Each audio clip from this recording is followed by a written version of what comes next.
Hey guys, welcome to my channel, and today we're going to take a look at another horrible case with you. Today we'll look at the story that took place in Oklahoma. On August 8, 2012, the Oklahoma State Bureau of Investigation called Garvin County's sheriff. The latter said they were contacted by a resident named Van Emblem, who claimed to have witnessed the disposal of the body and an attempt to hide all evidence. Emblem stated that the night before the call, his friend, on whose ranch he has worked for 4 years, asked him for assistance. When he arrived at the ranch, a friend admitted that he needed help disposing of the body. At first, Van assumed it was a joke. However, when he saw the red-stained plastic buckets, he realized it wasn't a joke. The buckets were heavy, so his friend needed assistance loading them into a pickup truck, before realizing he might become an accomplice to the crime. Van helped his friend regain his composure before leaving, telling him to deal with everything on his own. Over the next few hours, Van spoke with a lawyer, who convinced him that the only way out of this situation was to call the police. After all, if it was discovered later that he knew about the crime but did not report it to authorities, he would be charged as an accomplice. Brandon Duran was born in 1980 in San Diego, California. Brandon's father was a motorcycle enthusiast and a former member of the Bandidos Motorcycle Club, the world's second-largest criminal organization after the Hells Angels, according to the FBI. His parents divorced when he was about 10 years old. They maintain good relations, however, and share equal responsibility for their son's upbringing. At the age of 25, Brandon gradually inherited his father's love of motorcycles.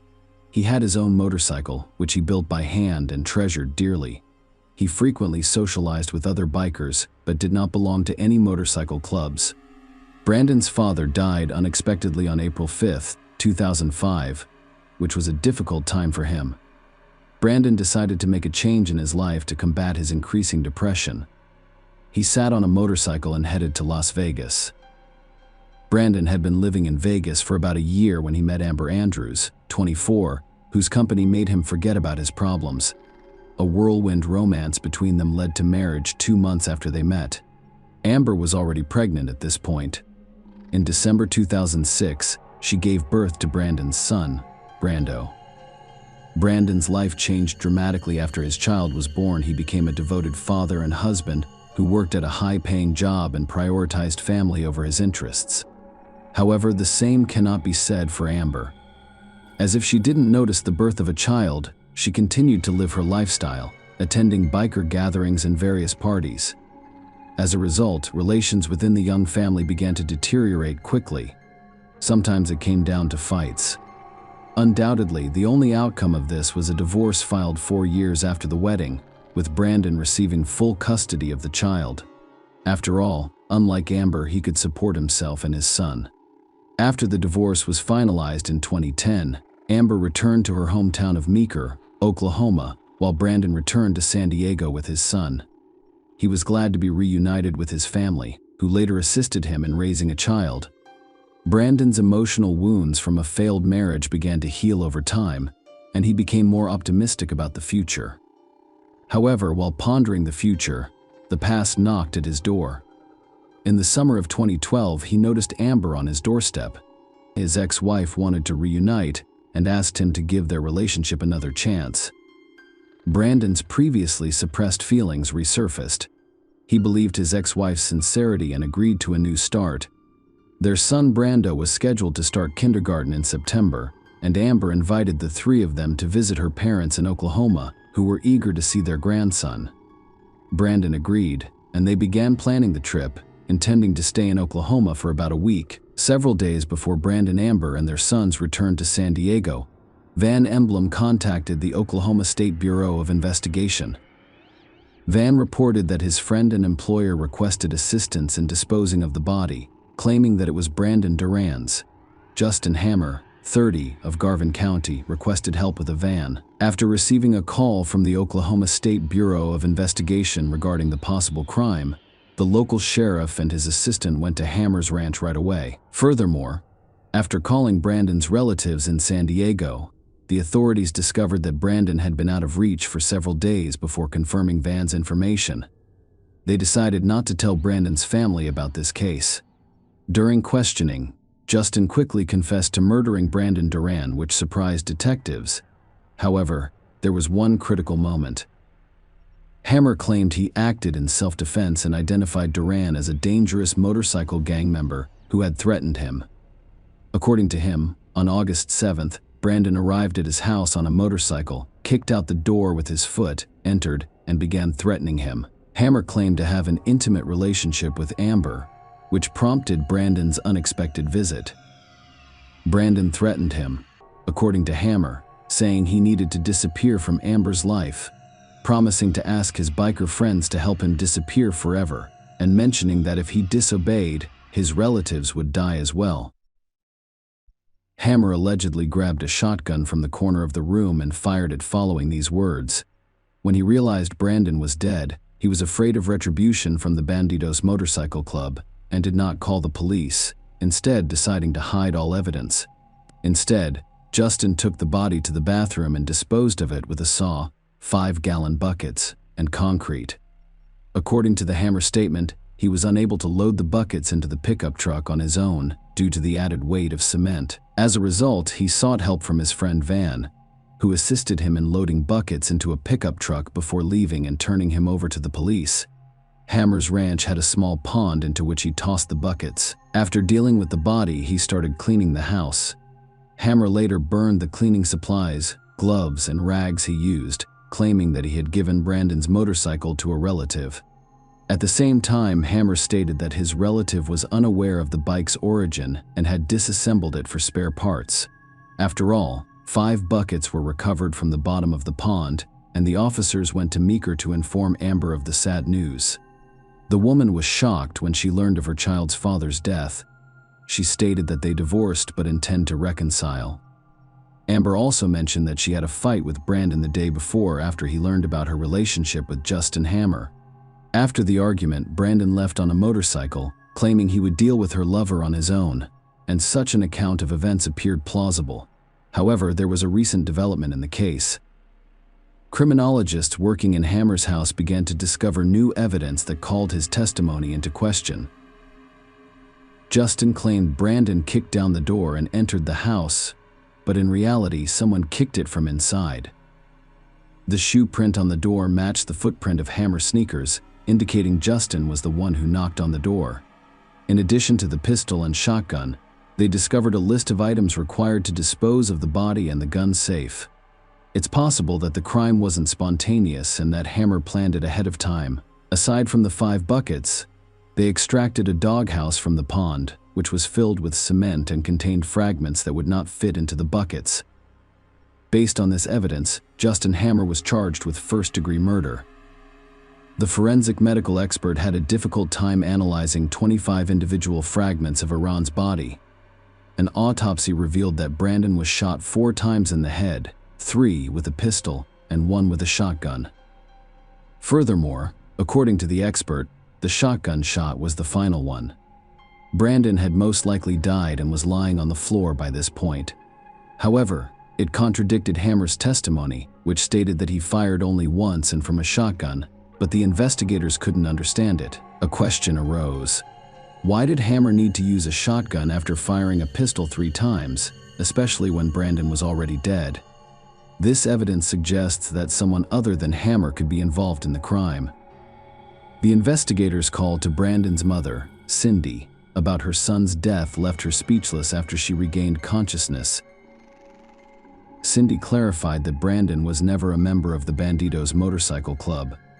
Brandon's father, she explained, passed on his love of motorcycles to his son, but it never progressed beyond that. However, Cindy's story contained another intriguing twist. She stated that Brandon's bike was broken when he left for Oklahoma. He loaded it into the back of his pickup truck, intending to repair it in Oklahoma. Furthermore, Cindy stated that her son disliked conflict situations and that his ex-wife Amber was the source of all of his problems. Her infidelity overshadowed their relationship from the beginning. Amber remained loyal even after the birth of her son, to her lifestyle, and when Brandon expressed his displeasure with her behavior, she began a fistfight. All of this culminated in a divorce, with Brandon receiving full custody of their son, which infuriated Amber. She then went missing for over a year, seemingly unconcerned about her son's life. As a result, Brandon and the rest of his family were taken aback when she appeared unexpectedly and requested another chance. After learning all this information, including Justin Hammer's, Amber and I were lovers. The investigators decided to look into Brandon's ex-wife more closely. Amber informed police that Brandon left on a motorcycle following the argument. However, his family claimed that it was broken. The question arose as to whether the breakage was not severe. Why would Brandon take the motorcycle to Oklahoma rather than repair it at home? Amber never mentioned that Brandon was fixing it. She also claimed she went to the doctor after Brandon left to deal with a hammer. Despite this, the police discovered no evidence that she was in any of the city's medical facilities on that particular day. All of this implied Amber had no alibi. Amber later revealed to detectives that she had asked a friend to babysit her son on the day Brandon died. When her friend arrived around 3 p.m., Amber and Brandon left the house together. They drove into Brandon's pickup truck, which was carrying a motorcycle in the back. Amber forgot her phone at home and didn't return until 8 hours later. However, when she arrived, neither Brandon nor his motorcycle were in the truck. After accessing Amber's phone, investigators discovered a message sent just before she and Brandon left the house. Justin Hammer sent a text stating that the ink was ready. The investigators assumed it was a secret code, indicating that everything was prepared to deal with Brandon. After interviewing Amber's close friends, detectives discovered that she never wanted to reconcile with her ex-husband and always spoke negatively about him. She despised Brandon for having full custody of their son and for being a square. Soon, authorities discovered physical evidence that contradicted Amber's story. The forensic handwriting analysis revealed that the note was discovered in a Hammer safe. Amber wrote the list of items needed for body disposal, and when the police gained access to the local hardware store's CCTV cameras, they discovered that the crime had been planned and prepared in advance. The footage taken the day before Brandon's death shows Hammer purchasing buckets and other items from Amber's list. However, while awaiting trial, Hammer insisted he had no accomplice and had acted in self-defense. He was doing everything he could to keep Amber safe, as she was still free. The man claimed that the items on Amber's list were necessary to repair the house, not to dispose of the body. Furthermore, Hammer explained why he used two different weapons, stating that he held a shotgun in one hand and a pistol in the other. To say that investigators found this statement strange is an understatement. Many expected the trial to last several weeks. The jurors deliberated for approximately an hour and a half before recommending a life sentence without parole. We're very pleased with the decision. We think it was appropriate. Assistant District Attorney Jennifer Austin says it's justice for Brandon Durant's family. We also believe that the sentence of life without parole is entirely appropriate. I am overjoyed that the jury determined Cindy was Durant's mother. I'm sure it was difficult, but this is what I've been hoping for 2 years. Justin Hammer received a life sentence without the possibility of parole in October 2014. Amber was arrested 2 months later and charged with first-degree murder of her ex-husband, desecrating his remains, and conspiracy to commit a felony. Amber pleaded not guilty, hoping to be released on bail. I've been fighting for 32 months to bring my son home with me. Andrew spoke as she sat in the courtroom, handcuffed and dressed in a light purple inmate suit. My son has been at home for exactly 1 month, and she asked if there was anything I could do to stay with him until the trial. Norman is in town to oversee a jury trial, as ordered by District Judge Jeff Virgin. He agreed to the state's request to deny Andrews a bond amount. Given the nature of the allegations, this court believes bond should be denied at this time. Virgin stated that it took more than 2 years before the trial began in the spring of 2017. Amber pleaded not guilty, and her lawyers claimed that the defendant was not at the crime scene.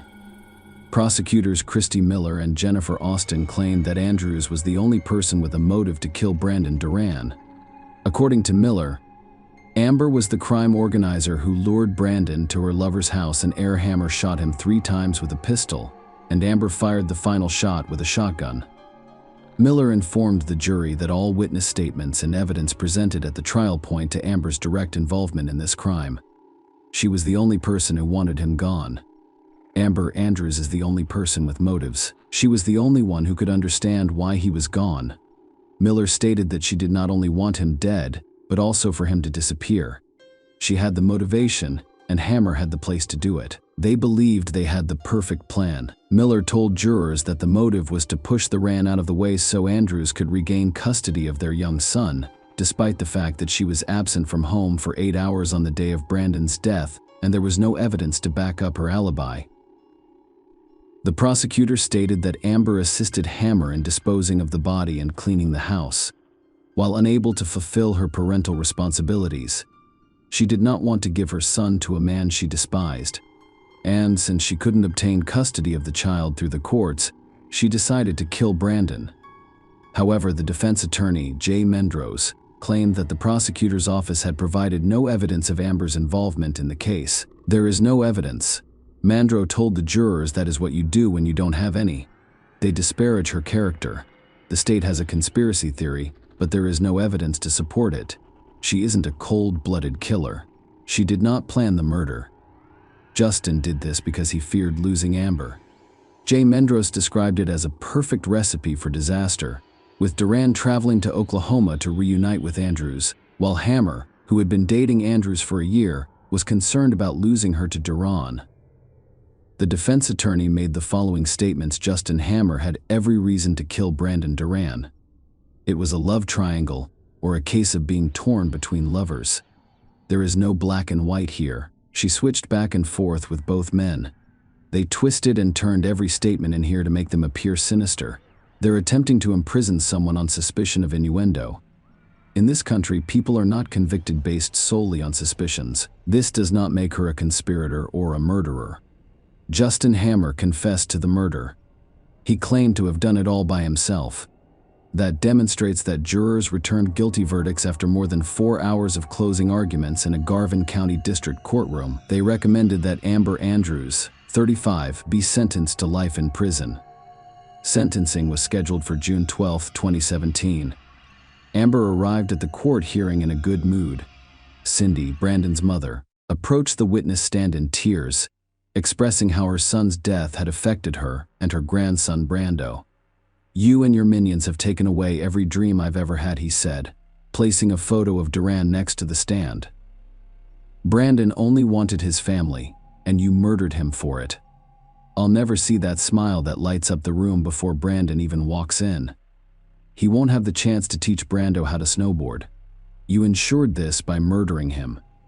If you genuinely cared about Brando, you would not have murdered his father. You must work for what you want, not kill for it. You wanted it and would do anything to destroy it." She said this while pausing and staring up at Andrews, shaking her head up and down. "That is the devil's work," she said, adding that Andrews has done unspeakable things to her as Iran's mother. Before the judge's decision, defense attorney Jay Mendros issued another statement. The defense continues to maintain that there is no evidence linking her to the murder. Metros informed the judge, "There is no evidence that she was involved in the murder. I would request that the judge disregard the jury's verdict. We asked you to overturn the jury's decision and restart this case." Jay Mendros contended that the state's case lacked evidence and relied on jurors' emotions to secure a guilty verdict. They used guessing and speculation to convince her to go to prison. There is no evidence that the state was solely concerned with shock value. Amber Andrews received a life sentence without parole for the first-degree murder of Brandon Duran. She was also sentenced to 7 years for desecrating the remains and an additional 10 years for conspiring to commit a felony. Justin Hammer is currently serving time at the Oklahoma State Penitentiary in McAlester, Oklahoma, while Amber Andrews is still incarcerated at the Mabel Bassett Correctional Center in McLeod, Oklahoma. Since August 7, 2012. Brando is currently in a foster home after being taken into custody by the Oklahoma Department of Human Services. After fighting the court system in January, he was allowed to return to San Diego and live with his grandmother. However, it was not a victory yet. Cindy had to wait 5 years before she was granted full custody of Brando. Following the trial, she and her relatives told him the truth about the verdict and his mother. Share your opinion with us in the comments and subscribe to the channel for more.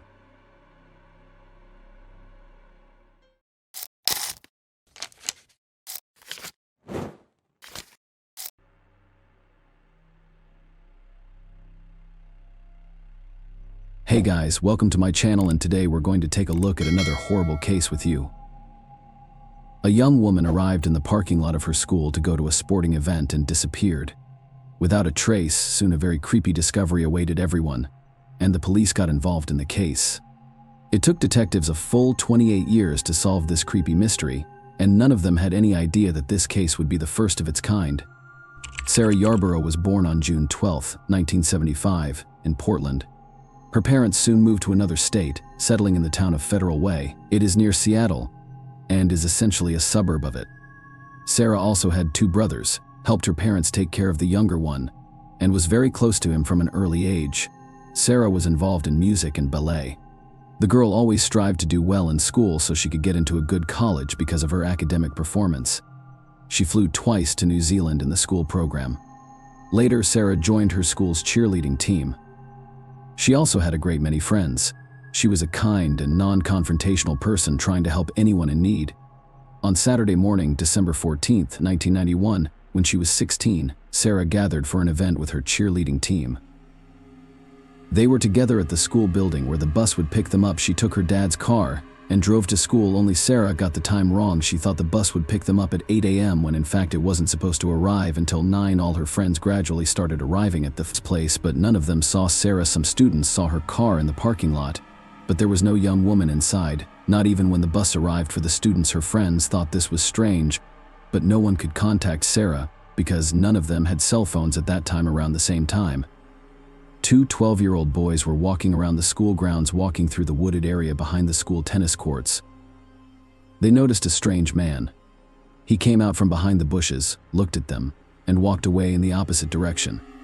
He seemed strange to the children, but they did not pay much attention and walked just a few meters away. A shocking sight awaited them: a young woman lying on the ground with no signs of life, thinking she was dead. The school children ran home to tell their parents, while the parents of one of the boys went with him to the place. The father of the other decided to follow the suspicious man the children had seen.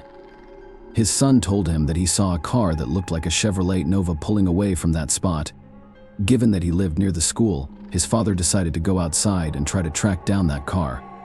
At one point, he managed to locate a similar car, but it quickly disappeared from his sight, and the man was unable to find it again. Meanwhile, the other boy's parents came to the school and realized that the young woman on the ground was probably dead. They immediately ran to the school building and called the police offices. They arrived on the scene and confirmed that the young woman was indeed dead. They were also quickly able to determine that the deceased was Sarah. From the marks on her neck, the officers concluded that the victim had most likely been strangled. Next, the body was some of her belongings, including a jacket, underwear, and socks, with no other items near her. The officers found her purse and car keys inside the car in the school parking lot, leading them to believe that the perpetrator may have attacked her directly next to the car and then dragged her behind the trees. The body was turned over to medical examiners, and the police set about looking for clues. The first thing they did was try to interview all the people who were on and near the school grounds. The two guys who found Sarah gave a rough description of the man who had come out from behind the bushes near her body. They said he was a tall man in his early 20s with shoulder-length blonde hair, a dark raincoat, and black pants. Soon the police found another witness, and here a very surprising story awaited them. A man out for a jog noticed a strange picture in the same wooded area. A young woman was lying next to the bushes with a man hovering over her. The young woman was not moving at all, and the witness thought that some couple had just decided to have some privacy. A few minutes later, he ran down the same road in the opposite direction, and the man and the young woman were still there. In both cases, it did not appear to him that he was watching a felony being committed. The witness himself explained to the police that he had only recently immigrated to the United States from another culture and was not sure what behavior was the norm in that country. But nevertheless, this witness gave the police a rough description of the killer, which matched the words of the children who discovered the body. Detectives interviewed several dozen other people who had been near the school, but no other useful leads were found. Meanwhile, medical experts examined Sarah's body and concluded this triangulation was the cause of her death. Apparently, the perpetrator used her own pantyhose. In addition, a serious injury was found on the young woman's head. The experts assumed that from this below the victim lost consciousness, which was consistent with the runner's story. He saw that the young woman on the ground did not move at all. Forensic investigators studied Sarah's clothing, and on almost every item, they found traces of male semen belonging to the same person. But in 1991, there was no common DNA database yet, so all the investigators could rely on was a direct comparison of DNA samples from specific suspects. There was another nuance that was brought to the detectives' attention. Even though forensic scientists found traces of male semen on Sarah's clothes, the medical examiner stated that there were no signs of sexual abuse on her body. With all this information in hand, investigators formed their own view of what happened. Sarah arrived at the school almost an hour early, and there was no one in the parking lot, but her attacker most likely spotted her there, waited for the young woman to get out of the car, hit her on the head with an object, and Sarah lost consciousness. He then dragged her from the parking lot behind the trees, where her body would later be found. The perpetrator removed some of her clothing and performed lewd acts on her before strangling the victim with her own stockings. When one of the children who found Sarah's body told police about the car in which the perpetrator allegedly fled, the scene detectives put out a search for a Chevrolet Nova, and soon they were able to find her, but here they were disappointed. It turned out that the driver of that car had just been delivering donuts that morning. He provided his DNA sample, which did not match that found on Sarah's clothes. Apparently, the kids just saw the car that drove down the road next to them and thought the perpetrator was behind the wheel. In fact, none of the boys could recall exactly whether they saw a man approaching any car from the bushes. Over the next few days, police continued to search for witnesses and new leads, but no significant progress was made on Monday. School classes resumed even though all the students were horrified by what had happened. In addition to the fact that the murder had taken place only a few meters from their school, the perpetrator was still at large and his identity remained unknown. The young women were afraid to walk the grounds alone, so the boys on the sports teams arranged to walk each student to her car or bus so they would not be left alone on the street. Detectives determined that there were about 70 potential witnesses in and around the school that morning, and they talked to each of them, but no new details could be learned. Based on the accounts of the two children and the jogger, a rough portrait of the killer was compiled and distributed to all local newspapers and television stations. The story received extensive media coverage, and over the following weeks, the police received hundreds of tips. Investigators checked every one of them, but in all cases, they hit a dead end. At one point, they received a tip about a man who matched the killer's description and had a criminal history. But here the detectives encountered a setback. His DNA did not match the perpetrator sample. Since then, the case has been stalled for many months. In total, the police received about 4,000 different leads, and the detectives encountered a setback. His DNA did not match the perpetrator sample. Since then, the case has been stalled for many months, and they tried to work with each of them, but the resources of the local police department were simply not enough to cope with so much information. Time also played against them, even as investigators continued to search for the perpetrator, and each month there were new cases to be investigated. When Sarah's family learned that the police didn't have enough resources to handle all the tips, her grandfather tried to help as much as he could. He worked for a technology company and convinced management to temporarily provide the police department with a very powerful computer for $150,000.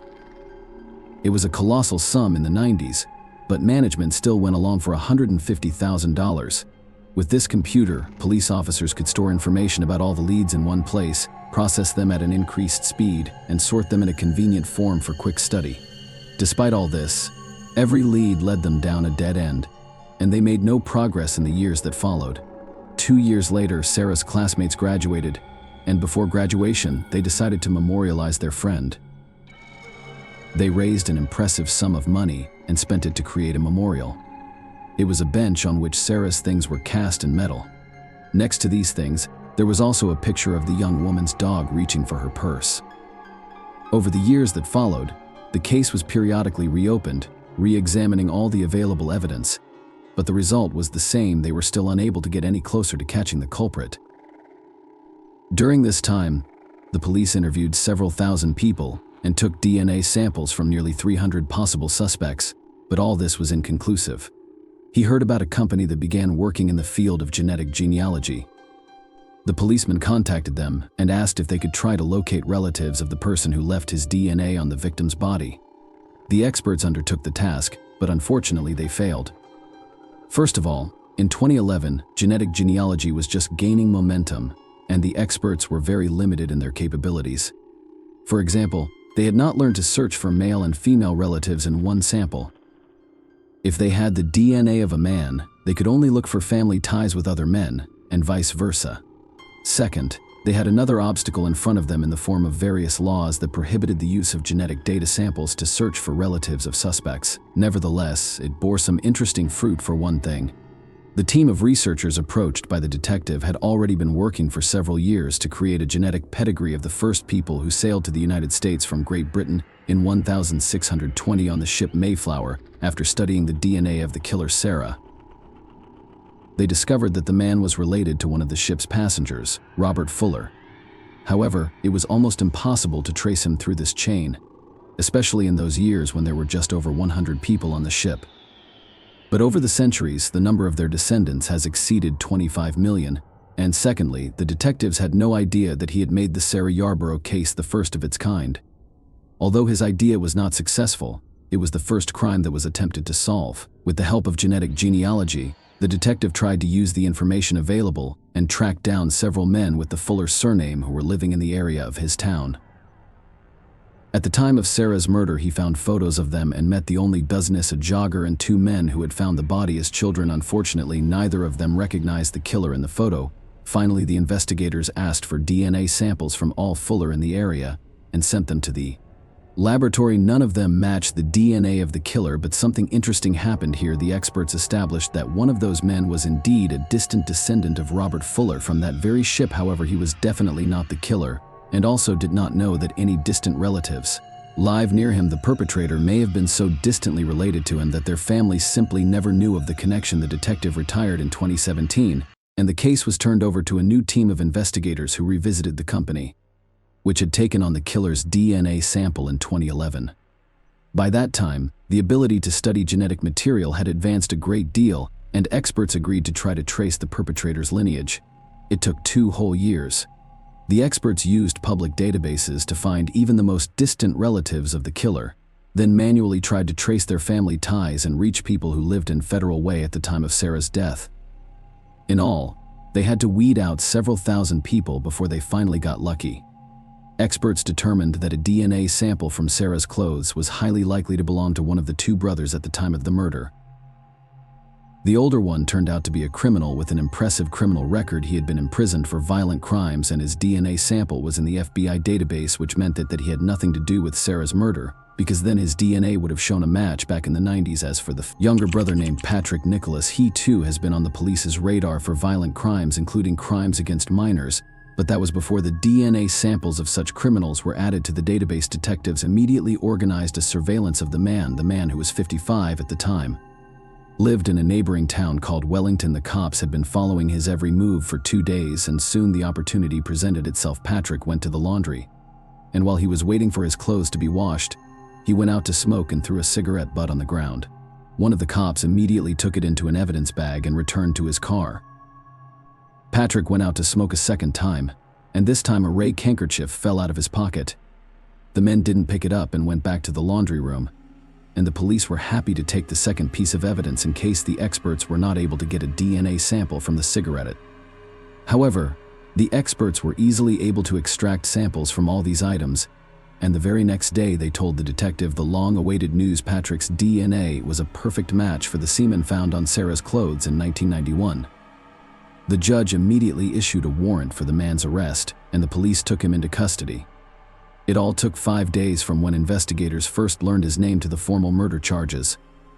When his biography was leaked to the media, many began to ask the perfectly logical question: why was a man with such a criminal history not even considered a suspect for all those 28 years at age 19?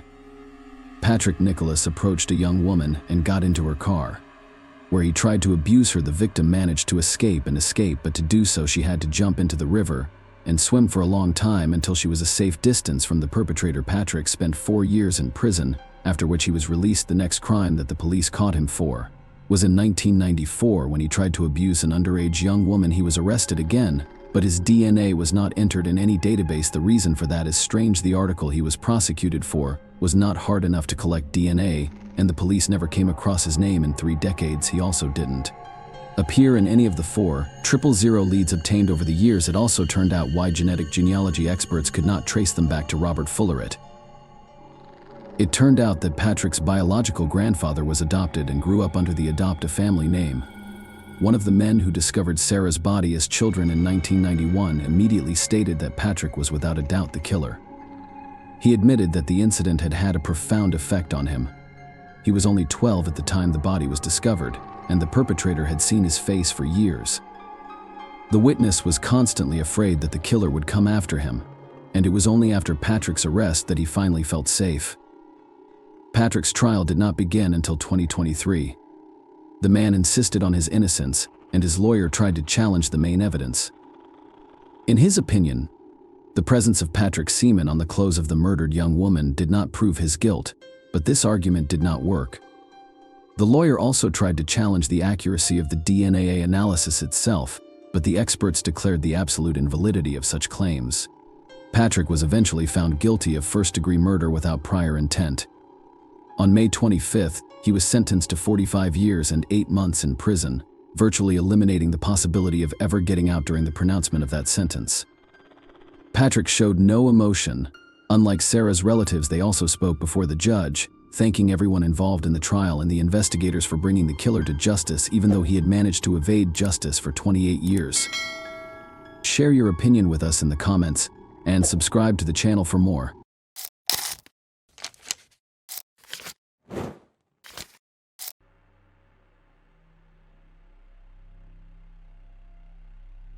Hey guys, welcome to my channel, and today we're going to take a look at another horrible case with you.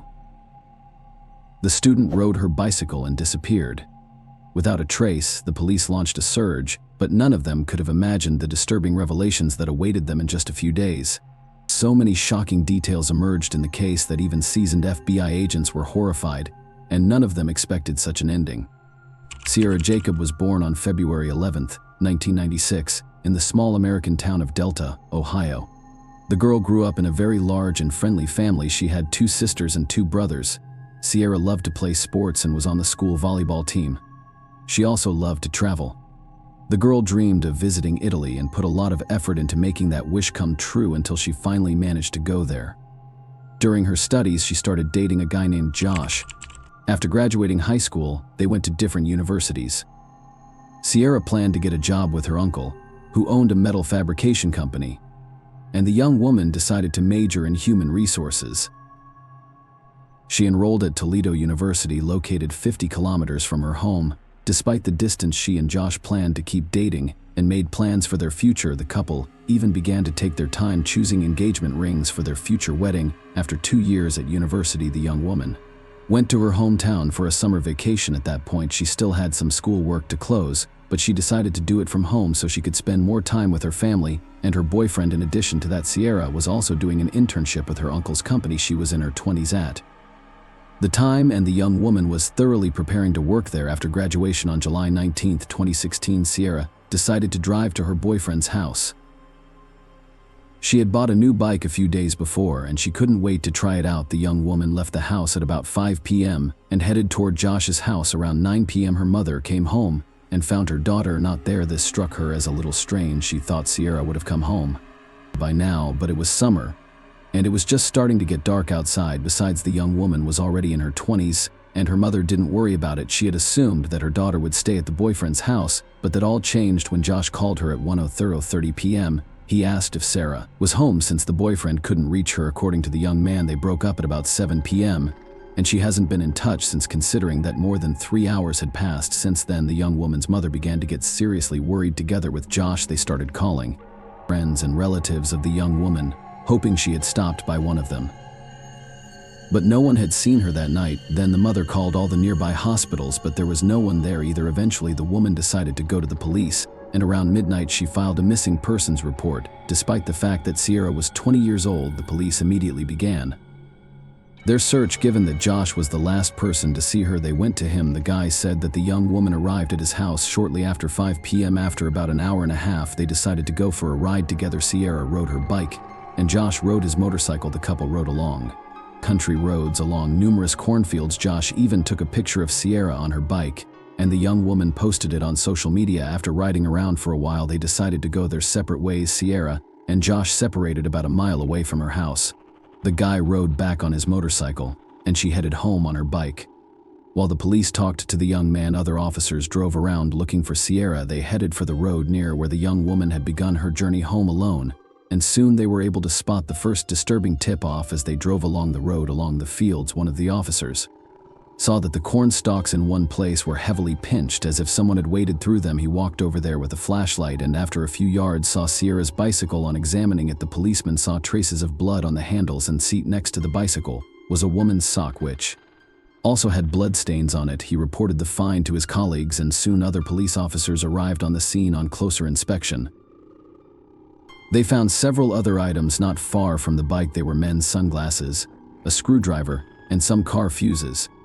Just as interesting was the fact that motorcycle tire tracks led to the bicycle across the cornfield.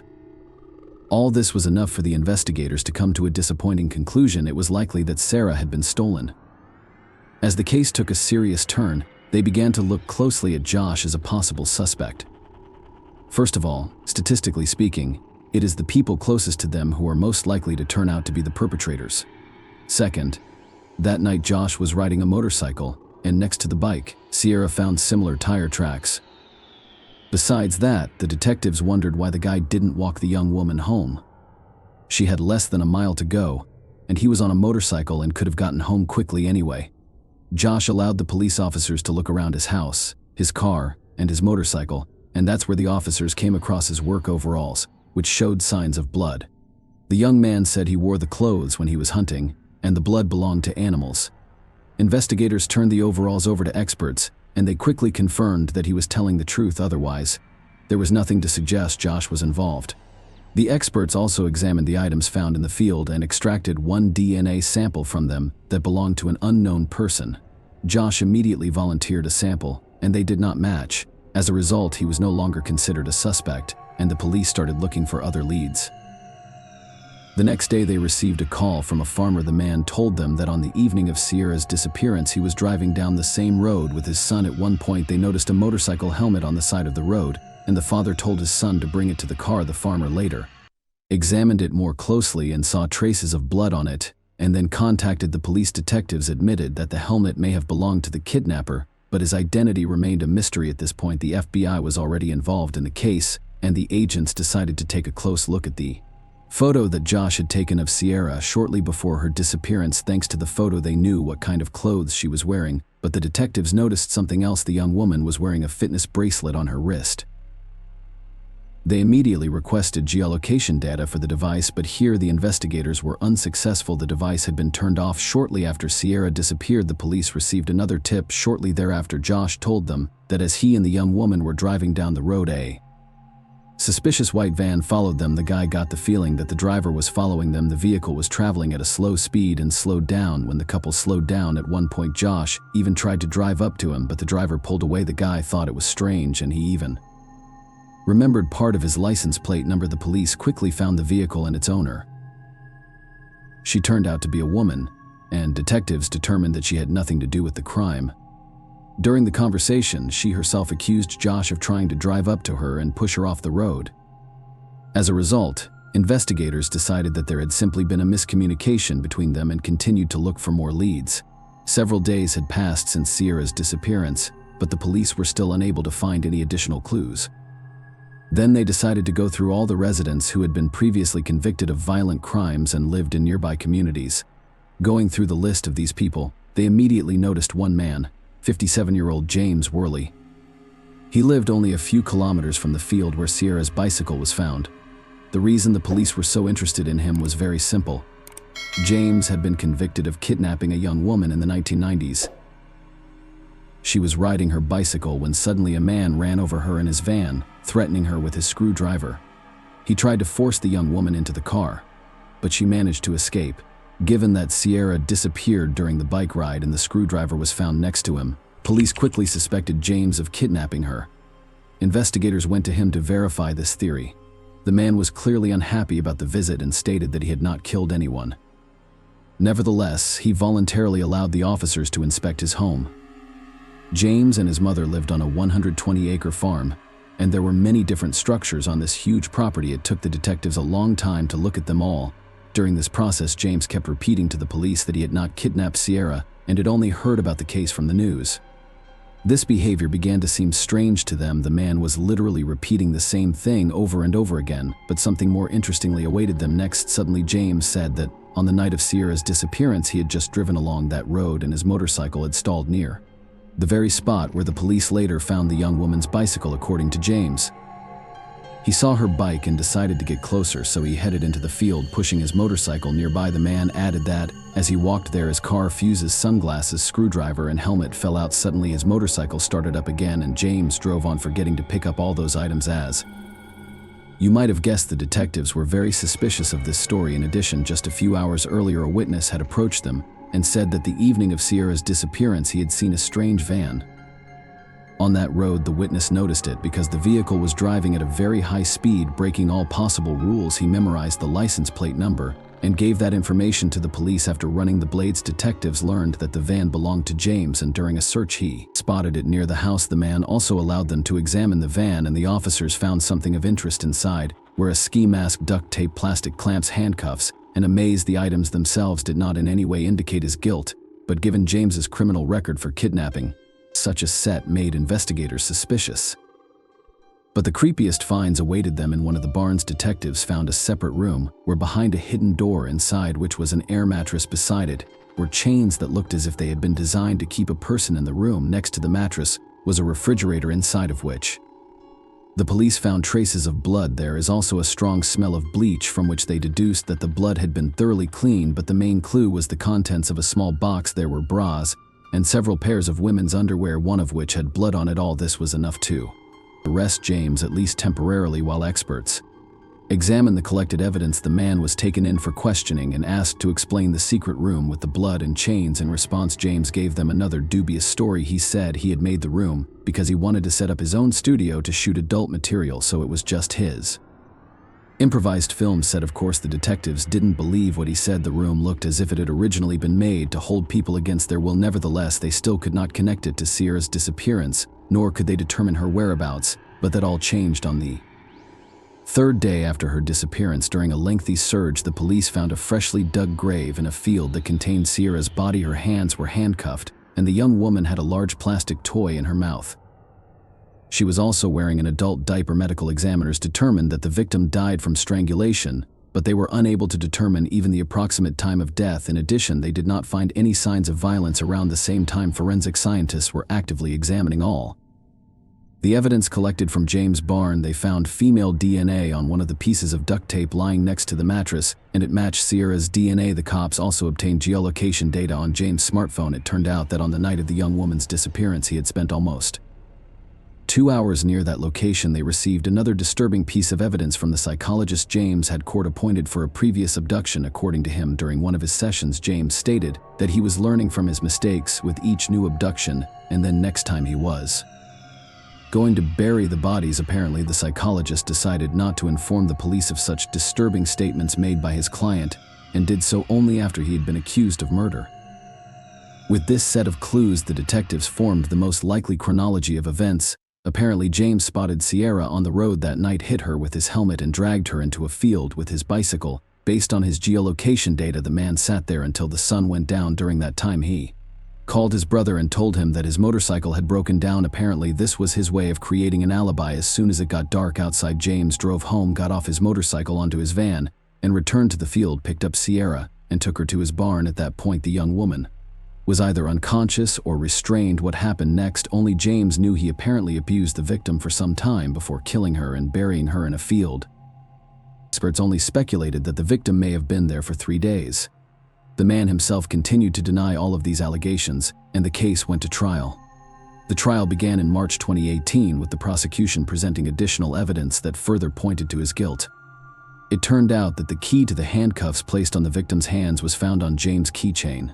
His lawyers decided to stick with the theory that James simply wanted to set up an adult film studio in his barn, and the cops pulled that into the murder. However, they did not provide any adequate arguments for their client's innocence. The trial ended in less than a month, and on March 28th, the jury found him guilty. As a result, James received the death penalty, with his execution scheduled for May 20th, 2025. Of course, this story was far from over for the detectives. Given everything they had learned about the man, the police were certain that James had committed similar crimes before, but he had managed to avoid responsibility. Investigators were still working on his case, trying to tie the unsolved disappearances to James, but it had yet to yield concrete results. The victim's parents established the Sierra Scholarship and also participated in the creation of a bill that would have required the state to make an open registry of people previously convicted of murder and kidnapping. The bill was quickly supported and went into effect on March 20th, 2019. Share your opinion with us in the comments, and subscribe to the channel for more.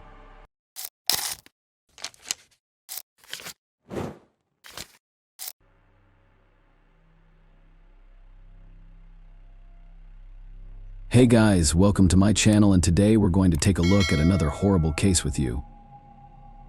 A young woman moved to another city for her studies and stayed with an acquaintance. Well, what happened next seemed more like a twisted plot of a detective movie than a real-life situation. For several years. This story troubled the police until the unexpected truth finally came to light.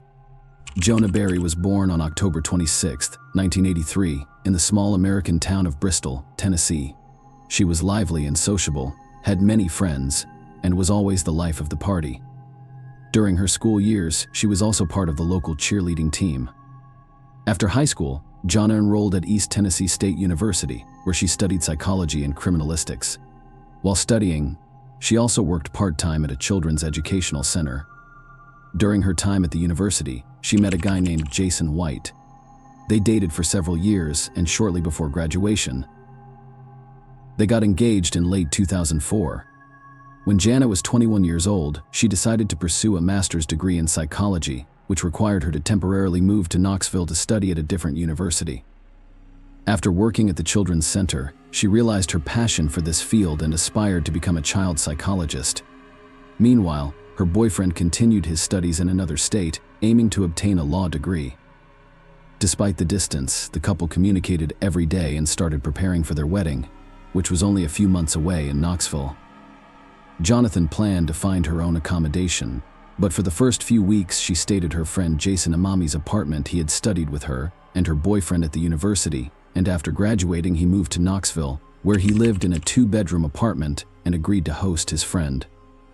Until she found a place of her own, Jonah found 2 part-time jobs at a jewelry store and a children's hospital. On the evening of December 5th, after finishing her shift at the store, she went to the shopping center to buy Christmas presents. When she returned home, she packed some gifts intended for the children at the educational center, chatted with her apartment neighbor, and went to her room. There, she talked to her boyfriend on the phone and went to sleep. Around 4 a.m., Jason Amami woke up to a woman's scream. He thought Jana had a nightmare and headed to her room. At that moment, a man emerged from the room and Jason noticed a knife in his hand. The assailant immediately attacked him and delivered several blows. The young man tried to defend himself and at some point managed to fend off the attacker, pushing him away, and ran out of the apartment. Jason quickly ran to the neighboring residential complex and began knocking on every door, hoping that someone would call the police, but no one opened for him. He then sprinted to the nearest 24-hour store, which was almost a kilometer away. Upon seeing the bloodied man, the store clerk immediately called 911 and Jason recounted what happened. The police arrived at his home and immediately discovered Jonah lying on the floor next to the corridor door that connected 5 apartments. The young woman was alive, but barely responsive to what was happening around her. As the paramedics prepared to load her into the ambulance, a police officer asked, "Is the attacker still in the apartment?" and he thought he saw Jonah nod ever so slightly. The officers thoroughly searched the entire building and the surrounding area but failed to find him. The young woman was swiftly transported to the nearest hospital, but despite the efforts of the doctors, they were unable to save her. Medical experts determined that she had sustained over 20 knife wounds, leaving the doctors with virtually no chance of saving her life. As for her neighbor, the assailant had managed to inflict 8 wounds on him, with only one being serious. The medics provided him with The necessary care and his life was not in danger. Meanwhile, detectives began investigating the crime scene. From the bloodstains in the corridor, they deduced that the young woman had attempted to reach out to her neighbors and seek help, but none of the 4 residents had opened their doors. Next to the door to Johnny's room, investigators found the murder weapon, a kitchen knife belonging to Jason. The assailant had struck with such force that the blade had bent. In addition, the police discovered blood traces near the back door of the apartment and on the staircase leading from the 2nd floor to the street. Considering that Jason and Jonah had exited through the front door, the detectives made the most obvious conclusion: the murderer had left the crime scene through the back door, and another lead awaited them in Jason's room. They found a partial footprint that the perpetrator may have left when following the apartment owner and launching the attack, considering the brutality with which the killer had dealt with the young woman. The police suspected that the crime was personal in nature. Their first step was to closely scrutinize Jana's fiancé, despite him being approximately 1,000 kilometers away from Knoxville. All friends and relatives attested to the couple having a wonderful relationship, and there seemed to be no motive for the fiancé to commit such a heinous crime. The young man only learned about his fiancé's death at 10 a.m. when her mother called him. He said that after hearing the news, he fainted and took a long time to recover. He had to ask his neighbor to book a plane ticket for him and pack his suitcase since he was incapable of doing anything himself. Detectives thoroughly examined his alibi and concluded that he physically couldn't have traveled to Knoxville and returned by morning. As a result, he was eliminated as a suspect, and the investigators turned their attention to Jonah's neighbor, unlike the victim's fiancé, whose neighbor had no alibi. Jason was in the same apartment as her and could have committed the crime. Friends and relatives of Jonah were also suspicious of him, with some considering him the most likely killer. Others accused him of fleeing the apartment and leaving the young woman alone, leading the victim's parents to not even want him to attend her funeral immediately. After Jason was discharged from the hospital, the detectives began interrogating him. The young man stuck to his initial version of events. He woke up to a scream, saw an unknown man, and was attacked. When he managed to push the assailant away, Jason rushed the front door and ran outside, attempting to reach his neighbors. He believed that Jana had also managed to leave the apartment since he no longer heard her screams. However, the police were hesitant to believe this account. The first thing that made them suspect Jason was his injuries. 7 out of the 8 wounds proved to be non-life-threatening, and the last one on his right hand could have been sustained during both defense and attack. Furthermore, forensic experts found no signs of forced entry into the apartment, indicating that the perpetrator was already inside. Jason himself mentioned that he had taken out the trash through the back door that evening, but couldn't remember if he had locked it or not. Detectives continued to press him, paying particular attention to the door he used to run out onto the street. Jason insisted that it was the front door, but the police suspected he was lying. If he had exited through the back door, it would explain the bloody traces near the door on the stairs. In that case, it would further implicate him. Additionally, the police accused him of using and selling illicit substances and behaving aggressively when unable to obtain a dose. Jason denied all of these allegations, but the investigators kept bombarding him with various accusations. After spending several hours with Jason at the police station, the detectives offered him a polygraph test, and he agreed. They brought in an expert who asked leading questions, and at the end of the interview informed him that the polygraph indicated that he had given false answers. Upon hearing this, Jason entered a state of close to hysteria. He screamed that he had nothing to do with the crime and feared for his life as the real perpetrator was still at large. However, the detectives didn't believe him. Nevertheless, they couldn't arrest him for murder since there was no evidence against Jason. They had to wait for the laboratory experts to finish examining the few pieces of evidence found in the apartment. Then an unexpected turn of events occurred with the knife used as the murder weapon. 3 DNA samples were found, those of the deceased young woman, Jason, and an unknown male.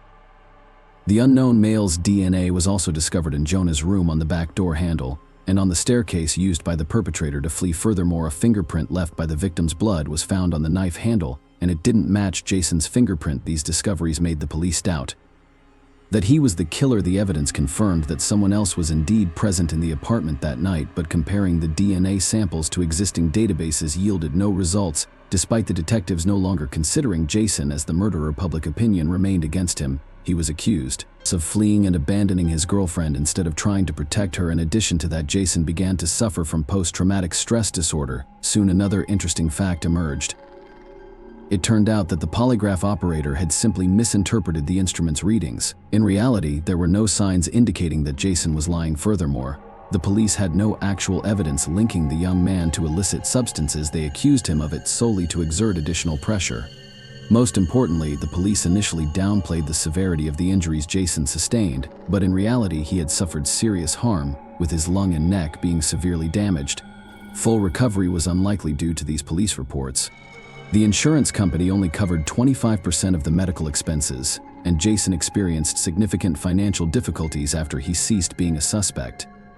The police began questioning Jason as a witness, and based on his statements, they created an approximate profile of the attacker. The situation was complicated by the fact that Jason couldn't clearly see Asiana's face as the room was dark, and the perpetrator immediately attacked him.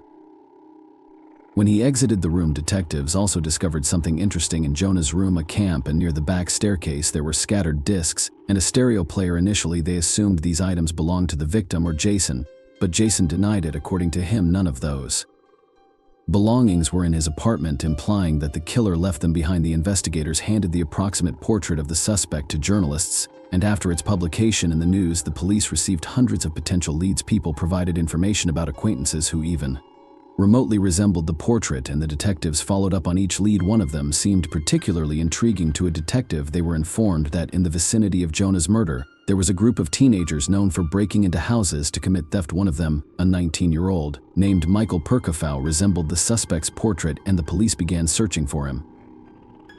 It wasn't easy since the young man was already wanted for theft. However, now that he was suspected of potential involvement in the murder, dozens of police officers joined the search. They eventually located him and brought him to the station. The investigators immediately noticed his footwear. The pattern on the soles resembled the footprint left by the killer. They collected a DNA sample and fingerprints from him and sent everything to the experts. Meanwhile, they interrogated him, and during the questioning, the detectives were in for an unexpected surprise. Michael confessed almost immediately that he and his friend had indeed broken into Jonah's apartment that night. According to Michael's account, their intention was to steal valuable items from Jonah's apartment, but his friend grabbed a knife and attacked her. However, the detectives quickly became skeptical of his story. Firstly, the details Michael provided didn't match the actual facts, and secondly, there were no traces of the presence of two outsiders at the crime scene.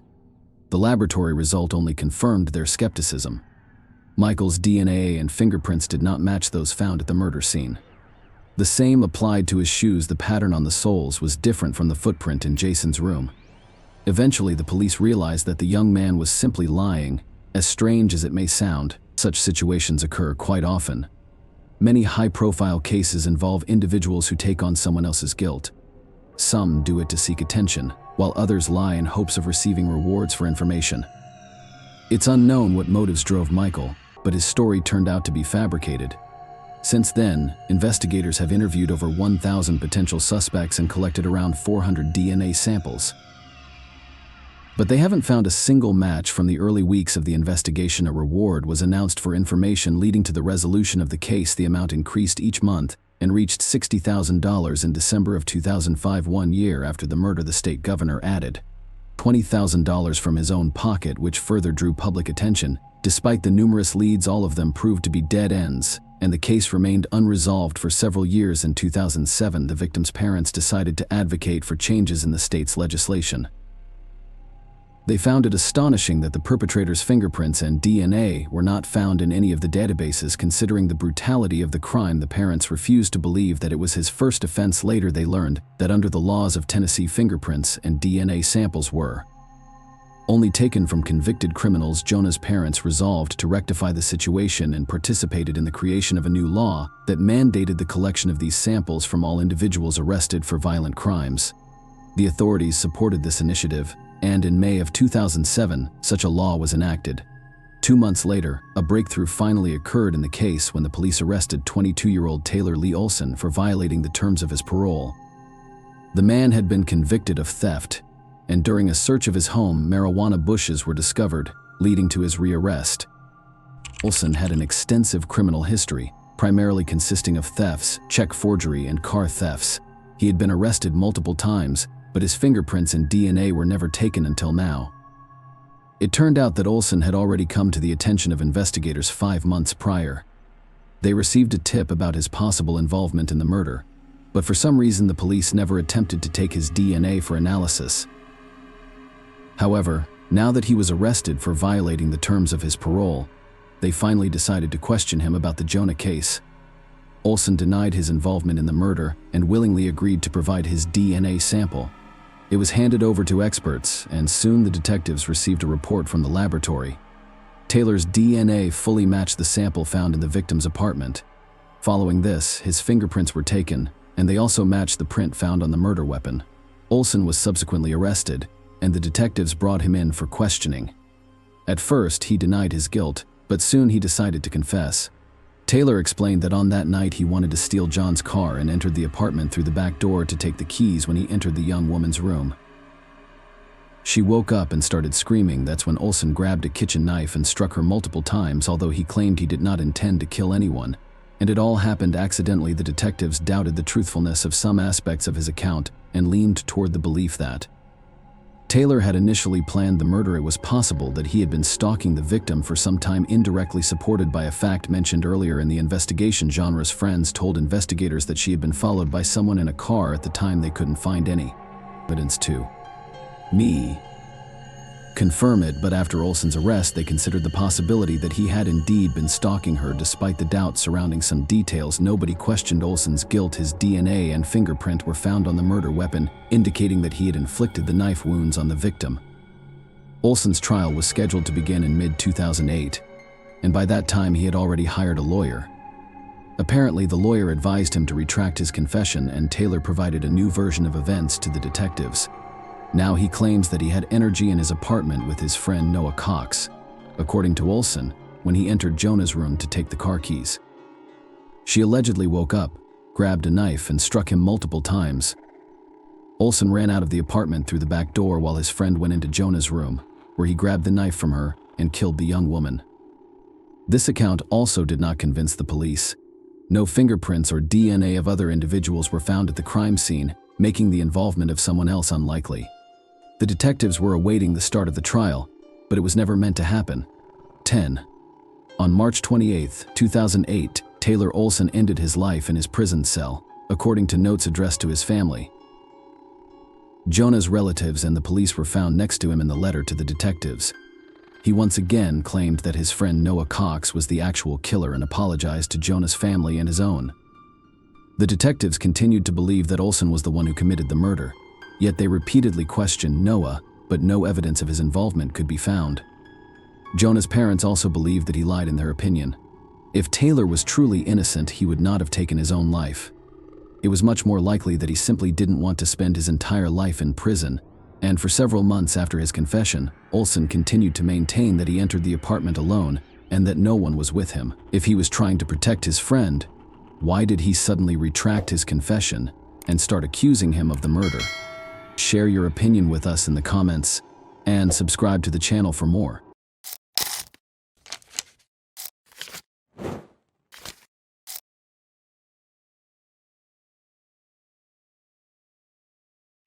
Hey guys, welcome to my channel, and today we're going to take a look at another horrible case with you. The events depicted in this video occurred in 2008 in Auburn, Alabama, USA, and despite the passage of 15 years, the Lauren Burke case has yet to be resolved. Lauren Ashley Burke was born December 30th, 1989, in Marietta, Georgia. Her parents, James Burke and Vivian Gorchon, eventually divorced. Lauren has a sister, Jacqueline Burke, and a brother, Chad Burke. Lauren attended Auburn University to study graphic design after graduating from high school. She was a Delta Gamma sorority member, lacrosse player, and all-around campus community participant. Lauren was described by her friends as a popular, excellent student who was always smiling, happy, and helpful. Lauren began dating Sean McQuaid when she was still a high school student. After high school, they both attended Auburn University, where they maintained their relationship. At this point in their lives, both young people prioritized their education, but that did not prevent them from planning their future together. Unfortunately, not all of Lauren's plans and dreams were meant to come true. She began the morning of March 4th, 2008, by eating breakfast at a cafe with her boyfriend Sean. Lauren went to class at 11 a.m., and then called her father, James, to discuss spring break plans and a dentist appointment. After finishing her conversation with her father, she went to Sean's dorm and stayed until 8:30 p.m. She had an appointment with her classmate Michael. They agreed to meet in the library to work on a study assignment together. Around 8 p.m., Lauren left Sean's room. It was already dark outside her car. A black 2001 Honda Civic was parked in the parking lot next to the dorm, so she approached it. That was the last time Sean saw Lauren. Michael, whom Lauren was supposed to meet at the library, began calling her cell phone after she failed to show up for her appointment. But Lauren did not respond for some reason. He kept calling, and eventually he heard Lauren's voice on the other end. She said she wouldn't be coming to the library because she had forgotten about the appointment. She hung up a little later, around 9 p.m. 911 received a call about an injured girl who was seen lying on the road between Farmville Baptist Church and Route 280 on the 147 freeway. Lauren driver stopped on the road, obstructing traffic in both directions. Lauren was lying on her back in the middle of the road, breathing slowly and deeply. She was suffocating. She had numerous wounds on her body and was only wearing socks on her feet. At 9:12 p.m., when the first police car arrived on the scene, Lauren was already unconscious. Paramedics arrived a few minutes later, and as they loaded Lauren into the ambulance, her pulse was barely palpable. Lauren was transported to East Alabama Medical Center at 9:35 p.m., where doctors began their efforts to save her life.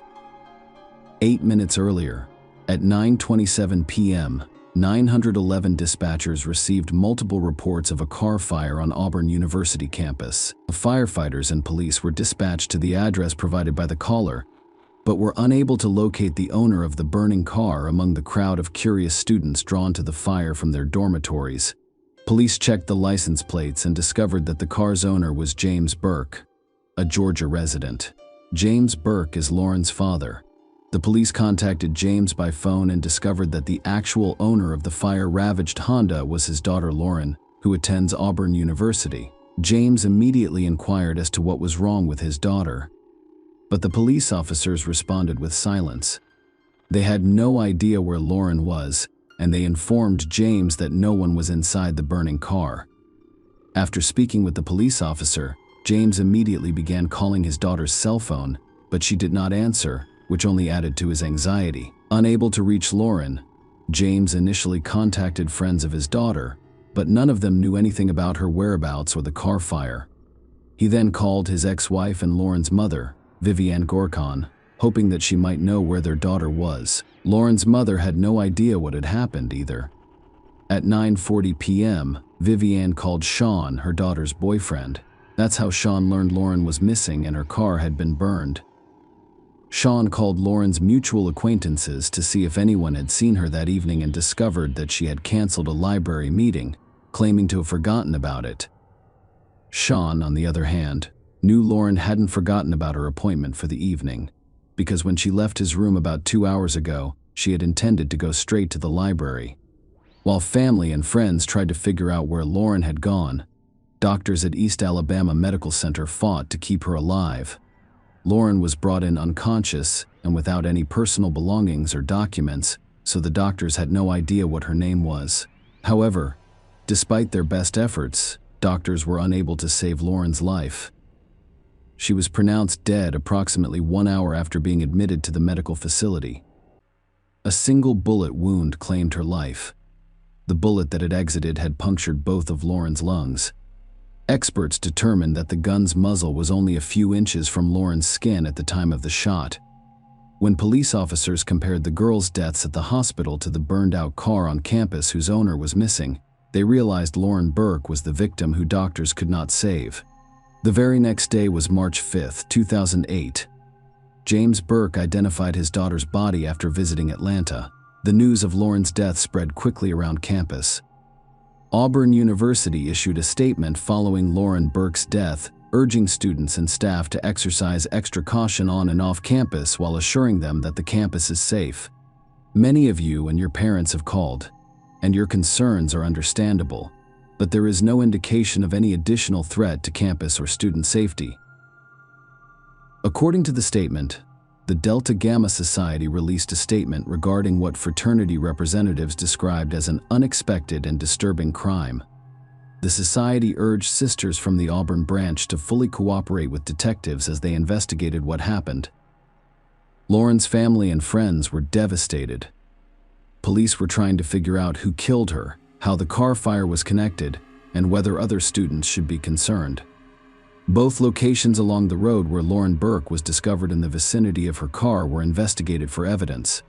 "We have used every resource available to find the person responsible for this crime," said Auburn Police spokesman Captain Tom Stuffer. Auburn, Alabama, is a relatively quiet student community, and we take these things seriously. If someone is hurt or killed, we all feel it, and we will not stop until we find the perpetrator. Stuffer also stated that Alabama Governor Bob Riley offered a $10,000 reward for information leading to an arrest in Burke's case, and Lauren's charred car was delivered to the Auburn Police Department. Investigators from the State Forensic Laboratory and officers from the State Fire Chief's office combed through the burned interiors of the vehicles. They discovered burned clothing remnants, Lauren's melted digital camera, and the car owner's manual. A .38 caliber bullet was discovered under the front seat, which could indicate that the interior of the car was the scene of the crime, and the perpetrator set it on fire to destroy the evidence. Detectives questioned Lauren's family, friends, and boyfriend. None of them could identify a single person who wanted to harm Lauren and was capable of doing so. Knowing Lauren was in a dorm at Sean's before her death, investigators searched his room but found no evidence linking Sean to the crime. After speaking with Michael, whom Lauren was supposed to meet in the library, detectives discovered that when Lauren answered his phone, he heard a noise similar to a moving car. At the same time, it was revealed that someone had used Lauren's bank card several times shortly after she was discovered lying in the road. Most likely, the person who had Lauren's bank card was involved in her incident, so the police began looking for them. However, events quickly took an unexpected turn. Less than 3 days after Lauren's death at 9:55 a.m., on March 7, 2008, in the parking lot of the Walmart supermarket in Newnan, Georgia, about 75 miles from Auburn, an African-American man attacked a 72-year-old woman as she was getting into her car. The attacker hit her on the head, threatened her, and ordered her to sit in the passenger seat. He got into the driver's seat and attempted to drive away from the parking lot. However, an eyewitness to the attack was following him while talking on the phone. The perpetrator returned to the Walmart parking lot after the bystander threatened to call the police. He came to a halt and exited the stolen vehicle, running over to a nearby silver Chrysler. Sebring entered and fled the scene quickly. A few hours later, officers pursued the fleeing Chrysler at high speeds towards Columbus, West Georgia. The driver did not take any action to stop endangering other road users. During that time, Chase police noticed the driver of the Chrysler throwing an object out the window. One of the chase crews came to a halt and searched for the object. Police officers discovered a .38 caliber revolver on the side of the road. Meanwhile, the chase continued, but at one point the perpetrator's vehicle broke down, spewing smoke from beneath the hood. The driver came to an abrupt stop in the road and opened the door. Next, a police officer pursuing a motorcycle collided with the open door. Following the collision, the officer flew over the motorcycle's handlebars and fell to the pavement, fortunately without serious injury. The perpetrator stopped on a road that led through a forest, and he fled into the woods. He was unable to escape. However, the police quickly apprehended him and placed handcuffs around his wrists. Courtney Lockhart was born October 20th, 1984. His family described him as a nice, fun-loving guy before joining the U.S. Army. He was sent to Iraq in 2004 and then returned to someone else in 2005. According to his mother, he was not the Courtney I knew. Courtney was a cheerful guy. However, after returning from Iraq, he never smiled again, never let anyone stand behind him, and he occasionally hid in the closet or under the bed. Lockhart and his ex-girlfriend had a daughter in 2006. He was also court-martialed in 2006 for assaulting other soldiers while under the influence of illegal substances and deserting his unit without permission. He served 7 months in detention before being dishonorably discharged from the Army in December 2006. As 2008 approached, Lockhart was said to have gotten increasingly out of control. He barely showered, stopped visiting his daughter, and was heavily addicted to illegal substances. Again in February 2008. He committed a series of burglaries, and with the exception of a convenience store robbery, his methods were consistently the same. He would approach the victim from behind as she was getting into her car in the parking lot, threaten her with a gun, demand her purse, and attempt to take control of the vehicle. One such crime resulted in Lauren Burke's death. Lockhart's spree of assaults ended on March 7, 2008, when he attacked a 72-year-old woman and failed to flee a police pursuit. Courtney Lockhart, 23, was arrested and taken to the police station, where he confessed to kidnapping and murdering Lauren Burke. The interrogation was videotaped and used as key evidence at trial. Lauren's personal belongings, including her iPod and bank cards, were discovered in his car. He gave a detailed account of what happened the day he kidnapped Lauren. On Tuesday, March 4, 2008, Lockhart awoke in his silver Chrysler Sebring. He'd spent the previous night in his car near East Alabama Medical Center. He needed money, so he began driving around Auburn, searching for another victim. It is worth noting that he only attacked women, not men. He arrived at Auburn University's campus and parked next to the student dorms. He spent several hours sitting in his car, observing the students. Around 8 p.m., he noticed some girls approach the car parked next to him and casually open the door. It was Lauren.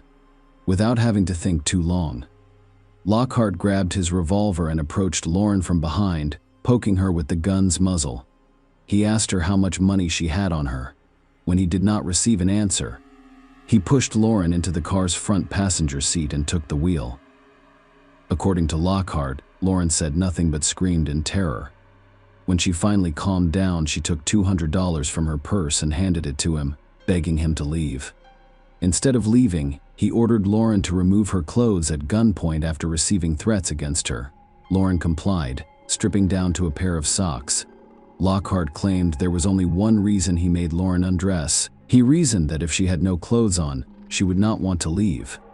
Lockhart then began driving through Auburn's streets, one hand on the wheel and the other holding Lauren at gunpoint. She attempted to stop him from committing the crime, and when he said his life was over, Lauren promised to help him find work. Her phone eventually started ringing. Lockhart instructed her to respond and make something up so that no one would suspect anything. It was a call from Michael, the person Lauren was supposed to meet at the library. When she answered, she said she had forgotten about the meeting and hung up immediately. Lockhart stated that they continued to drive through the city's streets, and Lauren refused to give up on convincing him to let her go. She promised to help him overcome his difficulties. Lauren opened the car door and jumped out as they drove down Highway 147. At that point, Lockhart claimed he accidentally fired a shot. We now know that the fired bullet pierced both of Lauren's lungs. In addition, she was injured in the fall. She managed to wave at passing drivers before her strength failed and she passed out. Lockhart told investigators that he parked outside the church and watched as his cars came to a stop next to Lauren, who was lying on the pavement. Realizing that the police were on their way, he fled, intending to destroy the evidence he had left in the car. He drove to a gas station and purchased a can of gas, which he paid for with Lauren's card. He doused the interior of the car with the gasoline he purchased before driving to the campus and abducting Lauren because his Chrysler was parked there. According to Lockhart, as he drove, the gasoline fumes made him dizzy, so he rolled down the windows to let air in from the street. You might be wondering why he didn't go to campus first and douse Lauren's car with gasoline. Why did he drive on a powder keg when a short circuit or spark could have caused the car to burn along with him? Perhaps it had to do with Lockhart's mental issues or low IQ. But we'll talk about that later. When Courtney arrived on campus, she stole $46, an iPod, and Lauren's bank cards from her car. Before setting fire to the car and driving away in his Chrysler, he stopped at a gas station and paid with Lauren's money. He returned to campus to see if the car had completely burned down. Investigators began to question whether Lockhart's entire testimony was true. They speculated that Lockhart had forced Lauren to undress, not to prevent her from fleeing, as he claimed, but for another reason. But he couldn't get what he wanted because Lauren unexpectedly jumped out of the moving car. Furthermore, the investigators questioned Lockhart's claim that he shot Lauren by accident. Given Courtney's military background and knowledge of firearms, this seemed unlikely. It seemed more logical that Lauren realized Lockhart was not going to let her go and decided that her only way out was to jump. She opened the door, and as she jumped out, Lockhart shot her. Ballistics testing confirmed that the bullet found in Lauren's car came from the gun Lockhart threw out the window while fleeing a police chase. In addition, experts conducted tests to rule out the possibility of an accidental discharge. The trigger had to be pulled hard enough to fire the shot. Lauren's family and friends said a bitter farewell on March 9th. The same day, investigators questioned Lockhart for the second time. The next day, he was formally charged with multiple counts in the Lauren Burke case. The trial started on November 8, 2010. Law court attorneys claimed that their client suffered from a mental illness as a result of his military service, and that Lauren's shooting was an accident. According to court documents, Lockhart pleaded not guilty because of a mental defect or insanity.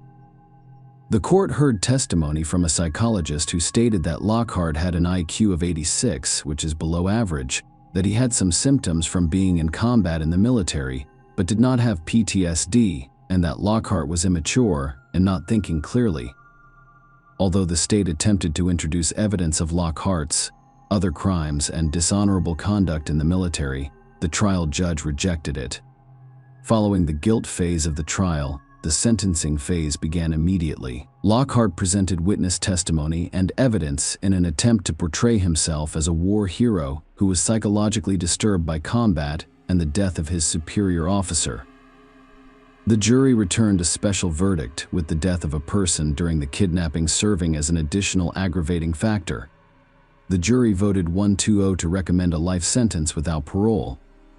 The trial judge later rejected the jury's advisory sentence and sentenced Lockhart to death, a 28-page sentencing order.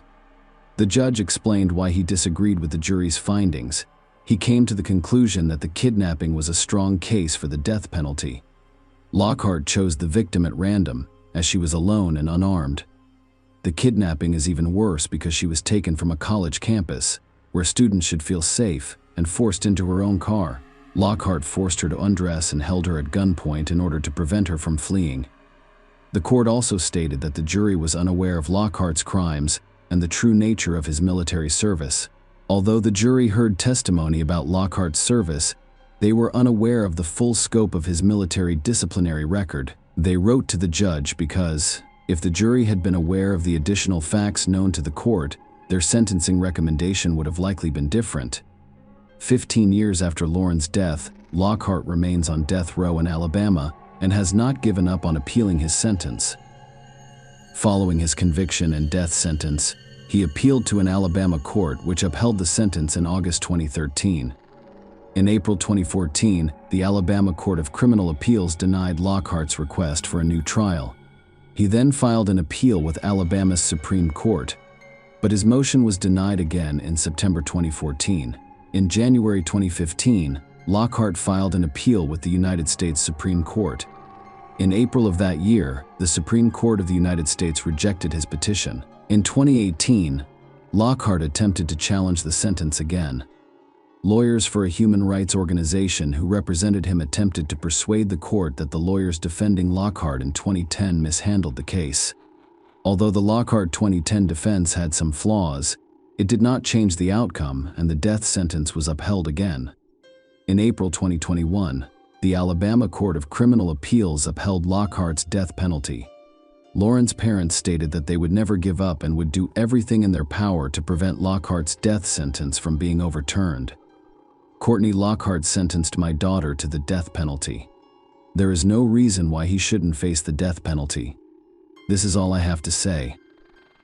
Burke's father, James, stated that he did not give her a second chance, and he should not receive one either. Lauren's mother, Vivian, spoke. As of today, Courtney Lockhart is still on death row in Alabama. Share your opinion with us in the comments, and subscribe to the channel for more.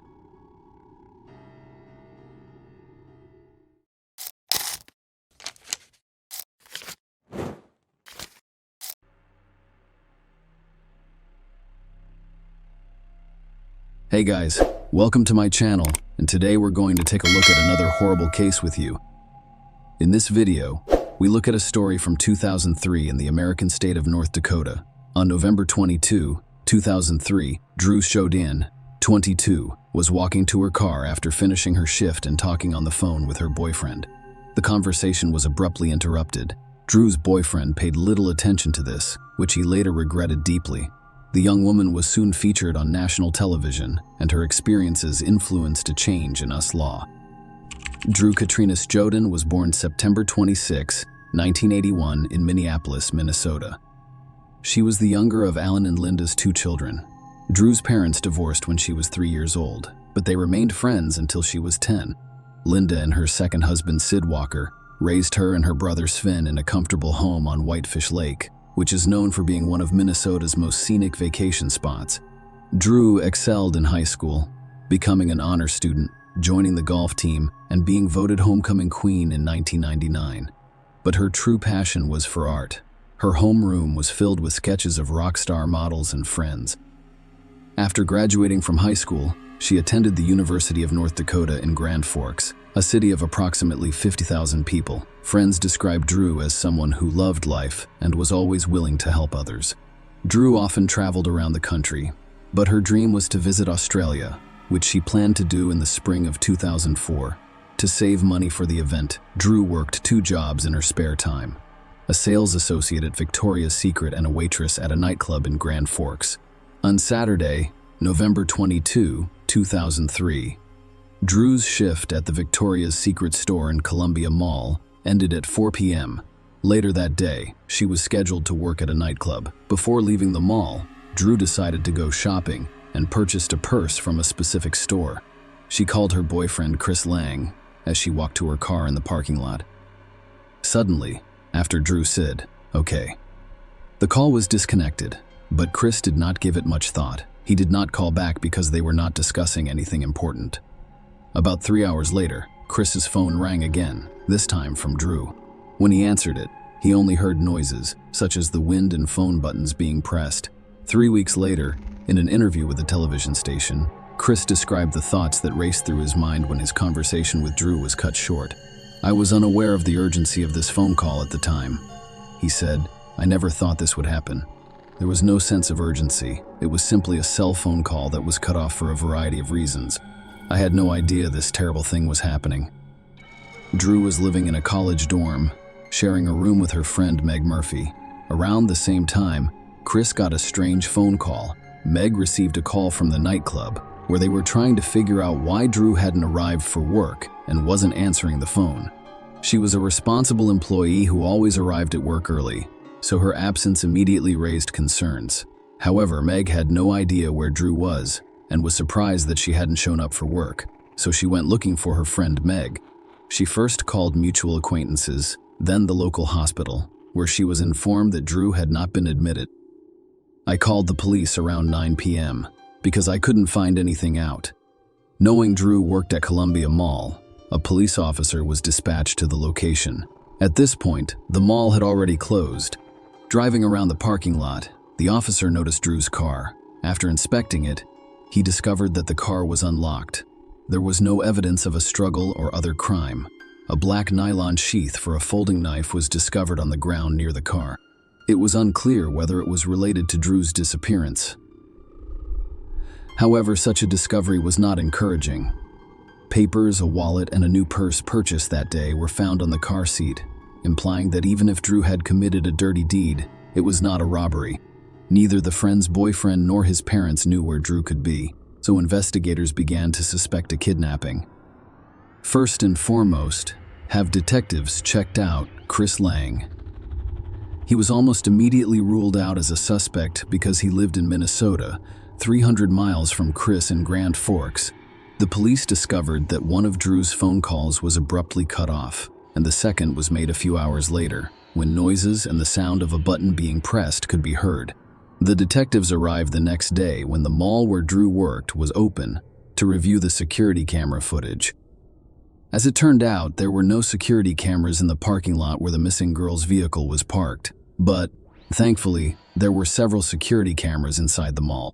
Detectives went through the footage and discovered a scene in which Drew went into one of the local stores after work and bought herself a purse. She was calm and not in a hurry to go anywhere. At 4:55 p.m., she was wearing a pink sweater and carrying a jacket. Drew paid for her purchase at the register before putting on her jacket and leaving the store. On her way out, she called Chris. The call was made at precisely 5 p.m., and as we now know, at 5:04 p.m., Drew and Chris's conversation was abruptly cut off after she sat down.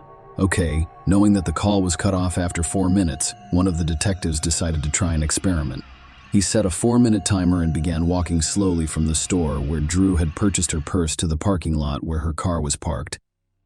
When the alarm went off, indicating that 4 minutes had passed, the detective was in the parking lot near where the car was discovered. This indicated that something occurred while Drew was in her car. However, as previously stated, there were no cameras overlooking the parking lot, making it difficult to investigate. Drew's disappearance drew media attention, and as a result, a large number of people learned what had happened to her, many of whom resolved not to be indifferent to someone else's misfortune. In addition to police officers, more than 1,000 volunteers helped in the search for Drew. Officers from the FBI also joined the investigation. Drew's last phone call was traced to the small town of Fisher, Minnesota, which is only a 30-minute drive from the mall where she worked.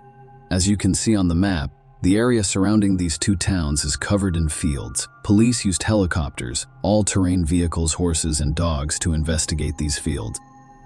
The landowners were asked to inspect their properties themselves, but the results were inconclusive, and no leads were found at first. The search radius grew with each passing day, and 4 days later, an ominous discovery was made. A boot was discovered under a bridge in Crookston, and a roommate reported that Drew had left the house wearing those boots on the day she went missing. Forensic investigators confirmed that the shoe belonged to the missing girl.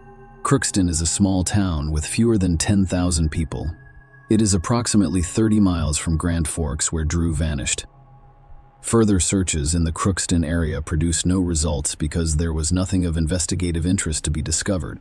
A $20,000 reward was initially offered for information that could help determine Drew's whereabouts, which was later increased to $140,000. At this point, the only clue that could lead to Drew was surveillance footage from Columbia Mall. The detectives sat down again to review hundreds of hours of footage from various cameras, but this time they decided to focus on Drew. They speculated that whoever abducted her may have been following her and appearing in the videos. The investigators spent hours watching the monitors before spotting the person who had piqued their interest. They noticed a man walking aimlessly through the mall. He didn't buy anything and appeared to be more interested in the people around him than in the merchandise for sale. At 3:41 p.m., he sat on a bench near the mall exit and watched people walk by. After about 10 minutes, he stood up from the bench and, wearing black gloves, walked out into the lobby, where he looked into a camera hanging overhead. This photograph was taken 72 minutes before Drew's conversation with her boyfriend was interrupted, and she vanished. Investigators noticed that the man only got up from his seat and walked away after a blonde woman passed him carrying a grocery cart and heading toward the parking lot. The detectives did not believe this was a coincidence. Rather, they believed that the man had chosen an appropriate victim and followed her. The woman's identity was unknown, but police were aware that only one person, Drew Stoden, had gone missing from the mall parking lot that day. Given the slight resemblance between Drew and the woman this suspicious man was following, it has been suggested that if the kidnapper was indeed this man, and if he had failed to kidnap this woman, his next target could have been Drew. She had left the mall around 5 p.m., when it was already dark, potentially giving the perpetrator an advantage. At this point in the investigation, the case involved 3 cities: Grand Forks, where Drew was kidnapped; Fisher, where her phone was last active; and Crookston, where the shoe was discovered. With this information in mind, the FBI began reviewing the records of all registered sex offenders from the cities and surrounding areas. When the photos in the files were compared to the image of the suspicious man from the mall, only one man met all of the criteria, and that was Alfonso Rodriguez Jr., who had a lengthy criminal record of committing crimes against women. The 50-year-old man had spent the previous 23 years in prison. Rodriguez was the second oldest of 5 children, born in Laredo, Texas, in February 1953. 2 migrant workers, Dolores and Alfonso Rodriguez Jr., claimed to have had an unhappy childhood, describing his home life as unpleasant because his parents were harsh on him and unreasonable in their demands. His family moved from state to state for 15 years before settling in Crookston in 1963. Rodriguez became increasingly isolated as he grew up, exacerbated by language barriers. His preferred language was Spanish, and he struggled with English, which made school particularly difficult. He eventually dropped out of school in 9th grade and started working as a laborer at the American Crystal Sugar Company plant in Crookston. Rodriguez claimed that he was molested by older women in his youth, which he blamed for his hostility toward women. In October 1974, at the age of 21, he asked a woman for a ride home, but instead directed her to Crookston's driveway, where he grabbed her by the throat and attempted to force her to please him. The following month, he approached another woman sitting in a truck outside a Crookston movie theater. He threatened her with a knife and took her to a remote location in the countryside, where he forced her to have sex with him. Then in 1979, he attempted to kidnap a 69-year-old high school English teacher. While out walking in Crookston one night, the woman fought back as Rodriguez attempted to force her into his car. In a fit of rage, he stabbed her with a knife in her elbow and abdomen, but she managed to escape and flee to safety. The woman, who was artistically talented, was able to create a composite sketch of Rodriguez that closely resembled him, resulting in his capture. He was convicted of attempted kidnapping and aggravated assault and served a 23-year prison sentence before being released in May 2003. He had been released from prison 6 months before Drew disappeared and was classified as a third-degree sex offender, which meant he was at the highest risk of reoffending. Before being released from prison, Rodriguez and his family expressed their concerns to Minnesota Department of Corrections officials. Even his family feared that he was reverting to his old ways. Despite their fears, Alfonso was released after serving his full sentence. After his release, Rodriguez lived with his mother in Crookston, only a few miles from the bridge that should be recalled. Another disadvantage for Drew was the discovery of his shoe. The detectives decided to speak with Alfonso Rodriguez, who of course denied any involvement in Drew's disappearance. The man confirmed that he was at the Columbia Mall on the day she went missing, claiming that he had gone to the movie theater and seen the film once in Mexico. What he didn't realize was that no movie theaters in Grand Forks were showing the film that day. Police searched Rodriguez's car and realized with regret that Drew was most likely dead. At this point, it appears unlikely that we will find Drew alive. Grand Forks County Sheriff Dan Hill told reporters that he believes the mission is more of a recovery than a rescue at this time. Dark red dried stains were discovered in several locations inside Rodriguez's car, which forensics later determined to be Drew's blood drops. According to the affidavit, blood was found on the passenger side rear window, the back seat, and other areas of the passenger compartment. The blood did come back. It was a DNA match to Drew. The sheriff discovered a folding knife in the trunk that matched the sheath found in the parking lot next to Drew's car using DNA from his toothbrush. A receipt was also discovered, indicating that Rodriguez purchased this knife, complete with sheath, from a hardware store located several hundred yards from the parking lot where Drew vanished. Although Drew was not discovered alive or dead, investigators gathered sufficient evidence to charge Rodriguez. The man was arrested 8 days after she went missing on December 1, 2003. Rodriguez, who was imprisoned in Grand Forks, claimed he had no involvement in Drew's disappearance and refused to speak with law enforcement or provide information about her whereabouts, despite the evidence against him. During a brief bond hearing several days ago, bail for Rodriguez's release was set at a staggering $5 million. While he remained silent in custody, the search for Drew continued unabated, focusing on these 3 towns. The abundance of snow in the area made the searchers' work more difficult. This is an unprecedented move. During a press conference on December 9, the governors of North Dakota and Minnesota promised to help with the search for Drew by hiring several hundred National Guard members and other state employees. North Dakota Governor John Hoeven stated that Drew's disappearance has affected everyone in North Dakota, and Minnesota Governor Tim Pawlenty expressed his pride in the community's cooperation and collaboration with police officials. Despite all efforts, there were no results, and due to worsening weather conditions, the authorities decided to call off the search. In the spring, the intensive search continued. Those looking for Drew hoped to find her as the winter snow began to melt.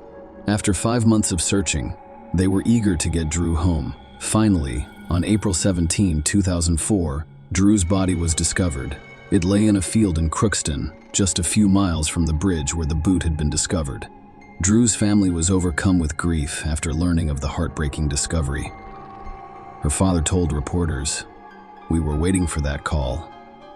And when that call came, we all stopped living for a moment. It was her parents' worst nightmare, and it would follow them for the rest of their lives." The field where the body was discovered had already been searched, but due to the large drifts, they were unable to locate it immediately. Drew was naked below the waist, making the motive for the crime clear. Her hands were tied behind her back, with a rope around her neck and a cut. Under the rope, there were remnants of a plastic bag, indicating that the bag had been placed over Drew's head and then tied around her neck with a rope. Hair matching Rodriguez's DNA was discovered on Drew's jacket. Before her death, the young woman had been brutally beaten and repeatedly stabbed. The medical examiner identified 3 possible causes of her death. It was either suffocation due to the cut on her neck or hypothermia, the third possible cause. After months of silence, Drew's family was finally able to say goodbye to her on April 24, 2004. The mourning ceremony was attended by approximately 1,500 people. North Dakota, where Drew was kidnapped, abolished the death penalty in 1975, and Minnesota, where the body was discovered, did not use it as a punishment either. However, because Drew had been transported across state lines, the crime was considered a federal crime, and thus the prosecutor's office had the authority to seek the death penalty against Rodriguez. On August 30, 2006, Alfonso Rodriguez Jr. was convicted in the Drew case, and the jury recommended that he be sentenced to death on February 8, 2007. During the hearing, Judge Ralph Erickson told the unconfessed Rodriguez that his senseless and violent actions made the jury's decision difficult. Alfonso Rodriguez Jr. became North Dakota's first person sentenced to death in nearly a century. On June 28, 2013, after 6 years on death row, Rodriguez confessed to kidnapping and murdering Drew. However, the story does not end here. Ralph Erickson, the district judge who sentenced Rodriguez to death, became a U.S. Court of Appeals judge, and at the age of 21, he overturned his own conviction of Rodriguez and ordered a new sentencing phase. Rodriguez's guilt is beyond doubt, as evidenced by a variety of DNA tests. In this case, the death penalty is at issue. Erickson overturned the death sentence, citing, among other things, defense attorney's failure to properly examine Rodriguez's mental health and forensic expert Michael McGee's testimony, which the judge admitted misled him. This is the expert's testimony, which stated that Rodriguez violated Drew's sexual integrity within 24 to 36 hours of her abduction. There was no direct evidence to back up this claim, such as Rodriguez's seminal fluid on Drew's body. According to the judge, the expert expressed an opinion that was not supported by the facts, which misled the judge and influenced his decision. Nonetheless, in overturning the death sentence, Erickson noted that even in the absence of Rodriguez and his seminal fluid, the circumstances in which Drew's body was discovered, naked below the waist with her hands tied behind her back, indicated a sexually motivated crime. Judge Erickson stated that the failure to examine Rodriguez's mental health, both generally and at the time of his crime, violated his constitutional rights. After Rodriguez died, his sentence was overturned. The federal prosecutor's office issued a statement indicating that they would seek the death penalty for him again. However, 2 years later, in 2023, the prosecutors abandoned their plans and accepted Alfonso Rodriguez's death sentence, which was commuted to life imprisonment without the possibility of parole.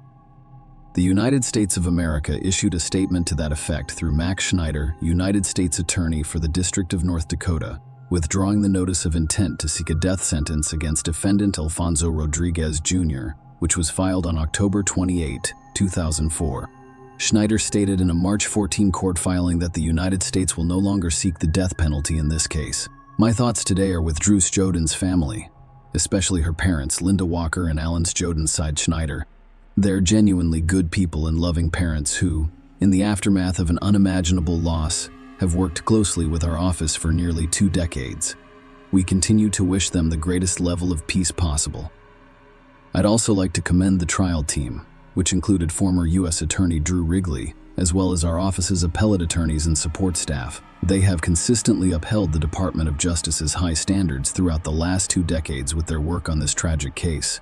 As a result of their efforts, Mr. Rodriguez has been convicted of murder and will remain so. The directive to withdraw the death notice has altered how the United States Attorney's Office will handle this case. What will not change is that Mr. Rodriguez will die in a federal prison. This case prompted changes in sex offender registration laws. On July 27, 2006, President George W. Bush signed the Adam Walsh Child Protection and Safety Act, which included Drew's legislation. Drew's law changed the name of the National Sex Offender Public Registry to the Drew's Joden National Sex Offender Public Website, which informs the public about the whereabouts of registered sex offenders across state, territory, and tribal boundaries. On June 22, 2013, it was announced that Alfonso Rodriguez had been transferred from a death row prison in Terre Haute, Indiana, to Coleman's high-security facility in Centerville, Florida. This appears to be his final resting place. Share your opinion with us in the comments and subscribe to the channel for more.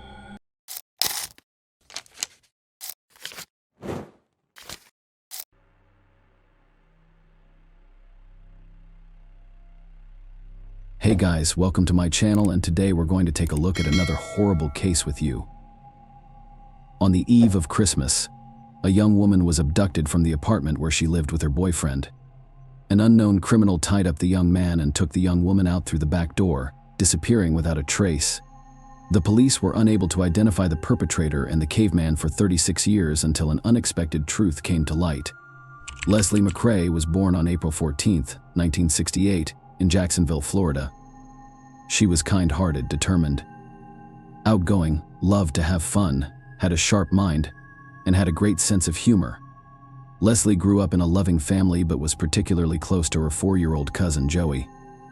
Despite living in different cities, the girls tried to spend as much time together as possible.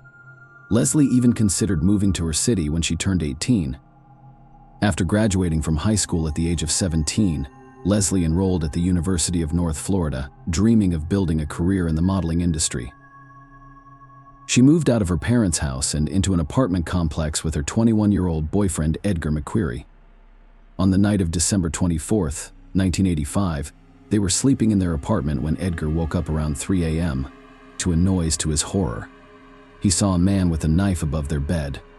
The unknown criminal tied Edgar's hands and fed him with ties, threatening him with a weapon to prevent him from resisting. He then tied up Leslie in the same way and took her out through the back door of the apartment. Edgar, still tied up, could only watch in horror as the kidnapper took Leslie away. He took him 3 hours to free his hands, and around 6 a.m., he called the police. The taxis arrived at their apartment, took Edgar's statement, and began searching for Leslie, considering that the room was almost pitch black at the time of the abduction. Edgar could not see the perpetrator's face or any other distinguishing features except for brown hair. The police also did not know what kind of vehicle the kidnapper had used, although it was evident that he had used some form of transportation to abduct Leslie. They received a call at their station 3 hours after the kidnapping. A man went out for a morning run and noticed a female body lying in a ditch next to the road, 8 kilometers away from Leslie's apartment. The investigators arrived at the scene and immediately identified the young woman. Her body was covered in various injuries. Some of her clothing was torn or missing.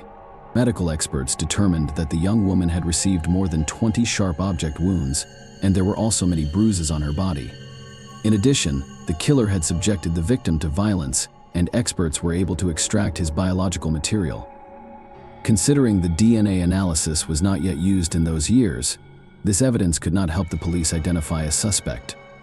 There were no other useful clues at the scene, so the investigators decided to focus on examining the victim's apartment. Soon they had serious doubts about what had happened that night. According to the victim's boyfriend, the criminal had quietly entered the apartment, but no signs of a break-in were found, and there were no signs of a struggle in the rooms. In addition, the back door through which Leslie was allegedly taken out was covered in cobwebs, and no fingerprints were found on it. There were no shoe prints, despite a thick layer of dust around it. All of this suggested that the boyfriend's story may have been fabricated, And in that case, an obvious question arose: does he have anything to do with the murder? The investigators doubted that the boyfriend could have taken out and killed his girlfriend, then returned to the apartment and called the police. Experts suggested that her body was dumped on the street after Edgar called 911, so he was no longer considered a suspect. Over the next few months, the detectives tried to find new leads. But each time they hit a dead end. The investigation was finally suspended in 1986.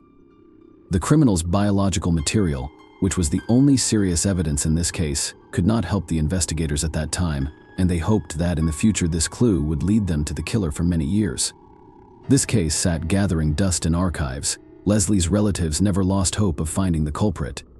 They reached out to various authorities and gathered information themselves that could be useful in solving the case, but their resources were limited, so they were unable to find any new leads. In 2010, Leslie's mother, Sarah Adams, was diagnosed with a serious nervous system disease that practically robbed her of her ability to speak. Despite this, she continued to maintain contact with investigators through nodes. After that, Leslie's cousin Joey became the most active in the search for the truth. Although she and her family lived 2 hours away from Jacksonville, she regularly traveled there to speak with investigators or help Leslie's mother. However, attempts to reach out to the police practically led nowhere. Detectives were not eager to reopen the investigation considering the lack of new evidence. Additionally, they were occupied with ongoing criminal cases, so they were in no rush to take on a decades-old murder case. As a result, Joey began to accuse the detectives of being negligent in the early stages of the investigation or even covering up the perpetrator. She even suggested that the killer may have bribed investigators, but she had no evidence to support this. Theory Joey also regularly gave interviews to local news channels trying to draw public attention to the case. She recalled the time spent with her older sister and described Leslie as a cheerful and positive person. She also regretted that her 2 children never got to know what a wonderful aunt Leslie could have been to them. In late 2018, her relatives' persistent efforts produced the first results. They contacted representatives of the Cold Case Files Project, and they became interested in Leslie's case. This non-profit organization, which began in 2015, focuses on unsolved murders in which police have been unable to find the perpetrators. The organization collects and disseminates information, engages in dialogue with investigators and the media. In addition, they provide support to the victims' relatives, advising them on communication with the police and journalists. The organization's employees posted information about Leslie's murder on various resources, trying to attract as much attention as possible to the case. In such cases, when investigators have now been able to solve the case, public interest can play a key role. First, the more people hear about this crime, the more chances there are that potential witnesses to the events will be among them. Sometimes people, without realizing it, may have seen or heard something that could lead the police to the killer. Second, under pressure from the public and the media, the chances of detectives reopening the investigation increased throughout this time. They had the perpetrator's biological material, but wanted to study it.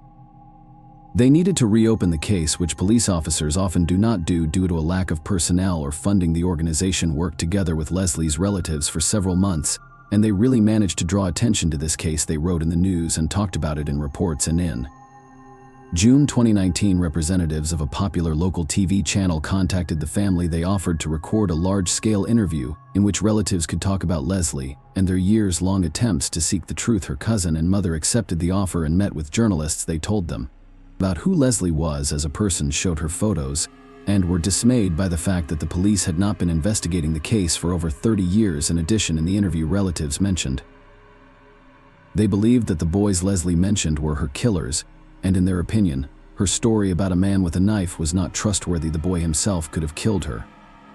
But the journalist decided to cut this moment out, as Edgar was not a suspect in this case, and there was no evidence against him. Representatives of the TV channel contacted the sheriff's office hoping to get some additional information, but the police refused to comment. They referred to rules that prohibited them from discussing with journalists cases that were not currently under investigation. Leslie's family was disappointed with this outcome, but they were not going to give up. Joey continued to write letters to investigators demanding that the case be reopened, and ultimately it paid off. The family was able to organize a meeting with law enforcement representatives, and detectives indicated their intention to revive the investigation. The Leslie family was interviewed again, and the police began to re-examine the evidence. In April 2020, they sent biological material from the victim's body to a laboratory, and soon experts extracted a DNA profile that was entered into the FBI's national database and immediately received a match. Almost 35 years later, the investigators finally had a possible killer's name. He was 58 years old, David Nelson Austin. After studying his biography, the detectives found many interesting moments. His DNA was in the FBI database, not just by chance. Since 1991, the man has been serving a sentence for 2 sexual crimes committed in 1988 and 1990. At that time, he lived in Michigan, where he moved from Florida. Detectives determined that at the time of Leslie's death, he was living in Jacksonville and was 24 years old. 2 months before the murder, he attacked a mentally disabled young woman and attempted to assault her, but he failed. The man was arrested, but the justice system treated his act very lightly. Austin received no serious punishment and remained free. In addition to this, he had a whole series of less serious crimes, including drug possession, disturbing the peace, and more. Detectives had no doubt that he was behind Leslie's murder and began preparing the case for trial, gathering all the necessary materials in early 2021. They went to the Michigan prison to interrogate Austin. For the first time, the man denied his involvement, but no one was going to believe him on his word. Investigators took his DNA sample to directly compare it with the biological material found on the victim's body. This had to be done as part of the standard procedure, and the result was expected to be a complete match in August 2021.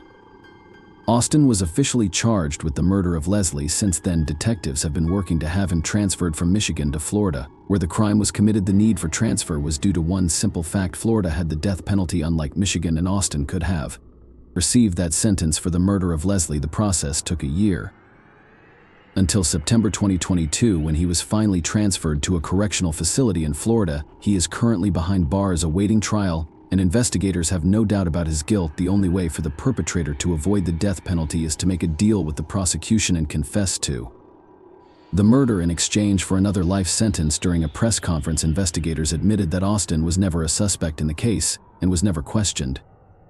According to them, the man did not leave any clues that the police could use to pursue him, and DNA analysis was impossible at that time. Furthermore, his DNA was only added to the FBI database in 1991. 6 years after the murder, Joey also gave an interview in which she said that she had always believed that Leslie's boyfriend was the killer. It was only after investigators revealed the real perpetrator's name did she realize that Edgar was also a victim in the story. It is expected that she will be the main witness in the trial. Leslie's mother said she forgave her daughter's killer, which surprised her family members, but they all respected her decision. Interestingly, Austin has a son named Owen whom he has never met. Nevertheless, they regularly communicated via email. Journalists contacted Owen and learned that he was shocked by the charges against his father. Austin himself wrote to him about it, adding that he had nothing to do with this crime. At the same time, his son was well aware of other criminal episodes from his father's life but continued to communicate with him. Austin's trial is expected to begin soon. If there are no bureaucratic delays, he may receive his sentence in a few months. Despite the fact that the truth has finally come out, the victim's relatives still blame investigators for negligence, believing that if they had periodically reopened this case, the perpetrator's identity could have been established in the early 90s rather than 30 years later.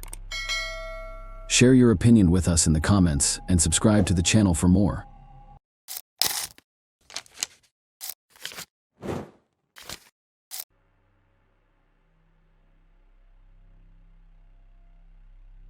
Hey guys, welcome to my channel, and today we're going to take a look at another horrible case with you. This story follows a woman whose life is riddled with lies from beginning to end. You will learn how the unscrupulous deceiver ends up pursuing large sums of money and how many human lives are affected. Michelle grew up in Hurst, a suburb of Dallas, Texas. She had a younger sister, Laura, and her mother left home in search of a better life, so the father was responsible for his children's upbringing. It was difficult for a man to raise 2 daughters alone. He survived on occasional earnings from a construction site and frequently drank alcohol in search of easy money. He repeatedly devised and carried out devious profit-making schemes. He would take a job at one factory or another and purposefully injure himself in order to receive insurance money compensation.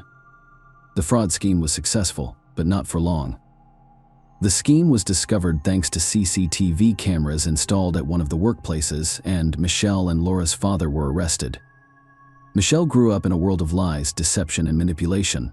This was her normal life, from which she wanted to escape by any means possible. However, she couldn't escape herself because lies had already become a part of her life, and she didn't know how to live any differently.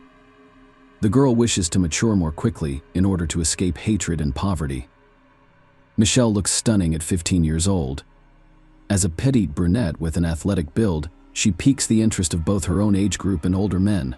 Even so, Michelle realizes that, with her feminine power and charm, she can easily manipulate any man in her environment to get what she wants. So her life begins with a series of love relationships with various men. Michelle drops out of school at the age of 17 and marries Kenneth O'Rian, then 16, for the first time.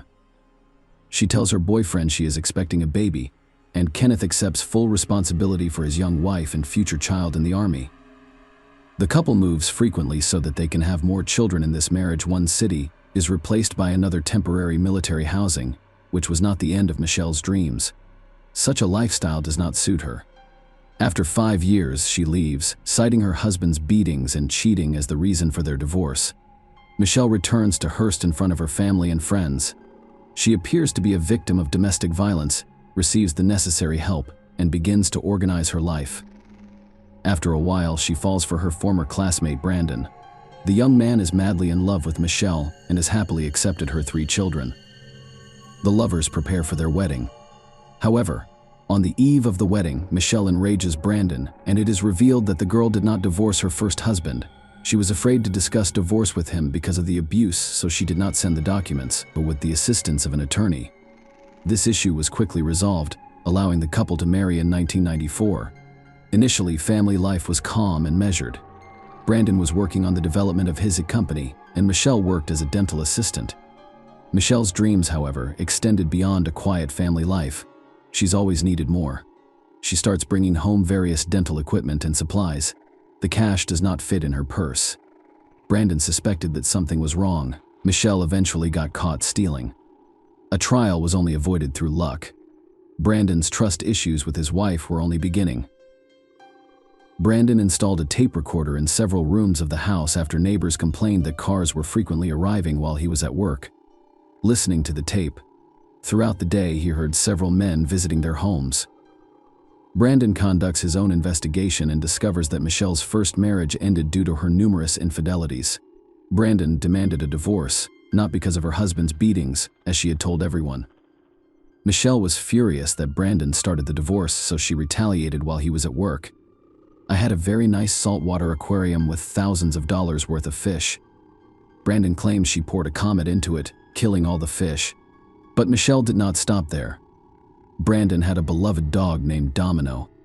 Michelle stuffed the dog with sleeping pills, resulting in the animal's death. Michelle put Domino to sleep. "If you are shocked at this point, we have only scratched the surface." Brandon describes it as an unending nightmare. You cannot make that girl leave. Unfortunately, Brandon discovered the truth about Michelle after his own marriage had been completely destroyed. Michelle's experiences with Brandon Dixon pale in comparison to her encounters with other men. It was later revealed that Michelle's first child was fathered by John Paul Ray, a fellow Hearst high school student. Instead of disclosing this information to John, she told Kenneth O'Rian that the child was his, forcing him to marry her. For 13 years, Kenneth believed the eldest son was his own. John later told police that Kenneth paid child support from the age of 5 to 18 and was unaware that he was not the father. They had a common-law marriage for 8 years. Their relationship ended abruptly when John suspected his wife of cheating. Michelle did not deny it. She acknowledged the affair on the side. John moved out, leaving the majority of Michelle's belongings. Michelle's next love was Greg Williams. They weren't so young anymore. Both had a history of failed marriages. He was married twice and has a daughter. After Greg and Katie divorced in 2003, they agreed to share custody of their daughter, Taylor. However, there was no formal agreement on child support because the ex-spouses had a good relationship. Wealthy, successful, and generous, Greg was the perfect match for Michelle. Michaela, Greg and Michelle's daughter, was born in 2007. A year later, they were married. Their marriage embodied the American dream: money, children, and love. Everything was in abundance. Michelle appeared to have made it through the thorns to the stars, achieving the life she had always desired. Greg Williams held his family in high regard. He grew up in a family with strong values and accomplished everything on his own from an early age. He loved sports and held a black belt in martial arts. Greg, in addition to his love of exercise, enjoyed guns. Both he and Michelle had guns in their home, and Keller Michelle's gun, a silver .4 caliber pistol, was kept in a safe, whereas Greg kept his gun, a black bear .4 caliber pistol, loaded in a case under his bedside table. The couple was determined to make their marriage successful. They host birthday parties for their children from previous marriages in Keller. Michelle's adult children would host barbecues and swimming parties. Frequently, the house was full of friends. Despite the picturesque suburban home and a precocious daughter, Greg and Michelle were not your typical American couple. They met through an online community dedicated to bondage, domination, sadism, and masochism, and their wild adult house parties drew numerous complaints from neighbors. Without making it public, the couple decides to move out. Michelle and Greg had been unable to sleep for several hours the night before. They were planning to purchase a new house for $4.5 million. They had an emotional discussion about the upcoming event. Greg remained in the bedroom alone. On October 13, 2011, Michelle went out to comfort her crying daughter and fell asleep in her room. At 4:40 a.m., an emergency call arrived, and a crying woman screamed into the phone that she and her husband had been attacked by a robber. She was injured, and her husband had been shot. Within minutes, police had arrived on the scene of the tragedy. Inside the home, detectives discovered a television on full volume and a baby sleeping on the couch. Michelle's daughter was sound asleep, unaffected by the attack. The woman's behavior tipped off police officers. She was acting strangely, and it did not appear that she had just been burglarized. The gated community quickly filled with police cars, detectives, and forensic experts. The lot was cordoned off, and officers searched every inch of the nearly 5,000 square foot house. Michelle was fully dressed, with her hair styled, and appeared calm. She told the cops she was asleep, but her clothing and demeanor suggested otherwise. Michelle, the only witness, was taken to the Keller Township Police Station for questioning. After several hours of speaking with police and investigators, Michelle's story began to unravel like a house of cards. According to the woman, the intruder, dressed entirely in black, hit her on the head with a wrench. She collapsed from the blow but remained conscious and heard a gunshot. The stranger then escaped through the back door of the house. Michelle Williams' account did not match what the police saw on the scene. Greg Williams was shot in the head while he lay in bed. A .45 caliber handgun, likely used by the intruder, was discovered near the back door, alongside a wrench. No fingerprints were found on either weapon. Neither was found to have signs of forced entry. The family's valuables and money remained unharmed, and CCTV footage from a neighbor's camera revealed that only one car had entered the gated community in the hours preceding the crime. Police confirmed that the vehicle belonged to a newspaper deliveryman. Michelle invented a version of the attack to throw off the investigation. She hit herself with a wrench and decorated their large house to resemble the scene of the attack. However, detectives conducted their due diligence and discovered a number of discrepancies. Michelle Williams was fully dressed, with stylized hair and fresh makeup on her face. It created the impression that she was waiting for someone. The gun used in the crime was discovered in the house, with no fingerprints. The final detail proving Michelle's lie was the $20,000 in cash that was not stolen during the robbery. Michelle couldn't figure out why a successful businessman and devoted father would commit suicide. However, she was able to explain her behavior. Michelle claimed she didn't want to tell their young daughter the painful truth about her father's suicide. She admitted to police that she wiped down the gun and washed Greg's hands to conceal fingerprints before staging a home invasion and calling for help. As bizarre as that explanation was, it became clear to the police why no evidence was discovered in the home. Michelle admitted to wiping the crime scene with bleach and hitting herself in the face with a wrench to paint a more realistic picture of the assault. Keller police initially questioned the credibility of Michelle's testimony, but no physical evidence linking her to the crime was presented. Michelle was arrested for perjury and released around 5 p.m. Michelle went to her sister Laura's house on the evening of her husband's murder and made no mention of Greg's name. Michelle cried from time to time, but it did not appear sincere. When questioned by police, Michelle's sister Laura stated that she awoke in a good mood the morning following the tragedy. She was dressed beautifully, with her hair styled and makeup applied, and she was in good spirits. The recent widow went to breakfast at a well-known restaurant that served the best pancakes with syrup. While the police investigated the theory that Greg committed suicide, they struggled to find a motive and credible evidence. Michelle presented the investigation with emotion first, followed by evidence of her guilt. Going through the documents from the first interrogation, the investigators were drawn to Michelle's claim that she didn't care about a single penny, but her actions proved otherwise. Following Greg's death, Michelle quickly began liquidating family assets and spending large sums of money. She cashes checks through Greg's company. The amount of checks cashed is not made public anywhere. Most likely, we're talking about a large sum of money. Michelle made one of her most serious mistakes after receiving cash from the sale of the Blueberries frozen yogurt store in Keller. Michelle was the sole beneficiary of Greg's life insurance policy, which was purchased on August 12, 2011, almost exactly 2 months before his death. But the woman overlooked an important fact: the terms of the insurance policy. Greg's death was not covered by insurance because he chose to die. And at the last minute, she was denied the funds. The main motive for the crime was to obtain the insured sum of $600. Later, another important aspect of financial fraud is revealed. Casting suspicion on the widow, fictitious financial documents for a mortgage loan were used to purchase the house that Greg and Michelle had been planning to buy on the eve of his death. The account numbers were deliberately changed, and the lender was not immediately aware of the elaborate fraud. When Greg died, Michelle canceled a meeting with the mortgage company, and the fake account went unnoticed until the police discovered it. Michelle, convinced of her innocence, writes a $18,000 check to attorney Kenneth Winterkorn and takes a week-long vacation to Grapevine with her children. During the 3-month investigation into Greg Williams' death, police were able to uncover his wife's web of deception. An autopsy on Greg revealed that he was shot from a distance of 12 to 18 inches. Furthermore, the toxicology examination produced a report indicating that Greg had a large dose of sleeping pills in his system at the time of his death. Additionally, the police determined that there was no assault on the house. Mrs. Williams sedated her husband and shot him from a foot away after increasing the volume on the television. Michelle, who was sleeping in her room, had not heard anything. According to the Tarrant County Medical Examiner's report, Greg Williams' death was officially ruled a homicide on November 3, 2011. Michelle Williams was arrested on January 9th while on her way to a fitness center. She was charged with murder, tampering with evidence, and providing a false statement to police. Michelle was both the only witness to the crime and the sole suspect.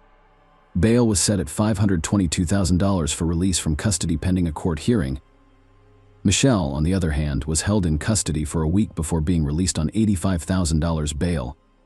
Dressed in gym clothes, Michelle walked out of jail wearing a GPS monitor and under the arm of attorney Kenneth Winterkorn, who is now officially representing her. Kathy, Greg's first wife, was furious when she discovered that the money she paid Korn to defend Michelle was part of Greg's estate and should never have gone to pay the legal bills of the woman accused of killing him. Kenneth is listed as Katie and Greg's divorce attorney in online court records from 2003. In 2008, Winterkorn's name and signature appear on legal documents regarding the custody agreement for their shared daughter, Taylor. However, providing evidence will exonerate Kenneth Winterkorn's defense of collusion with Michelle Williams. The divorce was handled by his company, and he never personally represented Greg. Kenneth Korn claimed he first learned of Greg's murder from an company employee. It was shocking when Korn revealed that Michelle later sought his assistance. After her plan to profit from Greg's death is foiled, Michelle Williams changes her name to Shelley and appears as a fitness guru, hoping to start a new life. On Facebook, Shelley publicly announced her relationship with Jean Wallace, a friend of her oldest son who is nearly 15 years younger than her. Shelley and Jean established a fitness club in Bedford and promoted it extensively online. Michelle, armed with an ankle bracelet and a GPS tracker, spent the next few months enjoying her new boyfriend, fitness classes, and court hearings. She frequently appeared in court dressed for a night on the town, in miniskirts, knee-length boots, and deep-cut blouses. She never lamented Greg's death for a moment. Greg's ex-wife, Kathy Robb Conover, had been friends with Greg Williams for over 20 years and attended many of Michelle's hearings.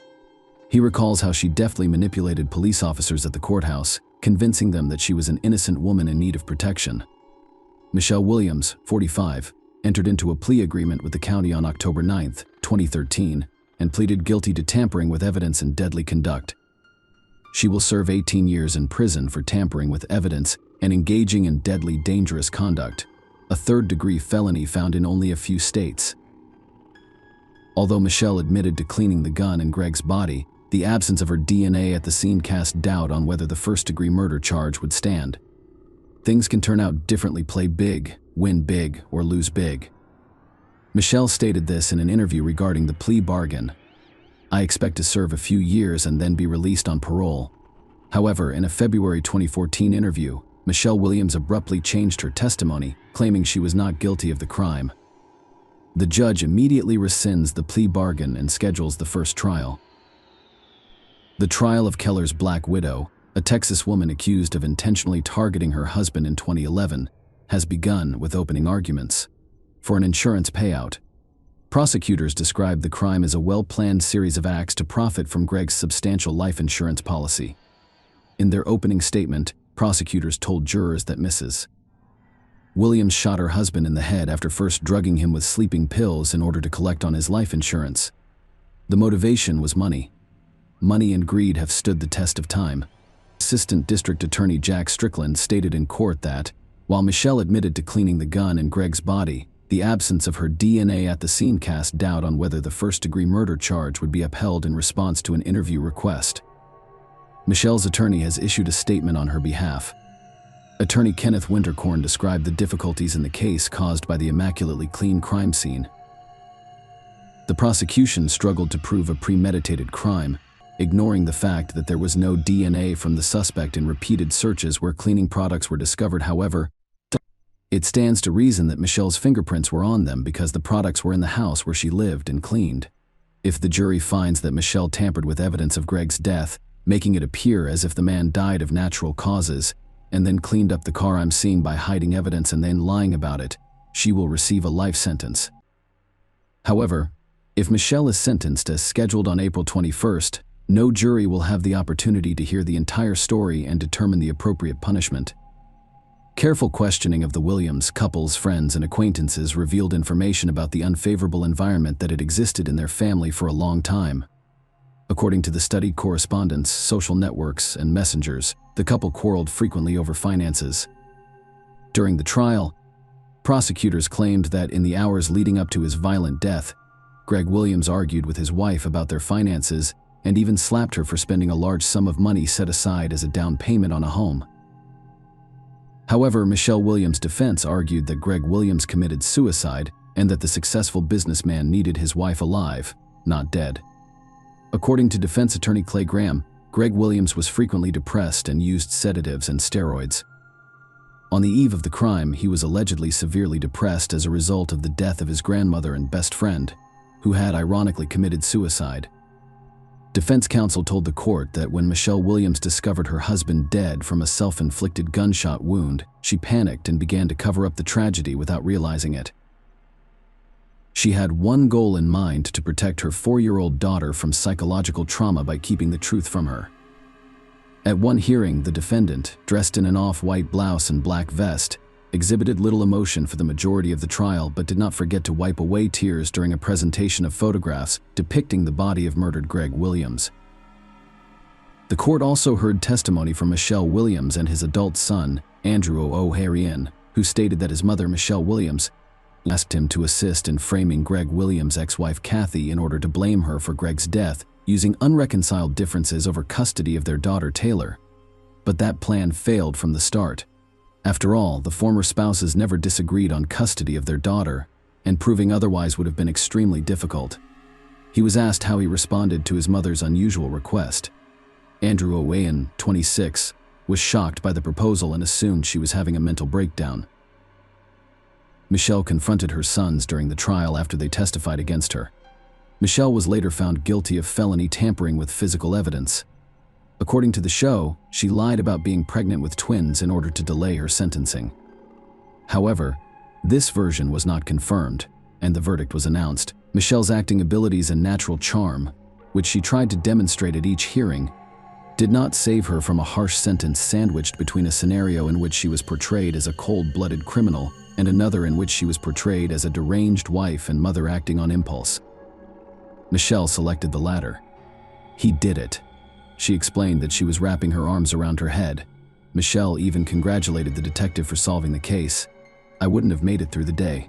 She said, "You had won." Even before the police admitted to doubting Michelle's account, few believed Greg had died. He had too much to live for. And he was well aware of the anguish and grief that untimely death causes. Kathy Williams believes Michelle's relationship with Gian Wallace began while Greg was still alive and could be the elusive motive for this crime. If Greg had discovered she was sleeping with her little boyfriend, he would have dumped her, and she would have received nothing. Katie claims Greg was willing to put up with a lot, but not with cheating. She's ruined more lives than you can imagine. Brandon claims she's a professional manipulator. If the courts had interviewed all of us, things could have turned out differently. Michelle was sentenced to 60 years in prison. The judge also determined that she would have to serve at least 30 years before being eligible for parole. Michelle is currently incarcerated at Mountain View Prison in Gatesville, Texas. Michelle Williams is a felon and a fraudster who is currently serving time in prison for all of her intentional actions. She has never expressed regret for her actions and still refuses to accept full responsibility for her crime. Share your opinion with us in the comments and subscribe to the channel for more.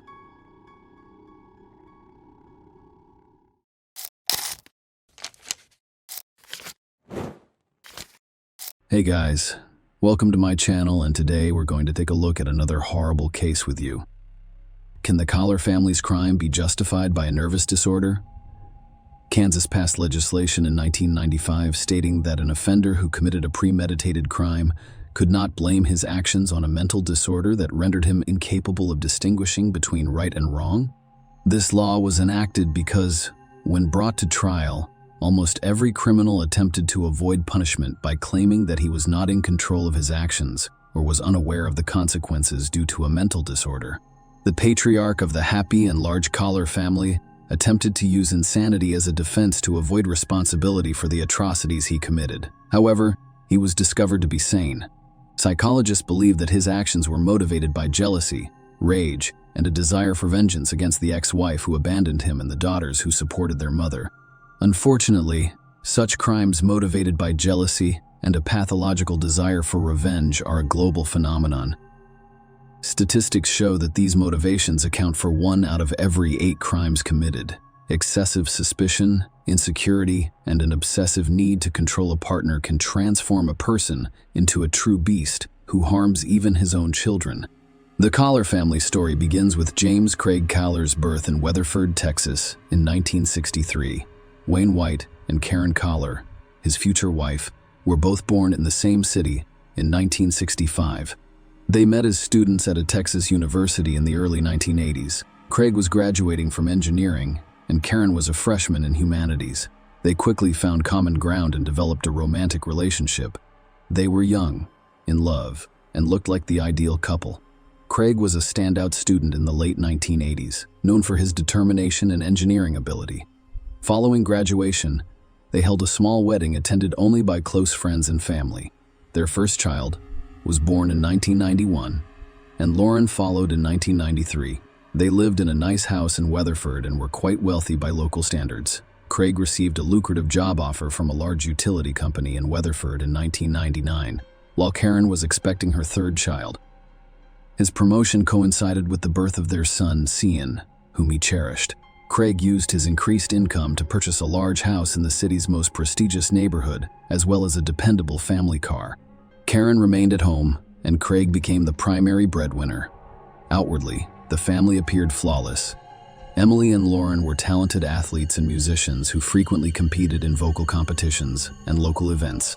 Emily excelled in school and attended a prestigious pharmacy college, while Lauren, an excellent student, aspired to attend a conservatory and pursue a career in music. Cian was an outgoing, kind, and inquisitive boy who loved numismatics and aspired to be an archaeologist.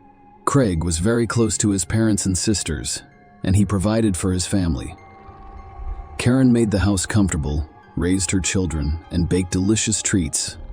They were involved in the community and worked to improve their neighborhood. They also raised 3 wonderful, talented children. However, behind the facade of perfection, family members kept many problems hidden. Karen told her younger sister, Linda, in 2007, that she was on the verge of having a nervous breakdown. She complained that Craig had been controlling and monitoring her for years, and that his control was growing. Craig demanded a full accounting of all expenditures, including not only major purchases, but also everyday household expenses. Karen provided him with supermarket receipts and bank transaction information, and she reported her whereabouts every day while he was at work. Craig set a strict schedule for the entire Collar family. When he returned from work, his wife and children had to be there to greet him. They went to bed, awoke, and ate at specific times, and even intimacy between the couple was planned. Craig's desire for control grew stronger over time. He became more demanding and selfish, and Karen's activities were planned down to the hour. Karen felt enslaved. She had no free time, only duties and responsibilities. She attempted to meet all of her husband's demands, hoping that he would relinquish control and they could return to their old lives. However, Craig appeared to enjoy his control and was unwilling to change. Linda was very disturbed by her sister's revelations. She, like everyone else, had pictured Craig as the ideal husband, father, and family man, but he turned out to be a domestic tyrant. Karen did not, however, want to destroy her family. Furthermore, she and her children were financially dependent on Craig.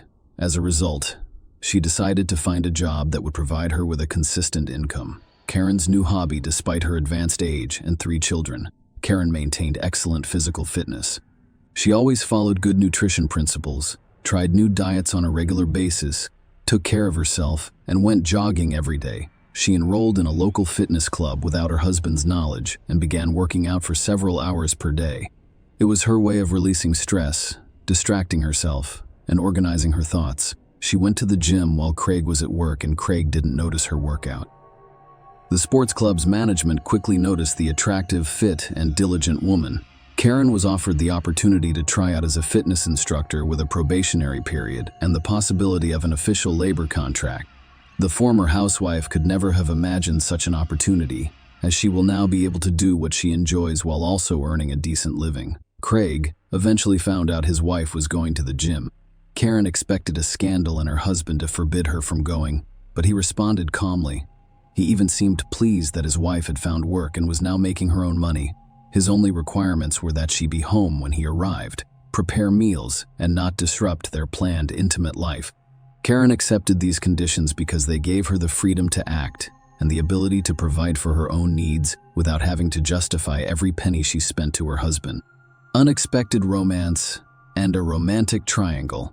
Soon, the fitness club had a new instructor named Sonny Rice. Karen and Sonny quickly bonded and became friends. Karen, who'd been a stay-at-home mom for many years, was unable to interact with people outside of her family. Sonny became a trustworthy confidant. The women spent time together at work every day, going for walks, drinking coffee, and having heart-to-heart conversations. It didn't take long before their friendship evolved into something more. Naturally, they concealed their emotions and relationships from everyone. Karen eventually decided that she needed to confess everything to her husband.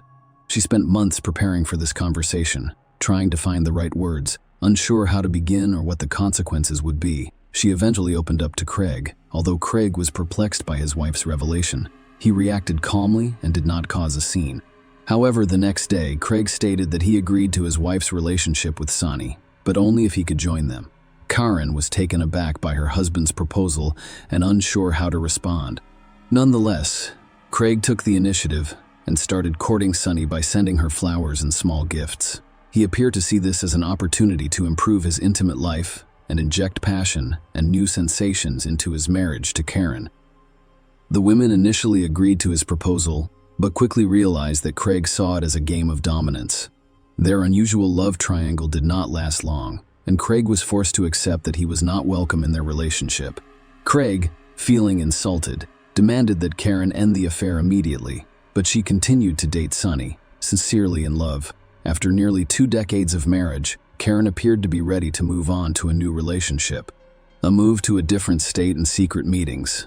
After months of scandals, confrontations, and agonizing deliberation, Craig determined that the best way to save his family was to relocate to another state. He started looking for a new job, sending out resumes, and soon landed a position as a water director for a large company in Columbia, Missouri, a city adjacent to Kansas. Craig hoped that his wife's move to another state would put an end to her affair with Sonny and allow their family life to return to normal. The move in the summer of 2008 was difficult for the family because the children had to change schools, make new friends, and adjust to life in a new city. Although the family was already well off, Craig's new salary was nearly double that of his previous position in Weatherford.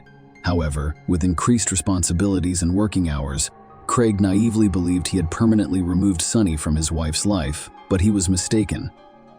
Karen and Sonny maintained regular contact, exchanging calls and texts and meeting in secret. They'd drive to meet halfway and spend a few hours in a roadside hotel before heading home.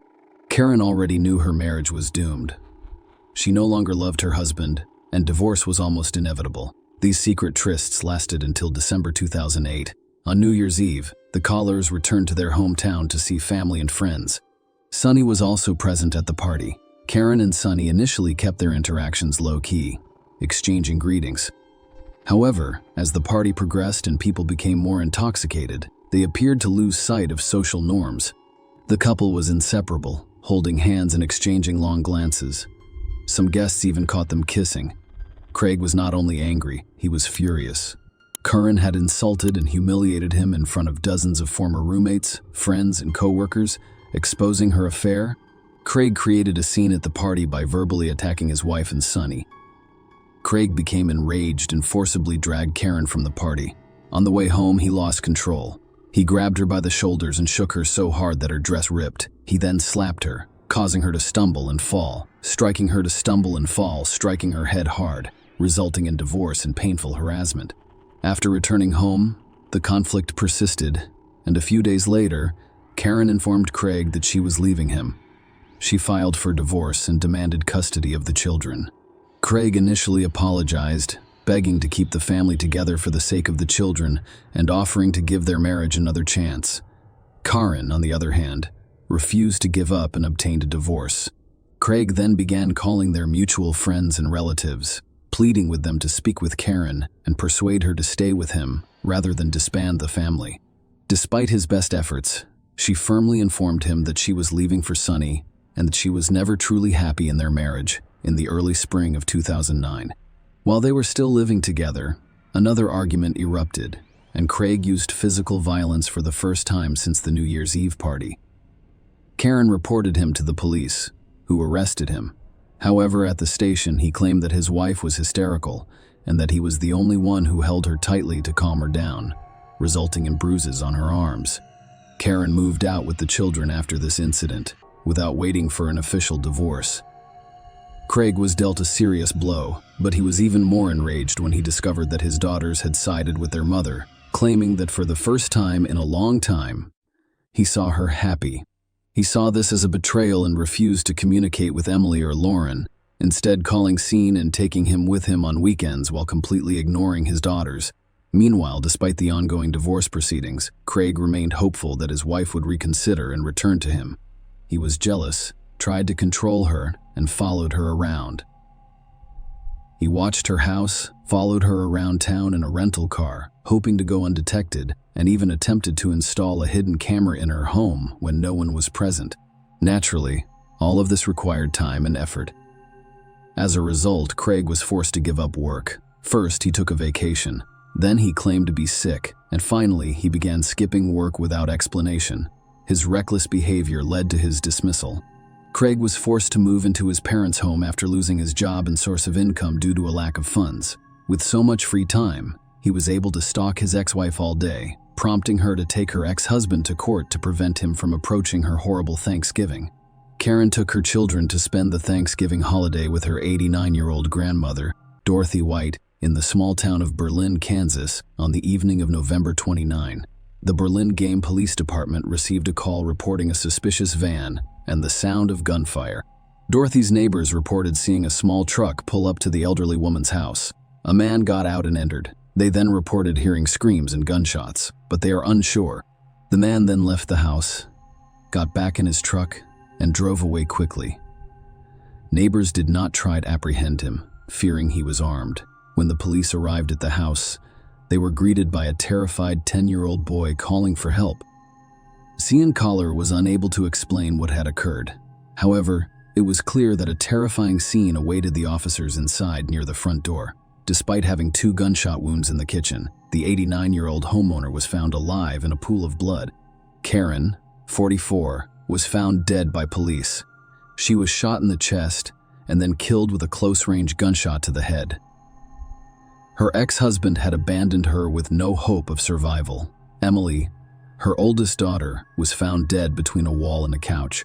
She had apparently attempted to flee from her enraged father, but he caught up with her and killed her with 2 blank shots. Lauren, her younger sister, lay in a pool of blood in a bedroom on the 2nd floor. She was still alive, begging faintly for her life, and repeatedly claiming that her father had done it. The elderly woman and Lauren were immediately taken to a nearby hospital's intensive care unit. Despite the doctor's best efforts, their lives were not saved. Lauren died on the morning of December 1 from massive blood loss and organ damage, while her great-grandmother died a few hours later. Cian, the only surviving witness, was in shock. Psychologists assisted him, but he required a thorough interrogation as the sole living witness to the tragic events at his great-grandmother's home. He explained that evening, his mother was in the kitchen preparing dinner, and he approached her to request his favorite pies. Suddenly, the back door of the house swung open, and their father entered holding a shotgun. Without speaking a word, the man pointed the barrel at his ex-wife, shot her, and then moved closer to fire again. For the initial few seconds, Cian was frozen in horror as his father turned to face him, but he did not aim. Instead, he stared silently and intently at him.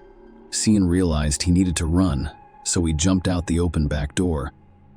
The boy dashed toward the main entrance, hoping to alert his grandmother and sisters and call for assistance. However, as he approached the threshold, he heard several additional gunshots. He took refuge in a small outbuilding because he was afraid to enter the house. He heard several more shots and waited in fear for his father to come after him. Mr. Collar Craig was immediately added to the wanted list, with warnings that he was armed and dangerous.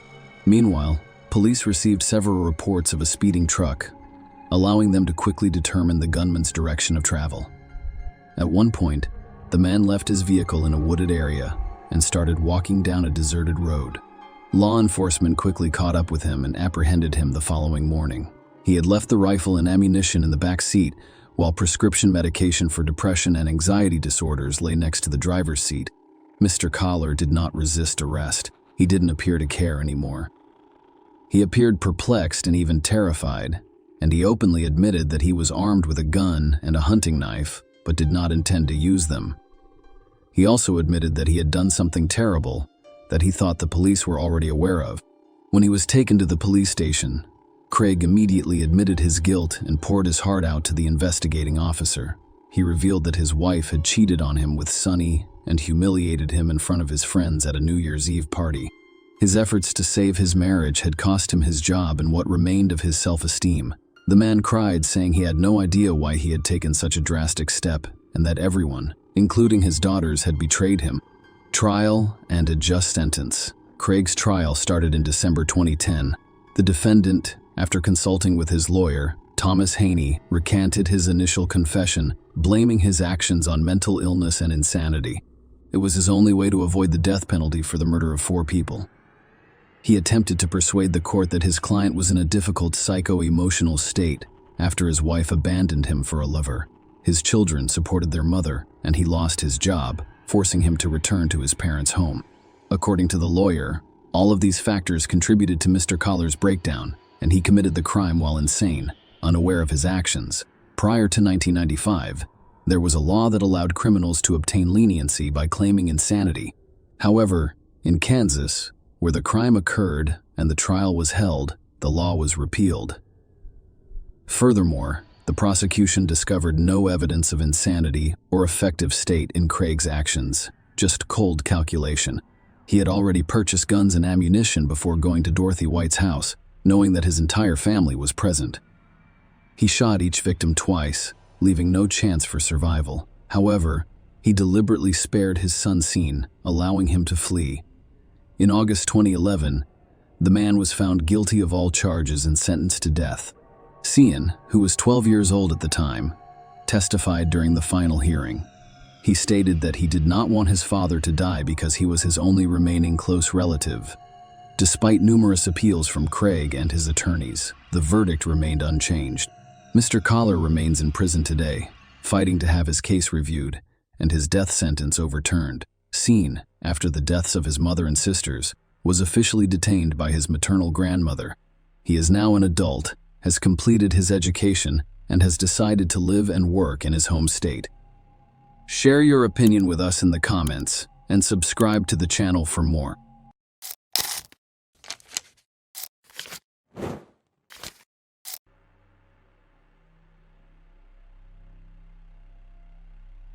Hey guys, welcome to my channel, and today we're going to take a look at another horrible case with you. The family of a well-known Australian businessman was found dead in their family mansion. From the very beginning of the investigation, detectives faced a nearly complete absence of evidence and suspects. However, soon unexpected details emerged in the investigation, altering the course of the case and revealing a truth that not only shocked the relatives of the deceased but also stirred public outcry. The Min and Yun lines had immigrated to Australia from China to pursue higher education. They met during their time at the University of Sydney and later got married, establishing their permanent residence in Newcastle. In 1994, their daughter Jun Lin, commonly known as Brenda, was born, and she was soon joined by two sons, Henry and Terry. In 2002, the Line family opened a kiosk on Rose Street, selling various news publications, newspapers, and magazines. Gradually, their small business began to prosper and generate a substantial income. The family was highly respected within the community, known for their hard work as their store operated 7 days a week, and they were seen as loving and caring parents. Their eldest daughter Brenda grew up to be beautiful, intelligent, and kind. Henry was very sociable and had a strong interest in sports. While the youngest Terry kept up with his older siblings, the strong family bonds were reflected in their outward success as their business thrived. The family's income from the store had already reached around $1 million per year, making the Line family one of the most prosperous and respected in North America. Having achieved success in their business, Min Line and Yun Line assisted relatives from China in relocating to Australia. Lily's sister had been living in the same house as her sister and her family since she moved to Australia, helping to raise the children. Min Line organized the relocation of his parents, and the elderly couple settled in Maryland, located a 30-minute drive from North Ephesus. He also helped his sister Kathy and her husband Liam bin Ai, known as Robert, with their move. Kathy and Robert, after an unsuccessful attempt to start their own restaurant business, settled in North Epping, living just a few minutes' walk from the Line family's home, and both of them worked at Min Line's store on the morning of July 18, 2009. The store's regular customers were alarmed to find it closed without any prior notice. This was highly unusual since the store had always been open 7 days a week. Concerned about this, one of the store's loyal patrons contacted Kathy to inquire about the reason for the store's closure. Kathy was unaware of why her brother hadn't shown up for work and failed to notify anyone suspected that Min Line might be ill. In response, Kathy and her husband went to her brother's home upon approaching the house. They discovered the front door unlocked inside the house. When they reached the second floor, they were met with a gruesome crime scene involving the Line family. Kathy immediately reported the discovery to the police, leading to the revelation of the Line family's demise. Police swiftly arrived at the scene and found the lifeless bodies of 43-year-old Yun Line, commonly known as Lily, her two sons Henry, aged 12, and Terry, aged 9, as well as her 39-year-old sister Yan B, known as Irene. Blood splatters were discovered throughout the house from floor to ceiling. In the initial hours of the investigation, the police became suspicious of Manlin, the head of the family, as his body was not found during the examination of the house. Investigators also noted the absence of another family member, the eldest daughter of Jun Lin, known as Brenda, upon inspecting the crime scene. It became apparent that the assailant had not entered her room as there were no traces of blood and the room remained untied. 2 hours after the police arrived at the scene, a man's body was discovered under a blanket on a bed next to Lily. indicating that Lynn's family's head was not a fugitive but had become a victim of the attack. To ascertain the identities of the deceased, investigators had to turn to forensic examination as their faces were so disfigured that their relatives could not identify them. The police began a thorough examination of every corner of the crime scene, but at that point they had no leads regarding the motive for the crime or the identity of the perpetrator initially upon examining the bodies. Investigators believed that the assailant had shot the victims in the face from close range. Given the extent of their disfigurement, however, later, the results of a forensic examination revealed that the victims had been brutally bludgeoned to death with a blunt, heavy object, likely a hammer. Additionally, 4 out of the 5 victims exhibited signs of asphyxiation, indicating that they had been strangled before succumbing to their injuries. The time of death was estimated to be between 2 a.m. and 5 a.m. Police learned that on the evening of Friday, July 17, 2009, a large family dinner had been organized at Min Lin's parents' home, attended by the entire family, including Kathy and Robert. According to the parents' accounts, the dinner proceeded in a warm and pleasant atmosphere, with everyone enjoying their time together. The only family member absent was Brenda, who was 15 years old at the time she had left on a school trip to study the French language in New Colonia with Cheltenham Girls High School, and had learned about the brutal murder of her entire family through Facebook. This incident created a media frenzy and shocked the community. Many North Epping residents were personally acquainted with the Line family and were deeply saddened by their tragic demise. The public funeral for the Line family took place at Olympic Park on August 8, 2009, with over 1,000 people coming to bid farewell to the family after the funeral, despite Lan's parents offering Brenda to live with them. Kathy and Robert insisted on taking custody of the girl, citing their advanced age and swiftly formalized guardianship. Brenda returned to school, and Kathy and Robert took over the management of the store. The police continued their investigation, which was filled with rumors and speculations. One theory suggested that the initial intention of the perpetrator might have been a robbery gone awry. Another theory implied a connection to the Chinese mafia, as a few days prior to the murder, Minin had witnessed an armed robbery of a cash and transit vehicle near his store. It was believed that he was killed to prevent him from testifying, and the rest of the family became unintended victims. However, the investigation could not find any evidence linking the crime to the robbery witnessed by Mine. The idea of a home invasion was also swiftly ruled out as there were no signs of forced entry and nothing had been stolen from the house during the investigation. It became evident that the murders had been meticulously planned, and the absence of any foreign fingerprints in the house, except those of the family members, led investigators to believe that the killer likely wore gloves given that the murder weapon was not found at the crime scene. Investigators concluded that the perpetrator had carefully planned the crime and had taken steps to dispose of the murder weapon. Detectives hypothesized that to maintain control and prevent the hammer from being dropped during the attack, the assailant likely had it attached to their wrist in some way at the crime scene. 24 bloody shoe prints were discovered, which were determined to correspond to a shoe size of 9.5 in American measurements, indicating that the assailant acted alone. Investigators speculated that the crime was most likely committed by someone close to the family, who had access to the house, was familiar with the layout of the rooms, knew the location of the circuit breaker and alarm system, and was aware of Brenda's absence from the house. This idea was supported by the fact that the killer did not enter Brenda's room, as no traces of blood were found in there. The brutality of the crime led investigators to consider that it was driven either by intense hatred or overwhelming passion. Despite their suspicions, investigators still had no concrete idea of who might be involved in this crime. Extensive interrogations of potential witnesses yielded no valuable information. Mel's parents, as well as Kathy and Robert, were questioned multiple times, but no significant information regarding potential wrongdoers was obtained. Kathy and Robert held a press conference organized by the police, urging the public to share any information they might have about the case. However, for several months, the investigation seemed to be at a standstill. The immense public pressure on the police demanded a swift resolution to find and punish the perpetrator. Consequently, a special task force was established within the police department, consisting of the most experienced investigators. They decided to re-examine all the evidence in the case that had not been thoroughly analyzed before. During the review of a recorded phone call between Kathy and the emergency services operator, towards the end of the call, the police noticed some unintelligible muttering in the Cantonese dialect. This recording was quickly translated, revealing a woman pleading with her husband not to leave her alone in the house, because she suspected the perpetrator might still be inside. Investigators found it peculiar that Robert had left his wife alone at the crime scene without checking whether the aunt was still in the house or not. This raised suspicions that he might have known for certain that she was safe and that the aunt had already left the premises. As a result, investigators decided to scrutinize Robert more closely, shifting the focus of the investigation in this direction and searching for additional evidence. During their investigation, detectives discovered that Robert had unrestricted access to the Line family home as he had a key to it.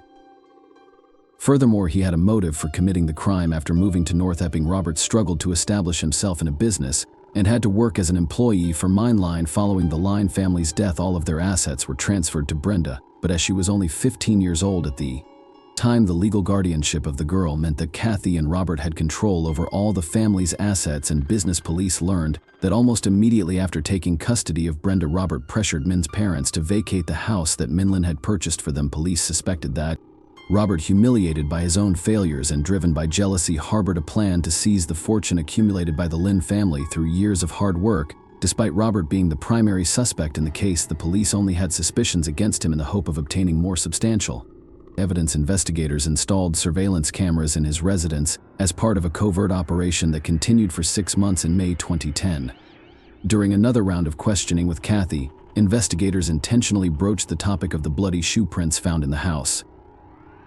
She disclosed that Robert wore 6 shoes in size 9.5. This revelation was a breakthrough for the investigation because the A6 shoe model was rare, as it had been discontinued in 2005, and these shoe prints were discovered at the crime scene. Just a few days after this, Robert was caught on hidden cameras inside his home, cutting up several AAC boxes, moistening the torn cardboard bits in a bucket of water, and flushing them down the toilet. Armed with this information from the surveillance cameras, the police obtained a search warrant for Robert's house. During the search, investigators discovered a stain marked as number 91 on the garage floor beneath a chest of drawers. Subsequent laboratory analysis revealed that this stain was human blood containing a complex mixture of DNA, including at least 4 out of the 5 victims. Experts also determined that the composition of this stain matched the blood found in the victim's house on May 5, 2011, almost 2 years after the crime was committed. Robert was arrested and charged with first-degree murder. He was remanded in custody without the possibility of bail. His trial did not begin until May 2014, and he pleaded not guilty to the charges against him. The prosecution presented a wealth of new evidence against Robert. One of the most crucial pieces of evidence in the case was the testimony of an informant from prison, who revealed that while awaiting trial, Robert had confessed to him. He admitted that on the night of the murders, he left his house without his wife, noticing he had given her a large dose of sedatives. Additionally, he shared that he had purchased the murder weapon, a hammer, from a budget store in town, knowing that the store had dummy surveillance cameras, ensuring there would be no evidence of the purchase. Robert also confessed to a cellmate that he had struggled to dispose of the hammer for a while, fearing he might be caught on surveillance camera recordings. Robert's defense attempted to convince the jurors to disregard these testimonies, suggesting that the witness may have had ulterior motives, such as reducing their own prison sentence in exchange for their testimony. In the end, the entire body of evidence came down to the informant's words against Robert's consistent denials. Despite the compelling evidence in the case, it seemed like the trial might fall apart and the court would not reach a verdict. However, a sudden and unpleasant revelation during the trial changed the course of the investigation. Brenda confessed to her attorney that Robert had subjected her to sexual abuse for many years, starting when he and his wife moved to Sydney and her family was still alive. When the girl moved into his home after her parents' deaths, his vengeance only intensified. Intensified revelation led to the suspension of the trial for further investigation and the uncovering of these newly disclosed facts. Several months later, in August 2014, the second trial began. The prosecution now argued that Robert was driven not only by jealousy and greed, but also by a sexual obsession with his niece. Despite all the evidence against Robert, the defense continued to assert that he was the victim of public pressure on the police.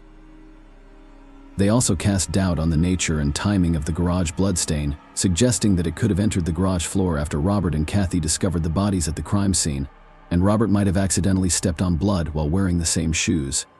Ultimately, this trial was postponed due to the judge's illness. In February 2015, the third trial began, which again led to no conclusive verdict as the jurors failed to reach a unanimous decision. In December of the same year, Robert was released on bail after spending nearly 5 years in prison without a conviction. The fourth trial began in June 2016, and once again, the jurors could not reach a unanimous decision. It wasn't until January 12, 2017, during the fifth hearing of the case, that the court delivered a guilty verdict, sentencing Robert to 5 consecutive life sentences without the possibility of parole in June 2020. Robert filed an appeal, which was denied on February 21st. He is currently behind bars but has never admitted his guilt in committing this crime. Share your opinion with us in the comments and subscribe to the channel for more.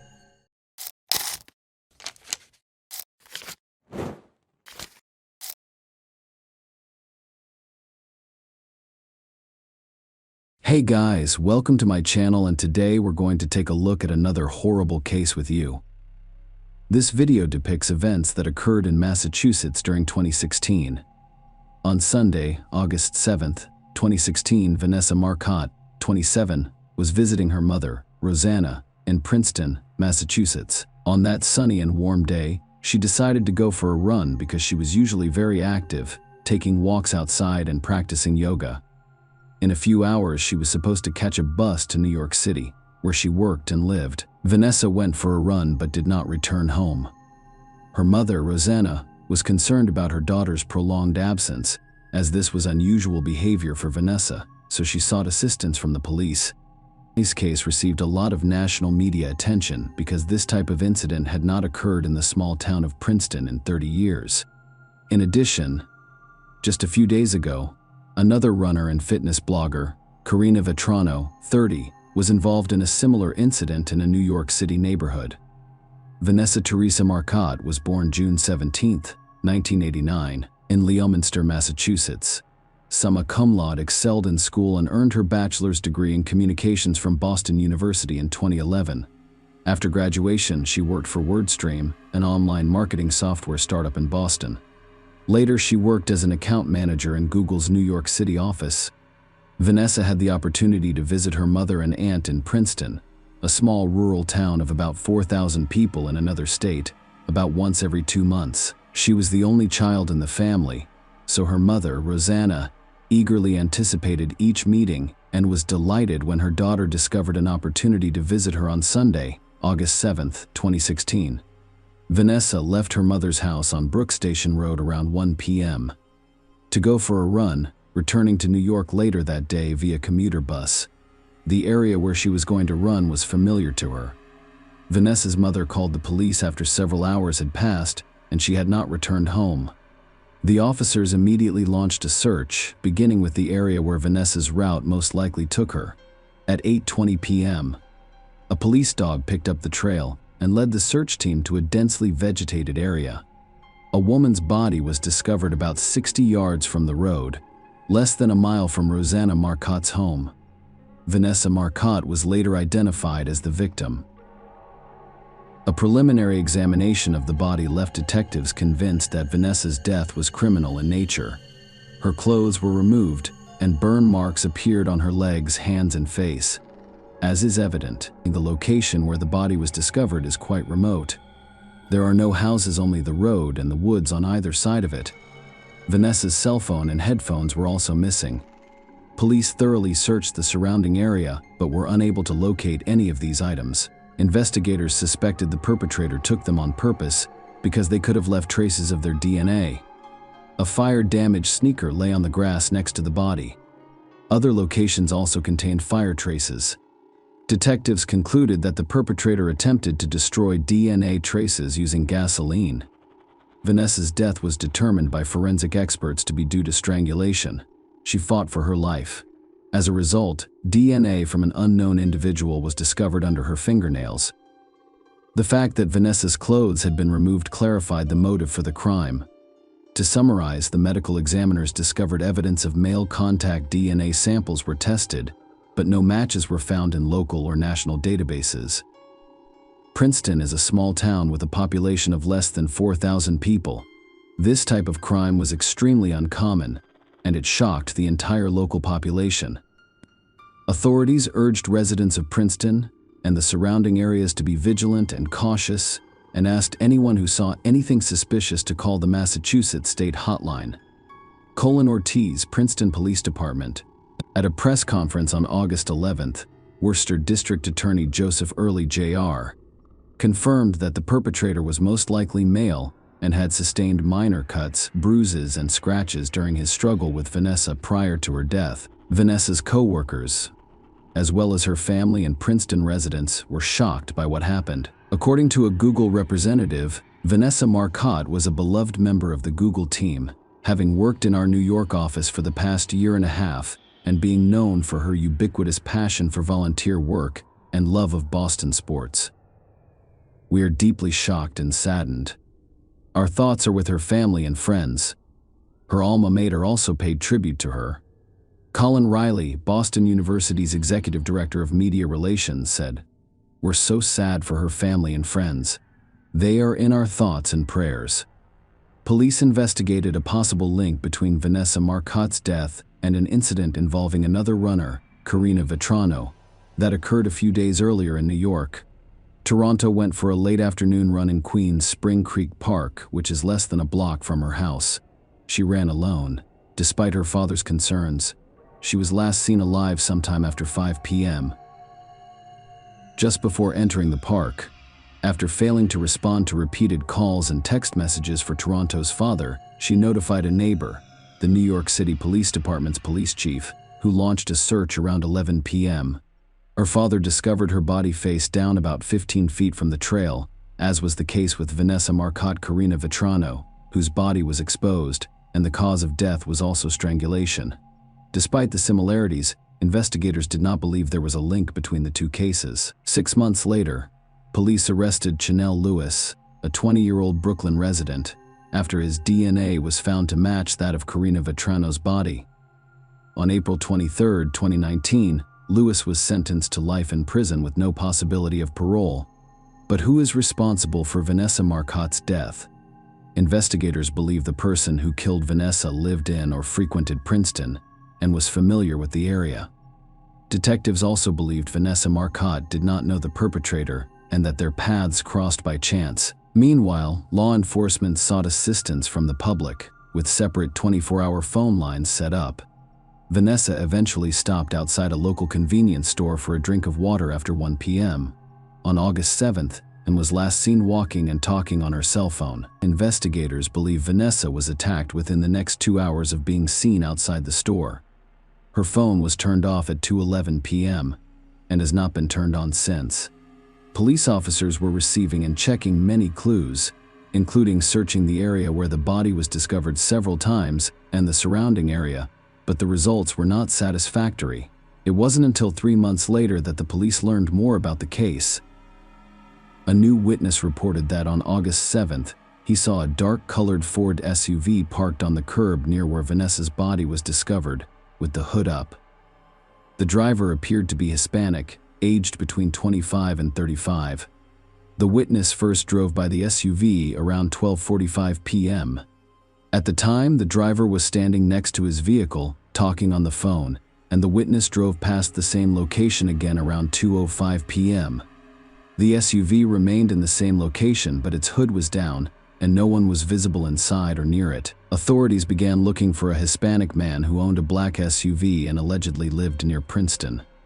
On February 23, 2017, more than 6 months after Vanessa's death, Worcester County District Attorney Joseph Early Jr. provided additional information about the investigation, stating that the DNA found on Vanessa's body had been sent to a lab and a profile was created. Based on DNA evidence and witness testimony, the suspect was identified as a Hispanic male between the ages of 20 and 30, with an athletic build, medium height, and short or shaved hair. It was also assumed that the suspect owned or had access to a dark-colored SUV on the day of the crime and sustained visible upper body injuries within days of the attack. About 3 weeks later, a police officer patrolling the streets of Worcester County spotted a man who matched the suspect description. This man was driving a vehicle that looked exactly like the one seen the day Vanessa Marcotte died. The police officer quickly jotted down the license plate number on his hand.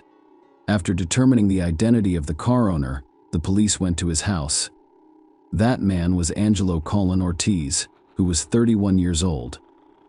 Colin Ortiz, a Puerto Rican native with no criminal record, was married with 3 children and had been in Worcester for less than a year.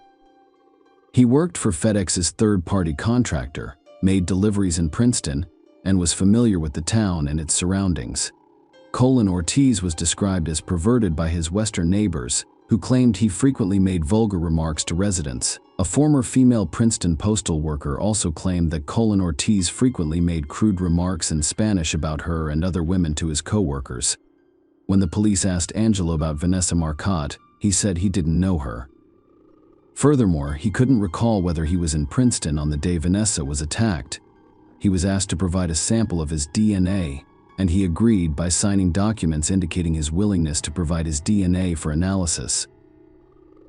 The lab took some time to run the test, which revealed that Colin Ortiz's DNA matched the one discovered under Vanessa Marcotte's fingernails on April 15, 2017. The man was apprehended and charged 3 days later.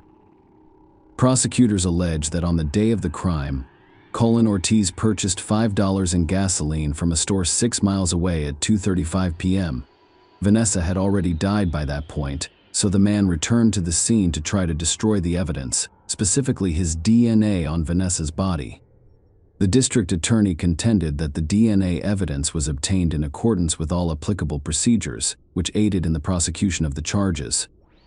However, Colin Ortiz's attorneys claimed that their client's DNA sample was obtained in an irregular manner. They claimed that the language barrier prevented their client from fully comprehending that he was not required to provide the police with a sample of his DNA. And Colin Ortiz stated that he was unaware that he could have refused to provide one. In an affidavit supporting the motion to suppress, Colin Ortiz stated that, while he is a U.S. citizen, he was born in Puerto Rico and does not speak, read, or understand English. Colin Ortiz wrote this on March 16, 2017. 2 large white state police officers arrived at my home with someone who spoke a strange version of Spanish. The trial dragged on for years until, on January 11, 2022, Judge Janet Kenton Walker denied the defense's motion to suppress DNA evidence. Colin Ortiz declined to plead guilty to first-degree murder. However, in a plea bargain he pleaded guilty to deprivation of life in the second degree, which carries a shorter sentence. He also pleaded guilty to the robbery charge, which carries a 20-year sentence. Prosecutors said the Marcotte family agreed to the plea bargain to avoid a harsh trial. We are grateful and relieved that the trial ended as we had hoped, and that this man will now be unable to harm anyone in the same way that he harmed Vanessa. The Marcotte family said in a statement issued by the district attorney's office, "Let's keep this monster off the streets. I'll be dead before he has a parole hearing."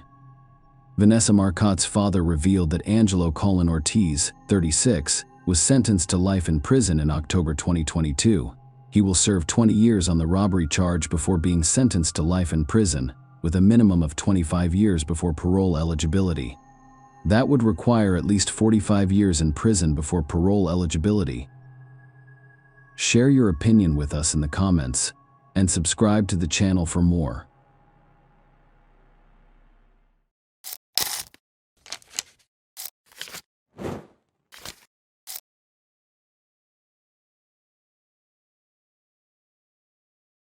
Hey guys, welcome to my channel, and today we're going to take a look at another horrible case with you. In this video, we'll look at what happened in 2019 in the English town of Yarm. Yarm is a small town in North Yorkshire with a population of about 10,000 people. Luke Jobson was on his way home from a fun night out with friends in the Keys. But things didn't go as planned. A chance encounter permanently altered his and his family's lives. His disappearance sparked an incredible response from the Teesside community, who banded together to help find the popular 22-year-old Unfortunately, the search was in vain. Luke's death devastated a close-knit community, and tributes were paid to him from all over Teesside, as well as from the worlds of sports and entertainment. Luke, who attended St. Patrick's Comprehensive and Harewood primary schools in Thornaby, was months away from becoming an electrical and mechanical engineer. Following 4 years of study and an apprenticeship, he was a handsome and popular man who excelled in sports. Luke used to play football for Thornaby Central, where he was a center forward. One coach referred to him as the fastest thing on 2 legs. His father, Stuart, also described his love of clothes and looking his best, adding that he would always tell me if my shirt had a crease in it. He took pride in his appearance. He adored his clothes, and he was spotless.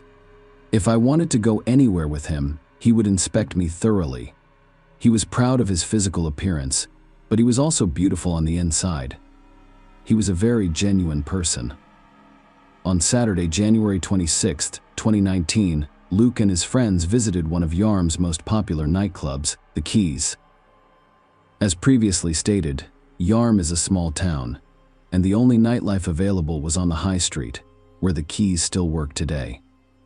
As you can see, the street is quite busy. There are numerous establishments here. Luke was at the Keys on Saturday night, but he never got home. His parents attempted to call him on Sunday morning, but the young man did not answer. Furthermore, none of his friends knew where he could be. His family issued an urgent appeal on Facebook, and dozens of people joined the search for him. The first official word that police were looking for Luke came later on Sunday. According to a Cleveland police spokeswoman, Luke has not returned home or communicated with family or friends, and they are extremely concerned because this is unusual for him. Police have asked members of the public for private CCTV or dashcam footage from the area. Shortly before Luke Jobson went missing, the police became aware of a possible conflict involving him. According to reports on social media, he got into a fight with several people. All this occurred around 2 a.m. in front of the nightclub. The last time anyone saw him was around 2:15 a.m. near Yarm School. The police, of course, began investigating this information, but the priority at the time was the search for the missing young man. Luke's girlfriend, Donnie Ord, made a desperate plea on social media, claiming she was going through a nightmare and begging anyone with information to report it. Luke's cousin Jake appealed to all concerned individuals on Facebook for assistance in the search. He wrote, "Surely someone knows where Luke is. He can't simply disappear." The final scene involves running away from a gang of lads on Yarm High Street. On Sunday, friends and family began looking for Luke near the river in Yarm, a search that quickly grew into a large-scale operation. On a bitterly cold Monday morning, hundreds of people gathered in the Yarm School parking lot to help with the search. Many people did not know Luke personally, but the response to a Facebook appeal demonstrated Teesside at its best. Cars full of people slowly entered the park. Many others arrived on foot, dressed warmly for winter, ready to do whatever it took. In the end, over 300 people came to help. In total, 18 large groups searched areas as far away as Preston Park, Stokesley, Cotham and Early Nick and Hilton. Specialist police search teams also scoured the banks of the Tees near Yarm School, but at 1 p.m., everyone involved in the search learned the devastating news that everyone feared.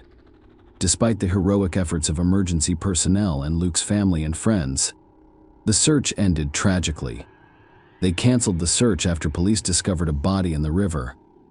OT's Cleveland police said a body discovered in the river at Yarm by officers searching for missing Luke Jobson has been confirmed as that of the 22-year-old. Our thoughts are with Luke's family and friends during this difficult time, and specially trained officers will continue to support them. Following Luke's death, his parents, Lisa Jobson and Stuart Banks, paid a moving tribute to their son. They described him as a popular and ambitious young man who adored the gym. Lisa, his heartbroken mother, said, "Me and his father are very proud we created someone like him. I could not have asked for a better son. We want to celebrate everything he has accomplished and who he is. We want everyone to remember him for good." Luke's death triggered a phenomenal outburst of emotion on T's side.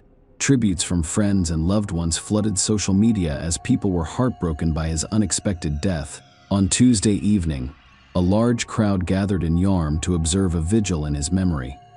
Everyone lit candles and added ribbons to their social media profiles to commemorate his passing.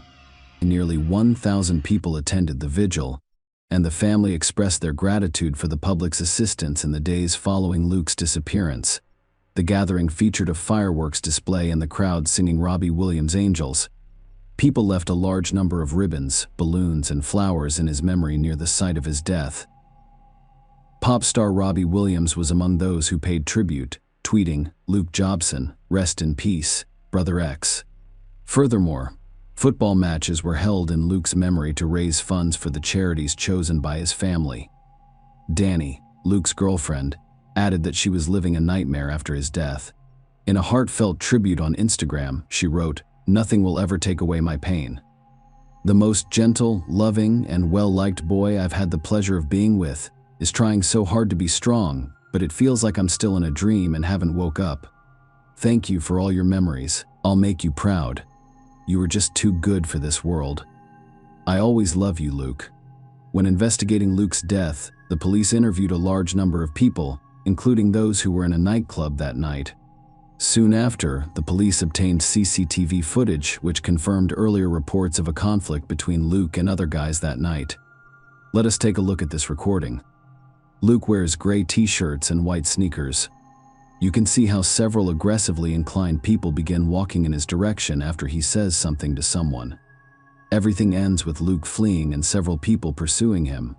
Almost immediately after Luke's disappearance, word spread that he died as a result of a confrontation.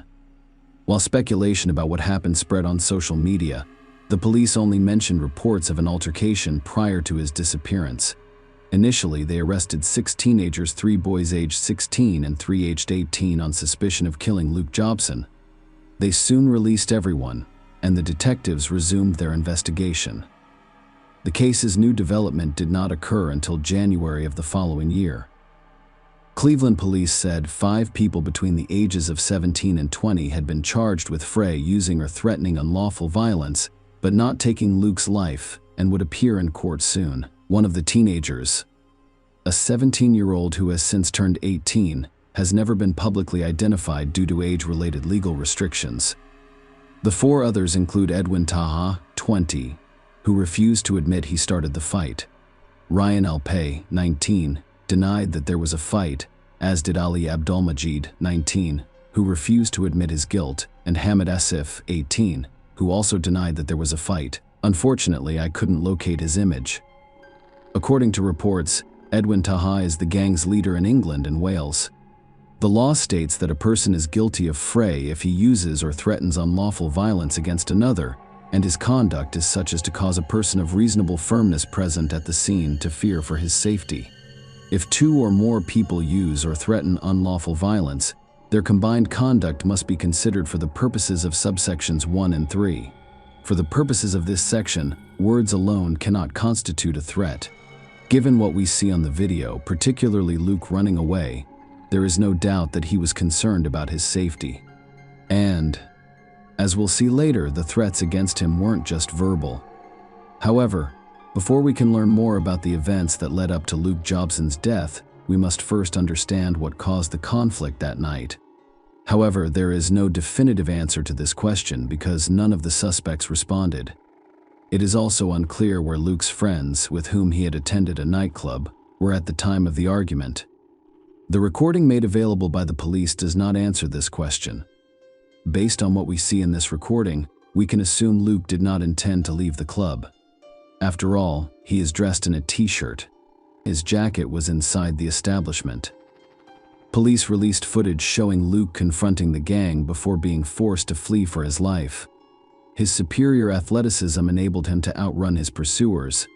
That might have been the end of it. However, Taha and the other future defendants returned to the nightclub, got into the Abdul-Majid Volkswagen Golf, and met up with Luke near the school. They got out of the car, and Taha sprayed Luke's face with an unknown substance, most likely pepper spray. It caused him to lose his vision. Attempting to escape, Luke climbed over the wall and entered the Yarm school grounds. Their CCTV cameras caught him as he entered the boathouse. Unfortunately, no one ever saw Luke again, a man who cherished life and strived to be the best he could be. So, after Taha pepper sprayed Luke's face, the gang got back in their car and drove away. It's unclear if Luke knew where he was going. But, given that he did not attend this school, and that the tear gas had left him disoriented, it is unlikely that he knew where he was going. If this is the case, he may have fallen into the water while inside. Let me remind you that these events occurred in January, when the water in the river was extremely cold. According to the police, only Luke entered the boathouse that night. Luke never got out of there. 2 days later, police discovered his body in the water near the school. The young man died due to drowning. As previously stated, all of the suspects have refused to admit guilt. None of them were in custody before the trial began. They released Edwin Taha on bail. Edwin Taha and Ali Abdulmajid changed their minds and admitted fault in the fight. During the first court hearing on September 28, 2020, pathologist Dr. Nigel Cooper and Dr. Jennifer Bolton performed an autopsy and announced the findings during the trial. The toxicology report revealed that Luke had consumed alcohol prior to his death. The amount he drank was likely to cause obvious signs of intoxication in an average social drinker. Furthermore, they discovered traces of a prohibited substance that he had consumed some time before his death. The court heard that having alcohol and a banned substance in his system would have made him more vulnerable to the effects of hypothermia. There were no injuries that contributed to his death, and no injuries that suggested an assault had occurred. He also had no natural diseases that caused his death. There was also no sign of inflammation in his eyes. The report stated that there was no pathological evidence that he had been sprayed with a substance prior to his death. Witnesses, however, confirmed that Luke had been pepper sprayed and was having difficulty walking and seeing. The inquest also heard how Taha returned to the high street and boasted to onlookers that he had pepper sprayed Luke. During the inquest, senior coroner Claire Bailey determined that Luke was rendered unconscious by the use of pepper spray. The court announced its decision in October 2020. Lisa Jobson fought back tears as she read a statement in Teesside Crown Court. Miss Jobson compared the gang that surrounded her son before chasing him through Yarm High Street to a pack of wolves when asked whether young criminals face justice for their actions on the night her 22-year-old son Luke died. She stated that Luke was loved, cared for, and protected from the day he was born. He was our world and our only boy. We couldn't have asked for a better son. We were really close. He was loving, caring, and beautiful on the inside and outside. He warmed the hearts of everyone he knew because he was kind, gentle, and genuine. He walked into a room and lit it up. He had good friends from various backgrounds and cultures, all of whom were good people. He had no nasty bones in his body. He enjoyed life. He was upbeat and always strived to do his best in everything he did. He was constantly anticipating events and making plans. We miss Luke every minute of the day. The pain we experience never goes away. Our lives have been destroyed, and we will never be the same again. This should never have occurred. Luke was 22 years old when his life was cut short. His life was only beginning. That night, in that car, you were all out to hurt Luke, and he was fleeing for his life. He was alone, scared, and vulnerable. You all behaved like a pack of wolves hunting him down. I knew Luke was attempting to flee from safety. He was heading to his aunt's house, and you all prevented that from happening by getting to him in that car. You understand exactly what you did. When you sprayed our boy's eyes and face, causing Luke pain and suffering, you were completely evil. We'll never forget what Luke had to go through that night. None of you have had the courage to admit what you have done to our son. Knowing your faces, or the last faces of terror our son had to see on this earth, is a living hell, and the fact that he could not flee safely is torture. We wish someone could take away all of our pain and bring Luke back, but no one can. We're angry, sad, and bitter. You've transformed us into something completely different from what Luke stood for.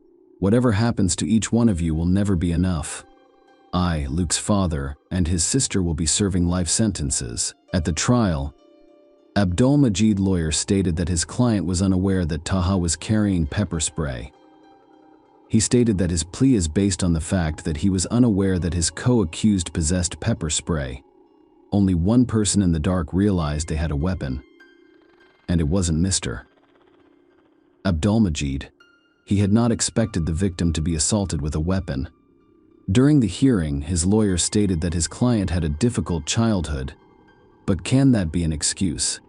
His lawyer claimed he made the wrong decisions. On that night, something was said that sparked everything. It doesn't matter because what happened should never have occurred. He acknowledges this through me today. The lawyer defending Taha, John Nixon, told the court that his client and his brother had arrived in the UK from France when he turned 4 years old. He couldn't speak any English. He stated that when he was 10 years old, their mother abandoned them to return to France, and they were placed with a foster family. In Stockton, Judge Howard Krause informed the couple that neither of them was legally liable for Luke's death. However, if he had not been chased down Yarm High Street, he would not have entered Yarm High School or the boathouse, nor would he have drowned in the River Tees. On October 30th, 2020, Edwin Taha, 20, was sentenced to 21 months in prison after pleading guilty to a fray. He was also sentenced to an additional 4 years and 4 months in prison on drug charges. A second man, 19-year-old Ali Abdulmajid from Corvus, Dr. Stockton, admitted to fray. The court imposed a 15-month sentence with an 18-month suspension. He admitted to driving the car that pursued Luke at Teesside Crown Court. The court also ordered Abdulmajid to complete 300 hours of unpaid work. Following the hearing at Teesside Crown Court, the senior investigating officer, Temporary Detective Chief Inspector Sarah Robinson, stated that a police investigation revealed that an altercation occurred on Yarm High Street before Luke was pursued by a group of males in a vehicle. When these men caught up with him, Luke was sprayed in the eyes with a noxious substance, which had a negative impact on him. Whatever the intentions of the males who pursued Luke that evening, his family is now without their beloved son and brother, and the impact on his entire family is immeasurable. Nothing can ever bring Luke back. However, now that the criminal case has been concluded, we hope that this brings some sort of closure for his family and that they can now look forward to moving on with their lives. The prosecution dropped charges against 19-year-old Ryan Alpay. Hamada Asif is 18 years old. To conclude, I'll quote Chris Atkinson of the Crown Prosecution Service. Following the sentencing in October 2020, Chris Atkinson stated that, while Taha and Abdulmajid have been sentenced for these charges, our thoughts are with Luke Jobson's family, who will undoubtedly face a particularly difficult time. While we have proven beyond a reasonable doubt that both men had an affair with Luke prior to his death, there is no evidence linking their actions to the tragic events that occurred following their attack. Share your opinion with us in the comments, and subscribe to the channel for more.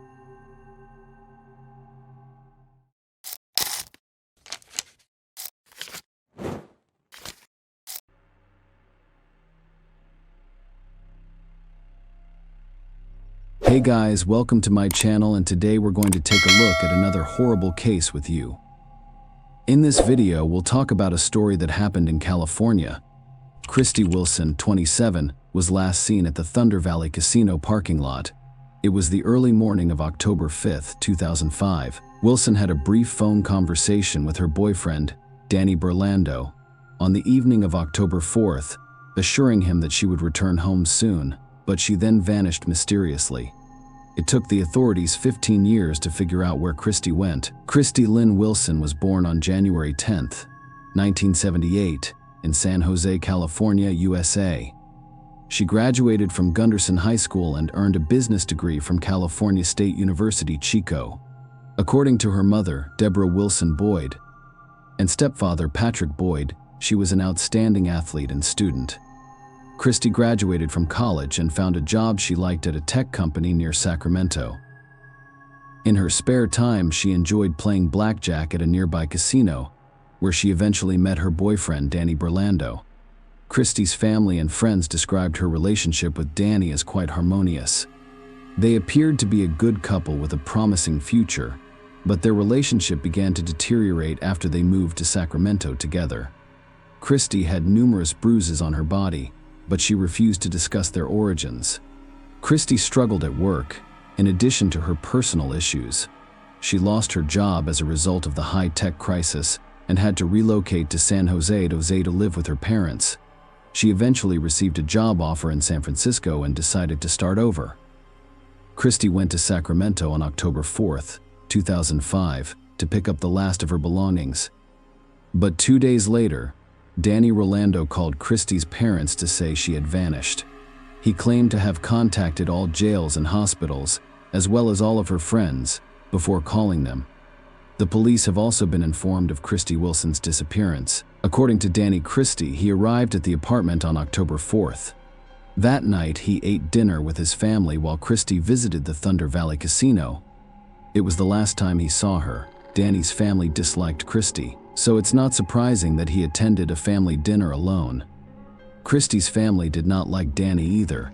Christy's bruises on her body indicated that Danny had abused her. Christy's stepfather, Patrick Boyd, loved her as if she were his own daughter. And when he learned about the domestic violence, he was furious.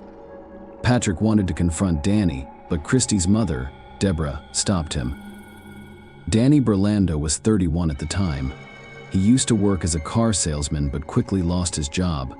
Christy went missing about a month ago. After hearing her scream loudly, her neighbors called the police. When the police arrived, they discovered that Christy and Danny had fought, but there were no repercussions because they quickly reconciled. Obviously, Danny was the first person detectives suspected after Christy disappeared, and the fact that he waited nearly 48 hours before reporting his girlfriend missing to the police only added to their suspicion. What if he used this time to destroy all evidence? However, Rolando cooperated and allowed investigators to examine his phone records, credit card transactions, computer, apartment, and car. Although he was a suspect, there was no evidence of criminal activity on his part. He had an alibi of family dinner before reporting Christy's disappearance to the authorities. He called her 78 times, but she did not respond. Christy's friends and family were interviewed by detectives, and her phone and credit card activity was investigated. There has been no activity in her bank account since October 4th. Christy's parents and the police department coordinated a search that included dogs, volunteers, and a police helicopter. The family requested that anyone with information about her whereabouts notify them. Danny stated that he was looking for Christy and went to the Thunder Valley Casino, but the staff did not provide him with any useful information. Danny eventually found Christy's car, which was still in the parking lot next to the casino. When investigators arrived at the casino, Christy's car was still present, but this discovery raised more questions than answers. There was no evidence of a struggle or another crime. As a result, it was unclear if Christy had left the casino, and if she had, why did she abandon her car? Detectives requested CCTV footage from both inside and outside the casino in hopes of finding answers. At the same time, the police attempted to search Christy and Danny's apartment once more, but were unsuccessful. Christy's stepfather, Patrick, was also a police officer, and he organized a search of the bottom of a nearby river that turned up nothing. Investigators focused on Thunder Valley and tracked Christy's movements at the casino using her player's card. The card indicated that she sat at a blackjack table around 11 p.m. As investigators suspected, Danny Burlando was not present on any of the recordings. Christy, however, shared a table with another man. They appeared to communicate with one another. When Christy was won, this man congratulated her. When one of them lost money, they consoled one another. Christy spent approximately 6 hours in the casino. The camera also caught the moment when the man placed his hand on Christy's shoulder. She experienced ups and downs that night. At first, luck was on her side and she could count cards extremely well. Christy became increasingly agitated and anxious as she began to lose control. After one too many drinks, she began to lose control of herself. At some point, the casino employees wanted her to leave. When a casino employee asked Christy to go outside and relax, the black-haired man responded, "Don't worry, I'll take care of this beauty soon after." The camera captured this man getting up and leaving the casino alongside Christy. During their visit to Thunder Valley, detectives discovered that casino employees had discovered a mobile phone beneath a blackjack table. It turned out to be Christy's phone. Perhaps she didn't realize she'd lost it. It was a negative development for the police. After all, they want to find Christy by tracking her phone's location. Further examination of the CCTV footage revealed that Christy and her new acquaintance went to the parking lot. A white car drove away from the parking lot about 4 minutes later, leaving Christy's vehicle behind. The investigators suspected Christy had driven somewhere with an unknown man in his car.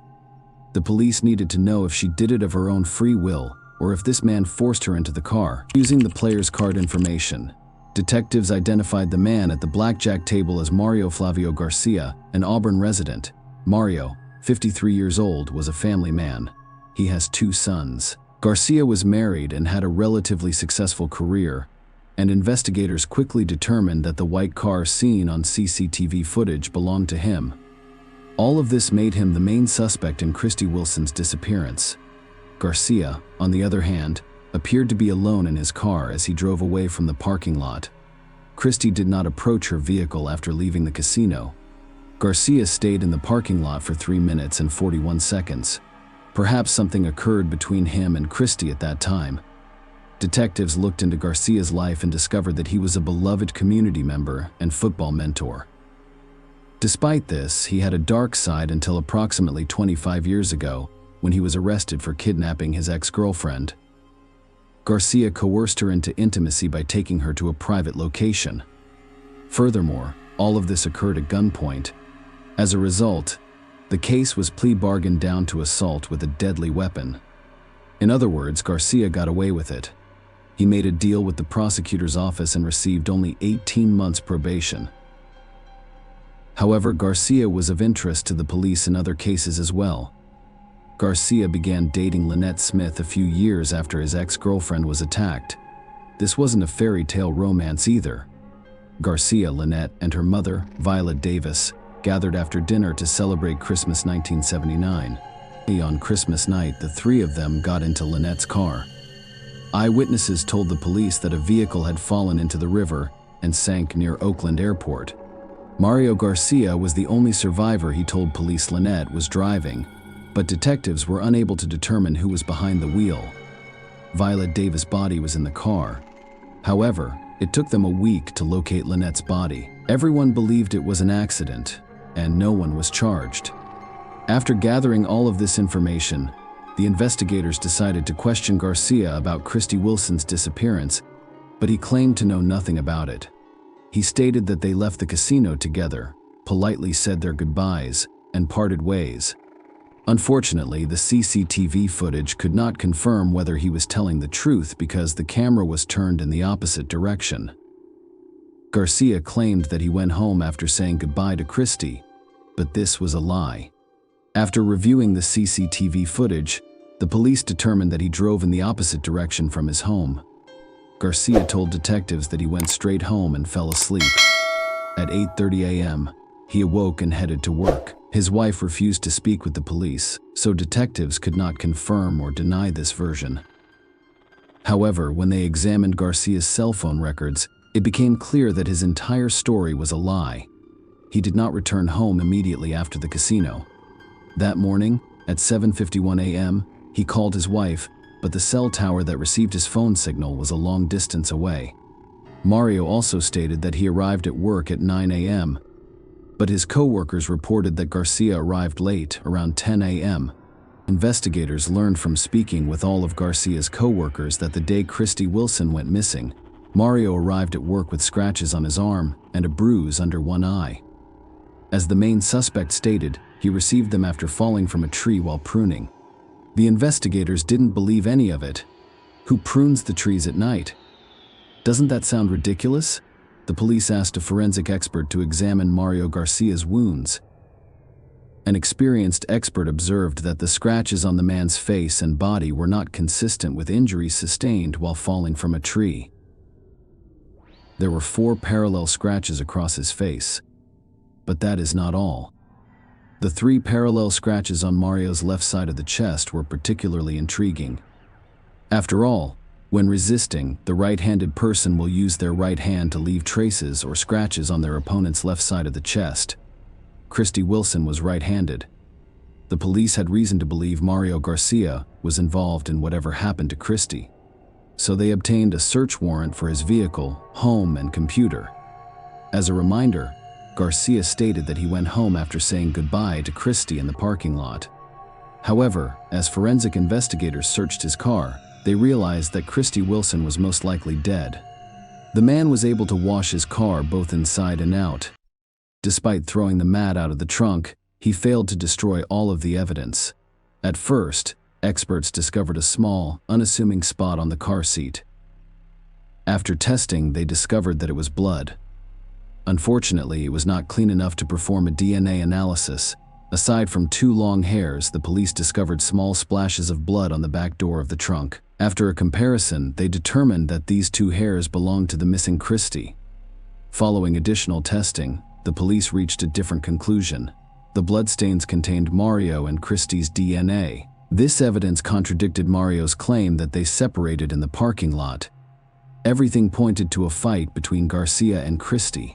Detectives discovered that he was looking for forensically toxic, illogical data after reviewing his search history. He also used a website that described the drugs that can be slipped into drinks during a date. Investigators assumed Christie was a random victim. They sat at the same table, and Garcia may have slipped something into her alcoholic beverages. However, the police needed to find Christie to prove it. They conducted an extensive search for Christie's body on Garcia's 5-acre property. However, they were unable to discover any new clues. Despite the absence of Christie's body, police arrested Mario Garcia, who was charged with kidnapping and murdering Christie Wilson. Despite the fact that all evidence pointed to his guilt, the man maintained his innocence. The trial started on September 11, 2006. Prosecutors presented compelling evidence that Garcia met Christie at the blackjack table, left the casino with her, attacked her, killed her, and hid her body. At the trial, Garcia asked why the DNA on the door, purportedly belonging to Christie Wilson, was the only thing found. Why wasn't the DNA of my son's wife and the other people in the car found? I cleaned everyone else's DNA except Christie Wilson. Hey, that was the only thing they found. So, how did it arrive there? He hoped to persuade the jury that the police had planted evidence in his car. I suppose I'm supposed to ask for mercy, forgiveness, and remorse during this hearing. However, I am not going to do that. I didn't kill Christie Wilson. I'm innocent. Garcia stated that after hearing both sides, the jury found Mario Garcia guilty on January 11, 2007. The court gave him a life sentence of 59 years. But the story does not end here. Christie's family hoped that after the sentencing, Garcia would reveal where he hid the body, but he refused to do so. Christie's family tried to move on with their lives after such a heartbreaking ordeal. The fact that Mario Garcia filed one appeal after another exacerbated the situation. All of his attempts to appeal the verdict were unsuccessful, but they kept Christie's family from living their lives. Nonetheless, Garcia did not want to spend the rest of his life behind bars. As a result, he changed his tactics. In 2018, he informed Christie's family that he wanted an early release from prison in exchange for information about the body's location.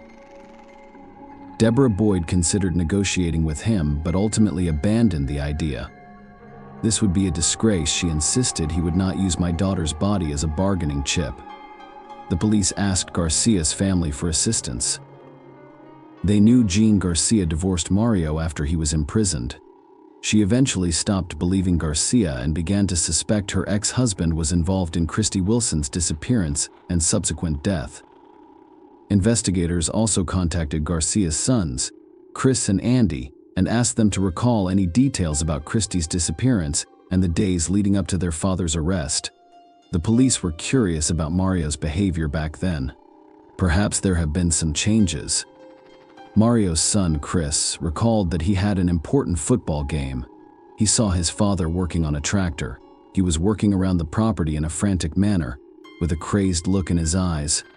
Chris wanted his father to attend his game, but Mario said, "I'm not going," which was very firm.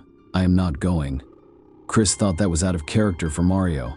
Investigators asked Chris to accompany them to his childhood home, which the family had lost in 2007. Chris remembered the details of that day. and showed them where he saw his father working on a tractor. It was adjacent to a detached garage on the road. Just 100 yards from Garcia's house, Mario has done an excellent job of making the landscape appear to match the terrain. He had plenty of time to do this. Mario had 4 to 5 days to cover his tracks. In 2005, law enforcement officers searched Garcia's property with police dogs. However, neither of them could find anything at the time. Now the investigators have decided to take a different approach. In August 2020, they contacted a company that specialized in ground-penetrating radars.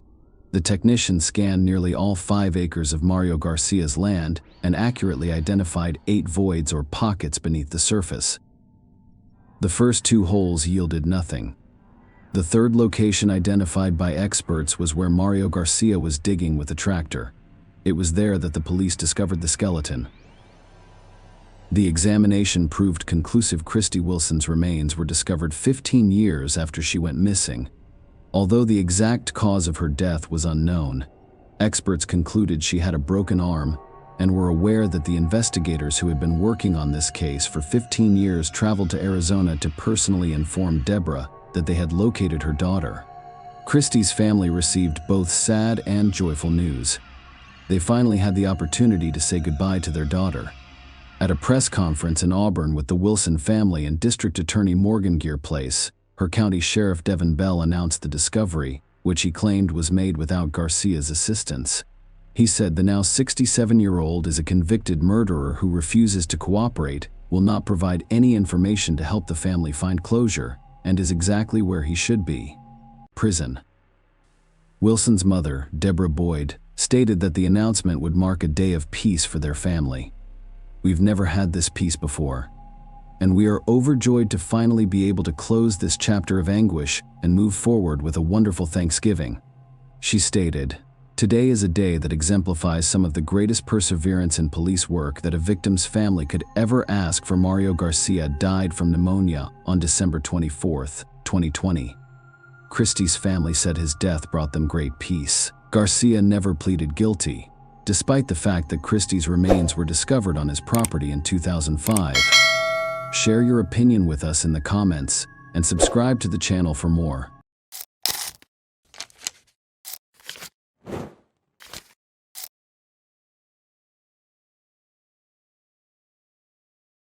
Hey guys, welcome to my channel, and today we're going to take a look at another horrible case with you. The case of Michelle O'Keefe, who murdered an aspiring actress. Unfortunately, even in the most developed and democratic countries, the judicial system is imperfect. Innocent people are sometimes sentenced to prison for crimes they did not commit due to investigative errors or other mishaps. Such injustices are usually brought to light only after the true perpetrator has been identified and proven guilty. But what happens when someone convicted of murder is exonerated years later, while the true perpetrator goes unpunished? Because the police lost crucial evidence at the time. The case of young American Michelle O'Keefe, who was murdered under mysterious circumstances in the early 2000s, shocked the country. The investigation lasted several years, and the main, and essentially only, suspect was imprisoned for a significant period of time. It appeared that the case was closed. However, after 11 years in prison, the convicted individual's innocence was proven. Simultaneously, new information emerged, and another suspect appeared to be the real murderer. However, more than 2 decades after the student's murder, her parents have lost faith in justice, losing hope that the person who killed their daughter will face a fair sentence. Let us start at the beginning of this story and try to figure out where the investigation went wrong and whether these mistakes could have been avoided. Who was Michelle O'Keefe? Michelle Teresa O'Keefe was born October 11, 1981. Michelle grew up in the quiet town of Hanford, California, as the eldest of 2 children born to Patricia and Michelle O'Keefe, alongside her younger brother Jason.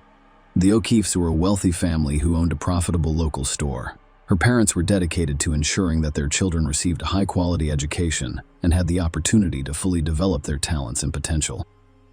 Michelle was a standout student who excelled in sports and ballroom dancing and was known for her attractive and artistic demeanor. She aspired to be a famous actress, appearing in films and conquering Hollywood. She possessed the talent, ambition, and qualities required for such an accomplishment. Michelle was accepted to one of California's most prestigious colleges after graduating with honors from high school.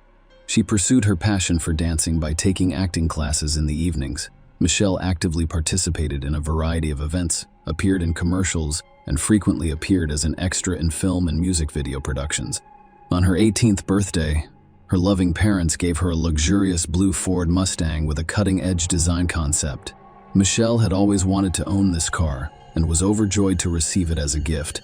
Unfortunately, it was this striking vehicle that drew her killer's attention, resulting in the young Michelle's tragic death. The last shoot occurred on February 22, 2018. Michelle O'Keefe and her close friend Jennifer Peterson, another aspiring actress, traveled to Palmdale, a scenic town in Los Angeles County, for a video shoot. They were set to appear in the latest music video by popular rock musician Robert James Ritchie. Kid Rock, better known by his stage name Jennifer, and Michelle appeared in the video as extras, dancing and revealing their outfits. The shoot took almost the entire day, so when they returned, their cars were parked at a nearby amusement park. It had almost ruined Jennifer's plans to return home. Michelle had acting classes that evening. The friends talked in the parking lot for a few minutes before parting ways. Jennifer walked to her car while Michelle chose to stay behind and change into her regular clothes. She felt it was inappropriate to attend her acting classes in the same outfit she had worn for the video shoot because it was quite provocative. With no private changing areas in the parking lot, she finds it awkward to do so in her car. Michelle chose to quickly change her clothes on the street next to her car, assuming she was alone. Unfortunately, this decision was most likely a fatal mistake. Jennifer recalled staying in the parking lot for a while longer, chatting with her boyfriend on the phone. As she started to leave, she noticed Michelle's Ford Mustang's headlights turning on. Believing Michelle was about to follow her, Jennifer was reassured that her friend was safe as loud music played in her car. The last thing Jennifer saw before turning the corner was Michelle's Mustang backing out. To the murder of an aspiring actress. That evening, Raymond Lee Jennings, a young security guard, was on duty at the park and its attractions. Around 9 o'clock, the 25-year-old heard gunshots in the direction of the parking lot, followed by a car alarm. Lacking a firearm and armed only with a taser, he hesitated to approach alone, knowing he had little chance against armed assailants. Jennings immediately called his supervisor, Iris Malone, and reported the incident to the police. Malone arrived within minutes, so before law enforcement arrived, she and Jennings decided to conduct a cautious inspection of the parking lot. They immediately noticed a blue car backing out of the middle lane and coming to a stop with its headlights on and engine running. This was Michelle's Ford Mustang. The car's owner was in the driver's seat, motionless and unresponsive. On closer inspection, Malone and Jennings discovered blood inside the car, and on Michelle's body, as well as several bullet holes. The driver's door was wide open, and the crime scene looked horrific. Michelle appeared to have been chased and initially wounded in the parking lot. She attempted to flee, jumped into her car, and even got it started. However, the assailant caught up with her and fired several more shots, denying the student any chance of survival. Michelle's appearance was very provocative. She had bright makeup and 1,000 hairstyles designed specifically for the video shoot. She also wore regular jeans and a shiny top. Michelle had apparently changed in the parking lot, as a shiny miniskirt that matched the top and a regular t-shirt were found next to her on the passenger seat. One of her shoes was on her foot, and the other layaway in the parking lot was likely dropped as she dashed to her car. The local sheriff's deputy arrived at the crime scene first, followed by the security guard and his supervisor. He noted that the young woman showed no signs of life, but he contacted emergency services in case he was mistaken, and she still had a chance of survival. He also recorded the statements of Jennings and Malone. The arriving police officers conducted a thorough examination of the crime scene, gathering all available evidence. They discovered several shell casings in the parking lot and spotted a bullet mark on the asphalt slightly away from the vehicle. This led to the conclusion that the perpetrator likely fired a shot into the ground to intimidate the victim before shooting her directly, as evidenced by bloodstains in the parking lot. The victim ran towards her car, but was unable to escape. The assailant caught up with her and fired several shots. She died almost instantly from severe injuries and blood loss. In total, 5 shell casings were discovered on the ground. Experts determined that all shots were fired from the same weapon, but the bullets were significantly different. raising questions that required immediate answers. An earring was also discovered on the ground, most likely dropped by the victim. Later, her friend identified the item, confirming that it belonged to Michelle. However, the second earring was not discovered on or near the victim. Unfortunately, this detail was initially deemed insignificant and was long forgotten, resulting in a critical oversight. Initially, close relatives and friends of the murdered young woman were interviewed. They all agreed that Michelle had no enemies or ill-wishers due to her sociable, open, and friendly personality. Everyone who knew her praised the student. Thus, a personal motive for the murder was quickly ruled out. The next theory considered was a failed robbery or carjacking attempt on her new car. However, this appeared doubtful. The only personal item missing was her phone, which she had used just minutes before the attack to notify her mother that the filming had ended and she was returning home. Michelle's purse, containing her wallet and several $100s in cash, was discovered at the passenger's feet. Police speculated that the assailant may have missed the purse in the confusion and darkness, and they did not search the car because they feared the gunshots would alert security. This may also explain why the carjacking attempt was aborted. The attacker appeared to have intended to threaten her with the weapon rather than shoot her, but something went wrong. Another theory suggests that Michelle was mistaken for a lady of the night due to her appearance. She was dressed provocatively, wearing heavy makeup and high heels. It's possible the criminal saw her on her way to the parking lot and followed her. He may have approached her with malice in the dark, but when he was flatly rejected, he killed her in retaliation. Her top was partially pulled down, exposing her left breast, which lent credence to this theory. This indicated that the attacker was probably a man. However, it was also possible that her thin, strapped clothing slipped during the scuffle chase, or as the terrified, injured young woman attempted to enter her vehicle. Raymond, the parking lot security guard who was believed to be the sole witness to the incident, was the only suspect and the first person interrogated. He confirmed hearing gunshots and a car alarm around 9 p.m., and immediately reported it to his supervisor and called the police. Raymond stated that he saw no one in the parking lot before or after the shots. Given the early hour and popularity of the area, no one fled or left the scene in the minutes that followed. It's possible that someone nearby saw or heard something. The police investigated Raymond's background and discovered that, despite his young age, he was the head of a large family with 5 children. He served in the California National Guard and aspired to be a law enforcement officer, working while attending the police academy and gaining necessary knowledge and skills. As the primary witness to the murder, Raymond attempted to assist the investigation, naively believing that this experience would benefit his academy exams. When investigators asked him to give his version of events during an interrogation, Raymond elaborated on how things could have happened. Being an exceptional student, he carefully considered every detail, attempting to piece together a coherent picture. He speculated on where the attacker and victim were during the initial gunshot, as well as how events unfolded after that. He built his story around the evidence, including the location of shell casings, blood droplets, the victim's belongings, and the car. He also estimated the shooting distances. At the time, Raymond had no idea he was unintentionally digging his own grave. He simply wanted to help the investigation and be useful. However, the detectives investigating the case came to their own conclusions, implying that such detailed knowledge could only be held by the murderer himself. There were no other suspects, so the security guard was charged with the girl's murder. Several weeks after Michelle's murder, police became aware of Victoria Richardson, a 17-year-old African-American girl.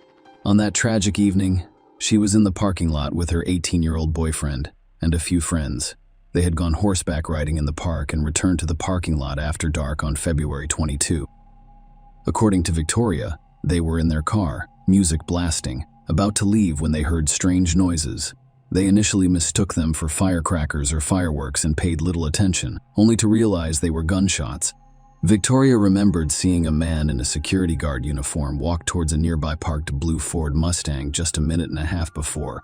After hearing strange noises and activating a car alarm, the friends exited their vehicle and saw the Mustang, which had rolled backwards and was no longer moving.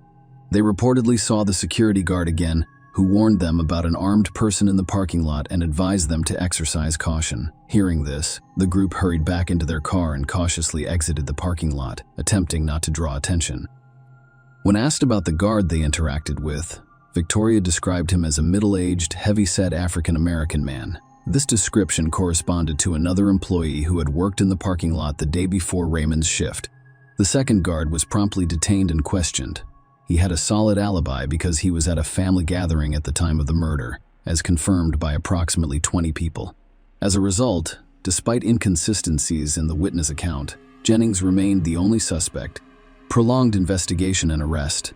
After 5 years, the investigation concluded that Raymond was the murderer, in part because his knowledge and forensic skills could convincingly divert suspicion away from himself.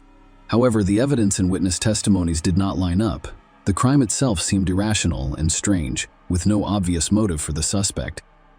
Raymond owned his own legally acquired pistol, which was not with him on the night of the murder. He showed the police the weapon, and forensic analysis confirmed that the bullets were not fired from it.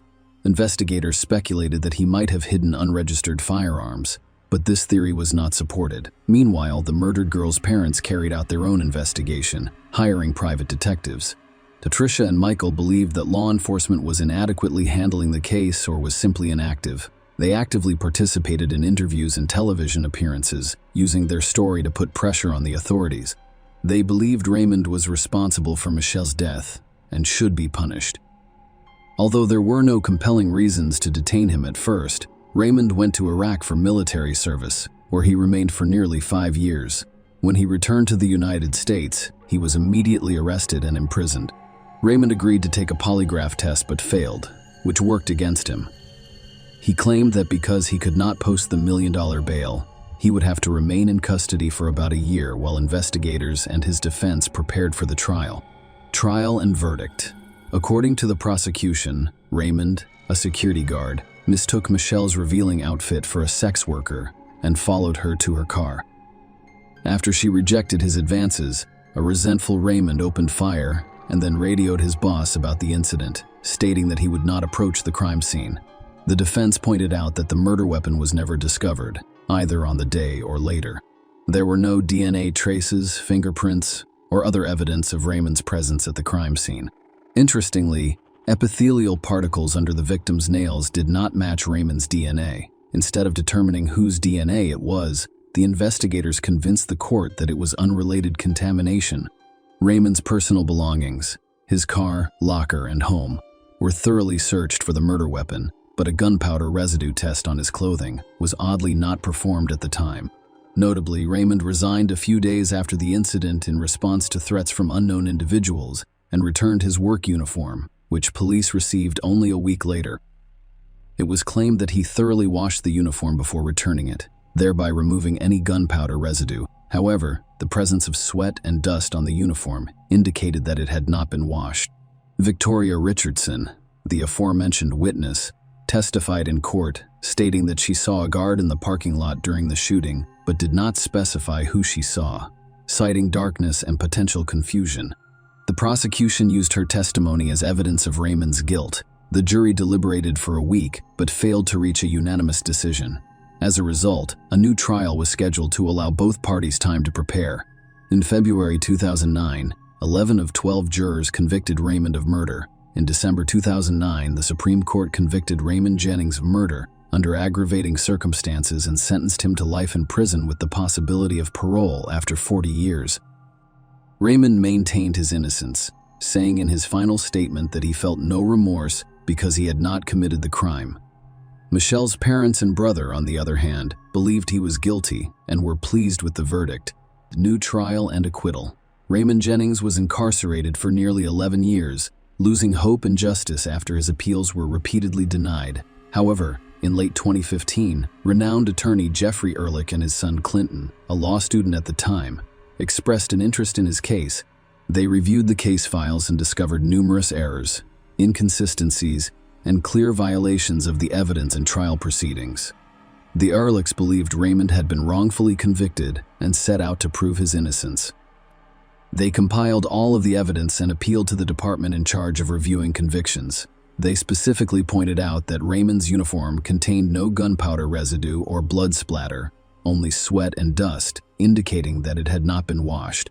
They also noted that Raymond was unarmed, and detectives did not take into account the presence of other people in the park that evening. According to a new report, the murder was a spontaneous act, most likely a botched robbery. Furthermore, the main witness, Victoria Richardson, and her boyfriend, both of whom have a criminal record, were serving time for armed robbery at the time of the final trial, but were never considered suspects.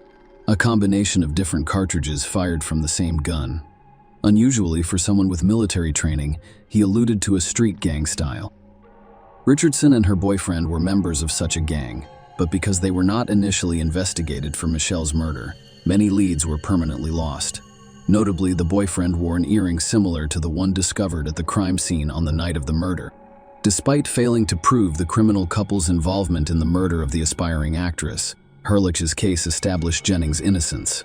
As a result, the former guard was factually acquitted, which differs significantly from legal or presumed innocence.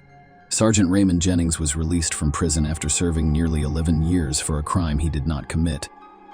The judge stated that jurors were not informed of the presence of gang members at the crime scene that evening. In March 2017, Jennings was awarded $500,000 in compensation for his wrongful conviction. A devoted man, he later claimed that God had answered his prayers and that justice had prevailed.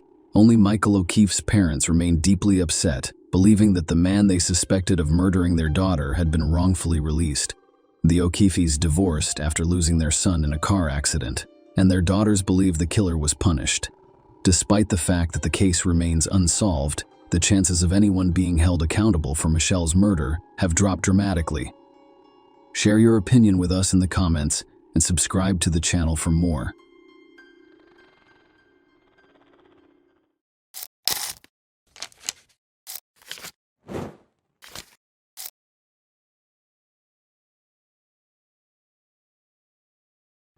Hey guys, welcome to my channel, and today we're going to take a look at another horrible case with you. In this video, we'll talk about a story that happened in Toronto, Canada. On Saturday, November 25th, 2017, Tess Rishi, 22, did not return home after meeting with a school friend. Her family filed a missing persons report, but the young woman was not found by police officers. Tess Rishi was born on November 30th, 1994. The youngest of 5 girls. Rishi grew up in North Bay before moving to Toronto at the age of 19. According to one of her sisters, Verena Rishi, Tess enjoyed her life, her dogs, and her family. Tess installed surf tables throughout the city. But her dream was to work as a flight attendant and travel the world. She was taking steps to accomplish just that. She had completed the flight attendant course at Seneca College in North Toronto, and was also looking for work at one of Toronto's major hotels. Unfortunately, Tess was unable to find a suitable job. Her family provided financial support for her and never refused her requests for assistance. Some Canadian sources also claim that when Tess was unable to find work at an airline or hotel, she began learning Italian and searching for au pair jobs in Italy on the internet. Tess also ran her own YouTube channel. The last video she posted there was on February 23, 2014, nearly 4 years before the events we'll be discussing today.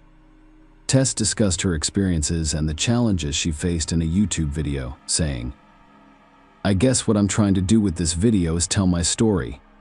Because I knew I would be searching everywhere while going through this, I could try to find somewhere where someone would understand and be able to relate to what I was going through. But I never found that my boyfriend decided it was okay to strike me, whether it was a strike, a punch, a hair pull, or whatever. And as he told his friends, he just threw a purse at me, and I'm like, even that's embarrassing.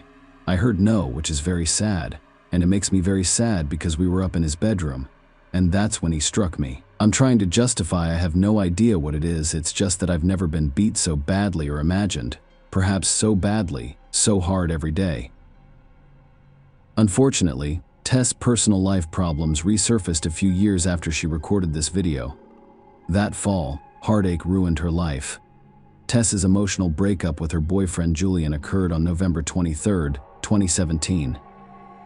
The next day, she turned to her older sister, Rachel, who is 8 years her senior.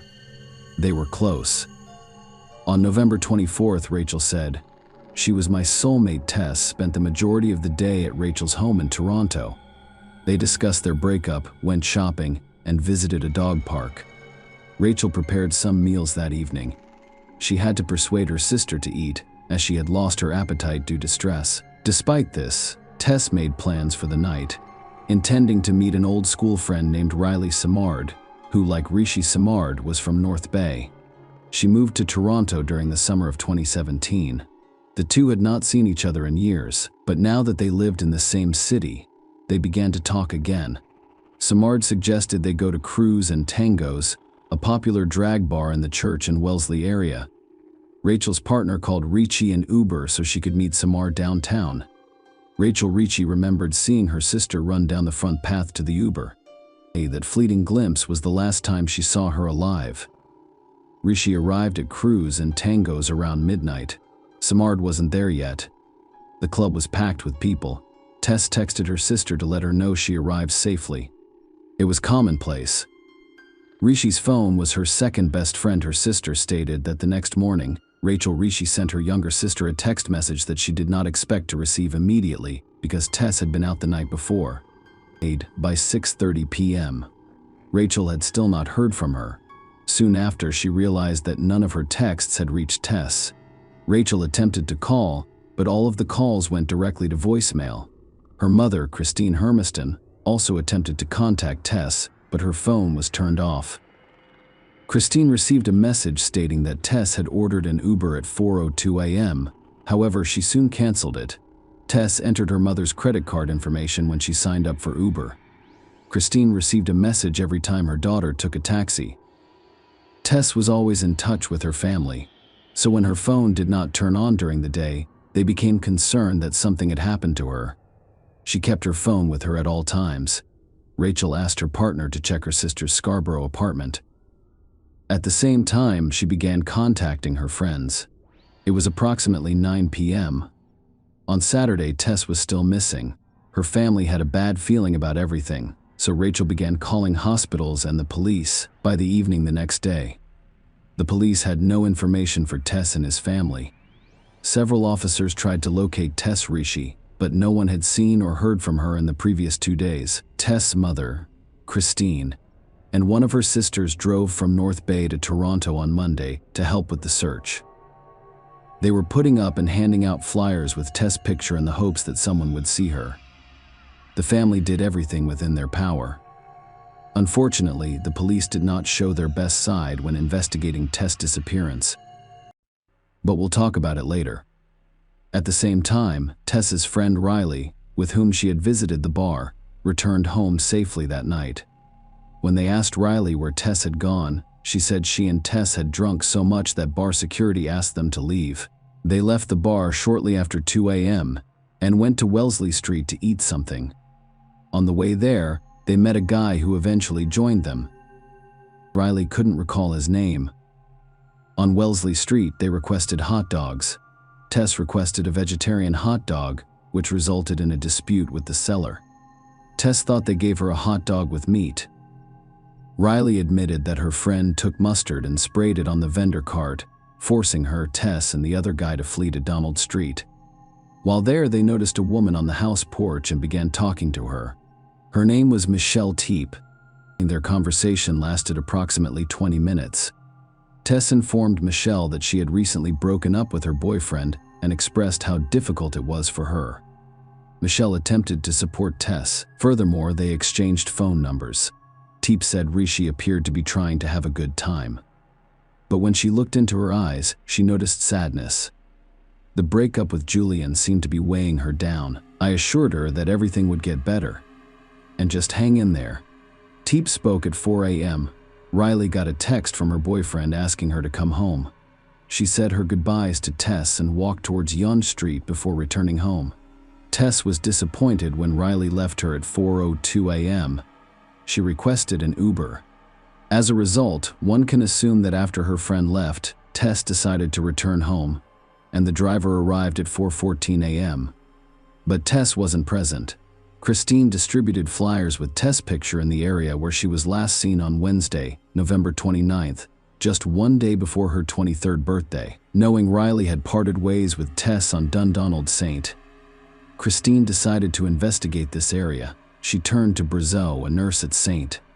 Michael's Hospital, whose daughters had been friends since elementary school in North Bay. They set out to find Rishi amidst a growing search and social media campaign to locate her.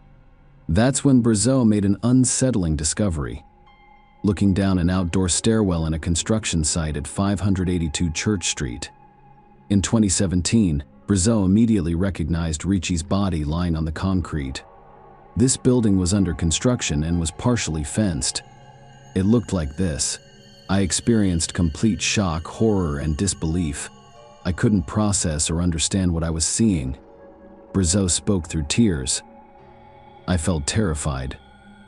Dust from a nearby gravel pile lay like sand on her skin. Brazeau let go of the staircase railing and walked backward down the gravel driveway to Church Street. Hermiston was further up the sidewalk at this point, unaware that her daughter's body was so close. Brazeau began to call out to her. "Christine, come back here," she said. "There's a girl in the stairwell you must return." Hermiston turned and raced down the driveway, coming to a halt at the stairwell. After a few moments, she began screaming and begged God for help. Tess' death created a heartbreaking challenge for her entire family. They discovered her body 300 yards from the bar where she had spent time before disappearing, and only 20 yards from where her friend Riley last saw her. It raised many questions about the police's work. After all, her body was a few blocks away from the bar the entire time.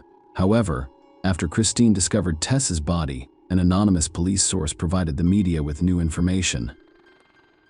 Tess allegedly advertised her intimate services on the internet and worked at a strip club. The grieving mother claimed that Toronto police did not conduct a thorough search for Rishi because they assumed she was an escort. It was horrifying to read Hermiston's angry response to what police sources told the media after her body was discovered. She was not making a living from the sex trade. It's an outright lie. They leaked that so it appeared she lived a high-risk life and was in a lane with someone, which was not their fault. Although Tess worked as a waitress at a strip club, she quit less than 2 weeks after being hired. The advertisement for intimate services was simply an account on a dating website. Even after they discovered Rishi's body, there was no explanation for what had happened to her.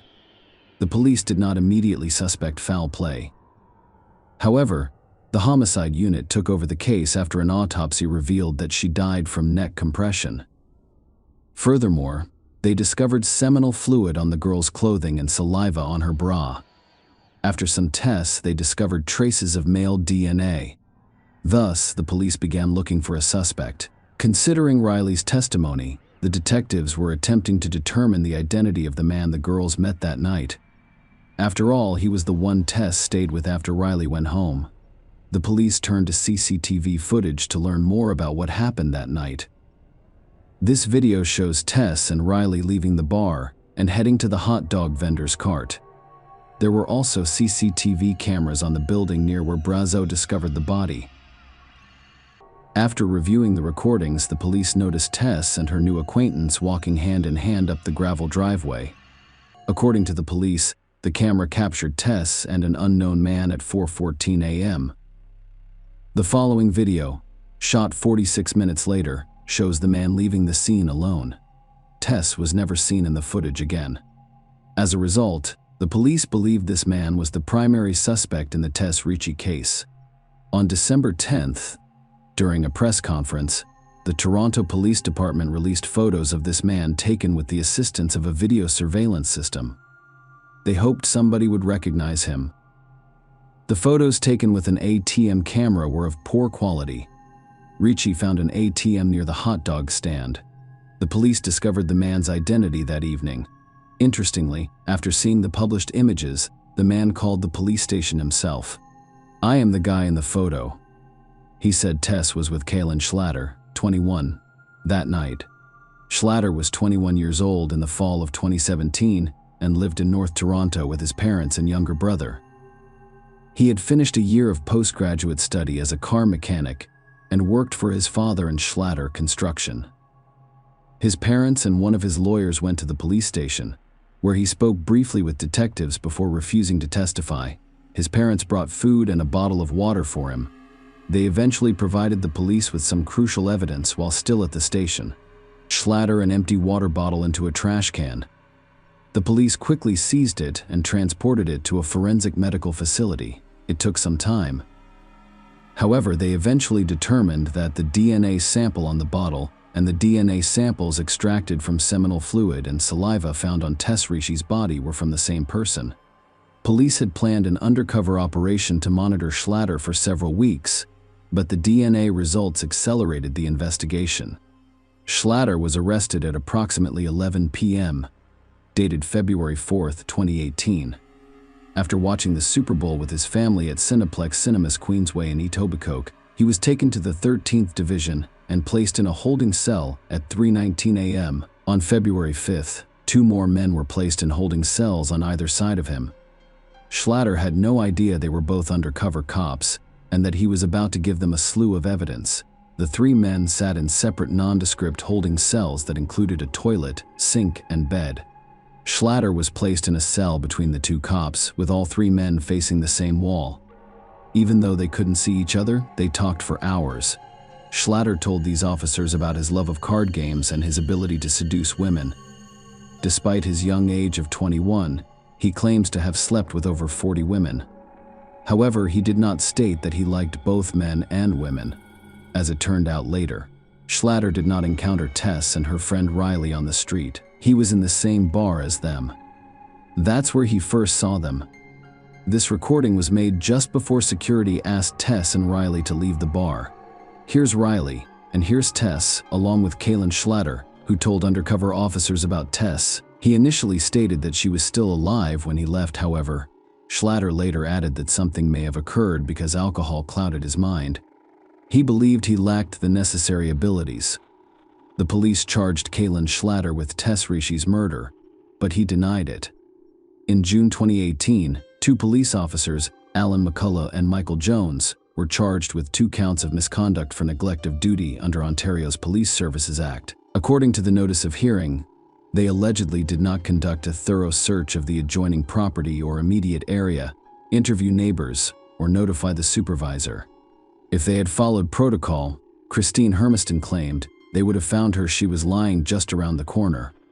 Despite this, both officers remained with the police department, but Kaylin Schlatter was penalized.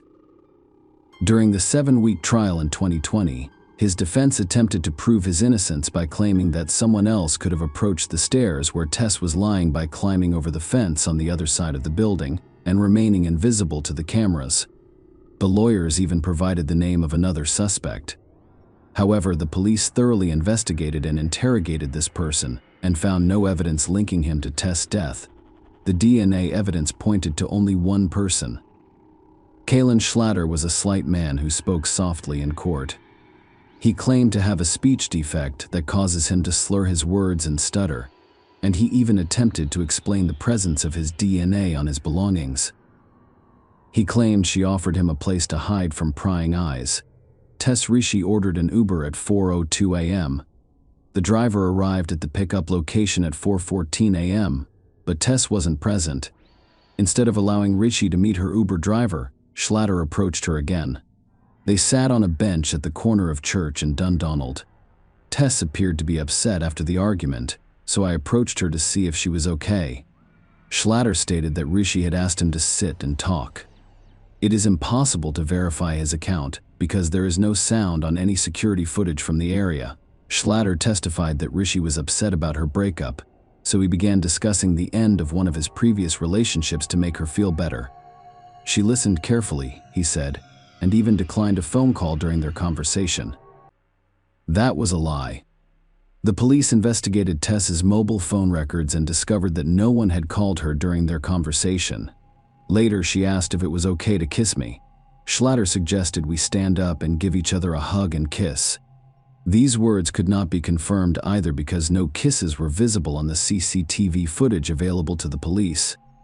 According to Schlatter, Ricky asked him to accompany her to the driveway at 582 Church Street and descend into the property's outdoor stairwell. The prosecution considered Tess' words to be a lie because the Uber driver was waiting for her at the time. They suggested Schlatter offer to escort Tess to her car, but he had other plans. We'll never know what Kaylin Schlatter told Tess Rishi as they walked up Church Street, convincing her to walk into the dark at 4 a.m. with a man she had recently met. Schlatter claimed he and Tess went down the stairs and began kissing. He wanted more, but Tess said they couldn't go any farther. According to Schlatter, they kissed for a long time, causing him to ejaculate into his pants. After that, he invited Tess to his house, but she declined and told him to leave, which he did. Schlatter insisted that Tess was alive when he left. It is important to note that all of the above was Schlatter's story, which the police were unable to verify. Only 2 people knew the truth about what had happened that night.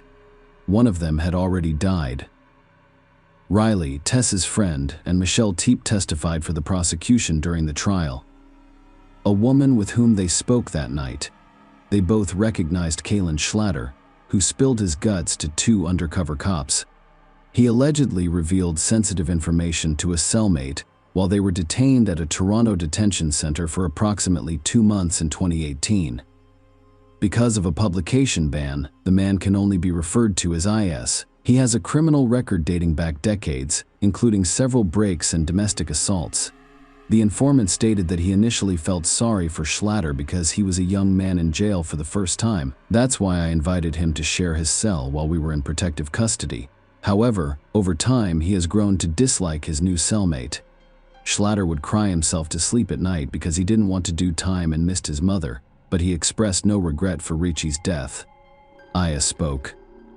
He claimed Schlatter told him about his kiss with Ricci, and he lost control when she refused to go any further. He couldn't stop and strangled Tess with a scarf. In court, Schlatter flatly denied that such conversations took place. His lawyer described him as a manipulative, pathological liar. Putting aside all of the testimony and relying solely on physical evidence, one can conclude that Tess Ricci was strangled, with only one person's DNA found on her clothes: Kalen Schlatter. In her closing statement to the jury, defense lawyer Lydia Riva portrayed Schlatter as a harmless child and an innocent young man, as difficult as it may be to accept and as unsettling as it may be to believe that the criminal justice system can make mistakes. Riva claimed Mr. Schlatter was an easy target. He's easy to blame. Schlatter was found guilty by a jury on March 23, 2020, and the judge sentenced him to life in prison with the possibility of parole after 25 years. The trial was heartbreaking for Ricci's mother, sisters, and other supporters, who were left reeling and crying in court. While they finally have some of the answers they've been looking for, their lives will be forever changed. Evil not only took Tess that night, but it also sentenced her surviving family to a cruel and painful future, depriving the world of so much love and potential, according to Irina's sister Ricci. Tess was the heart of my family, and we will always be together. Tess Ricci's family sued Schlatter, the police, and others in June 2020, citing psychological trauma caused by Tess's death. Do I want to go into the house, hide, and let it go? Absolutely. But can I? Absolutely not. Christine Hermiston said, I can't because I can't get over the fact that they let her lay there for 4 days. She will never forget that image. Hermiston stated that she should not have had to travel from North Bay, Ontario, to Toronto to perform her police duties. Tess was the family's glue, and her death has torn them apart. Her mother mentioned that we had trouble looking at each other. We all feel like we failed Tess. We feel a great deal of guilt. And that is why we are still fighting for Tess. We will not let her down again. They are asking for a total of $20 million in damages, including punitive damages. Share your opinion with us in the comments, and subscribe to the channel for more.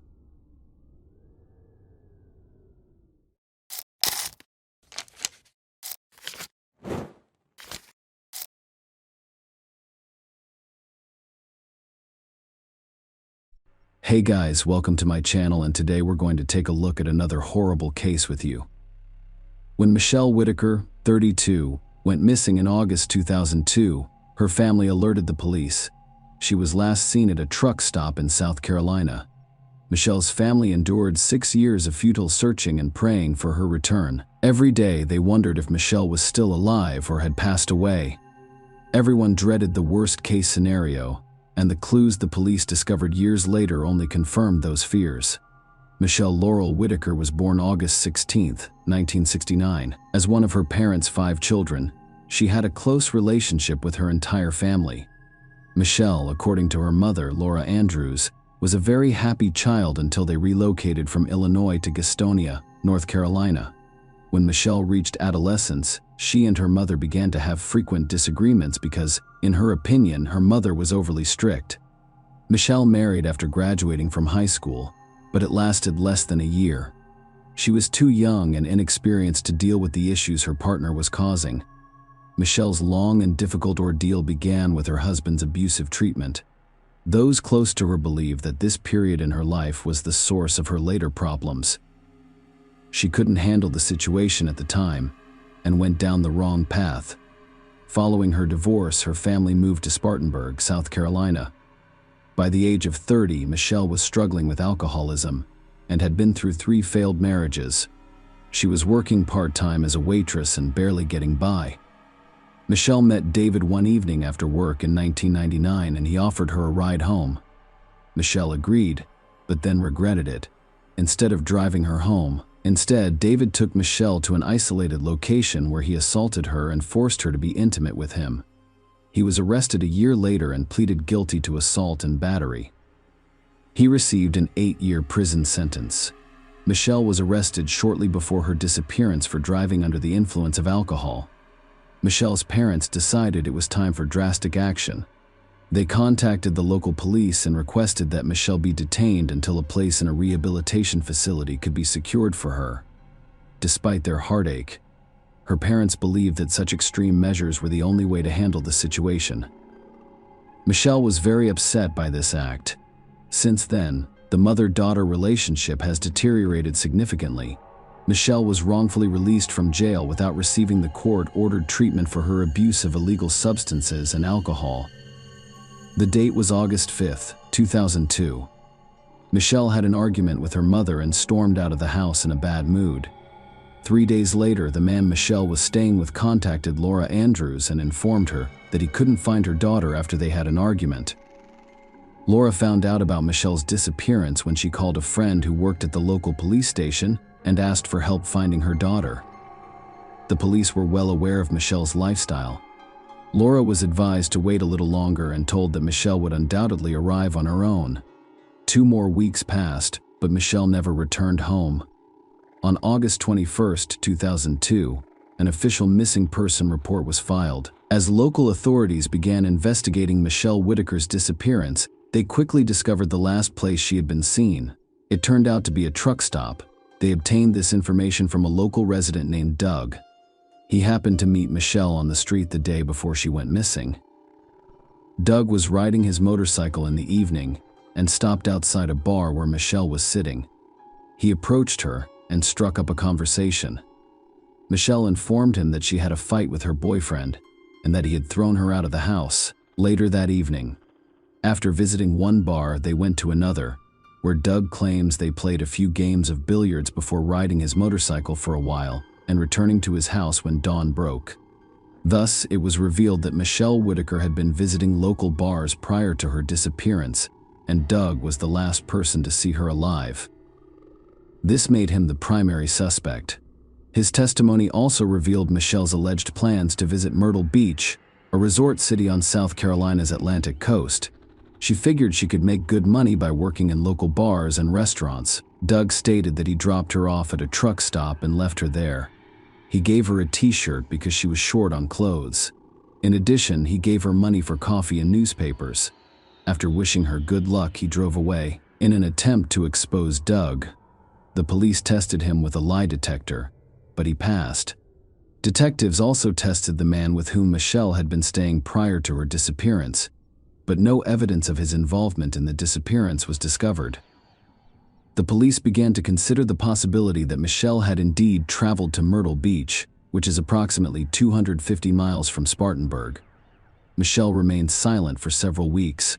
Her family and friends were becoming increasingly anxious. Despite Michelle's anger and resentment toward her parents, they did not believe she could have abandoned her family and gone into hiding. Michelle's prolonged absence made the local sheriff question her intentions.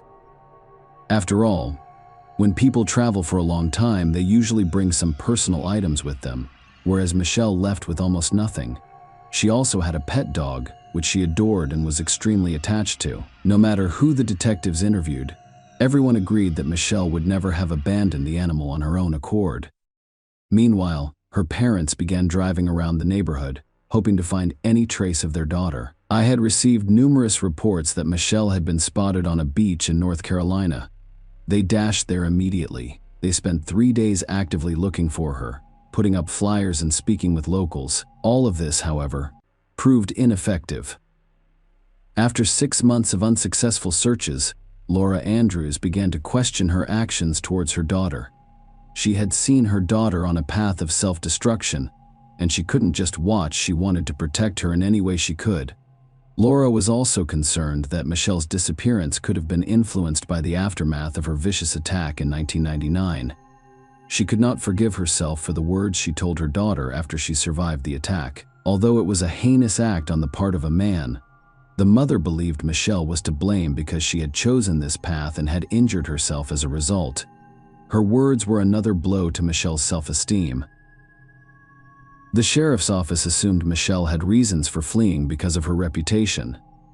The detectives reasoned that she would be apprehended sooner or later. However, a year had passed and the search had yet to produce any results. Michelle left no digital footprints, which alarmed the cops. This was definitely not a good sign. Police and family members were both curious whether Michelle had been the victim of a crime. After all, perhaps a truck driver exploited her vulnerability. However, even that theory was never proven. 2 more years passed, and the police station received no tip-off messages for quite some time.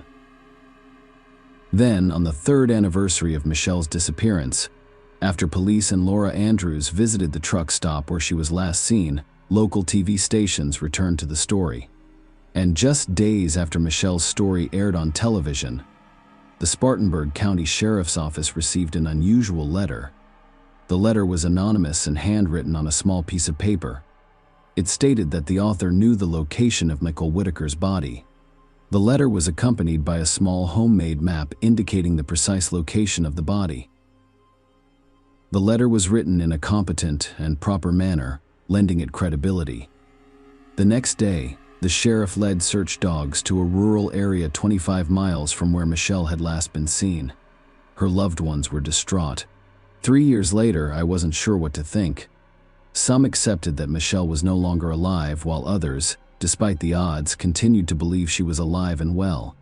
Search dogs were unable to detect any scent, and the search was eventually abandoned. While the investigators were relieved that no bodies had been discovered, the letter puzzled them. They obtained a handwriting analysis and a DNA sample from the envelope, which led them to believe that the letter was written by a woman.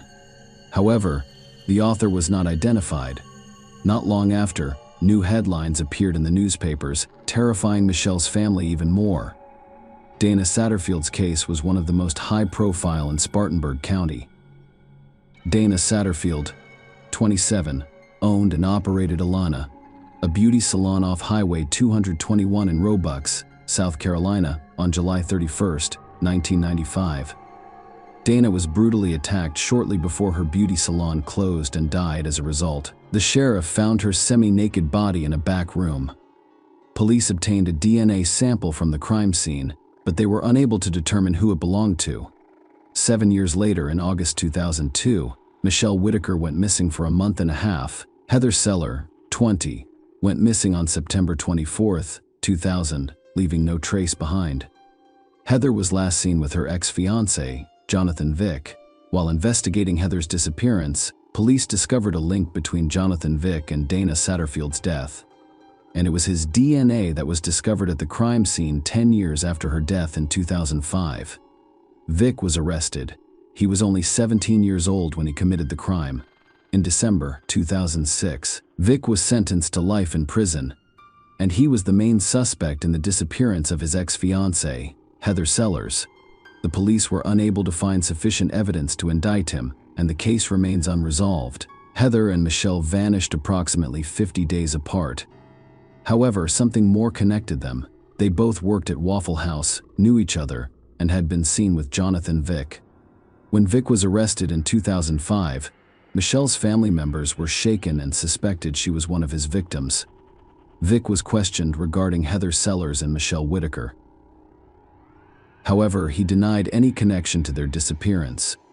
The investigation into the two cases was eventually halted due to a lack of evidence. Michelle's parents relocated to Rock Hill, South Carolina, approximately 65 miles from Spartanburg, in 2006. 1 year later, the entire family gathered at the church to commemorate Michelle's 5th disappearance anniversary. Laura Andrews, Michelle's mother, refused to treat the gathering as a memorial service. After all, the body had never been found, and there was a glimmer of hope that Michelle was still alive. Another year has passed. The investigation into Michelle's disappearance was transferred to Detective William Geary, who was already working on a dozen unsolved cases, including Michelle Whitaker's. Michelle's case was considered a felony because many years had passed with no evidence that she was still alive. This was a strong reason for the investigators to suspect that something terrible had occurred. The 6th anniversary of Michelle Whitaker's disappearance was approaching. On August 4, 2008, Detective Geary received a call from a woman informing him that she knew Michelle's location and that she was still alive. She stated that Michelle is currently residing in the state of Oregon. The woman saw Michelle's file on an episode of Forensic Files, as well as Laura's website. She recognized Michelle as a woman who was living with her friends. After 6 years of fruitless searching for Michelle Whitaker, the investigators were understandably hesitant upon receiving such a message. Detective William Geary, eager for proof, asked the woman to send him a picture of Michelle. Geary showed the picture to Detective Wood, who had previously worked on the case. He immediately recognized her. An Oregon State police officer was promptly dispatched to the address in question to conduct an accurate identity check. Ironically, on August 5, 2008, the same day Michelle argued with her mother and left home 6 years ago, a detective called Laura Andrews to inform her that her daughter had been found alive. Laura struggled to comprehend what she had heard. It wasn't until she put the phone down that a slew of questions arose in her mind. Where is she? How is she? Where has she been the whole time? Despite the good news, a family reunion was not possible at that time. Michelle's privacy was respected by the police, who could not tell her parents where she was. She should have called home herself. The detectives had no choice but to try to persuade Michelle to speak with her relatives, even if only to calm them down. Michelle called her mother the next evening. After 2 more weeks at the Atlanta airport, Michelle and her family finally met for the first time in a very long time. Michelle admitted that she was tired of living the way she used to, following her fight with her mom. She determined that her family would be better off without her. Originally, when Doug dropped her off at the truck stop, she had intended to go to Myrtle Beach and find a job there. But she had hitched a ride and wound up in Las Vegas, then California, and eventually Oregon. Michelle apologized to her family and the police, who spent energy and resources looking for her for all 6 years she had been living under her real name and didn't think anyone was searching for her. Share your opinion with us in the comments, and subscribe to the channel for more.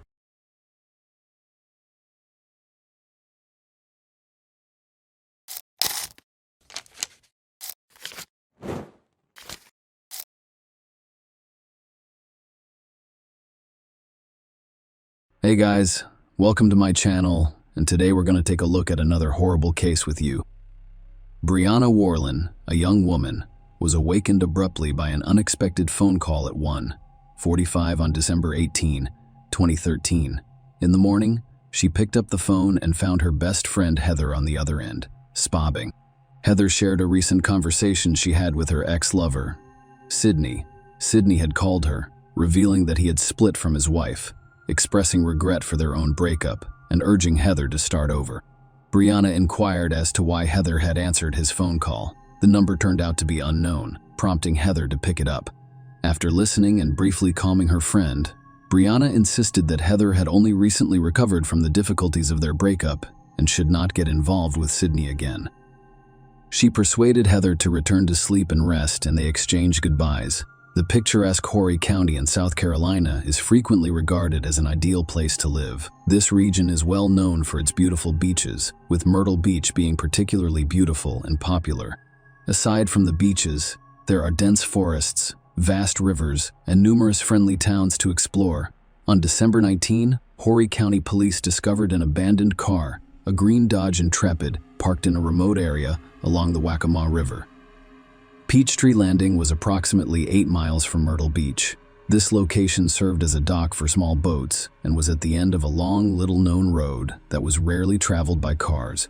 The police checked the car's registration in their system and discovered that it was registered to Terry Elvis. Officers were dispatched to his home. They knocked on his door and told him about the found car. Terry was at home, watching TV on his living room sofa. It turned out that the car belonged to his daughter Heather. Terry attempted to contact Heather by phone, but she was unavailable. He agreed to accompany the police to the Peachtree Landing for further investigation.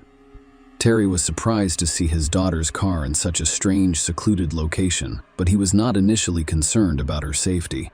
He assumed the car had been stolen because it was strange that it was there without its owner. After receiving a spare key from Terry, the police opened and thoroughly inspected the vehicle. They discovered no personal items in the cabin, including Heather's purse, keys, or cell phone. Terry's concern grew, so he attempted to contact Heather again. "I'm still not getting a response." He called the restaurant where she works. Heather had not shown up for work, according to the manager, and she was not scheduled until the following day. Terry informed the police of his concerns, stating that such behavior was completely out of character for his daughter and that something had gone wrong. At the time, the car and the riverbank where it was discovered were not considered crime scenes because there was no evidence of a struggle, broken glass, or blood. Nonetheless, authorities decided to conduct a missing persons investigation. Police and volunteers searched the land while divers investigated the riverbed. During the search, human remains were discovered in the forest. However, they were identified as belonging to an unknown man, not the missing woman. Investigators searching for leads investigated the missing woman's background. Heather, 20, was the daughter of Terry and Debbie Elvis, who lived in the county. She shared a close bond with her parents and younger sister. Heather's father mentioned that their family has always been close and supportive of one another. Heather was independent, but she remained close to her father, communicating with him every day by phone in 2011. Heather told her family that after graduating from St. James High School, she wanted to live with her best friend, Brianna Warland. Her parents were fully supportive of this decision. At 20, Heather worked as a waitress at the Tilted Kilt, a Scottish-themed restaurant in Myrtle Beach, and wanted to be a cosmetologist. Heather's younger sister Morgan revealed that her interests included makeup and working in front of the camera, and she was known for her creativity and ambition. Heather was also well known in her town for her kindness, carefree attitude, and positive outlook. Her friend Brianna observed that when people remember and talk about her, they smile because she always had a positive attitude. Heather was described by another friend as sociable, free-spirited, and enthusiastic about life. She was always determined to live life to the fullest. Heather had spent the previous year in Myrtle Beach with her best friend Brianna. She was doing well in her studies, and everything seemed perfect. However, everything changed when Heather had a chance encounter at the Tilted Kilt, which set her on the path to tragedy. Heather was working the day shift at a busy restaurant one warm June afternoon, while chatting with customers, taking orders, and transporting trays to the kitchen. She ran into Sidney Moore, a 37-year-old father of 3 and handyman. Sidney owned a small kitchen appliance repair business in Myrtle Beach and had received an order from the restaurant that day. They struck up a conversation, and Heather was instantly drawn to the man. Their interactions increased after that day. They discovered that they had many of the same interests and hobbies. Heather even hinted at her feelings on Twitter, saying she was drawn to older men. By the end of July, Heather had begun sending intimate messages to Sidney, who was renovating her restaurant. She also told her friends and co-workers about Sidney, revealing that he was the same person she'd mentioned on Twitter. Sidney liked Heather's attention and began visiting the restaurant on a regular basis. They frequently entertained in the kitchen while Sidney worked on appliance repair. By July, their relationship had most likely progressed from innocent flirting to something more serious, as evidenced by Heather's 2 tweets sent within a minute of each other. In one tweet, she mentioned that she had done something, while in the other, she stated that she was too deep to stop. Heather's co-workers were aware of her feelings for 37-year-old Sidney, and they began gossiping about their relationship. One co-worker later admitted that everyone was aware of their relationship and disapproved because Sydney was married. Furthermore, they frequently addressed Heather by different names, and once decided to play a joke on her. Two colleagues called the restaurant and pretended to be Tammy Sydney's wife. In August, the rumors were finally confirmed. Sydney began to appear more frequently at the restaurant.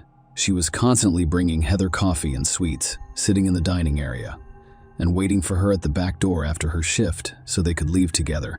The couple frequently discussed their relationship with friends, and Sydney even told acquaintances about his plans to hire Heather as a full-time nanny when he and his wife relocated to Florida.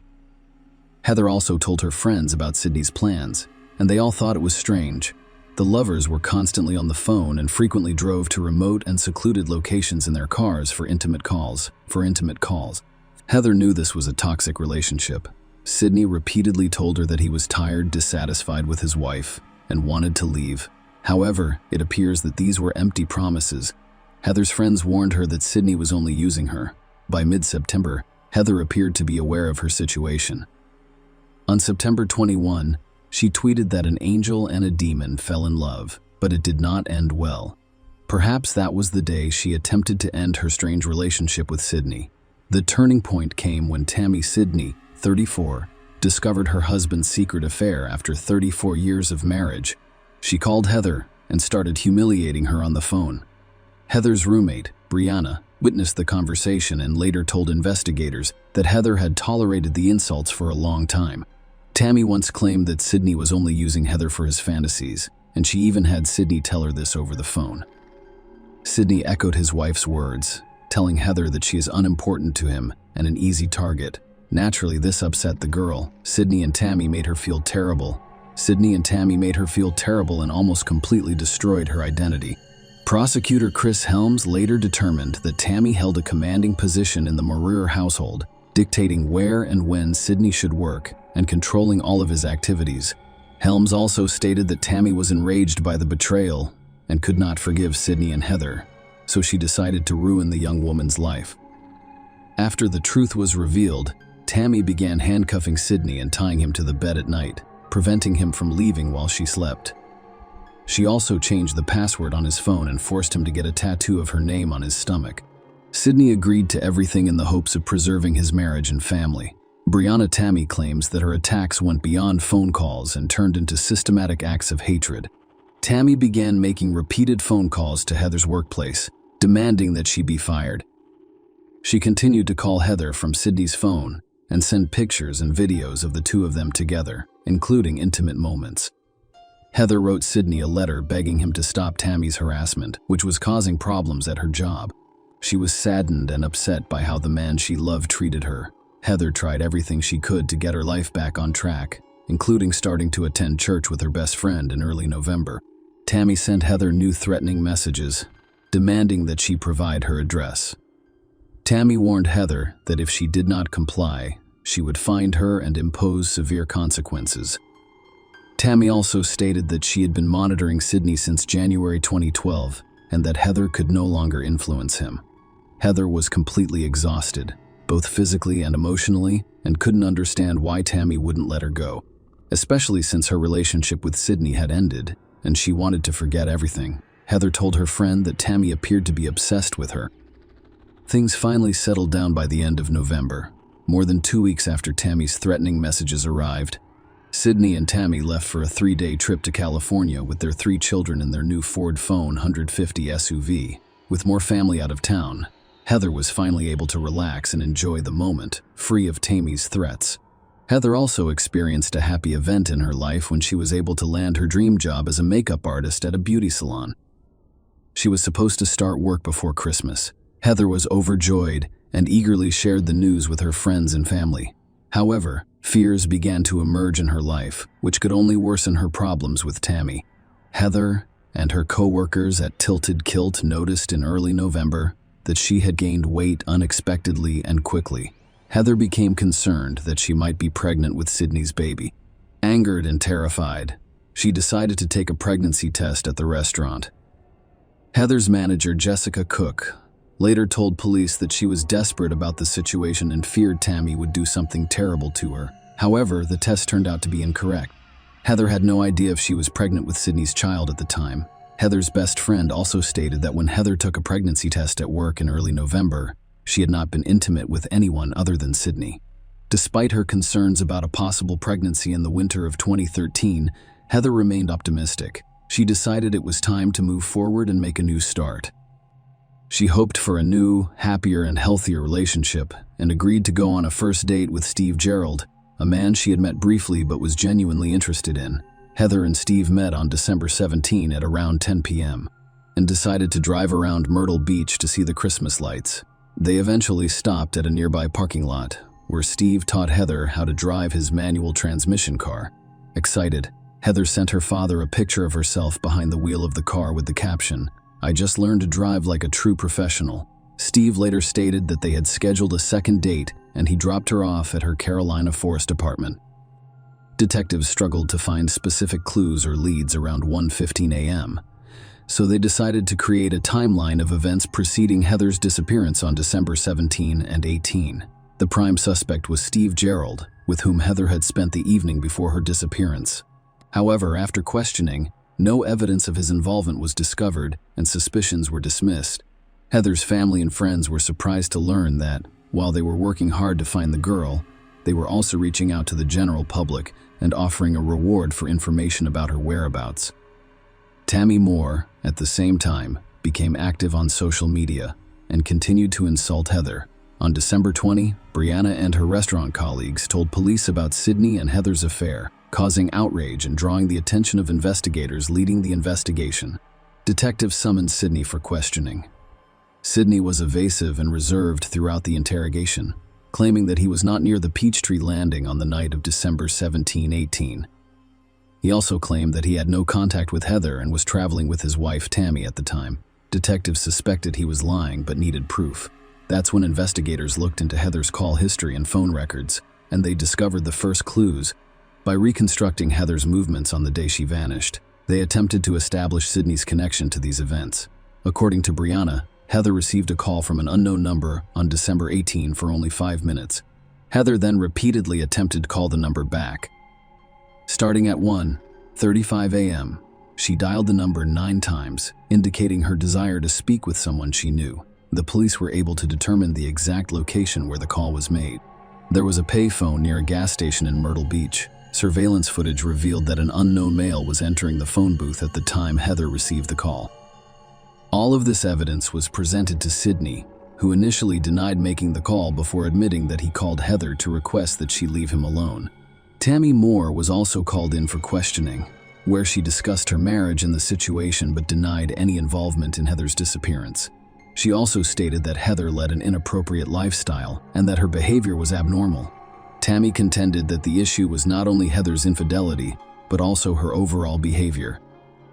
Based on their suspicions, detectives decided to check all of the neighborhood's security cameras, which quickly yielded evidence. Shortly before Heather's call, Sydney was caught on video purchasing a pregnancy test at a local supermarket.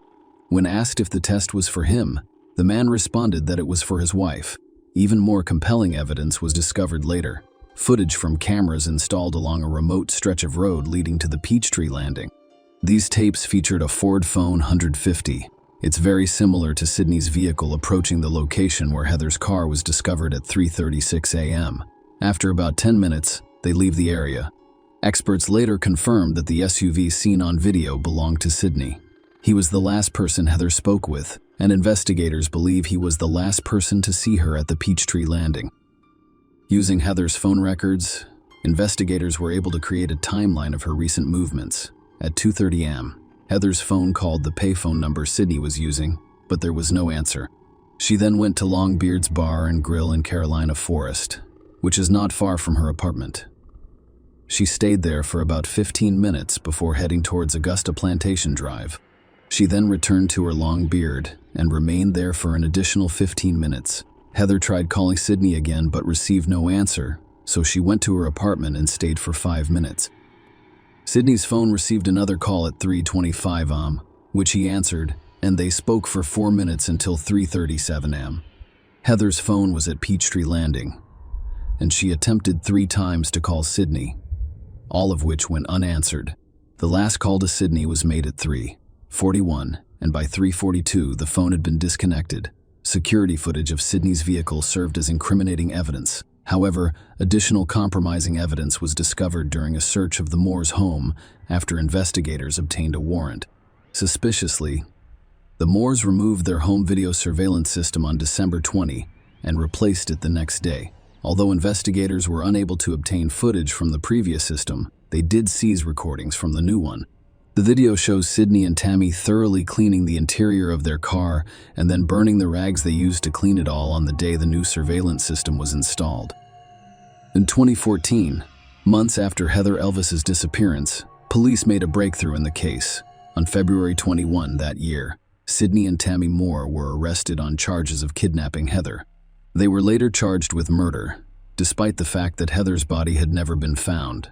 However, while in jail, the Moores refused to testify.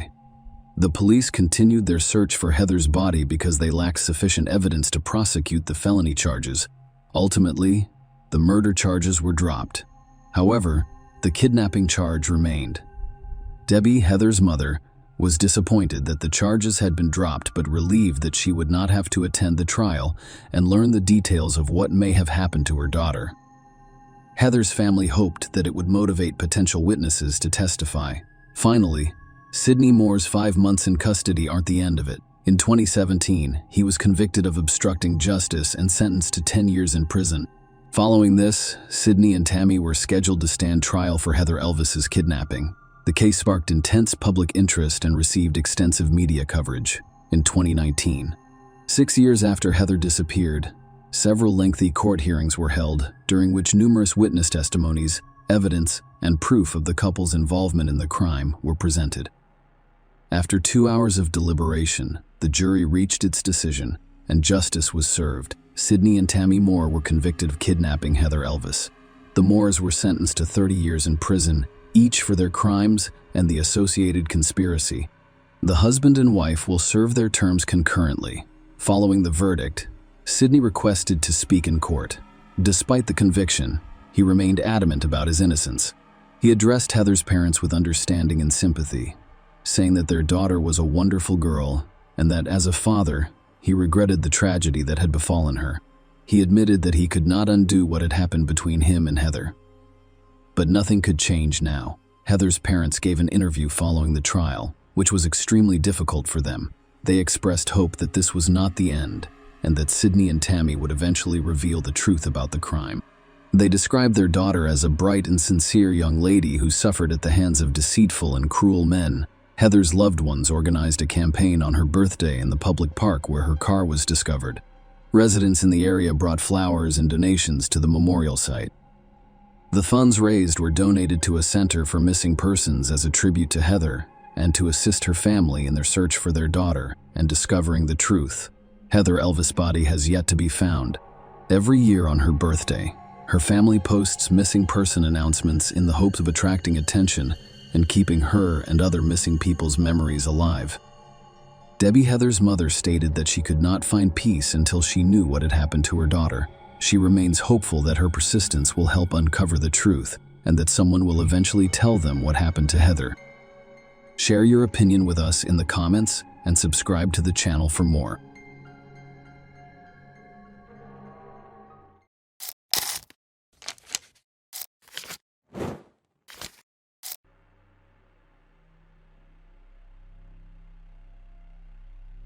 Hey guys, welcome to my channel, and today we're going to take a look at another horrible case with you.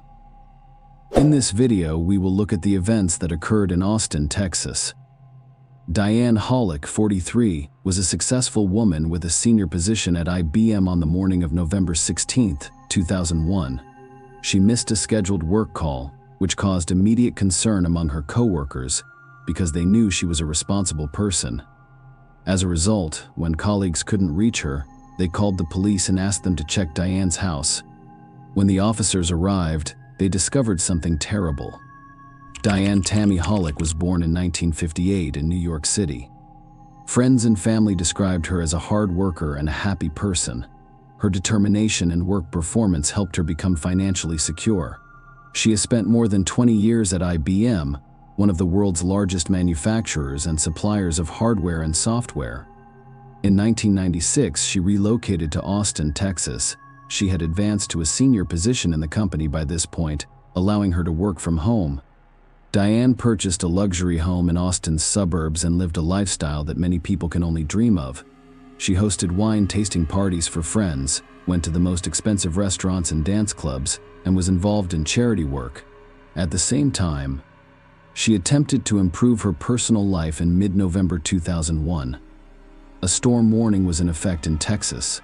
Torrential rains and tornadoes hit Austin on November 16th, so Diane worked from home that morning. Her company had scheduled a work call, but she stopped answering the phone. Diane owned several phones, including her home phone. However, she didn't respond to any of them. Her colleagues left messages asking her to call back. They quickly realized there was something wrong. As a result, they contacted the police and requested that someone be dispatched to Diane's home to investigate what had occurred. When the officers arrived at Diane's house, her neighbor noticed them and offered them a spare key. The police went inside, where there was complete silence, interrupted only by dogs emerging from the kitchen. After receiving no response from Diane, they began inspecting the house. In the bedroom on the second floor, after discovering Diane Hollick's lifeless body, detectives went to her home. Diane's house became one of the cleanest crime scenes they had to work with. There was no evidence of theft, struggle, or illegal entry into the home. Diane's fully dressed body lay in the bedroom, next to her bed. However, the detectives quickly realized they were dealing with a crime. The woman's neck bore distinct strangulation marks caused by what appeared to be a rope. There were also traces of someone binding her wrists with what appeared to be cable ties. The cleanliness of the house, untouched valuables, and lack of signs of forced entry led detectives to believe Diane died at the hands of someone she knew and trusted enough to let into her home. There was no evidence that anyone forced her into intimacy prior to her death. However, the detectives discovered several dark spots and red stains on the carpet near the bedroom entrance. The only thing that drew the detectives' attention was a towel lying on the back of the sofa in the living room, which did not fit into the overall picture of cleanliness and order. They therefore sent it to the laboratory for examination. The police interviewed those who knew Diane and discovered she had no enemies, or at least no one was aware of them. They also found out she was in a relationship with Dennis Conley. Diane wished to spend the rest of her life with this man. She was previously married, but the marriage ended quickly. Diane and Dennis connected through a dating service. He had 2 children from his previous marriage and was a businessman. Dennis lived in Houston, about 150 miles from Austin, where Diane resided. Despite the distance and infrequent meetings, they quickly grew close. After 2 months of communication, Dennis proposed to Diane with a $17,500 platinum ring. The woman said yes. Diane's closest friends told investigators that her relationship with dentists had recently deteriorated. She was an independent woman who dedicated her life to advancing her career, despite occasional attempts by dentists to control her. Diane was also dissatisfied with her decision to relocate to Houston. She and Dennis decided to build a life together on his land. Diane decided to sell her house in Austin's suburbs. However, realtors were unable to find any. He refused to pay $435,000 for the property, prompting the detective to investigate whether Dennis was responsible for Diane's death. They invited him to the police station, and he agreed to a candid conversation without a lawyer. The medical examiner determined that Diane died around 3 p.m. on November 15th, 3 a.m. on November 16. However, there was another intriguing detail. The wedding ring Dennis gave her was not on her finger, but her other jewelry remained in the bedroom. Perhaps the perpetrator had personal motives, or perhaps the criminal took the ring from the victim's hand to confuse investigators. Throughout the interview, Dennis exuded a sense of loss. They questioned him about his relationship with Diane and his whereabouts on the day his fiancée died. He claimed to have been in Houston on the day they discovered her body. On Thursday morning, November 15th, he and Diane spoke on the phone. He worked all day and didn't contact her again. Dennis couldn't get through to Diane the next morning, so he left a message on her voicemail. As we now know, the woman had already died by this point. He admitted that their relationship was far from ideal, mentioning recent arguments. Before ending the conversation, the police collected his fingerprints and a DNA sample. In theory, he could travel to Austin to deal with Diane before returning to Houston in the morning. However, the detectives investigated his alibi. The man did not leave the city. As a result, the police had to search for a new suspect. Dennis was the one who altered the course of the investigation. Before leaving the police station, he stated that one of Diane's colleagues was overly attentive to her. As detectives discovered, Ray, the man Dennis mentioned, paid regular visits to Diane's home and occasionally walked her dogs. However, Ray had a solid alibi and was not considered a suspect.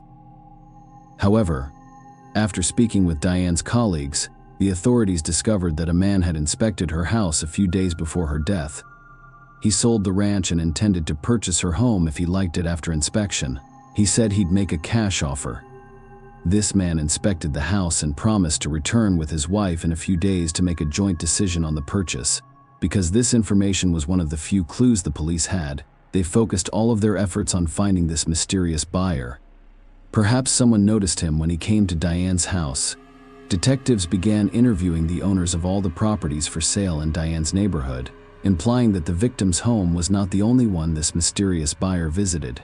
7 of the women interviewed told the same story. According to them, on the day Diane died, a 35-year-old man with a large nose and dark hair combed back came to see their homes without the presence of a real estate agent. While 6 women refused to let the man in, one allowed him to go inside and see the house. As this woman mentioned, the potential buyer behaved strangely after entering. He did not open any doors or examine the layout of the rooms. He was only interested in the bedroom on the 2nd floor, so he asked the woman to show him. The woman felt something was wrong and asked him to leave her house. The important thing to note here is that, when requesting permission to inspect the house, this man identified himself as Walter Miller. The police looked up this name in their databases, and the forensic artist drew this man. There were 2 Walter Millers in Austin, neither of whom matched the age or appearance description. Detectives were attempting to determine the motive behind the crime. Did the criminal only take the wedding ring? Could he have taken more jewelry or money?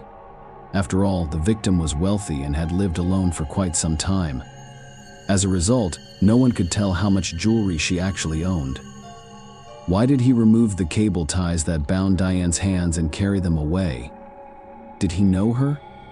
Diane was fully clothed when the police discovered her body, and the autopsy revealed no evidence of her being forced into intimacy prior to her death. Nonetheless, the detectives decided to return to her home and look for signs of sperm. They assumed that the criminal had left fluids somewhere in the house, but they found nothing. A sketch of a possible criminal began to appear on evening newscasts, with a request for anyone who knew someone similar to report it. A few short hairs discovered on a towel from Diane's house provided one of the few clues available to the police. Unfortunately, the hair lacked roots, preventing the experts from obtaining a complete DNA sample of its owner. Nonetheless, the investigators were optimistic about the results of the partial profile. Meanwhile, a woman called police after seeing a sketch of a man who could be considered a suspect in the Diane Hollick case. During the interview with detectives, the caller stated that she and her husband listed their house for sale about 6 months ago. One afternoon, a man approached and stated that he wanted to buy a house for cash. However, he needed to see it first, as in previous stories, a real estate agent was not present. This woman refused to let the stranger into her home, so he was forced to leave. After about 2 months, she noticed the same man on her doorstep. The latter identified himself as Jim Taylor. Her husband had just left for work and she was home with her young daughter. The man again requested to look around inside, but was denied. It enraged him, so he began shouting and demanding to go inside. The pseudo-buyer only left after the woman threatened to call the police. The woman was terrified. She took a piece of paper and wrote down his name and the license plate number of his minivan, which was parked in the driveway. When she saw the suspect's portrait on the news, she assumed he was the person who came to look at her house back then. The police now had the license plate number at their disposal. Using a database, they discovered that the vehicle's owner was not Jim Taylor, but Patrick Anthony Russo. At first glance, it appeared unlikely that Russo was involved in Diane's death. He lived 40 minutes from Austin, was married, had 2 children, and played in a church band. However, a more in-depth look into his background revealed that he was an ex-convict who had served time for a series of attacks on women. One of them resulted in abduction. He tied up his victim with cable ties and began strangling her, but stopped at the last moment. The court sentenced him to 20 years in prison for this offense. While behind bars, he met his future wife Janet, a church volunteer. Despite his criminal record, Russo was released from prison on parole after serving 8 of his 20-year sentence. The police did not think it was a coincidence. So they went to Anthony Russo's house after receiving a search warrant, giving the impression that he was not surprised by the police's visit. Anthony opened the door. However, the police discovered no evidence in his home. Diane's ring and other belongings were not present. A search of his minivan yielded no results either. But what was important was that the neighbors noticed a similar car at Diane's house on the day she died. In the utility room, they discovered several cable ties that were identical to those that had left marks on Diane's wrists. Even if we consider it evidence, it is only an indirect one. After all, anyone can purchase these ties from any hardware store. The investigator informed Anthony that his name came up during the investigation of one of the cases and invited him to the station for a more in-depth conversation. There, they inquired about Russo's whereabouts on November 15th and 16th. He stated that on Thursday, the 15th, he went to Austin to visit a religious radio station, but was unable to enter because no one opened the door. This radio station happened to be close to Diane Hollick's house. He said he went home around 4 p.m., but I got a little lost due to a hurricane. He arrived home around 6 p.m. I'd like to remind you that, according to the forensic medical expert's report, Diane died around 3 p.m. and 3 a.m. When the police asked Russo if he was looking for a house to buy, he said he had never looked at any for sale. It's a critical moment because his words will have consequences.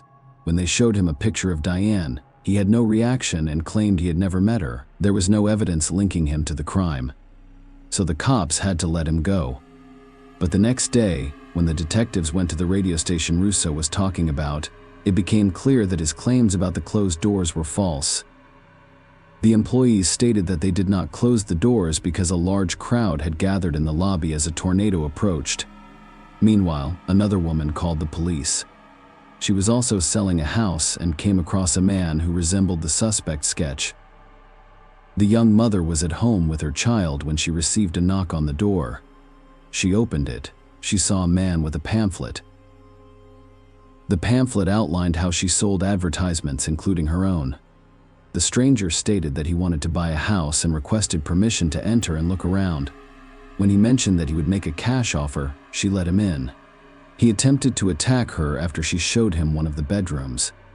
But when he heard a child crying in the next room, he quickly left. The woman kept the pamphlet that the man was holding in her hands.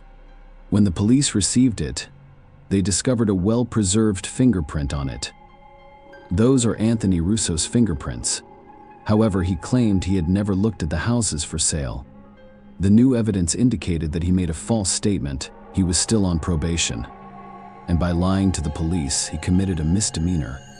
Russo was arrested because he failed to comply with the parole conditions. The authorities were concerned that he would flee while they searched for evidence linking him to Diane's death. They believed it would be safer to keep him in prison. The police were able to locate 15 women with whom Russo had come to see the houses. All of these women came to identify the suspect. On the other side of the glass stood 5 equally dressed and similar men, one of whom was Anthony Russo. Each of those men repeated specific phrases in turn. The following phrase: "You have a beautiful house, you have a gorgeous home." 10 of the 15 women identified Anthony Russo as the person who came to see the house before making a purchase. The other 5 couldn't identify anyone. Russo was interrogated again by the police, but this time he realized they had exposed his lies. However, this did not stop him from declaring his innocence. He eventually said he wanted to see his wife and stopped answering questions. Soon after, the detectives received a report from the lab. The mitochondrial sequence of the hair found on the towel from Diane's house was confirmed to match Anthony Russo's DNA, but it was only partial evidence, leaving the possibility that the hair belonged to someone else. According to court documents, the odds of someone else having the same DNA profile as Russo were 1 in 12,900,000. Thus, the investigation had a lot of indirect evidence, but not a single direct clue linking Russo to Diane Hollick's death. Another indirect proof was a report on the location of his cell phone, which revealed that Russo was in the same area as Diane on the day she died. After examining the computer seized from his home, the experts discovered a very detailed search history. Russo, a 37-year-old father of 2 who attended church on a regular basis, was a frequent user of the adult website. There, he watched videos and read articles about strangulation during intimacy. The website's materials were not free. What is even more revealing is that a few days before Diane's death, he read a story in which a male character enters a lonely woman's home under the guise of a buyer, strangles her, and takes valuables with him when he leaves, leading everyone to believe that the motive was robbery rather than a desire to quench his thirst for strangulation. The detectives conducted an extensive investigation into Russo and his wife's finances. With only $2,000 in savings, he couldn't afford to buy a new house. In addition, he and his wife have yet to pay the bank for the house where they live. On February 5, 2004, police charged Anthony Russo with the murder of Diane Hollick, despite the lack of direct evidence. He made his court appearance more than 2 years after Diane's death. 14 women testified under oath, saying Russo approached them about purchasing a home. He went to see some of them on the day Diane died, but they refused to let him into their homes. One woman made an exception, allowing him in before quickly telling him to leave due to his strange behavior. Everyone Russo met was around the same age. It indicated that he was observing the owners before knocking on their doors. He was only interested in certain types of women. The prosecution presented all of the evidence mentioned in the video and detailed the alleged events on that fateful November day. As previously stated, Diane informed one of her colleagues that a potential buyer had visited her to see the house. The prosecutor suggested that Russo realized Diane lived alone when he first saw the house on November 15th. Russo toured the homes for sale, but only one woman let him in. However, when he arrived at Diane's house, Russo most likely requested that Diane show him around again. Nonetheless, he went there with a specific goal in mind, planning out all of his actions and attempting to leave no trace. It was raining outside, so Diane unexpectedly handed him a towel to wipe his hands and face. He casually tossed this towel onto the back of the sofa. She again showed him around the house. When they arrived on the second floor, Russo attacked her. Prosecutors believed Russo enjoyed the strangulation process, which resulted in Diane's death during their second meeting. Before leaving, Russo took cable ties and Diane's wedding ring, which the police were unable to locate. He locked the door using a spare key kept at the front door. It was a representation of the prosecutor's office. Russo, as former and current wives testified at the trial, both stated that Anthony enjoyed the strangulation process. It's worth noting that the man's first conviction was for a similar offense. After an 11-hour deliberation, the jury convicted Patrick Anthony Russo. The court sentenced him to life in prison, but he never admitted guilt. Regardless of his criminal record, Russo will be eligible for parole again. He can submit his first petition in 2044.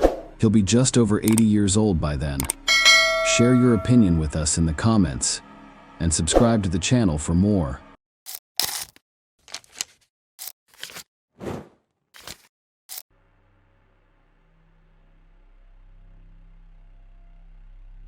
Hey guys, welcome to my channel, and today we're going to take a look at another horrible case with you.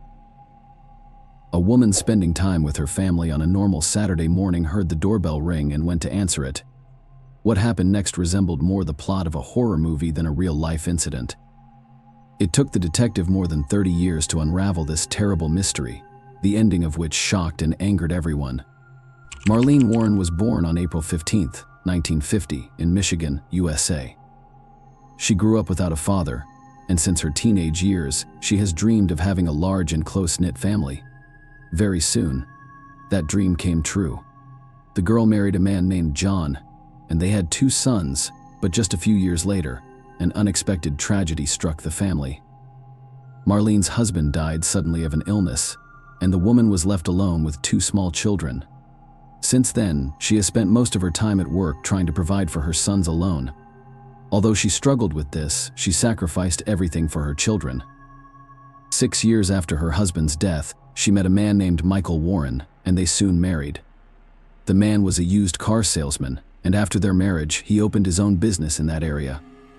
By that time, Marlene was already making good money, but instead of spending all her money, she tried to save it. The woman invested in Michael's company and also helped him in the management. The man himself was also good at this business, and in the following years, it began to bring them decent money. Over time, Marlene and her husband expanded the business. They bought several properties to rent, and their finances took off. The family moved to an upscale Miami suburb called Wellington. Buying a large house there, they seemed to have built a near-perfect life. But in 1988, Marlene suffered another tragedy. Her oldest son was killed, and a woman and her youngest son, Joseph. It was a huge blow. After all the difficulties they had gone through, their life had just got better when suddenly fate presented them with yet another test. They found the strength to move on after this tragedy. Marlene became even closer to Joseph because he was her only closest relative. Her husband also helped her to recover from this loss. After the death of her son, the woman began to think about selling the properties that she and Michael were renting out. Despite the fact that this business brought in good money for Marlene, it was associated with constant worries. There were often situations when tenants delayed rent or lost in him altogether. In each such case, the woman did her best to find the best solution. It was very hard for her to put people on the street because she was a good-natured person and well remembered the financial difficulties she experienced with 2 small children. On the other hand, she and her husband could not let people live in their homes for free. And eventually Marlene wanted to get rid of the business so that she would no longer face such moral dilemmas. 2 years had passed since her son's death. The family was just beginning to recover and return to normalcy, but something terrible and unforeseen awaited them once again. On the morning of May 26, 1990, Marlene was at home with her son and 3 of his friends who came over for breakfast. Their kitchen was located so that they could see the driveway through the windows. At some point, the doorbell rang and Marlene went to open it. Her son saw a white Chrysler parked in front of their house. The next second, the woman opened the front door and saw a man in a clown costume holding 2 balloons and a bouquet of flowers on the doorstep. Marlene said, "How cute is that?" But the next second, something unexpected happened. The clown pulled the gun out of his pocket and shot the woman in the head. Her son and his friends rushed into the hallway, where a heartbreaking sight awaited them. Marlene was lying on the floor with blood everywhere. The man in the clown suit looked at them for a few seconds, then got back into his car and drove away. My son called an ambulance, after which he decided to chase after his attacker. At the time, his leg was in a cast after an injury, and the guy couldn't drive. He told his 2 friends to stay with his mother. He asked his friend to drive and drove with her in the direction the attacker had gone, but by that time, the clown was out of sight, and they never managed to find him. Marlene was taken to the hospital in an unconscious state, and the detectives began their investigation. The first thing they did was talk to everyone in the house. The woman's son said that he could not see any signs of his attacker.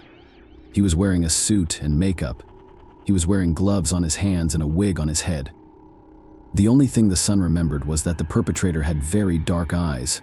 His friends added that the clown was quite tall, and his shoes stood out strongly against the costume. They looked like work shoes. A neighbor who was walking his dog near Marlene's house also saw the clown, but he was unable to share any significant sightings with police.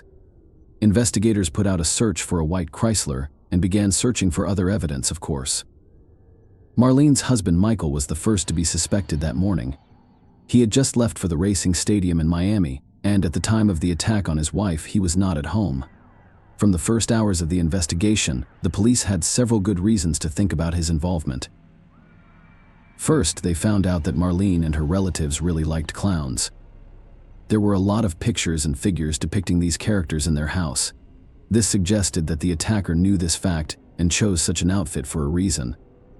Second, just 2 hours after the incident, the police received an anonymous tip from a woman who called the investigators and said they should look into Michael Warren. A woman named Sheila Keen. Sheila, who was 26, worked with Michael at his car rental company. Digging deeper, the detectives learned of rumors that there was a secret affair between them.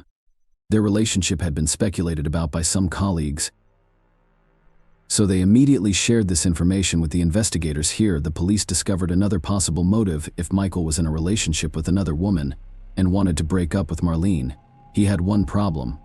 Most of the real estate and business that the family owned were written down to his wife. In that case, Michael would lose an impressive part of his fortune in a divorce.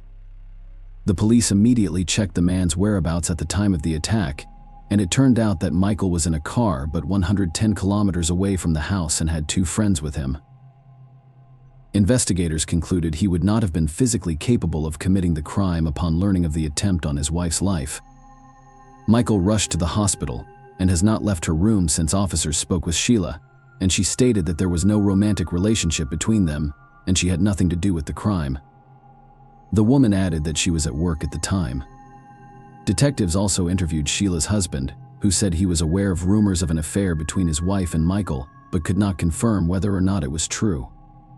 The man added that his wife had moved out about a month ago, and in fact they were no longer together, although the police had no evidence to link Michael and Sheila to the crime. They continued to consider their involvement highly probable given that the husband could not have physically been outside his house that morning. The police wondered whether Sheila could have been the clown. Because of the costume, none of the witnesses could determine the gender of the assailant for certain, and Sheila was known among her colleagues for her character. The woman was responsible for dealing with clients who were delinquent in rent payments, and most of these cases, she had to take the car away from them. Most of these cases, she had to take the car away from them. Most of these cases, she had to take the car away from them. Sheila was adamant that some of these cases led to serious conflicts, so she always carried a gun with her. After doctors removed the bullet from Marlene's head, experts determined that it had been fired from a .38 caliber handgun, remarkably the same caliber as Sheila's. The cops went to her again to examine the weapon, but the woman said the gun had been stolen or lost months before the incident, and the detectives were again left with nothing. The cops continued to dig deeper and learned that after Sheila moved out of her husband's house, she had moved into a rental apartment, and investigators also heard rumors that Michael was paying for the place. Here, a new interesting discovery awaited the police officers. All the while, their colleagues were trying to establish where the perpetrator took the clown costume, balloons, and flowers. At first glance, it seemed a very difficult task, but the detectives were lucky. They found that on May 24th, 2 days before the attempt on Marlene's life, a woman came to the costume store near Sheila's apartment. The employee said that at the time the store was closed and they were about to leave, but the woman persistently knocked on the door until someone opened it for her. She stated that she urgently needed a clown costume, a wig, face makeup, and a red nose. The clerks tried to explain to her that this store was already closed and asked her to come back tomorrow, but the woman was adamant, so the staff still sold her the items. There were no surveillance cameras in the store, so the police officers had to rely on verbal descriptions of the woman's appearance. The salespeople told them that she was tall and thin with dark hair. Detectives showed them pictures of several women, and the officer said the customer looked like one of them, Sheila. As for the balloons and flowers, they were traced to a supermarket about a mile from Sheila's apartment. The salesman stated that the same items had been bought by a woman just a few hours before the attempt on Marlene's life. He described her exactly like the costume store employees, a tall, thin young woman with long dark hair. The salesman added another interesting fact. According to him, the female customer exhibited rude and to some extent even masculine manners. By that time, the investigation had lasted 2 days, and on May 28th, the doctors told the police that Marlene had died. Despite their best efforts, the effects of the point-blank shot were too severe. As a result, the case was reclassified as a homicide, and detectives continued to look for more possible evidence against Sheila. They asked the judge for a warrant to search her apartment. While the police were waiting, something else happened. They were informed of a similar car in a parking lot located 13 kilometers from the victim's home. Investigators got there and quickly verified that it was the same Chrysler the killer was driving inside. They found some long dark hair and orange fibers that looked like pieces of a clown wig. During a search of Sheila's apartment, the police found the exact same orange-colored particles, and they also found work boots that matched the witness's description, a similar model worn by the clown on the day of the murder. Despite all this, the police had one major problem. DNA analysis was barely used at the time, and without it, all this evidence was circumstantial, with a high probability that the court would have acquitted Sheila, in which case it would be impossible to charge her again with murder. The detectives wondered where the car the clown drove to Marlene's house came from, and then they found out something very interesting. An employee of Michael's company told them that 1.5 months before Marlene's murder, they had received a call from a man to rent a rental car, but there was one problem. This man had mixed up the phone numbers, and he had taken the car from another company, the main competitors of Michael. When the employee told the boss about it, Michael behaved very strangely. Instead of telling the customer about his mistake, he told the man to just bring the car to the parking lot and leave the keys in the cabin. Then Michael asked the employee to bring him and Sheila to the parking lot and never to tell anyone about what had happened. The employee watched. They got into that car and drove away. It was the same white Chrysler. Notably, not long before that, there had been a serious disagreement between Michael and his competitors. The problem was that Michael was portraying his competitors in a bad light in his advertising, and they didn't like their brand being portrayed in a negative light.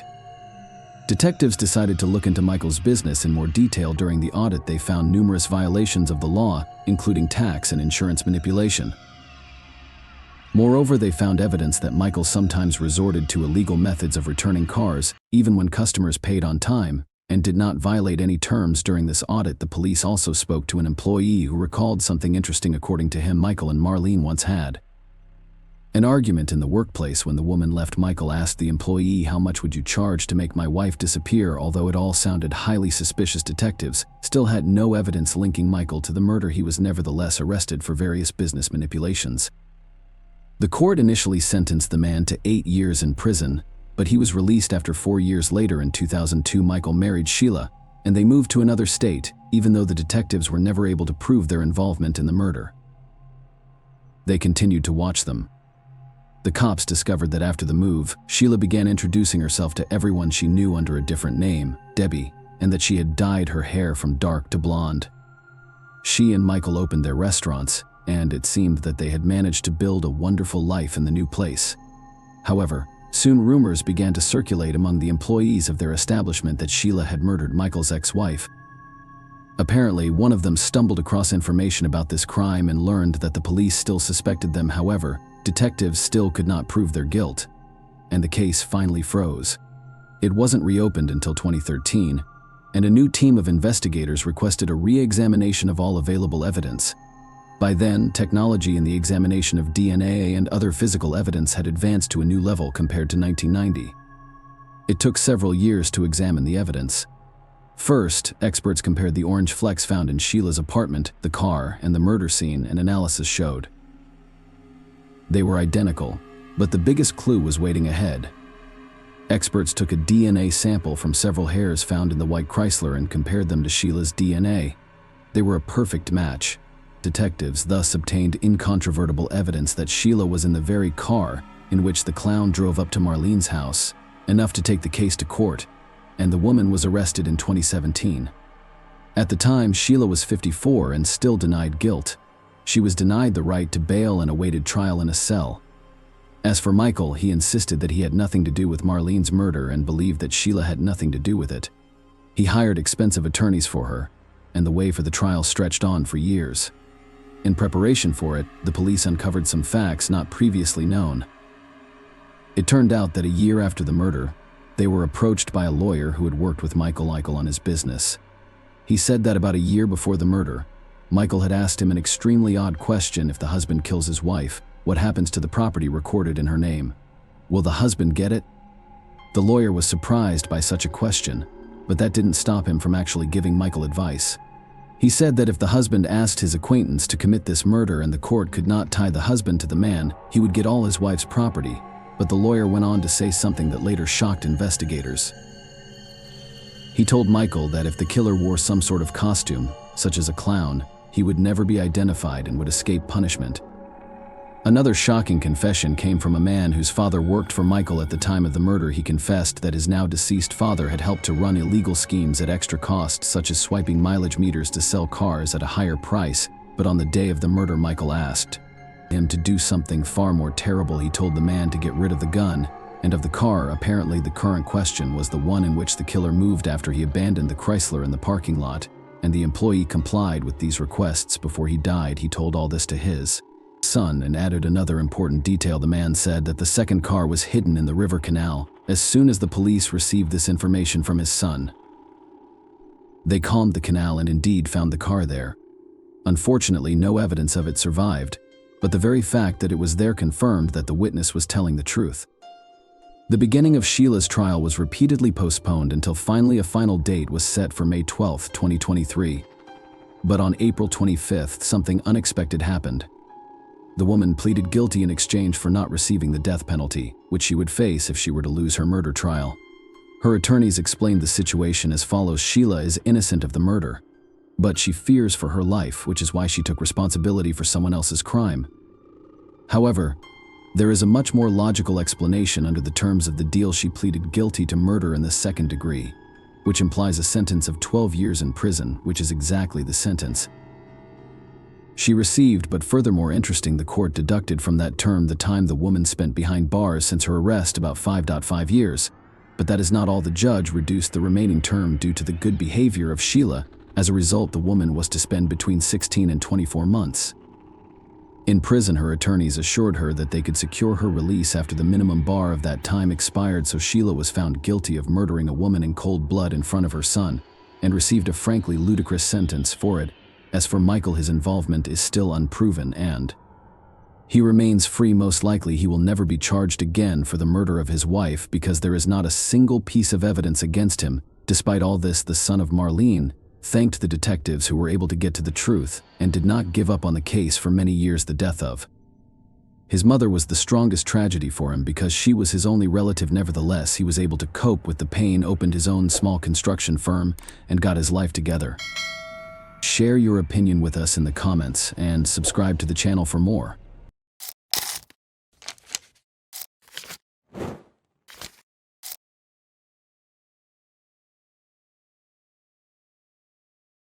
Hey guys, welcome to my channel, and today we're going to take a look at another horrible case with you. In this video, we look back at what happened in Scotland in 2010. Zoe Nelson, 17, left home upset after an argument with her younger sister and mother. She did not return home that day. A few more days passed, and her case became widely discussed throughout Scotland. Zoe Nelson was born on August 13, 1992, in Wishaw, Scotland, in the year 2010. She lived with her mother, stepfather, and two younger sisters in New Mains, a village and former mining township on the eastern outskirts of Wishaw, 18 miles southeast of Glasgow. Zoe attended Motherwell College, where she was known as a popular student with many friends. Zoe and her 16-year-old sister Laura were both in relationships with the same guy, which caused a number of conflicts between them. On May 22, 2010, Robert Bain, 20, was living with his grandparents about a mile from the Nelson family's home. Zoe met Robert outside her house, and when Laura Ann saw this, she became upset and ran out of the house to confront her. Marianne Nelson, the girl's 40-year-old mother, witnessed the rival sisters fighting and recalls what happened that day. According to Marianne Nelson, Laura Ann ran out, flicked Zoe's hair, and attempted to slap her face, resulting in a fight at the end of the driveway. I divided it up. I said, "Go away, cow," and never return. She said she wouldn't return. Zoe kept her word and didn't return home until around 11 p.m. That same day, some locals noticed someone starting a fire in the wooded area known as Monkey Hill. The stench of smoke wafted into nearby homes, but no one paid much attention. Shirley Nelson, Zoe's aunt, would later recall that night and describe it in the following words. "When I finished my second shift at work, I was sitting in my garden in New Mains, having consumed alcohol the night before. We sat in the back of the house with my sister until approximately 11 p.m. When it became cooler, we smelled smoke," she explained. "We didn't think much of it because it was warm and all." The following day, she overheard other family members attempting to contact Zoe. She also tried her cell phone, but nobody answered. On the afternoon of May 23rd, Stuart Bell, 45, a government employee from Wishaw, rode his motorcycle into a wooded area near his home. When he saw something strange, he decided to stop. He described what he saw as something resembling a charred tailor's dummy. However, his opinion changed as he approached and took a closer look. When Stuart realized he wasn't looking at a mannequin, but rather a human body that had been damaged in a fire, he went home and called the cops, who arrived 15 to 20 minutes later. I shouted up the stairs to my wife that I had discovered a body in the woods and immediately called the police. He stated that when police arrived on the scene, the area was cordoned off. Nothing this gruesome had ever happened here before. The news of the body's discovery quickly spread throughout the community. When Zoe's family found out, her mother, Marianne Nelson, went to the police and reported her daughter's disappearance, whom she hadn't seen since they had argued, and told her not to return home. The Nelson family was soon informed of the bad news. Zoe became the victim of a crime.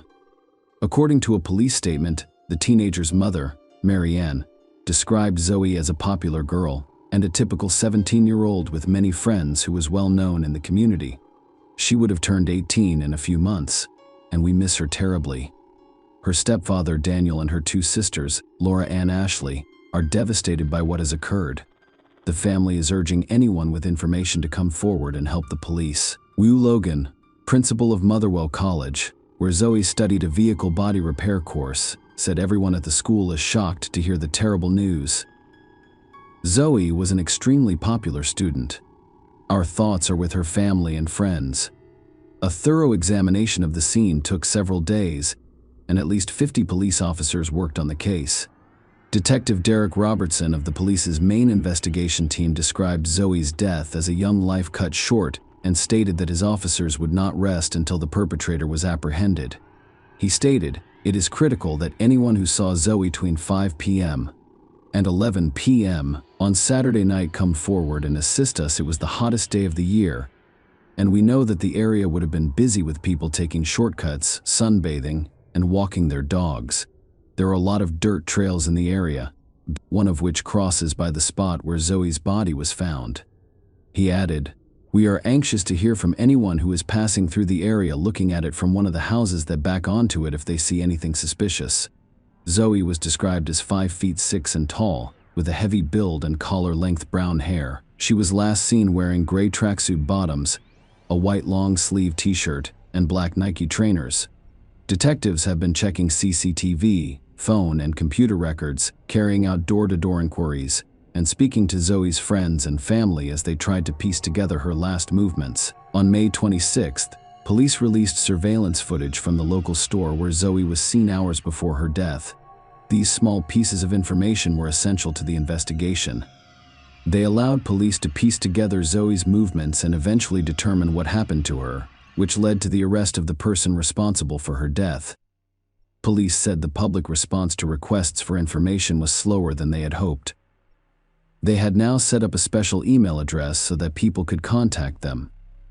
The officers hoped that those who would not speak to them face-to-face would use this and other methods to report important information.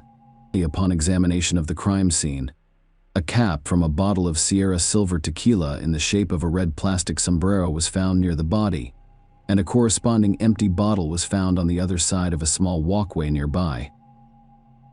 Forensic experts estimated that Zoe's body may have been exposed to fire for 7 hours, so there was limited opportunity to determine the exact cause of death. When found, the body had a plastic bag partially melted over most of the face. So pathologists said the most likely cause of death was some form of asphyxiation. The palm of the right hand remained relatively undamaged, and 2 DNA samples were obtained from it. 1 DNA sample belonged to Zoe Nelson herself, and the other 2 are currently unknown. The cause of death was officially recorded as undetermined. By May 28th, the police had received several witness statements. One witness said that at about 5:15 p.m. on May 22nd, he saw Zoe, the man who was very drunk and violent toward her, hitting her in the head. Another witness said he saw Zoe Nelson walking past his home in New Mains in the company of a man with a tattooed face. A third witness saw Zoe and a man of similar appearance in New Mains and said, "He just looked angry. He hit a lamppost as he walked by and said he was going to take someone's life tonight." There were other witnesses, and when asked to describe the man Zoe was with, they all described the same young man, 20-year-old Robert Bain. Despite his age, Robert Bain already had a criminal history. He had previously spent 18 months in prison for robbery and had been released just 7 weeks before Zoe Nelson's death. He had been arrested 4 times for possession of illegal substances, but because he was a juvenile, there were no serious consequences for him. Investigators began to consider Bain as a prime suspect, and while they pondered their next steps, Robert Bain went to the police himself shortly before 6 p.m. On May 28th, Robert Bain walked into the police station in Wishaw and said he wanted to make a statement. He looked heavily intoxicated and was slurring his words. Bain said he had been in Motherwell a few days earlier, and a man named Stuart Campbell had gotten on the bus on the way back. According to Bain, he approached Stuart Campbell and asked him, "Were you with Zoe on Saturday night?" To which he replied. Campbell replied, "Yes, I took her life." This was the first time the police had heard the name Stuart Campbell since the investigation began, while they heard Bain's own name all the time, so they arrested him the same day. However, there was also a very good reason for the arrest, which the general public would only learn about during the trial, when he was formally arrested. Bain stated that he last saw Zoe on the morning of May 22nd after a chance encounter when he went to the local newsstand to buy cigarettes. On the morning of May 29th, the police released a statement saying a 20-year-old man was arrested and is currently in police custody in connection with the death of Zoe Nelson. Tests on a swab taken from Zoe Nelson's hand showed the presence of Nelson's DNA and traces of another person, which were found to match parts of Bain's DNA profile. Matching DNA from Nelson and Bain was found on both the tequila bottle and on its cap near the body. The forensic experts suggested that the presence of DNA inside the cap was due to the fact that both drank from the bottle and then put the cap back on. The scientific findings would support the conclusion that DNA from Robert Bain had been deposited between the fingers and on the right palm of Zoe Nelson, said the expert Marie Campbell. The odds against the DNA and the red plastic sombrero lid coming from anyone but Bain were 10 million to 1. Robert Bain was charged in connection with the death of Zoe Nelson on the basis of multiple eyewitness accounts and DNA evidence. He pleaded not guilty, acted defiantly, and even confronted one of the investigators. He also denied an earlier assault on Zoe, reported by a witness, when Bain struck her in the head with his fist. On June 16, 2010, hundreds of people came to Zoe Nelson's funeral. The service was held at Coltness Memorial Church in her hometown of New Mains before Zoe was buried at Cambusnethan Cemetery. Wishaw Zoe's mother, Mary Ann Nelson, and sisters Ashley and Laura Ann were among more than 200 mourners, as was her grandmother, Ann T.T. Nelson. Reverend Graham Rayburn, who led the service, said the number of people in the church showed what an impact Zoe had during her short life. "As I look around today, it is very clear that Zoe Nelson touched the lives of so many people." He said she was a typical teenager, just like so many of you gathered here. She was always happy and cheerful, always laughing and joking, always with a smile on her face. Zoe had a big heart. She always had time for young children, and she would go out of her way to help support her friends if she was able. Reverend Rayburn said that Zoe, who would have turned 18 next month, was a bit of a tomboy, describing her as a petrolhead who loved fast cars and was also a keen Ranger supporter.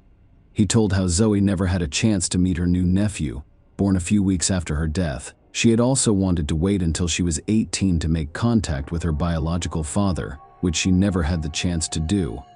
On March 1, 2011, the trial of Robert Bain began, and he continued to insist that he was innocent. A teenage friend of Zoe Nelson told the court that a week before she died, Zoe had said her scratches and bruises were sustained in a fight with Robert Bain. Zoe told her friends that Bain was very bossy and unstable and could get angry over any trifle. He wouldn't let her socialize with some of her friends. Although Zoe Nelson and Robert Bain's relationship could not be called serious since he had been out of prison for less than 2 months, but he had a great influence on Zoe and also maintained a relationship with her 16-year-old sister, Laura Ann. Laura Ann Nelson was just as involved in a relationship with Robert Bain as her sister Zoe. Even before Zoe's body was discovered by a bystander, Laura Ann knew her sister was dead. She had kept this secret for 5 days. The police had not previously made this information public. But at the trial, it was revealed that Bain had led Laura Ann to the place where her sister's body lay. Laura Ann, who testified in court from behind a screen so she could not see Bain, said that on the morning of May 23rd, the day after she and Zoe had an argument, she went to Bain's address to return some items of clothing to him. When she arrived, she said Robert looked nervous and had been drinking vodka. Shortly afterwards, they left the house, and Bain told her that he wanted to show her something. She said he led her to the place where Zoe's body lay. Laura Ann said during her court questioning that she realized it was her sister because she recognized the Ranger's tattoo on her arm. According to her, Robert had told her that he had hit Zoe, and when she tried to hit him back, he lost his temper, took her life, and then used gasoline to try to destroy any trace of the crime. Laura Ann also admitted to walking with Bain the day after the body was found, and she subsequently visited his home and spent some time in his bedroom listening to music. She also spent about an hour on the phone with him. Laura Ann's friend, who also testified at the trial, described her as happy and normal at a time when she knew her sister was dead. When asked why she didn't tell the police everything during her first interrogation, she said, "I didn't tell them because I was afraid my mother wouldn't believe me and think I was responsible for Zoe's death." The jury also heard Laura Ann Nelson say that Robert Bain threatened that she would get the same thing as Zoe if she told anyone about what he had done. On March 25, 2011, a jury of 7 men and 7 women handed down a unanimous guilty verdict. Bain had to be physically restrained as the jury delivered their unanimous verdict at the High Court in Edinburgh. The handcuffed bodybuilder jumped up in the dark and began struggling violently with security officers and the police head-butting one of them. He also shouted insults and threats at Zoe Nelson's family, forcing the court to be cleared while officers restored order. After a 20-minute adjournment, Judge Lady Dorian agreed to recommend the trial in Bain's absence. Robert Bain was acquitted of stealing alcohol from an Asda store in Newman on May 22nd, and disorderly conduct when he yelled, cursed, and waved a knife in various streets in Wishaw. That same day, Bain was also acquitted of stealing Zoe's cell phone, which was found in the woods, and of threatening a police officer during an interview at the Motherwell police station on May 28th. On April 27, 2011, Robert Bain was sentenced to life in prison with a minimum term of 20 years for taking the life of Zoe Nelson. He received another 6 years for the obstruction of justice charge. Both of his sentences must be served concurrently. In jailing him, Judge Lady Dorian told Bain this was an appalling crime, the circumstances of which are properly to be described as shocking. As the Nelson family left court, Zoe's aunt, Shirley Nelson, 35, said they were disappointed by Bain's 20-year minimum sentence. "A life should mean a life. We should go back to the old days and bring back hanging," she said. "All we can say now that all this is over is as a family. We would like to thank everyone for the help and support that have been given to us all. Now, as a family, we have to come to terms with the fact that we will never see Zoe again, as her life was cut short at the evil hands of Robert Bain." Speaking on behalf of the family after the verdict, Zoe's uncle, Stephen Hines, said Bain deserved it. He added that his reaction in court just shows how threatening he is. "He's an animal, and he knows he's guilty." End of story. After the court hearing, Officer Derek Robertson, who investigated the case, said that Bain showed no remorse for his heinous actions. "Today, when the verdict was raised, you saw what he can do, so the streets will be a lot safer, and hopefully the Nelson family can move on knowing that he is behind bars," he said. On Christmas Eve 2020, 29-year-old Laura Ann Nelson was found dead in her apartment after not being heard from for days. She was left with 2 children, ages 3 and 4. Her death was not considered criminal because Laura Ann had health problems, namely type 1 diabetes. Share your opinion with us in the comments and subscribe to the channel for more.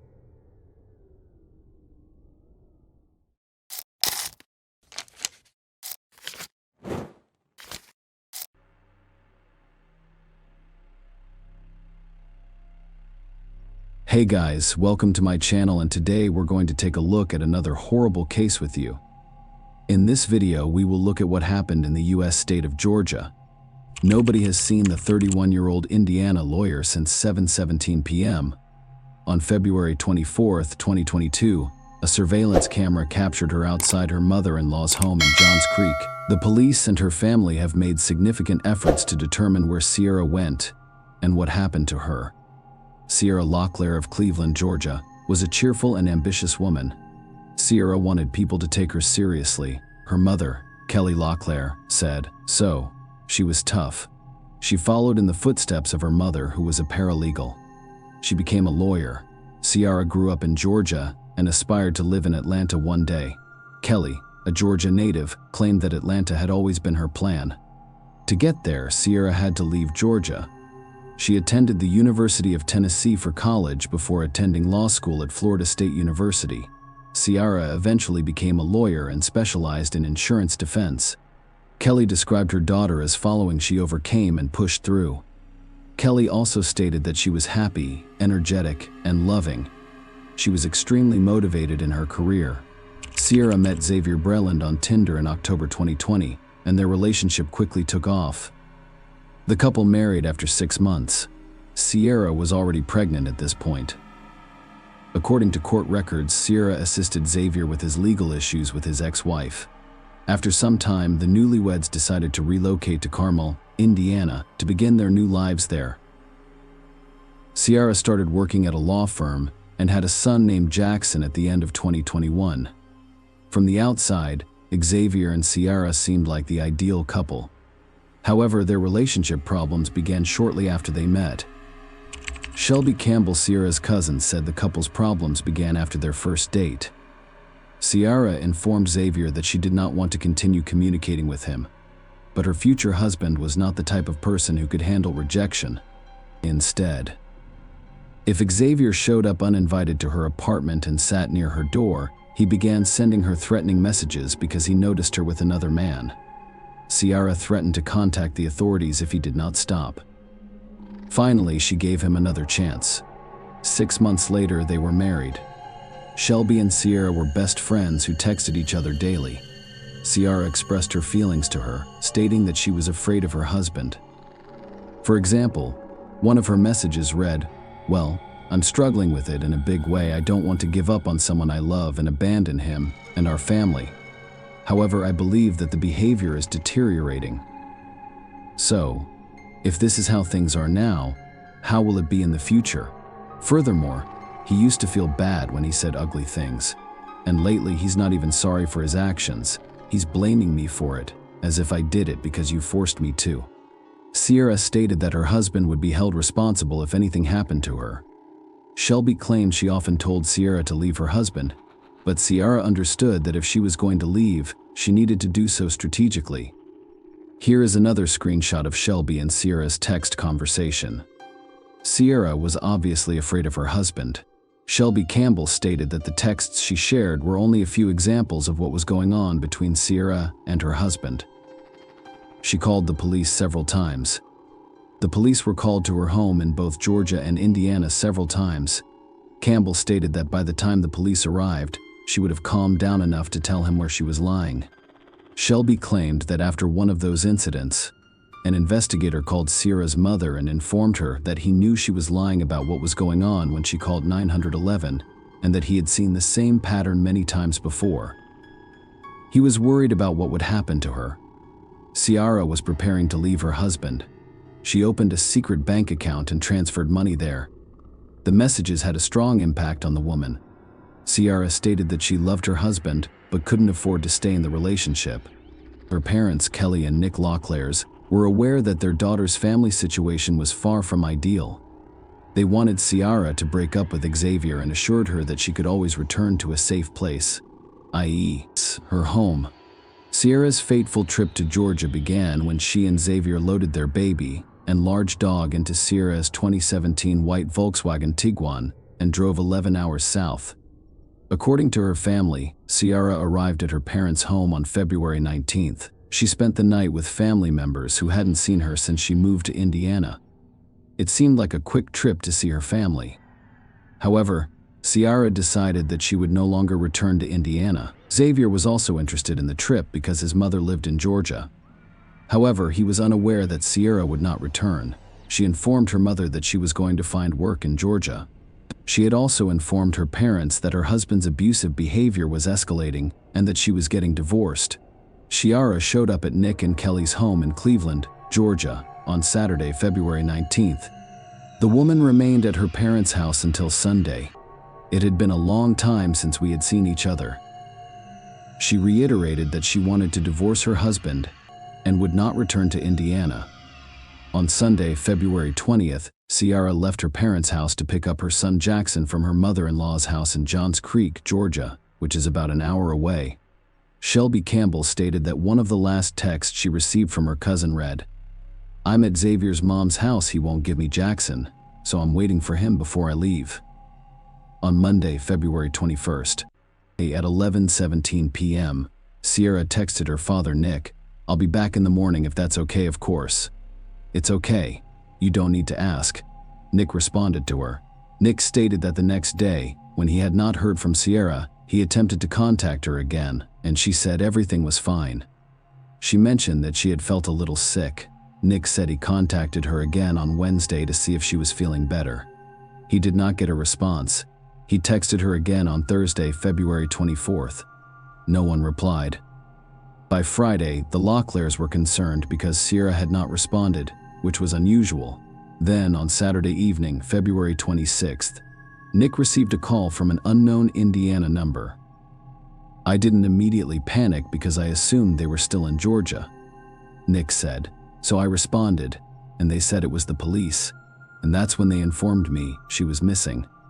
The policeman stated that Ciara's husband had reported her missing. The family was shocked. They assumed Ciara was still in Georgia, even though she had not responded to their messages, which was unusual for her. Shelby Campbell is perplexed as to why he did not contact anyone to inquire about her safety. "He did not contact anyone.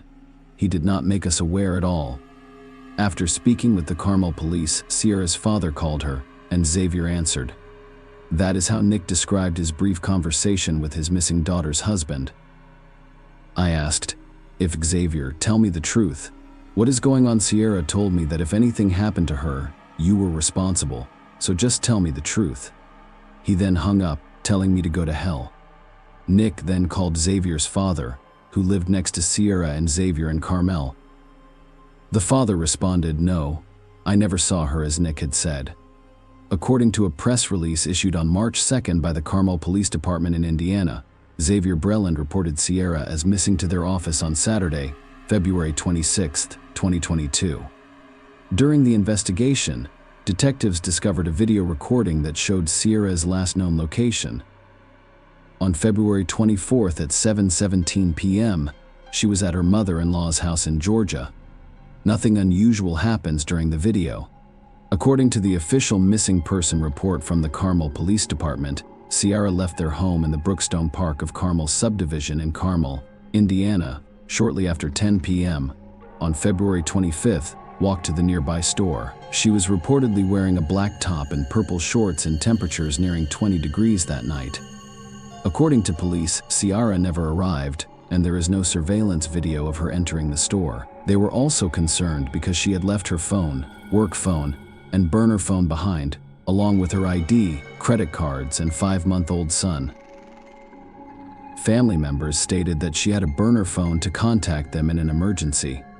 There was no evidence of Ciara's return to Indiana. Her family knew she wanted to stay in Georgia. Furthermore, Ciara would not have left without informing them. Even more suspicious was that she had abandoned her 5-month-old son. Her mother thought it all sounded absurd. Kelly Locklear stated that her daughter confessed to her that the couple was having serious financial problems and accused her husband of being abusive to her and using their child as leverage to get her to stay with him. Kelly said she and her husband knew their daughter was dead after police called to report Ciara had gone missing, leaving her child behind. "She is definitely gone," Kelly said. "That was the first thing my husband said when police called after Xavier reported her missing, and the officer said she had left without bringing the baby. She refused to take a shower or let anyone else watch the baby." Kelly described Ciara as a devoted mother who lived to care for her son. She claimed Ciara awoke every hour or two to check on her son, who had a rash. "So when they said that, my husband said, 'No, there is no way my daughter would not do that.' If that's the case, and you're telling me she's missing, and the baby isn't with her, then my daughter died." Kelly said she would not leave him. On February 28, 2020, 2 days after reporting Ciara missing, Xavier noticed police officers at his door. According to court documents, a firearm was accidentally discharged at a home on Baldwin Lane. Xavier told investigators he was moving a Christmas tree in the garage when he heard a gunshot and bolted out. He then returned to the garage, found the gun, and unloaded it. He called the police and reported the incident. The investigators discovered 2 different guns in his home. The police did not reveal whether there was any evidence that Xavier was involved in Sierra's disappearance. However, his criminal background was quickly revealed. According to court records, Xavier was convicted on felony burglary charges in 2005. It was also unusual that Xavier reported his wife's disappearance only the next day, after she allegedly failed to return home after going to the store. A few days after the police received a missing person report, Xavier was identified as a person of interest in his wife's disappearance. They arrested him on unrelated charges. Police discovered that he had an outstanding warrant for aggravated stalking in Kuwait County. He was extradited to Georgia to face the charges. According to court records, he placed a tracker inside his daughter's stuffed animal to track down her mother, his ex-wife. The case arose from a custody dispute between the former couple. On Friday, 2 weeks after Sierra went missing, police volunteers, family, and friends searched several Johns Creek neighborhoods. Their focus was on neighborhoods along Medlock Bridge Road, where police suspected Sierra had traveled during her stay in Georgia. In addition to handing out flyers, the Johns Creek Police Department installed electronic signs at 2 locations along Kimball Bridge Road, requesting public assistance. They've also contacted several commercial electronic sign companies to help spread Sierra's image and information throughout Metro Atlanta. The family asked anyone who saw the white 2017 Volkswagen Tiguan with the Georgia plate RMB 5869. During that time, contact the police. The license plate of the vehicle was framed by the Florida State University Law School. The police said that forensic investigators searched the car for evidence and then released it. Sierra's last known location was at her mother-in-law's house in Georgia, so the police assumed her disappearance was related to something that happened in this house. They traced Xavier's route back to Indiana, but couldn't confirm Sierra was in the car. Xavier was the only one who stepped out of the white Volkswagen at gas stations and shops. It is unclear how much cooperation Xavier Balin's mother provided during the ongoing investigation. However, law enforcement officials confirmed that evidence was collected from the residence using a search warrant in their pursuit of answers. Investigators from Johns Creek used forensic professionals and cadaver dogs to conduct the search. The emphasis was on finding potential bloodstains, signs of a struggle, or any other clues that could shed light on the events surrounding the couple's visit. Despite the use of a canine unit, authorities reported that the search yielded no discernible scent trail at the residence. The specifics of the evidence gathered during the search remain unknown, as the case is still being investigated. In March 2022. Investigators obtained a jailhouse video that shows Xavier Braylon telling his children that Sierra would not be returning home because she had been kidnapped. It contradicts his statement to the Carmel police about her disappearance. "Someone kidnapped my wife." He told one of his children at the end of the call, "You know what it means to kidnap an adult, she isn't coming home." However, Xavier was booked into the Coweta County Jail in Georgia on March 16, 2022. After being extradited from the Hamilton County Jail for aggravated stalking, the case was unrelated to Sierra's disappearance. The charge stemmed from an incident in Georgia in March 2021 in which he hid a tracking device to stalk the mother of his child. At the time, the woman he stalked had a restraining order against him. In August 2022, he was found not guilty. However, he was arrested again and extradited to Indiana. This time, the charge was for unlawful possession of a firearm by a serious, violent felon. At Brooklyn's initial hearing, he pleaded with the judge to reduce his bond to a level his mother could afford. The court reduced his bond to $35,000. While prosecutors wanted it increased to $50,000, all I needed was an opportunity to get my life back on track, Breland informed the judge. Breland stated that he could get a job as a truck driver if he was released from jail. After reviewing the case, the judge set the bond at $100,000. In February 2023, Xavier Breland was released after posting bail. This court decision had consequences, which I will discuss later. He was repeatedly interrogated about Sierra's disappearance but denied any involvement in it. His version is unchanged. She disappeared after going to the store. Several locations have been suggested for the search for evidence in Sierra Breland's disappearance. Georgia alone has over 85,000 acres of state parks, nearly 2 million acres of land managed by the United States Department of the Interior, and more than 300,000 acres of undeveloped land. Fulton County contains 440 acres of parks. There are also hundreds of thousands of acres of railroad and utility easements, both active and inactive. Georgia has 37,295,360 total acres. Approximately 15% to 20% are covered in vegetation. Sierra Breland and her husband drive through areas other than Tennessee, Kentucky, and Indiana. According to Johns Creek Police Lieutenant Gregory Todd Hood, if we knew her exact last known location, we would direct the investigation accordingly, without going into detail. Kelly Locklear stated that law enforcement has gathered evidence and statements from multiple states, but they are essentially pieces of a puzzle without a complete picture. Some items were removed from Xavier's mom's home, according to court documents from a civil case in which Xavier's mother sued Xavier's sister. Crime scene investigation removed the carpet and mattress from Xavier's mother's home on April 21, 2022, as part of their investigation. According to documents from the familial civil dispute, 5-month-old Jackson was placed in state care immediately after Xavier Breland's arrest on March 1. Sierra's parents, Nick and Kelly Locklear, have since been able to spend time with the baby and are working to bring him back to Georgia. Multiple organized searches have been conducted over the last year, some of which targeted specific areas, but no one knows what happened to the new mother. As investigators continue to piece together the facts, officers have been busy handing out flyers and even using electronic signs to raise awareness. The police describe Sierra as being 5 feet tall, weighing approximately 120 pounds, and having blonde hair. She has 3 small trees tattooed on her ring finger, a Florida State arrow on her left wrist, and a sunburst on her back left rib cage. The couple was driving a white 2017 Volkswagen Tiguan with the Georgia tag RMB 5869. The Florida State University Law School frame encircles the license plate. Anyone who saw her or her car in February is asked to contact the police. Xavier is the only person of interest that police have publicly identified since Sierra's disappearance, but no charges have been filed. Her family is adamant that he knows what happened to her, and that he is the only one who can provide the answers they require to find closure.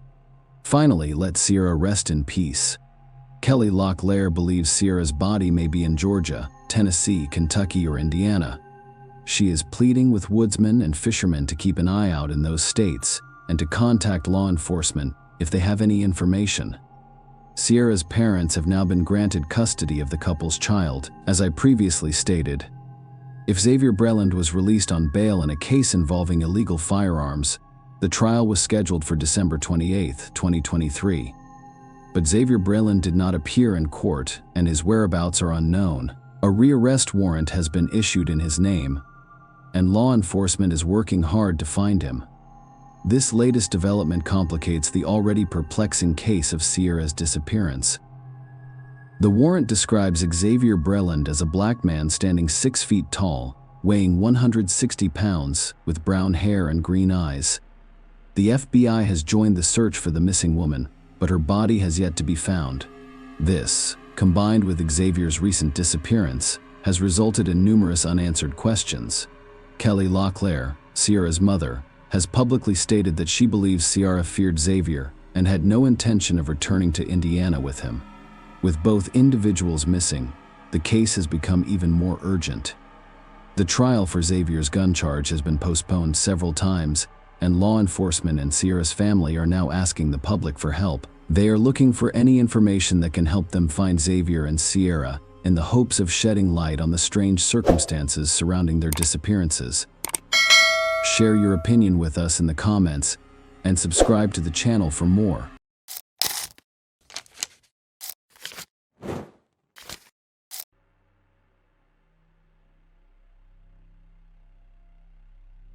An 18-year-old Alaskan woman went missing from the coffee shop where she worked.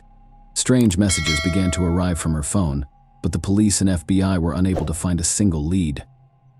They were able to uncover the truth after conducting a thorough investigation, but none of them could have predicted that they were dealing with one of history's most heinous crimes.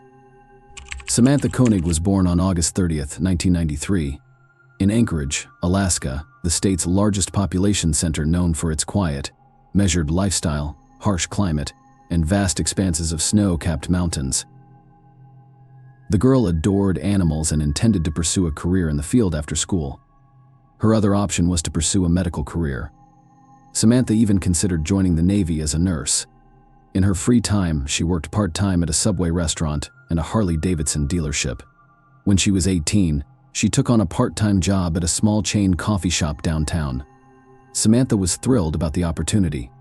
First and foremost, the job was simple enough. Second, she had to work alone on her shift, so the entire process depended solely on her. Her boyfriend, on the other hand, was not as enthusiastic and was concerned about Samantha having to work through the night alone. He tried to talk her out of it, but eventually agreed to support her decision on the condition that he pick her up after each shift. She assured him that the coffee shop was equipped with cameras and even had a panic button to call the police, despite the fact that it was in the middle of nowhere. It was a relatively deserted area. The city, like most of Anchorage, has a low population density, which means that even in the downtown area, there are empty streets. Samantha also had to work a lot during the hours of darkness because daylight hours in Alaska are limited during the winter. Samantha fell in love with the job and quickly mastered it. She'd been working there for a month by early February, and on the first of the month she was getting ready to finish her shift at 8 p.m., as usual. A customer arrived 5 minutes before the coffee shop closed and ordered a large Americano. Samantha prepared the drink and handed it through the window to the customer. He grabbed the glass and immediately pointed his gun at the young woman. An unidentified man in a ski mask threatened to rob her and demanded that the lights in the coffee shop be turned off. Samantha complied, and the intruder broke in through the window. A surveillance camera captured the entire incident, but those silent witnesses could not help her. She didn't press the panic button because she was afraid of the armed robber. Once inside the coffee shop, the perpetrator tied Samantha up and inquired as to where her car was parked. The young woman responded that she did not have one, and that her boyfriend would be there any minute to pick her up. The man then led her outside and toward his car. Samantha managed to escape and run while he looked around, but the perpetrator quickly caught up with her and grabbed her. Unfortunately, no one was on the street at the time, so she couldn't get help. The man stated that if she attempted to flee again, he would kill her. He then led the young woman across the street to his pickup truck and seated her in the passenger seat. The perpetrator had obviously planned ahead of time, as the license plates had been removed from the car. As he drove her to an unknown location, the man stated that all he wanted was a ransom from her family, and Samantha could then return home. He continued to hide his face behind a ski mask the entire time. The young woman begged him to let her go, explaining that her family did not have much money, but the kidnapper refused. At one point, he asked Samantha where her phone was. The young woman responded that she had left it at the coffee shop, which enraged the perpetrator. He needed the phone for his ransom plan, so he returned to the coffee shop, took the smartphone, and sent 2 messages to Samantha's boss and boyfriend. In them, the kidnapper stated on the young woman's behalf that she was tired and planned to leave town with friends for a few days. Samantha spent the entire time in his pickup truck. After texting, the kidnapper removed the phone's battery and resumed driving. He drove the young woman to an undisclosed location that resembled a barn and instructed her to sit quietly. The man threatened to kill her if she tried to scream. He also mentioned that he had a police scanner and that if she managed to call for assistance, he would know right away. The perpetrator demanded Samantha's credit card, but the situation was not so simple. The young woman stated that she shared a bank account with her boyfriend, and the card was in his possession. The man decided to steal it after learning the boyfriend's address and PIN number. He left the tied-up Samantha alone and went to retrieve the card. The young woman informed him that it was always in the guy's car. Once there, the perpetrator recognized the correct car and began breaking it open. The guy saw it from the window and rushed outside, but he was too late. The kidnapper took out the card and fled. On the way back, he stopped at an ATM to check the PIN number before returning to Samantha's house. Meanwhile, the young woman's family and boyfriend were panicked. The guy didn't believe she wrote the message, and everyone knew something had gone wrong with Samantha. However, at the time, none of them connected the credit card theft to the young woman's disappearance. The guy didn't think the events were connected in any way. Samantha's family contacted the police by nightfall, and the search began. Of course, the first thing they did was look through the coffee shop's camera footage, which revealed her abduction. The FBI soon became involved, but they were unable to find any serious leads. The perpetrator had clearly planned carefully for the kidnapping. Not a single detail that could help identify him was captured on camera. Meanwhile, the young woman's relatives, with the assistance of concerned citizens, raised the $41,000 they had promised for information on Samantha's whereabouts. The parents were constantly interviewed by local TV stations, pleading for any information about their daughter's whereabouts. Flyers featuring Samantha's photo and information about the reward circulated throughout Anchorage, but the police never received a single valuable witness. As the days passed, detectives, desperate for answers, began checking on everyone Samantha knew, including her boyfriend and relatives. However, they quickly realized that none of them had anything to do with the kidnapping. Nearly a month has passed. On February 24th, Samantha's boyfriend received a new message from her phone number that read, "Connor Parkside," under Albert's picture. "Isn't she cute?" Investigators quickly realized it was about the local Connor's dog park and, along with the young woman's relatives, went there. After a while, they realized what the kidnapper meant. There was a booth in the park with various flyers, one of which featured a photo of a dead dog named Albert. The owners had placed this flyer on the stand to say goodbye to their pet, but the detectives discovered a plastic bag beneath it. When they opened it, they discovered a Polaroid photo of Samantha in the background, along with a February 13th newspaper and a typewritten letter in which the kidnapper demanded that $30,000 be deposited into Samantha's bank account. He threatened to kill the young woman if these terms were not met. The police and FBI quickly devised a plan to apprehend this thoughtful criminal. They instructed the young woman's father to top up the card in installments, forcing the kidnapper to visit ATMs on multiple occasions. He did exactly that. The man first deposited $5,000, and a few hours later, that money was withdrawn from an Anchorage ATM. The kidnapper was caught on camera, but detectives were unsuccessful. The man wore a hat, a hood, glasses, and what appeared to be a fake beard and mustache. It was impossible to identify him from the photo. The police quickly arrived at the ATM, but the perpetrator had already fled. A week later, the thief withdrew more money from Wilcox, Arizona, on the other side of the country. He traveled 6,000 miles to evade investigators, but they continued to track his movements. The next cash withdrawal took place in Lordsburg, New Mexico, only an hour away from Arizona.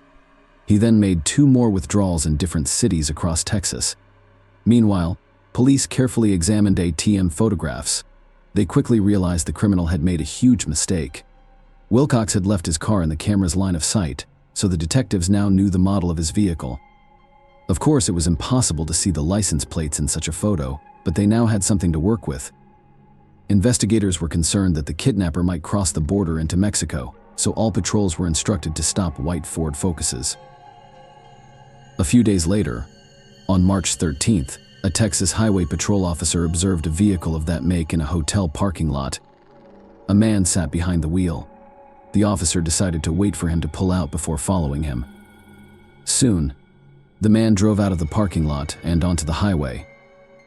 As soon as the driver exceeded the 3-mile speed limit, the patrolman ordered him to pull over at the curb. This was done to make the suspect less vigilant. If a dangerous criminal is behind the wheel, he may be armed and prepared to fight until the end. So the patrolman pretended that the reason for the stop was a minor offense. The driver of the white Ford was identified as Israel Keys, 34, of Anchorage. The police officer was immediately alerted and decided to search his vehicle, calling for backup in the process. Samantha's cell phone and her boyfriend's bank card were discovered in the car. They also discovered a gun, a false mustache, a beard, and dark glasses. Police had no doubt that he was responsible for Samantha's kidnapping, but they were still surprised because Keys had never come to their attention. The man had a completely clean criminal record. He lived with his girlfriend and 10-year-old daughter while running his small construction business successfully. He was respected and trusted by his acquaintances. Even some members of the Anchorage prosecutor's office utilized his repair and construction services. However, one question preoccupied everyone: where was Samantha Koenig? Keyes remained extremely calm during questioning. He joked and laughed a lot. The FBI agents continued the conversation in his manner, and after a while he admitted to what he had done. He explained that he had been planning to rob this coffee shop for several days. He wasn't sure if he'd kidnapped the employee. Furthermore, he had devised 2 rules that he himself violated: never look for victims near his own house and never transport them in his vehicle. All of this made him hesitant as he stood in front of Samantha in a dark coffee shop, but he decided to see it through to the end. On the night of the kidnapping, he drove her to the shed in his backyard, where his daughter and girlfriend were present. The perpetrator turned on the radio in case his victim screamed, then left to retrieve the bank card. When he returned, Israel entered the house quietly, hoping not to wake his family, poured himself a glass of wine, and went into the barn. He abused Samantha and eventually killed her. But what about the photograph they discovered in the park? Samantha appeared to be alive in the February 13th issue of the newspaper, which was published 2 weeks after her kidnapping. But she had been dead all along. The photo was not manipulated. Keyes raised her eyelids and applied makeup to her face. According to a detective who attended the interrogation, Israel described the murder with as much ease as if he were listing the foods he had for breakfast. The perpetrator agreed to tell everything under the condition that the confession portion of the interrogation not be published. He did not want his daughter to hear everything. In doing so, he murdered Samantha just a few dozen yards from her bedroom. The detectives thought Keyes' story was about to end, but that was only the beginning. The morning after the murder, Israel and his family took a sea cruise from New Orleans. Tickets had been purchased in advance, and the perpetrator was fully aware that he was committing this murder just hours before departure. As a result, he had to leave the body somewhere so that no one would find it. Keyes did the simple thing of leaving it in the same barn. The body quickly froze due to the cold outside temperature.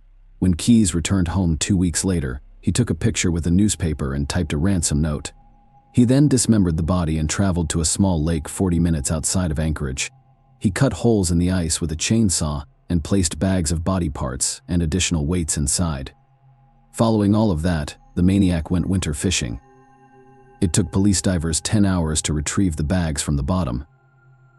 Detectives also discovered that Keyes used the same white Ford Focus rental car for his trips between ATMs across the states.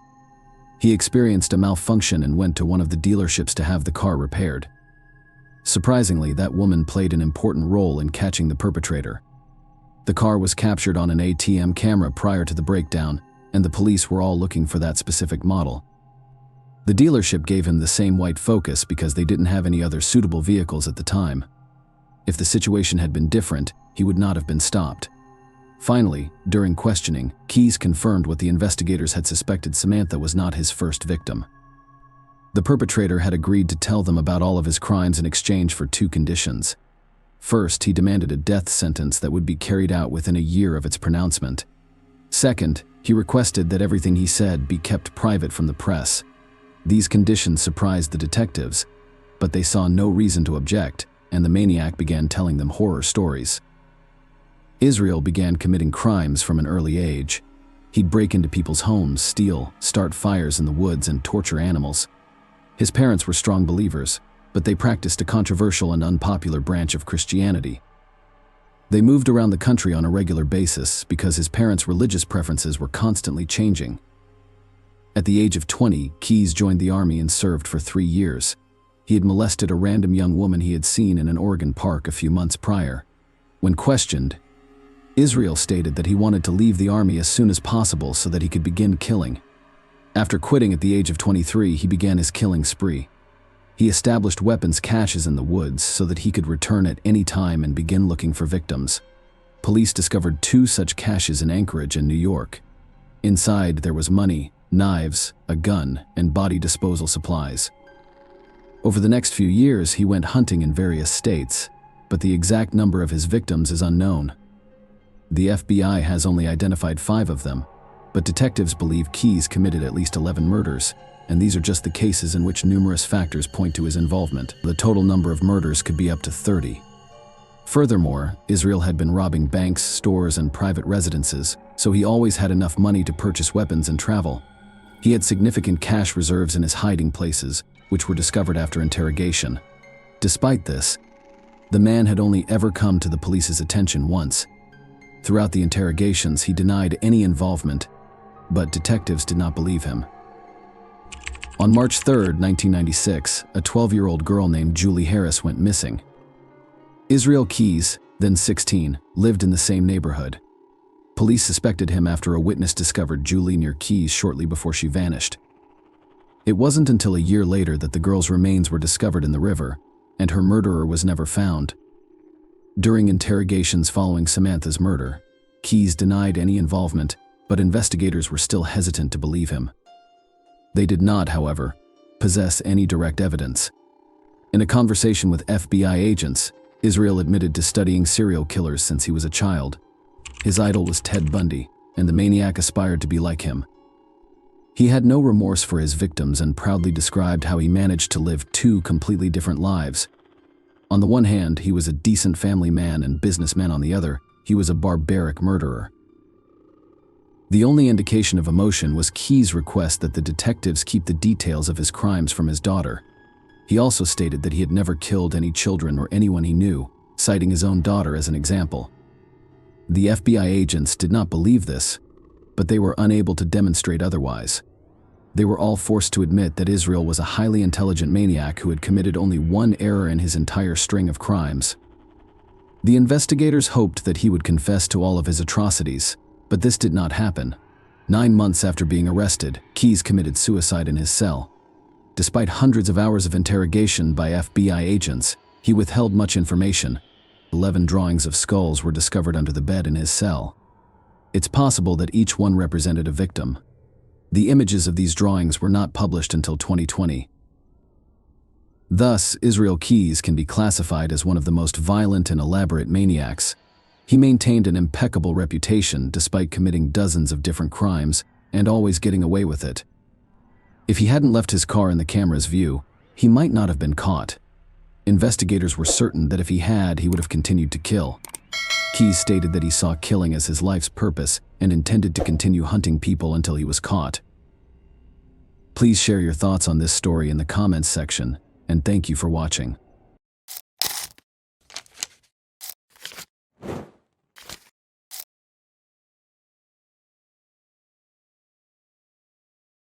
Hey guys, welcome to my channel, and today we're going to take a look at another horrible case with you.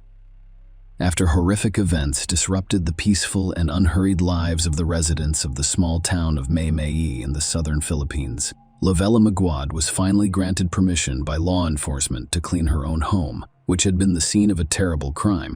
As she wiped down the surfaces, she recalled how these rooms were once filled with prosperity, stability, laughter, and warmth. And then, someone ruthless took her 2 children's lives in a cruel and inhumane manner, leaving the shadow of tragedy over all familiar life. Lovella found it difficult to touch the pieces of furniture that still held her children's memories. Cleaning, on the other hand, diverted her attention away from her intense emotions, giving her a brief sense of control over the house's organization. And she found temporary relief from the emotional pain in this control because she also has an adopted daughter, Janice, who miraculously survived the terrible massacre and requires her strength. In recent days, the grieving mother could only cry, scream, curl up in a ball, and withdraw into herself for long periods of time, despite realizing how difficult it must have been for Janice, the only witness to the crime, to get to her foster daughter's room. Lovella focused on cleaning. Suddenly, she discovered an ID card that should not have been in the girl's room. The ID belonged to a 17-year-old boy named Merlin. Lovella immediately went to the police station to report the discovery. Janice had previously reported 3 burglars, so the ID most likely belonged to one of them. She stated that the police officers listened carefully to the woman, and that the ID did help bring the crime closer to being solved. They were not surprised at this point. They were fairly certain who and why killed Gwen and Louis Magwad on December 10, 2021. On September 22, 2013, long before the events at the Mudguard's home, a 9-year-old girl stood on the dock, unable to bear the lack of parental love, care, poverty, beatings, and physical hunger, staring hopelessly into the water. A lonely, quiet child caught the attention of a passing woman. When asked what she was doing here alone and if she needed help, the girl looked up and quietly replied, "My name is Janice Sabile, and I do not have any parents. And for some reason, I can't remember anything." The woman concluded that the child had suffered a shock that caused her memory loss. Perhaps something terrible happened to her. The woman took the girl to the nearest police station and was assured that the child would be cared for. Janice was placed in temporary custody while authorities searched for her parents. Time has passed. The search resulted in nothing. The girl had no memory of her life, and no one had ever reported her missing. After a while, the girl was officially recognized as an orphan and placed in the permanent care of the Department of Social Welfare and Development, which did not sit with the child at all. For the first time, she had plenty of food and clothes, as well as lots of friendly adult attention. As it turned out, Janice had not lost her memory. However, the child's defense mechanisms, having experienced so many traumatic events, push away memories of family and home. Being an orphan meant starting a new, better life. That is what she did. Even then, Janice had her first, albeit incomplete, experience with how to behave in such a way that others want to help. Unfortunately, the events of 2013 were not a one-time ticket to a new life, but rather a mechanism for achieving her goals. Others recognized Cruz and her love, Elma Maguad, as a well-meaning married couple. Cruz taught at the local high school, and his wife ran an elementary school. A couple raised two lovely children. Incredibly intelligent, Gwen, an 18-year-old beauty, participated in every extracurricular activity and was a Girl Scout.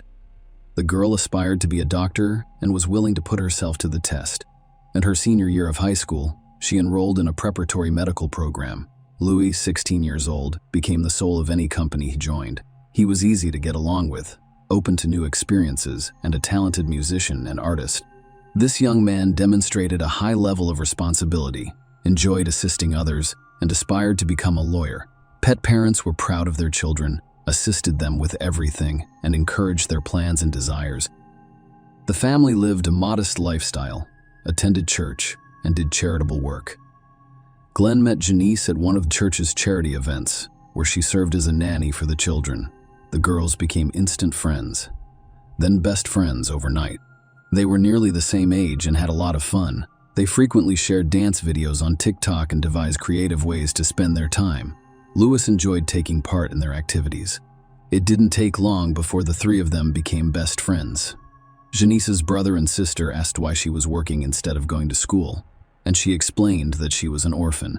Her parents died of illness when she was very young, so she has always relied solely on government assistance. In order to purchase something for herself, she has to work part-time instead of studying. The girl complained that the couple who hired her paid her very little, and the money she received was only enough for food, and she had to work almost around the clock. Later, Janice repeatedly expressed her concerns about the future to her new friends. Since she is about to turn 18, she will lose some social benefits reserved for minors, and she may not even be able to pay for housing. Education and a successful career are all but forgotten. Gwen, moved by her friend's plight, decided to help her and went to her parents. She told them about a new acquaintance's tragic life and asked them to adopt Janice so she could have a place to live and study. She assures the parents that everyone will benefit. Janice would be able to obtain an education, share housework, and assist Louis with his homework. The gods were skeptical at first. They worked as teachers, had a low income, and couldn't afford another child. In addition, there was no extra room in their house. Janice Louis even offered to sleep on the living room couch, giving up his room. The parents couldn't stand their daughter, and their sons repeatedly asked and agreed. The Emagods officially adopted Janice in July 2021, enrolling her in school and giving her their last name. Janice turned out to be an intelligent and polite young lady. She accepted all of the house rules. Cruz and Lavella wanted their children to grow up to be responsible and disciplined individuals who understand the value of work and money, so they brought them into the household. Janice received the exact same amount of housework as her sister and brother. The girl gladly performed her share of the duties and was always respectful of her foster parents. To express her gratitude to the family, she would occasionally get up early and prepare breakfast for everyone. The couple realizes they have not only helped the girl as Gwyn had requested, but they have also unexpectedly gained a second daughter, albeit a very old one. Janice even called her parents on December 10, 2021, at 2:58 in the afternoon. Cruz, who was checking his middle school homework, received a phone call from a neighbor who advised him to hurry home but not to panic. Janice posted a strange message on Facebook. "Your house appears to have been burglarized." Cruz immediately put work on hold, called his wife, who was also working at the time, and rushed home. On the way, he attempted to call his children, but they did not respond. The worried father drove home at high speeds. At around 3:15 p.m., he was more concerned about the safety of his children than the money in the house. Cruz drove up to the house. The door to the house seemed to be locked, so he went to the back door, walked around the house, and then entered through a second door. Everything was a mess. Cruz went from room to room, calling the children by name. When he entered the living room, he noticed something that no parent should ever see. Louis and Gwyn lay on the floor, bloodied. Louis lay in the living room, his hands tied behind his back, a towel stuffed in his mouth, and scars covering his body. He found his eldest daughter, Gwyn, near the bedroom door. Her entire body was covered in wounds and blood. They were definitely dead, with a noise in his head and absorbent cotton legs. Cruz realized there had to be a third person in the house. He began screaming as hard as he could. "It's Janice." Cruz heard a quiet voice announce that Daddy was turning around. Cruz was relieved to see Janice alive and hugged her. Noting that her hair was wet, he questioned why it was wet, and the girl responded that she had just gotten out of the shower and, as a result of the water, had not heard his call. Of course, her distraught father thought her response was strange, but he concluded that Janice wished to wash away the horror she had witnessed. After all, many people exhibit unusual behavior when confronted with shocking circumstances.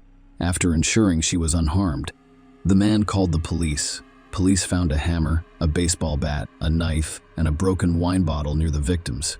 In most cases, having multiple ways to commit a crime indicates that there is more than one perpetrator. The police handed over all of these items to the appropriate officers, hoping to find fingerprints on them before searching the house and gathering evidence near and around it. They also advised Cruz and Lovala to thoroughly inspect the items to determine what was missing. The officers conducted a thorough interview with Janice, the sole survivor. She explained that she and Gwyn were in the room while Louis was in the living room when they heard screaming and the sounds of a fight. She and Gwyn ran over to see what was going on and discovered two masked robbers beating Louis with a hammer and a baseball bat, as well as a third man holding a knife. They were terrified of what they saw. They revealed themselves with a muffled shriek. One of the thugs ran after Gwyn. According to Janice, he did not notice her. She took advantage of the situation by running into the small bedroom, locking the door, and hiding under the bed. She lay there in shock, not daring to move. When she regained consciousness, she texted her mother, Lovala, and requested assistance, but her mother didn't respond. She was afraid to call the police because she didn't want to give herself away by ringing the phone or speaking. So, 12 minutes after texting her mother, she posted messages requesting assistance on her Facebook page. "Help. There are strangers in my home. I can only hide in my room right now. I do not want to die." One of those messages was seen by a neighbor who called Cruz 3 days after the terrible event, which shocked all residents of the town with its unfathomable cruelty. On December 15, the Philippine police established a special investigative team comprised of the best staff and specialists. The investigation team stated that a large amount of evidence and clues have been collected, and the case is currently classified as robbery and murder. However, they do not rule out other versions and will conduct a thorough investigation. According to other theories, the members of the investigation team expressed a growing belief that Janice was the key figure in the crime. Specialists compared evidence from the crime scene and witness statements to Janice's and discovered several significant discrepancies, leading them to classify the girl as a suspect rather than a witness. First, nothing was missing from the house, which seems strange considering the 3 bandits were planning a robbery. Cruz and Lovala stated that all valuables and money were in place. Despite the fact that the house had been turned upside down, only Gwyn's cell phone remained missing. Second, the investigators discovered a plastic bag containing bloody pants and a shirt in a creek near Cruz's home. It was determined that the bloodstains on the clothing belonged to the murdered men. It appeared that the perpetrator, or one of the perpetrators, changed into clean clothes and fled following the murder. That is, he was unusually calm after committing the crime, which suggests premeditation and planning. A robbery went wrong, resulting in multiple murders. The perpetrator would most likely have panicked and attempted to flee as quickly as possible, rather than wasting time looking for clean clothes and changing clothes. Given that the murdered men's parents did not confirm that any articles of clothing were missing, it is highly unlikely that the perpetrator threw the bloody clothes into the stream behind the house. Furthermore, there were signs at the scene indicating that the crime was emotional rather than cold-blooded. The brother and sister's bodies contained an excessive number of wounds and fractures. Gwyn even had a ear ripped off. The majority of the injuries were to her face. The autopsy lasted 2 full days. Such a scene appears to be motivated by anger, vengeance, or jealousy, rather than calculating. The perpetrator was clearly furious. The nature of the crime suggested a personal grudge killing. Third, the forensic medical report stated that the older sister died before the younger brother, which contradicted Janice's testimony because the younger brother was attacked first, and with as many wounds as Janice described, he was unlikely to outlive his sister, who had been bleeding for quite some time. Fourth, the murder weapons belonged to the family. The perpetrators had not brought them with them. The head of the family owned the hammer, which he kept in the laundry room drawer. Cruz was confident that only his eldest daughters, Gwyn and Janice, knew where the hammer was kept. According to the parents' testimony, the baseball bat discovered at the scene belonged to their youngest son, who had kept it on the second tier of the bed under a blanket. Burglars who are suddenly caught off guard should not run around the house looking for a hammer and bat hidden in unexpected places. They either bring their own murder weapons or use available ones. It turns out that only the people who lived in the house knew where the 2 key tools for this crime were. Cruz and Lavella had alibis. That leaves Janice, who knows where the hammer and baseball bat are kept. Louise gave her his room, so she was aware of the unusual location of the item. So, even if she wasn't the murderer, she was likely an accomplice because the perpetrator wasn't alone. Fifth, when Lavella received a text message from Janice requesting assistance, she called back right away, but Janice did not answer and later stated that after not receiving a response from her mother, she published a Facebook post. Dispatch data confirmed Lavella's Facebook post was quite long, and the emoticons did not fit with the behavior of someone who was afraid to move. Sixth, shock and panic could not justify taking a shower rather than calling the cops. A person is usually most vulnerable in the shower, and the water muffles the sound of approaching footsteps. So why did Janice shower and wash her hair, despite her claim that she was afraid of the 3 unknown men, because they might not leave? If Janice was confident that the burglars had left and was not afraid to alert them by making noises, why didn't she call the police before taking a shower? Most importantly, the autopsy revealed that Gwyn and Lewis died around 2 p.m., which means Janice waited about 48 minutes to text her foster mother and an hour to post on Facebook. The room she hid in had been ransacked. It appeared that the perpetrators had examined every corner of the small room but had not noticed. Janice, how could this be? By the time Lavella entered the police station with Merlin's ID, the lab report had already been received by the investigation team. Janice's fingerprints were found on the murder weapons, a hammer and a baseball bat. Of course, the implements could have carried the prints of the people who lived in the house. However, given the other inconsistencies, she was the primary suspect. Janice was taken to the station for formal questioning on December 18. She was informed about the ID she had discovered, the results of the forensic examination, and all of the inconsistencies. Janice immediately confessed to the crime, which surprised the detectives. She admitted that she and Merlin had killed Gwyn and Lewis. Janice and Merlin were arrested shortly after making their confession. The only missing item from the crime scene was discovered among the young man's belongings. Both young men were charged with first-degree murder and committed to juvenile detention without bail. It is unclear how Janice and Merlin met or what their relationship was. It is only known that Merlin was the same age as the girl and worked in the church, preparing everything required for church services. The young people were Facebook friends. After studying their correspondence, investigators discovered that they intend to murder Gwen and Louise on December 1. That occurred 10 days before the tragedy. Cruz and Lavella were distraught and couldn't believe what was happening. Janice had always appeared quiet and well-mannered. They kindly took her in and treated her as if she were their own daughter, and their children adored her like a sister. Why? Why would she do such a thing? Janice attributed it to her envy of Gwen, a wealthy and family-oriented parent. She was envious of Gwen's easy success. In her opinion, the adoption was nothing more than cheap sympathy and a way for family members to validate themselves while exploiting her difficult life. I felt like a stray dog who had been picked up. If the mug gods had known how Janice truly felt, they would have attempted to help her understand, but they did not. Janice skillfully concealed everything behind niceness, and she made breakfast not out of gratitude, but because she felt obligated to. Janice was furious about all of the housework the gods made her do, believing them to be hypocrites who treated her like a servant rather than a daughter. The town erupted with outrage as soon as Janice's confession was made public. The residents couldn't believe that a 17-year-old orphan girl could commit such a heinous crime. As the outrage grew, people began to compare her to the heroine of the film Orphan, resulting in a drop in adoptions. The investigation team looked into Janice's background and discovered her mother and 2 younger brothers. It turned out Janice was not an orphan. Her family was extremely poor when she was a child. Her father gambled all of the family's money. The family was almost always starving. In 2013, the girl ran away from home while standing on the pier. She accepted the assistance of a concerned woman out of desperation. Having previously received food and warmth, for the first time in her life, she realized that the best solution was to forget about her parents and brothers forever. Her family was not looking for her. The lack of an extra mouth made their lives easier, but there was no money for searching.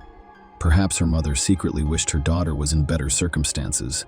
Since then, Janice has realized that pretending to be an orphan is profitable because it allows you to get sympathy, food, and clothes instead of hunger and beatings, and she cannot be blamed for coming to that conclusion. Since learning the truth about the difficult childhood, the motivation has become clearer. Nobody could have predicted how far the Magwad family would go in adopting a traumatized and possibly mentally unstable child.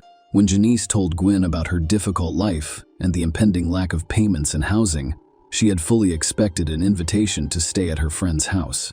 She was used to playing on sympathy and was willing to pay for cleaning and caring for Louis. However, the girl did not expect the Magwad family to go so far as to adopt. It exposed numerous childhood traumas.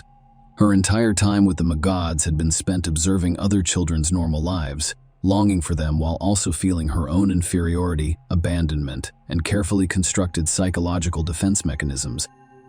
She was used to surviving and knew exactly how to do it. She suddenly had it all. Everything she'd ever desired, having never received enough care and love from her relatives. She had no idea how to accept such care or how to experience well. At her new family, she found it difficult to accept kindness as natural. She was constantly searching for a catch. She felt the usual fear about the future, but it was not reflected in reality. Her own experiences and emotional wounds influenced the care and love she gave to her adopted daughter. Instead of reassurance, Janice experienced tension. She wasn't sure how to be a daughter, but she knew how to be a hired worker. She explained to herself what was going on while completing the assigned tasks. This house really wanted a free worker, not a daughter. Everyone was just acting noble and reveling in their generosity. Tension turned to hatred and a desire for vengeance after being treated like a picked-up stray dog. The better Janice's family treated her, the more resentful she became. She felt strange and was envious of Lavella and Gwen. Lavella's love for her daughters made Janice jealous. Unable to deal with such emotions, love and care became a source of fear and hatred. She became enraged and frustrated, feeling even more inferior and misunderstood. This distorted perception fueled a desire for vengeance against those she believed had simply taken advantage of her trust. Numerous studies in child psychology emphasize the importance of psychological support for children who have been through difficult times and emotional trauma, particularly during the adoption process. Unfortunately, no one knew about Janice's past and the emotional traumas she had endured. The desire to assist the orphaned girl became a nightmare for them, a good family that was ruthless and irreversible. Gwyn and Lewis were interred in a private cemetery on December 20, 2021. More than 1,000 people attended the funeral, and everyone expressed their grief. Janice and Marilyn were tried separately, but the young men received identical sentences of 32 years in prison, with no chance of parole. When they are released from prison, they will be in their 50s, with a full life ahead of them. Gwyn Lewis Cruz and Lavella will no longer be victims of a horrific crime that has permanently shattered the Magwad family. Their act of kindness has been repaid in the most horrific way possible. It is extremely difficult to maintain kindness and strength after surviving the horror. Nonetheless, Cruz and Lavella succeeded. In August 2022, the couple opened a restaurant in memory of their late children, serving their favorite dishes. The couple is undergoing psychotherapy and intends to use their business to honor Gwyn and Lewis' memory. Share your opinion with us in the comments and subscribe to the channel for more.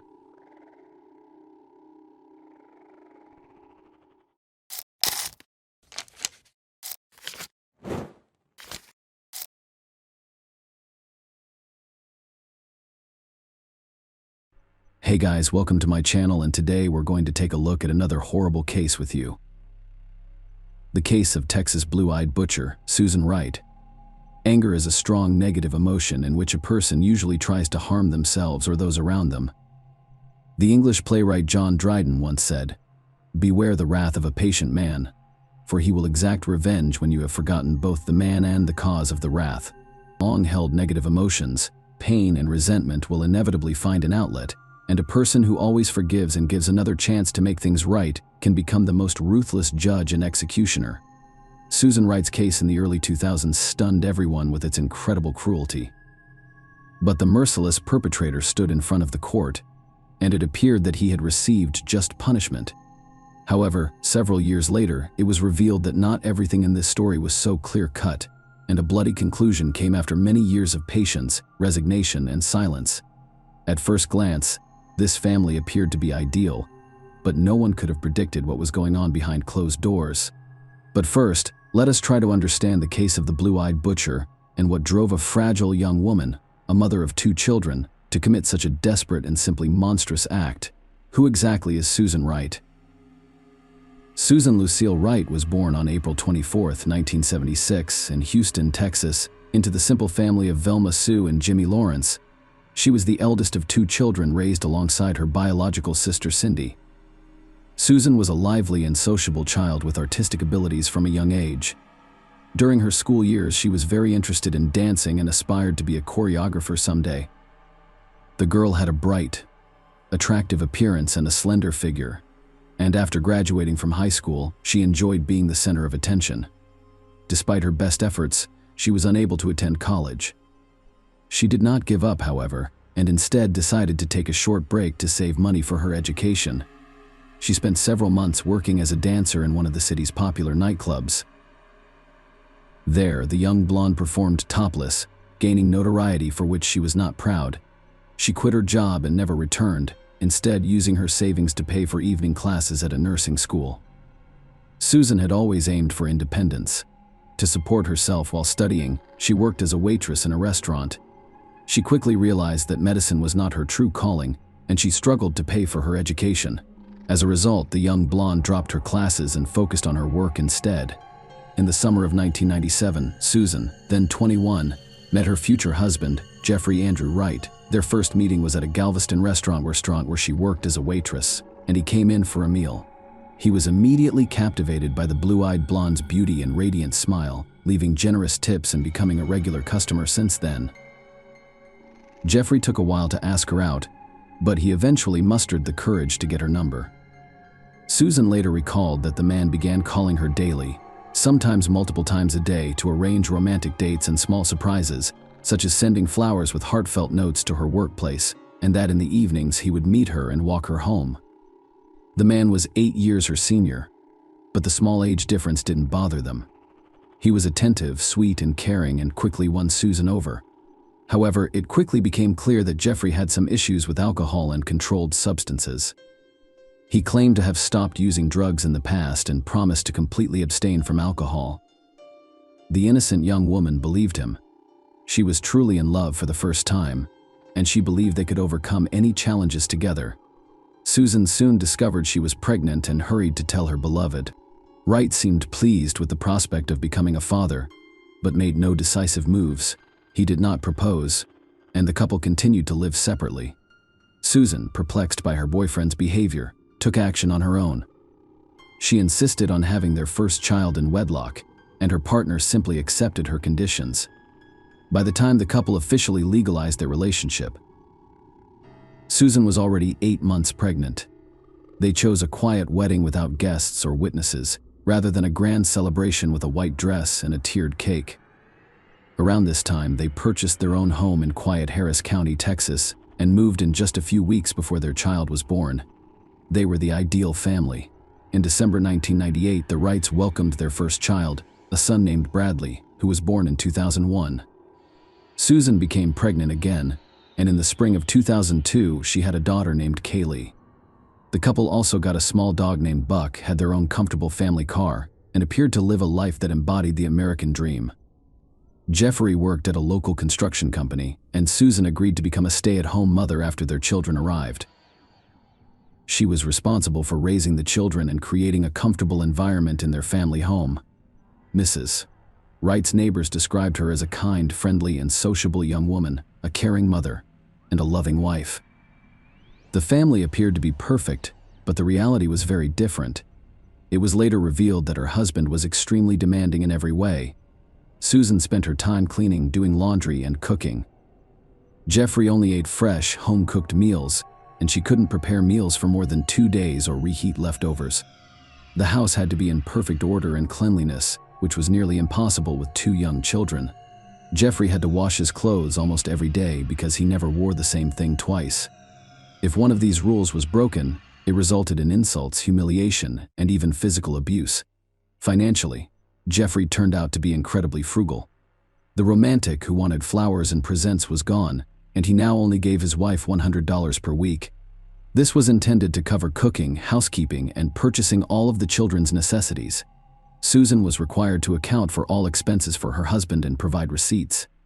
Jeffrey did not stop drinking as promised, but that was only the beginning. He began using drugs again. He categorically denied addiction, describing his drug use as light doping to deal with work stress and stay in shape. However, while under the influence of these substances, he frequently became aggressive, hitting his wife and even their young son. When Susan pleaded with him to seek professional help and undergo rehabilitation in order to overcome his destructive habits, Jeffrey reacted angrily. He saw no issue with his behavior, claiming that Susan married him knowing about his alcohol and drug use, so she should accept and live with it. Interestingly, Jeffrey's parents were also aware of their son's flaws. They empathized with their daughter-in-law, but felt powerless to help her with the final straw. According to the woman, her husband became aggressive towards her almost immediately after they started living together. This resulted in physical, emotional, and intimate abuse. Initially, he would apologize and promise it would never happen again, and she wanted to believe him. Jeffrey soon stopped apologizing and family violence became commonplace. Jeffrey went to the gym 3 times per week to practice boxing.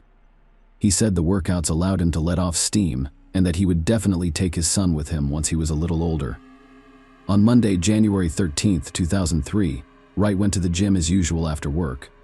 He returned home on edge, exuding excitement and nervousness. While his wife was preparing dinner, he decided to teach his son about boxing and demonstrate some techniques. He got carried away, misjudged his strength, and hit the 5-year-old boy. The child burst into tears, and the father tried to console him while hoping his wife would not hear. Susan did pretend not to notice, but this was the last straw for her. After dinner, she went to put the kids to bed while her husband stayed in the bedroom and took another dose of controlled substances. What happened next varies depending on the account. The woman claimed that as soon as she entered the room, her husband attacked her, took advantage of her, and attempted to kill her with a knife, but she was able to wrestle the weapon from his grasp, and the resulting confrontation was solely for self-defense. However, her story changed several times, and the investigative version presented at trial appeared more credible, eventually becoming the official account of how she was seduced, immobilized, and brutally murdered. Susan resolved to use her dancing abilities to seduce her husband and lower his guard. She entered the room wearing a short silk robe over her bare body, putting on a seductive show for her husband. She then proposed a role-playing game involving tying up, to which he readily agreed. She secured Jeff's hands and right leg to the bed with 3 of his neckties. His left leg was secured with her robe's silk belt. Susan improvised a gag using her own underwear, adding to the guise of an intimate game. To set the mood, she lit candles and turned off the lights. Jeffrey was bound hand and foot, firmly fastened to the bed with a gag in his mouth and surrounded by dim lighting. Mrs. Wright first lit one of the candles and poured hot wax onto the man's chest. Although painful, it felt like part of their game. The same fate befell his intimate area, and the pain became unbearable. Jeffrey was initially unaware of what was going on. He attempted to free himself and scream, but was unsuccessful. Meanwhile, his wife repeatedly struck him with a small, sharp knife that she had brought from the kitchen. She began by slashing his genitals, legs, abdomen, chest, arms, neck, and face, then moving up and down the groin. Susan began slowly, voicing her grievances with each strike, recounting the insults, humiliations, and abuse she had experienced. Then she started crying and striking faster and faster. Forensic experts discovered 193 shallow knife wounds on the deceased's body. The majority of these wounds were not fatal, and the man was conscious throughout the ordeal. Her actions indicated that she was in despair and emotional turmoil, and her lawyers insisted on a state of effect. She couldn't stop even when her husband showed no signs of life, and she hadn't thought about what she'd do next or how she'd handle the body. Shallow grave in the backyard.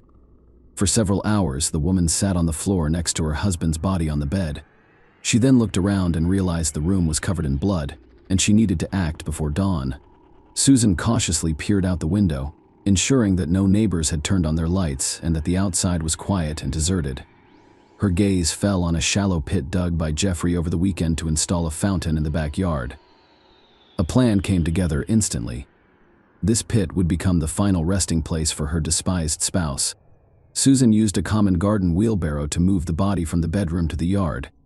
This aspect raised numerous questions for the investigators. As a petite, slender woman, she was able to load and transport a man twice her height and weight out of the house on her own. There was suspicion of an accomplice. However, none of these speculations were confirmed. The seemingly amazing strength that appeared out of nowhere gave the defense another reason to insist on a state of effect. The woman moved her husband's body into the pit and buried it at night, though a light covering would be more accurate. She then showered, removed the blood-stained curtains and bed linen, placed them in trash bags, and disposed of them in various bins. The bloodied mattress was simply flipped over to the other side because she didn't know what else to do with it. The remaining time until dawn was spent cleaning blood from the floor, walls, and carpet. The carpet presented a challenge because a large stain proved impossible to remove creatively. The lady doused it in bleach, hoping that the chemicals would remove any evidence of the violent confrontation that had occurred in that room. She attacked and fled. Susan sobbed as she called her husband's parents, who lived in Austin, Texas. She informed them that her husband, who was under the influence of alcohol and controlled substances, had assaulted her and their young son, then wreaked havoc in the house, spilling a bottle of bleach on the carpet before declaring himself fed up and leaving. Her Jeffrey's parents were stunned. They were aware that their son was far from perfect and felt deeply sorry for their daughter-in-law. But when they learned he had hit the child, they immediately invited Susan and the children to stay with them for a while. However, the young mother declined. She went on to say that she would file a police report and disclose everything that had happened in their home. Mrs. Wright went to the police station 2 days later because her husband's sudden disappearance was raising new questions and something needed to be done. She reported that she and her children were victims of domestic violence at the hands of her husband and required protection. Susan was able to obtain a restraining order to prevent her husband from approaching her and the children, despite the fact that she knew her significant other would never be able to come near them again. Susan displayed bruises and cuts on her arms as evidence, claiming that her husband inflicted them with keys while she tried to fend him off. Bradley had a small bruise on his face, and he admitted that his father had hit him. At first glance, the woman's story seemed plausible and logical. Her husband, under the influence of alcohol and controlled substances, attacked his wife and young son, then fled because he was scared of what he had done.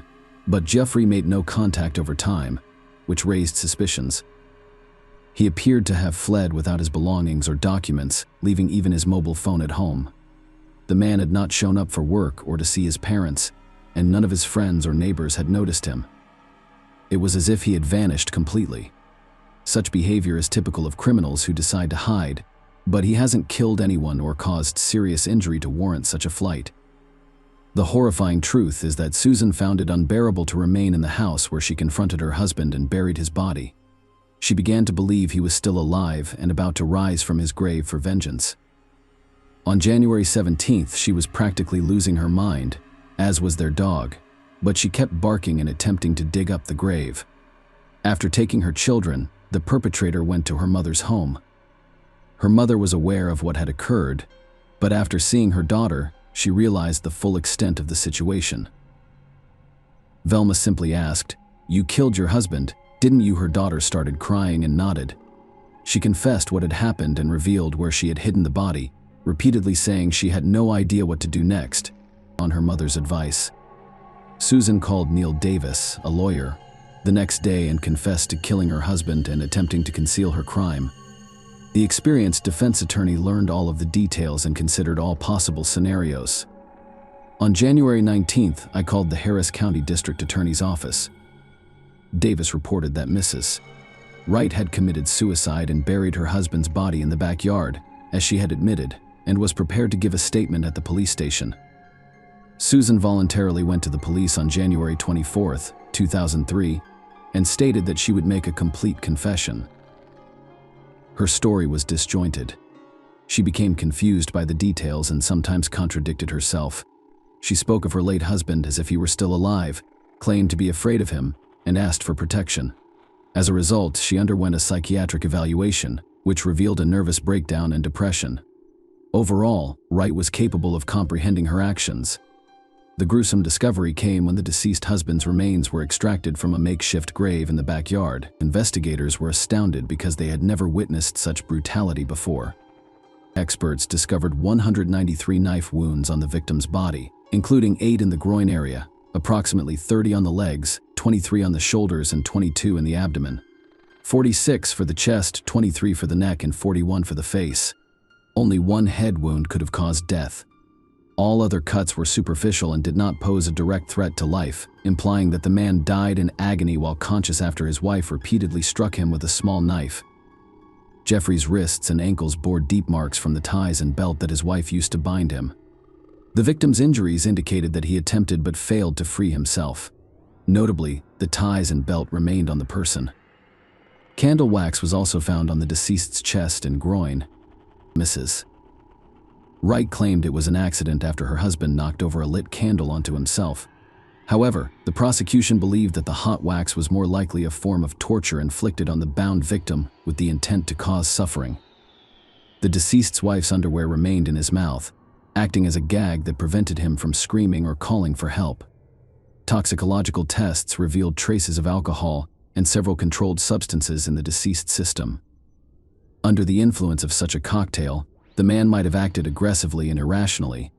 The bedroom where the confrontation occurred appeared normal at first glance, save for a large bleach stain on the carpet. Susan had clearly spent a lot of time cleaning up, but when special chemical agents and equipment were used to reveal blood traces, the scene took on a completely different light.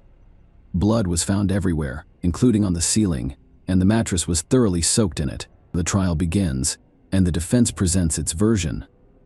The accused's trial began in late February 2004. Mrs. Wright had been in custody for a year, and her children were being cared for by her parents and sister Cindy. Her lawyer was well prepared for the trial and had worked closely with his client. Susan was almost always in tears as she described that horrific night and the events leading up to it. The woman claimed that her husband had abused and treated her cruelly for years, but when he began raising his hand to the children, she couldn't take it. The defendant claimed that on that fateful evening, her husband returned from his training in an agitated state, began demonstrating boxing techniques to their 5-year-old son, and promised that the boy would also take boxing. When Bradley refused, his father struck him in the face.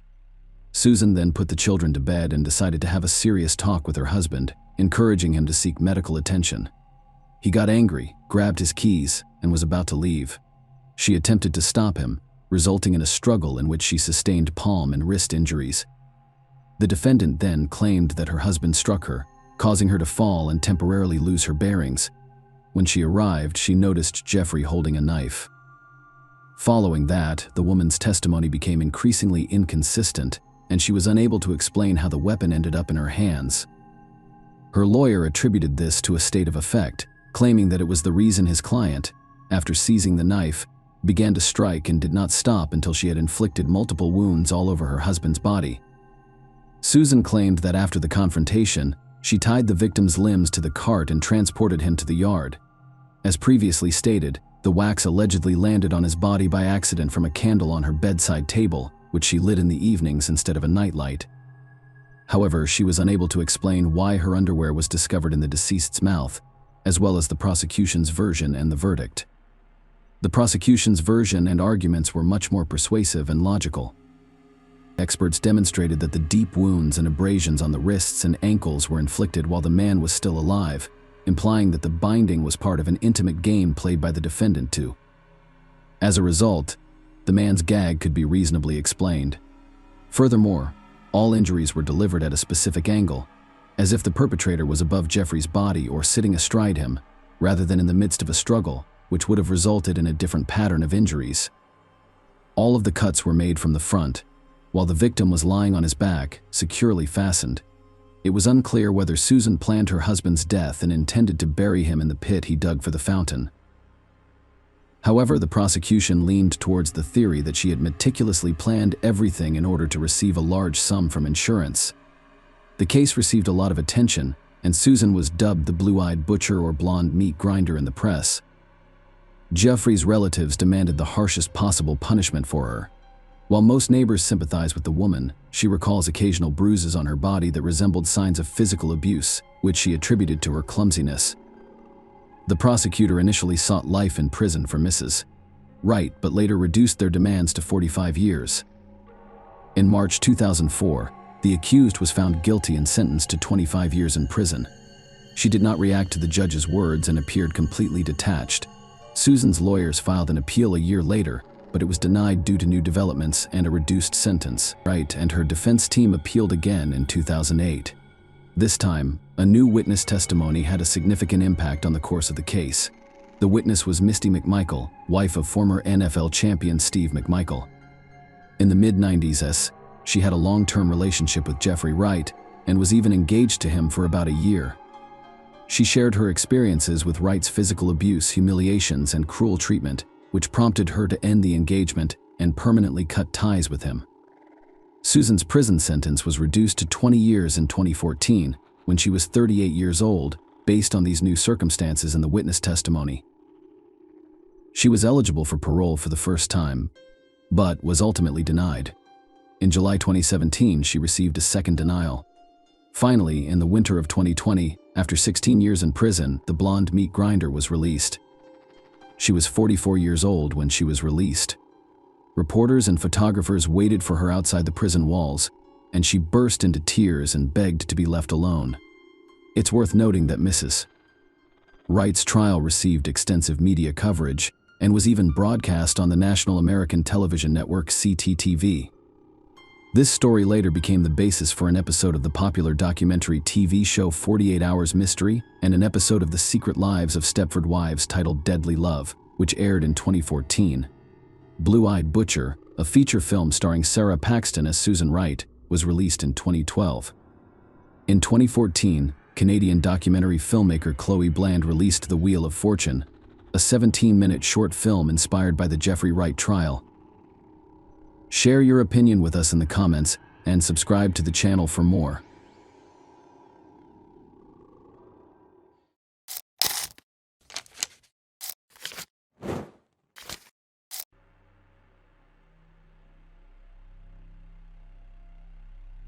Hey guys, welcome to my channel, and today we're going to take a look at another horrible case with you. A first-year student went out dancing with her friends and disappeared. Without a trace, several days later her car was found abandoned under a bridge. The police started an investigation, which eventually became one of the most high-profile and iconic cases in the entire state, although they did eventually uncover the truth. The case continues to haunt detectives to this day. 42 years later, Gina Renee Hall was born on August 24, 1961.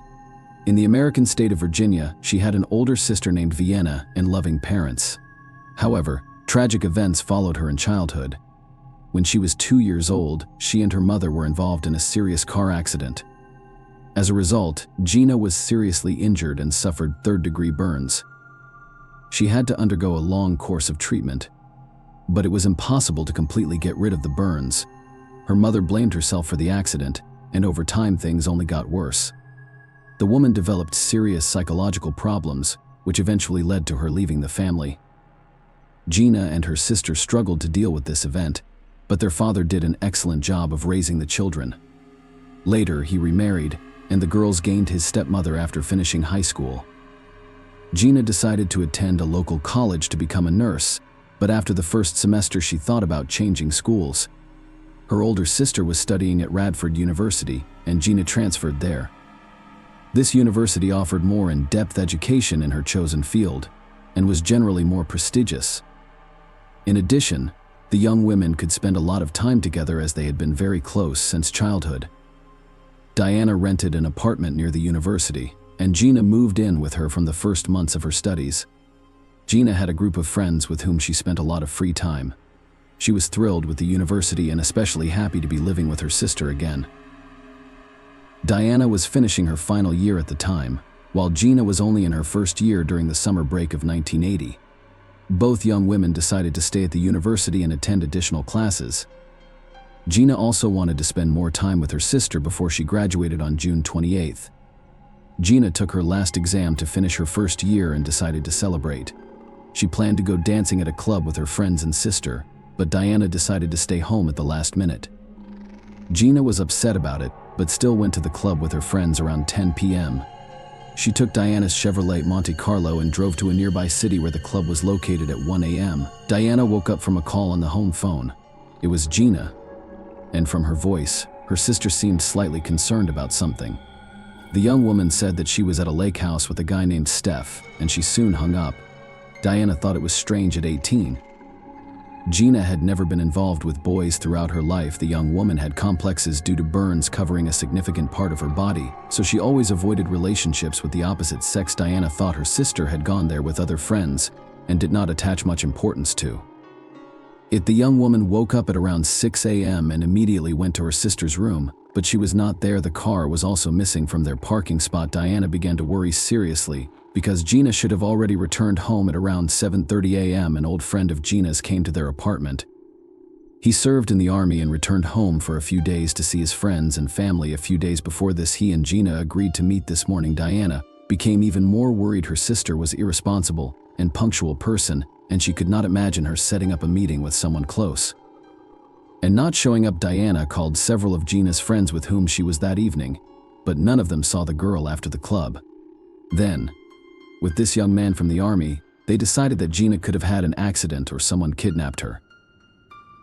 They got in the car and drove to the lake, inspecting the surrounding areas around the roads for the Chevrolet Monte Carlo. This task was complicated by the fact that they did not even roughly know which house Gina was in that night. After driving for several hours on different routes, they returned home, and Diana decided to contact the police as usual. In those days, the police were in no hurry to accept reports of a missing person. Gina was 18, so the operator advised waiting until the next day to file a report. In the evening, Diana also called her father and reported her sister missing. The man arrived the next morning, and they again turned to the police. This time, the report was accepted, but they still did not rush to conduct the full-scale search. The police still thought that the young woman had just gone out and no danger threatened her. Then Diana, her father, and some of Gina's friends decided to go on their own search again. This time they were met with an alarming discovery. Driving near the bridge on the edge of Radford, they saw Diana's car next to the railway viaduct. The trunk was open, and the doors were unlocked. The first thing Diana noticed was that the driver's seat was pushed all the way back, which seemed very strange to her. Gina was just over 150 centimeters tall, and she always had to move the driver's seat as close to the steering wheel as possible. Physically, Gina wouldn't be able to drive with the seat pushed all the way back, which led everyone to a very alarming thought: someone else must have been behind the wheel. In addition, inside the car, relatives noticed several broken handles, and a red mark resembling blood was visible on the trunk lid. They reported their findings to the police, and detectives examined the car more thoroughly. Hairs were found inside that matched Gina's hair color and length near the location of the car. They also found one of Gina's shoes and a blue towel. In 1980, DNA analysis was not yet practiced, so the police could not determine whose blood was on the trunk door. Despite this, the detectives finally started to properly investigate the case because they believed that Gina was dead. However, at the same time, a mass shooting occurred nearby, and most of the police were transferred to that case. As a result, a simple road patrolman with no experience in such matters was appointed as the lead detective. Soon after the car was found, another interesting fact emerged. It turned out that two different police officers saw the car while driving by. The first noticed that around 5 a.m. on the night of Gina's disappearance, despite the car being parked with an open trunk, he did not suspect anything and thought the car belonged to a fisherman. They really liked to park in that spot because it was close to the riverbank. The second police officer drove by a few hours later. He did not approach the car, but only ran its plates over the radio, hearing that the car was not in the system as stolen. The officer left. The lead detective spoke with Diana and learned that Gina called her at 1 a.m. and said she was at a house by the lake. At the time, they did not know which exact house she was referring to or whose staff was there. The officers went there and knocked on every door. Unfortunately, this did not yield any results. Most of the houses were only used on weekends, and the residents of the others did not see Gina. Meanwhile, divers began inspecting the river next to where Gina's car was found. It looked as though an unknown person had killed Gina, brought her to the river, and dumped her in the water. However, the divers encountered strong currents and almost zero visibility underwater, leading them to speculate that if Gina's body was thrown into the water more than a day ago, it could have been carried far away. Meanwhile, Gina's father and sister held on to hope that she would be found alive. They didn't rely solely on the police and went to the local radio station to report her disappearance, hoping that someone in the community might have information or be a witness. The detectives focused on finding that Stephen, who was with Gina in the house by the lake, he planned to question all of her friends who were at the club, but before he could do so, Stephen himself called the police station and showed up for questioning. He turned out to be 28-year-old Stephen Epperly. Stephen explained that Bill, one of Gina's friends and a member of their group, invited him to the club that evening. They danced and had a good time, and then Stephen suggested going to Bill's parents' house by the lake. Bill's parents were away for a few weeks and asked their son to look after the house. Gina agreed, and they drove to the house in her car. Stephen drove, and after arriving at the house, Gina called her sister. Then she and Stephen went swimming in the lake. When they returned to the house, Stephen tried to kiss her, but Gina refused, saying that she wasn't ready because they had only met a few hours earlier. They spent more time in the house before leaving at around 4 a.m. Gina drove Stephen to his house and then went home. When Stephen heard about Gina's disappearance on the radio, he decided to go to the police station and tell them about that night. The detective asked Stephen to show him the house by the lake, and they went there together. On the way, the detective tried to get as much information as possible from Stephen about that evening to understand what might have happened to Gina. Stephen recalled that she had planned to meet an old friend who just returned from the army that morning. He also remembered that shortly before they left the house, Bill and his girlfriend arrived. The four of them talked briefly before Stephen and Gina left. The detective also questioned Gina's other friends, who confirmed Stephen's story that she left the club with him after midnight. Bill told the detective that Steph approached him in this club and asked for the keys. Bill's friend warned him that Steph was planning to come to the house later with his girlfriend, and Steph left.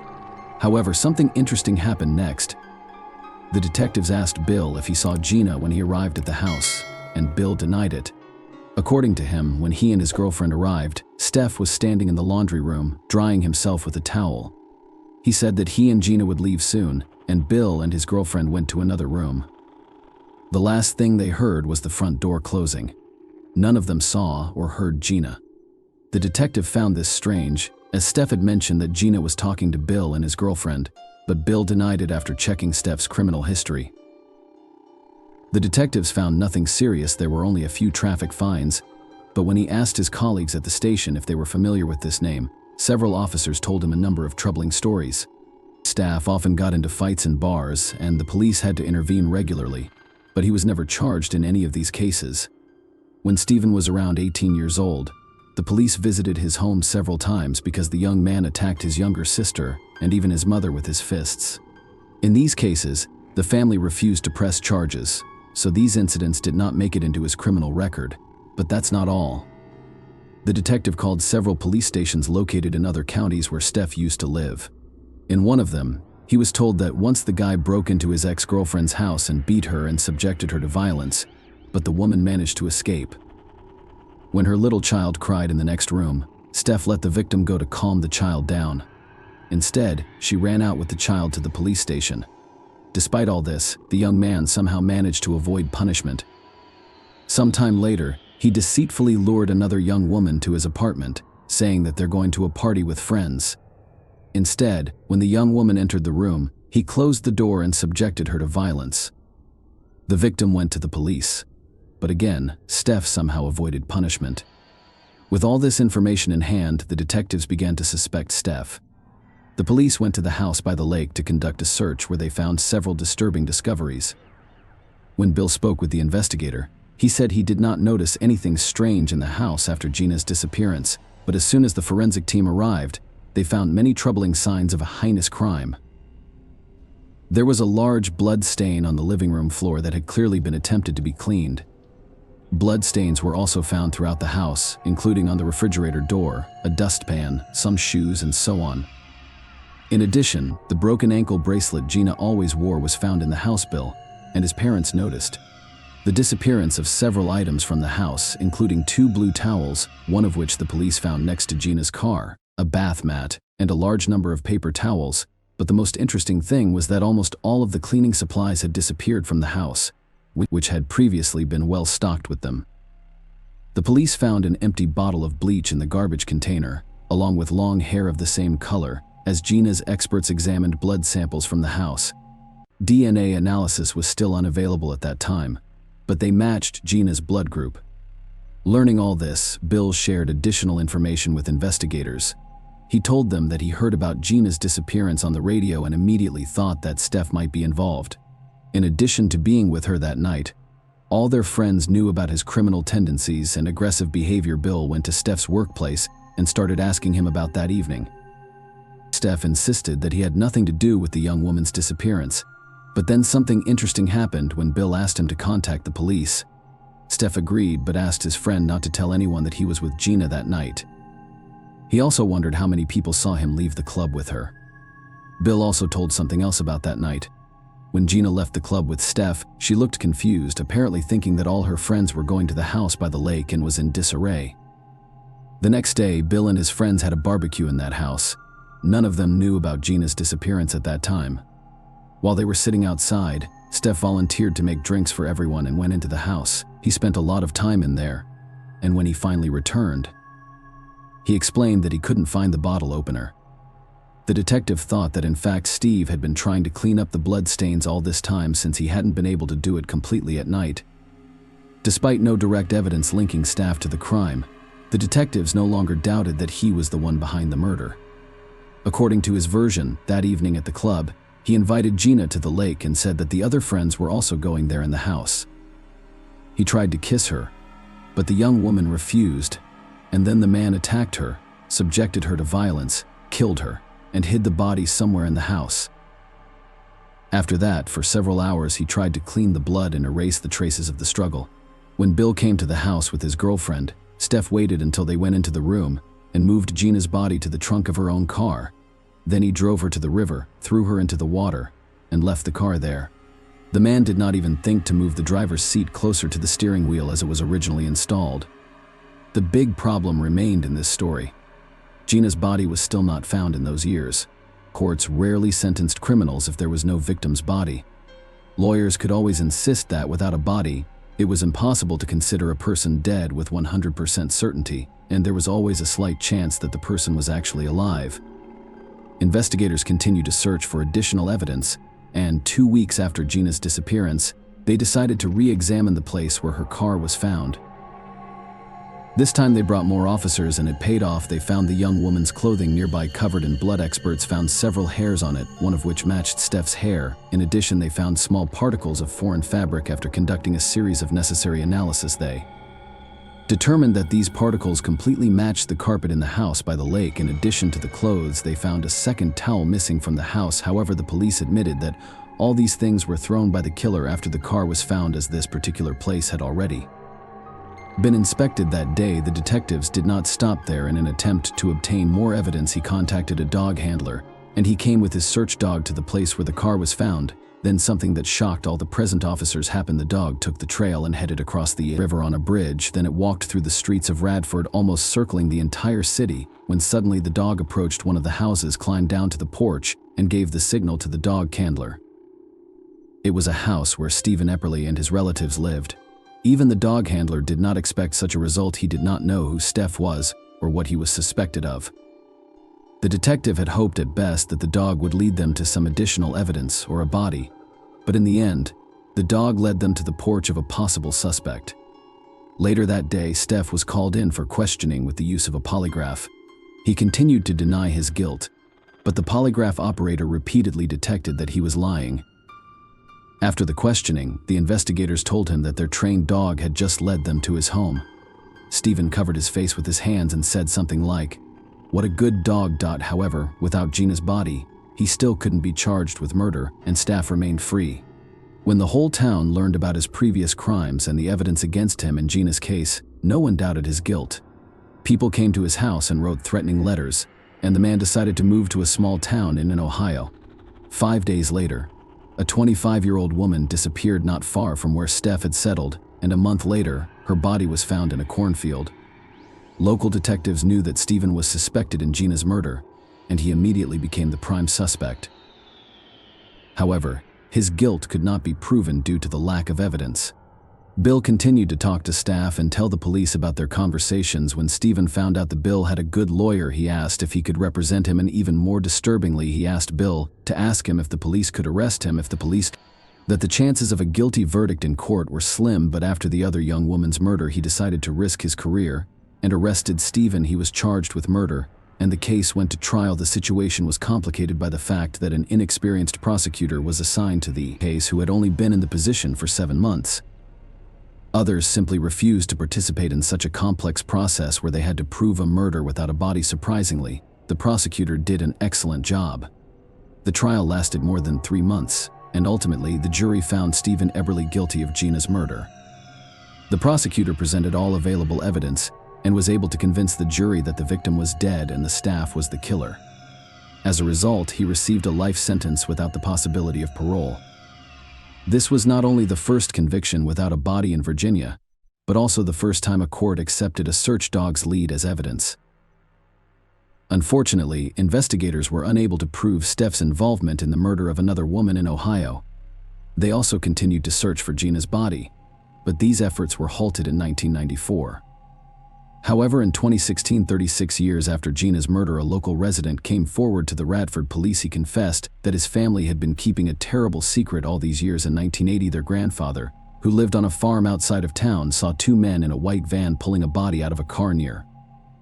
A field detectives thought this could be Gina and resumed their search. However, they were unable to find any remains, but the grandson's revelation led to new searches for Gina's remains. Her sister Diana played a big role in this, continuing to hope for closure. In 2019, she met a forensic anthropologist who invented a unique method for finding DNA underground. His tool detected the presence of any human biological material, and investigators used it in their search. After many months, it bore fruit. In 2020, they found Gina's remains in 8 different locations along the river and lake. These were mostly small pieces that would have been impossible to find without special equipment. Only in one case were they able to find a bone fragment that belonged to the young woman. As for Staff, he is still serving his sentence, despite numerous appeals and attempts to be released. Early investigators believe he may have had many more victims, but they have been unable to find the necessary evidence over the years. Their only comfort is that he has been isolated from society and has not harmed anyone else. Share your opinion with us in the comments and subscribe to the channel for more.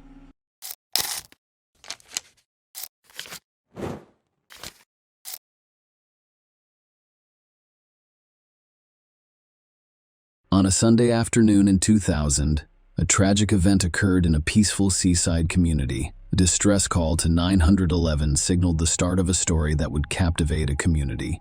A woman's lifeless body was discovered in her cottage, sparking a chain of events that led to a homicide investigation that revealed the truth. Krista Worthington was born on December 23, 1956, in Boston, Massachusetts, to parents Christopher and Gloria. She began her academic journey at Vassar College in Poughkeepsie, New York. Krista was a well-known fashion writer before beginning her writing career, having contributed to publications such as Women's Wear Daily, Harper's Bazaar, Vogue, and the New York Times. Her expertise included co-authoring several fashion books on clothing, scarves, and accessories. Her work took her to New York City, Paris, and London, where she became a respected figure in the fashion world. Krista relocated to Truro, Massachusetts, in 1997, where her well-known New England family owned multiple properties. This marked a shift from the hectic New York lifestyle to a more peaceful and tranquil environment. In addition to her successful career, Krista was a single mother to her daughter, Eva Worthington. On that fateful Sunday, January 6, 2002, a tragic incident occurred in Truro, Massachusetts, when Tim Arnold made a distressing 911 call from his former girlfriend, Krista Worthington's home. He instructed the operator to send someone to 50 Depot Road. "It's Krista Worthington. I'm not sure what happened to her. I believe she fell down or something. I'm certain she's dead." Tim said he went to the Christmas cottage at 4:30 p.m. on that Sunday to return a borrowed flashlight. Tim lived nearby. When he entered the cottage, he made a terrifying discovery. Krista was lying on the hallway floor just off the kitchen with Ava beside her. Tim informed the police that he believed Krista had fallen or been in an accident. Police arrived at the scene and discovered Christina's lifeless body. However, it became clear that her death was not an accident. Krista was discovered naked from the waist down, her legs spread apart, and her body covered in blood, particularly around her torso. Her face was covered in bruises, and she had been stabbed once in the left lung. Investigators searched the cottage and discovered a disturbing scene. The back door from the driveway into the kitchen was open, and signs of forced entry were visible. With damage to the door and deadbolt, there appeared to be a struggle outside the cottage. Krista's car was parked in the driveway. Between the car and the cottage, police discovered several items, including glasses, a barrette, keys, and socks. Drag marks in the dirt on the driveway indicated that Krista had been attacked outside her cottage and then dragged inside. The police discovered Ava's small bloody handprints all over the cottage. Her bloody handprints were discovered on a Disney videotape, and it appeared that Ava had attempted to insert them into the VCR. Her bloody handprints were also on her sippy cup and a box of Cheerios. How long had Eva spent in the cottage with Crystal's body? At that point, the cops had no clue. Krista's body was transported to the medical examiner's office for an autopsy. Traces of dried blood were discovered under her fingernails, as well as small pieces of grass in her hair and pubic area. These findings support the police's belief that the attack took place outside the cottage. The investigation evolved into a homicide case, Truro's first murder in 30 years.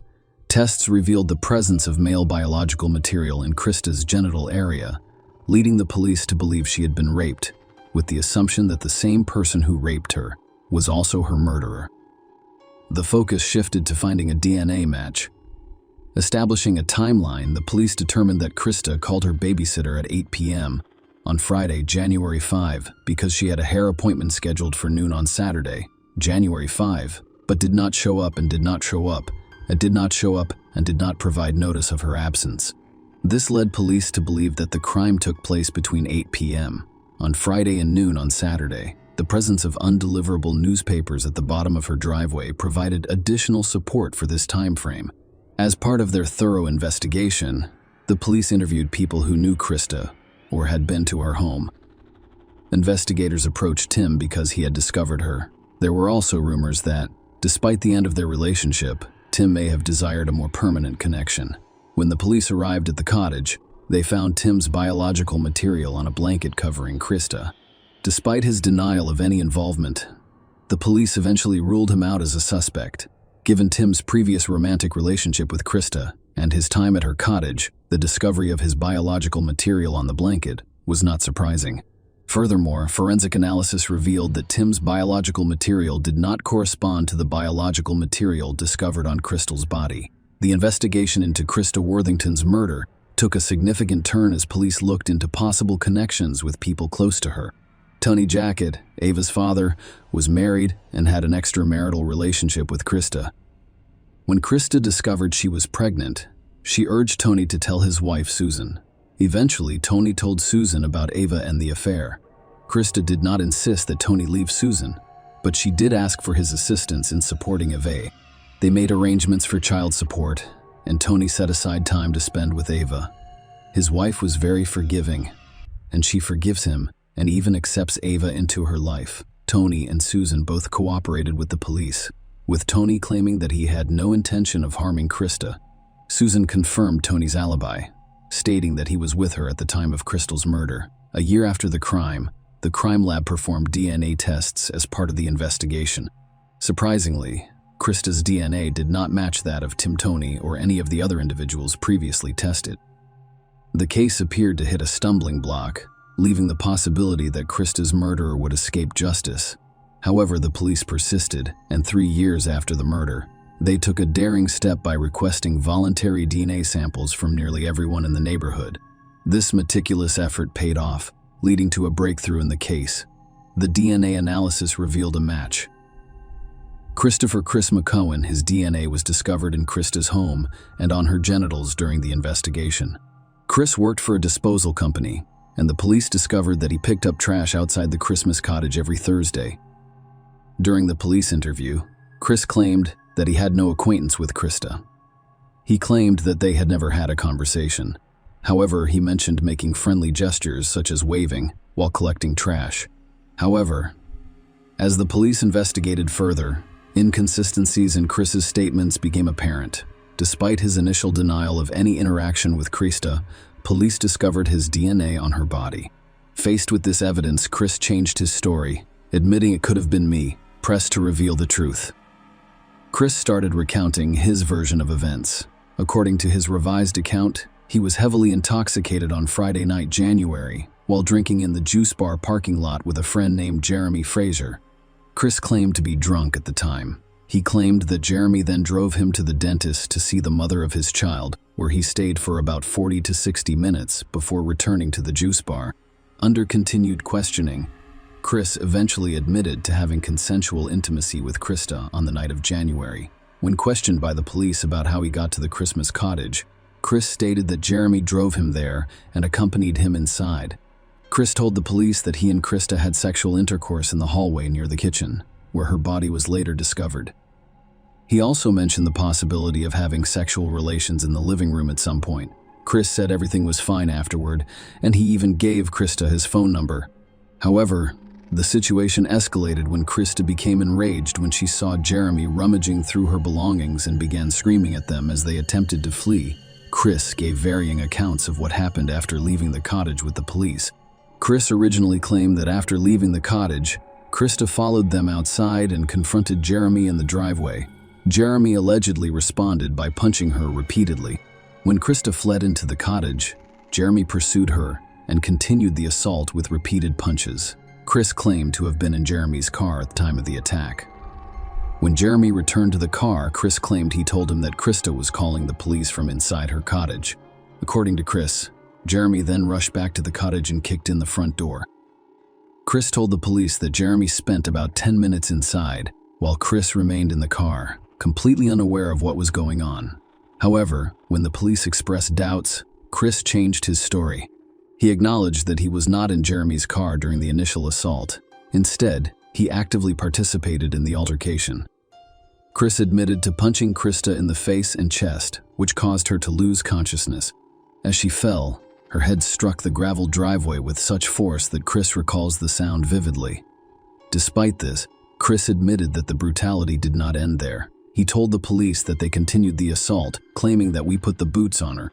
Later, Chris and Jeremy dragged Krista back into the cottage. Chris, on the other hand, admitted to beating Krista and engaging in sexual activity with her, but he denied killing her. He blamed Jeremy for the fatal act, claiming that he stabbed Krista in the chest with a knife from her own kitchen. When asked about Jeremy's potential contradiction, Chris admitted that if Jeremy could provide an alibi, it would be entirely on me. However, Jeremy told police a different story. He confirmed that he met Chris at the juice bar on Friday night and drove him to Dennis. According to Jeremy, he returned to the juice bar and attended a house party in East Ham with a friend who confirmed his account. Jeremy claimed that Chris was also at the party, but he arrived separately in a different vehicle. He He said he stayed at a friend's house that night, and his friend confirmed it.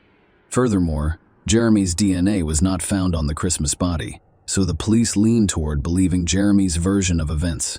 Chris faced several serious charges, including first-degree murder, aggravated rape, and aggravated burglary.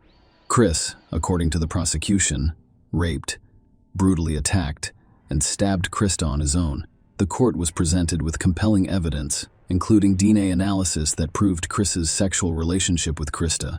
The prosecution emphasized Chris's statements to the police as crucial to their case. According to the prosecution, Chris had been drinking heavily with friends on the Friday night in question, and at some point during the night, he allegedly went to Krista Cottage at 1 because he wanted to have sexual intercourse. The prosecution claimed Chris and Krista were not in a relationship and had never been together before. They claimed that Chris, knowing Krista lived in the cottage with her 2-year-old daughter, went to her house and raped, assaulted, and inflicted a throat wound, resulting in death. The medical examiner testified that Chris's death was caused by a stab wound to the chest. The medical examiner also informed the jury that Krista had contusions in her nose and chest, as well as abrasions on her face, hands, arms, and legs. She also suffered internal hemorrhaging in her skull, which is consistent with a blunt impact. These details provided a bleak picture of a brutal assault. The defense argued that Chris was an innocent man, urging the jury to disregard any statements he made to police because of his low intelligence and vulnerability. Chris's attorneys contended that, due to his limited cognitive abilities, he did not understand the situation following his arrest. They emphasize his use of illegal substances, implying that this made him vulnerable to police manipulation. Chris's attorney, Bob George, emphasized his client's race, class, and intellectual limitations, portraying him as a prime target for law enforcement.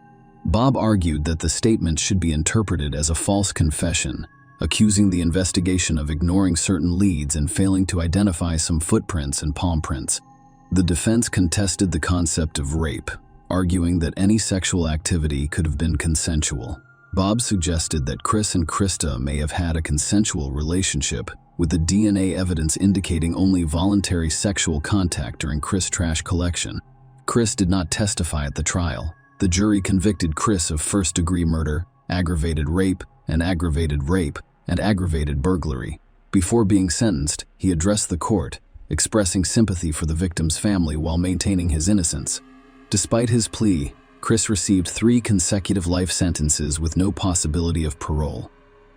Share your opinion with us in the comments and subscribe to the channel for more.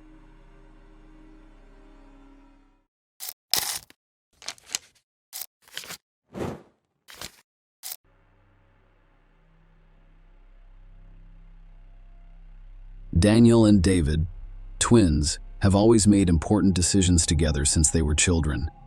They both chose to work as mechanics for the same athletic team and frequently finished each other's sentences.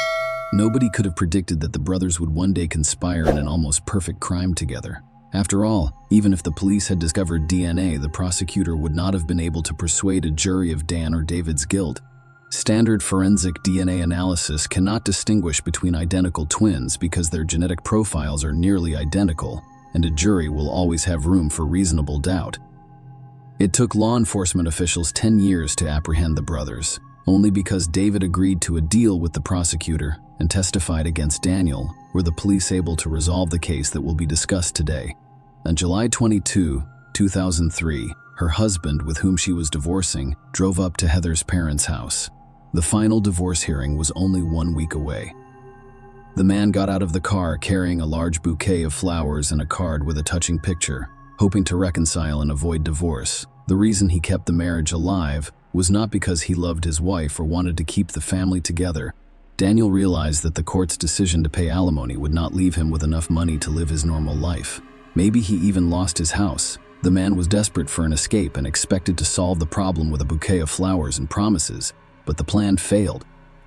Heather flatly rejected Daniel's proposal. Heather's father, Dave Springer, had to intervene after the conversation became violent. Only after Dave promised to call the cops did Daniel angrily yell that Heather was ruining his life and abandon the house sprayer.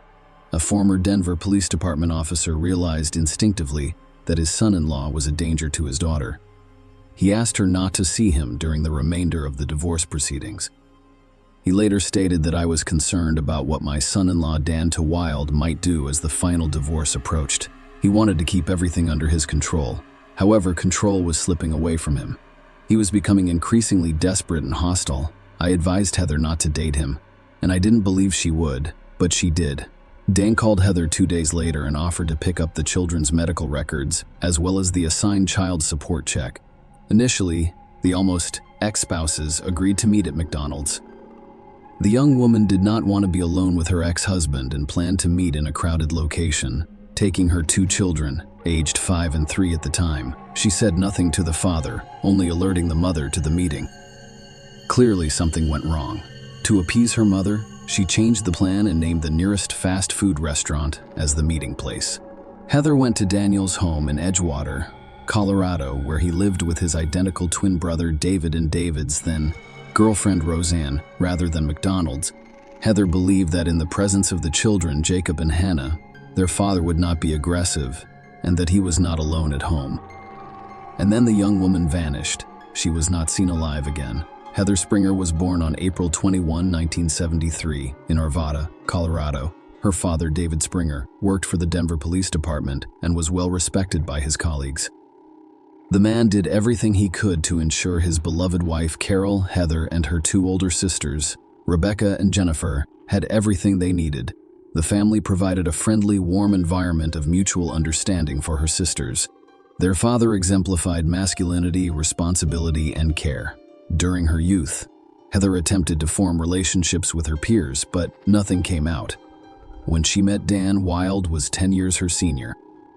Heather saw in him an adult, responsible, caring man who made her feel as calm and safe as her father, Daniel. Being a mature man won Heather over his peers. The 23-year-old young woman fell in love and did not look back. The couple started dating in 1996. A year later, Dan made Heather an offer, which she gladly accepted. She grew up in a family where her father was always in control due to his professional activities, and she saw the same quality in the groom as a manifestation of love and protection. Unfortunately, she was mistaken. The young couple relocated to Edgewater, Colorado, where Dan owned a home and the Wild family welcomed 2 children, Hannah and Jacob. Heather devoted herself completely to her daughter and son's household chores. Dan was the family's main breadwinner and worked as a mechanic in the transportation department. However, family life was not entirely cloudless. The young woman gradually realized that Dan's excessive control did not reflect care and love. Over time, he became more overwhelming and restrictive, and his dreams of a happy union did not come true. After 5 years of marriage in 2002, Heather began to complain to her parents about her spouse. She stated that she was tired of Dan's constant control. It was unbearable to live in the same house as him. 1 year later, in the spring of 2003, the young woman informed Dan that she wanted a divorce. She packed her belongings and moved with her children to her parents' home in Arvada. Dan reacted negatively to her still legal spouse's actions, even threatening her, which strengthened her resolve to protect her interests and those of her children. She filed for divorce, requested custody of the children, and required her husband to pay child support. Daniel became stressed because he was unprepared for the additional significant financial obligations. He was afraid he wouldn't be able to pay his bills and would lose his home. In the early summer, Dan's brother David and roommate Roseanne came to his aid to provide support and assistance with a difficult situation. Dan and David DeWild, identical twins with only 1.5 minutes of age difference, have been inseparable their entire lives, always helping each other and keeping in touch. Friends of the twins observed that Dan always acted as a leader, making key decisions, whereas David preferred to remain in his brother's shadow and hold secondary positions. After arriving, David began working as a mechanic at the same shop where Dan worked and gave his brother a large sum of money to pay the house bills. David suggested that Dan try to avoid a final divorce and supported his plan to visit Heather on July 22, 2003. As previously stated, the trip failed and nearly resulted in a police call. The brothers then devised a new plan, inviting Heather to their house on July 24. Heather's parents' house and the nearest McDonald's were only a few kilometers apart. Carol Springer became concerned when Heather's daughter, who had only gone to pick up her papers, did not return after an hour. Carol called her son-in-law to find out where Heather was because her daughter would not answer her phone. Dan reported that she had arrived at his house, left the kids, and drove to the store. Carol found all of this alarming. She knew her daughter's wallet and credit cards were still at home. She couldn't go shopping without money and cards, and she would never leave her grandchildren with Dan. Carol dialed Dave's number and told him who their daughter had gone to see, and Dave Springer went straight to his former son-in-law's house. Heather was not present, and her car could not be found. Dan insisted that Heather had gone away on her own business, leaving the children with him and would be back soon. The grandchildren couldn't tell their grandparents where their mother was or had gone. Dave contacted the emergency services. With his police background, he claims that his daughter was in trouble. Soon, patrol officers arrived at Dan Wild's house. The officers inspected the area around the house and the house itself, which Dan allowed to enter, but found nothing suspicious outside or inside, so they left. The officers only discovered that the medical records Heather had requested were at Dan's house, and the child support check had yet to be signed. Dave Springer got behind the wheel of his car and drove through the city streets, hoping to find his daughter alive. Passing through intersections, he stopped to observe passers-by, looked at the faces of women, and interviewed local residents, but his efforts were futile. Heather D. Wild was officially reported missing the following morning, on July 25. Detective Mark Kreider of the Denver Police Department has joined the search for the woman. The detective took Dave's suspicions seriously. Nobody believed Heather would simply decide to flee her family after the trial and go on vacation. Lidar told reporters that Dave was obviously very concerned. The case was unusual because the daughter of a Denver police officer went missing, which added a personal touch to the situation. Mark's first stop was the Wild home. The detective arrived at the address and rang the doorbell. Dan the Wild appeared on the doorstep. He refused to let the detective into the house, without Wild cooperation.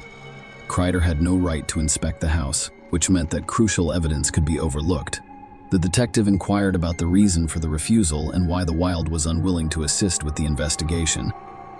If everything was as he said, he responded that he had a personal attorney and would only answer questions in his presence. At that point, David, Dan's twin, drove up to the house. Dan immediately called out to his brother, telling him not to talk to the detective.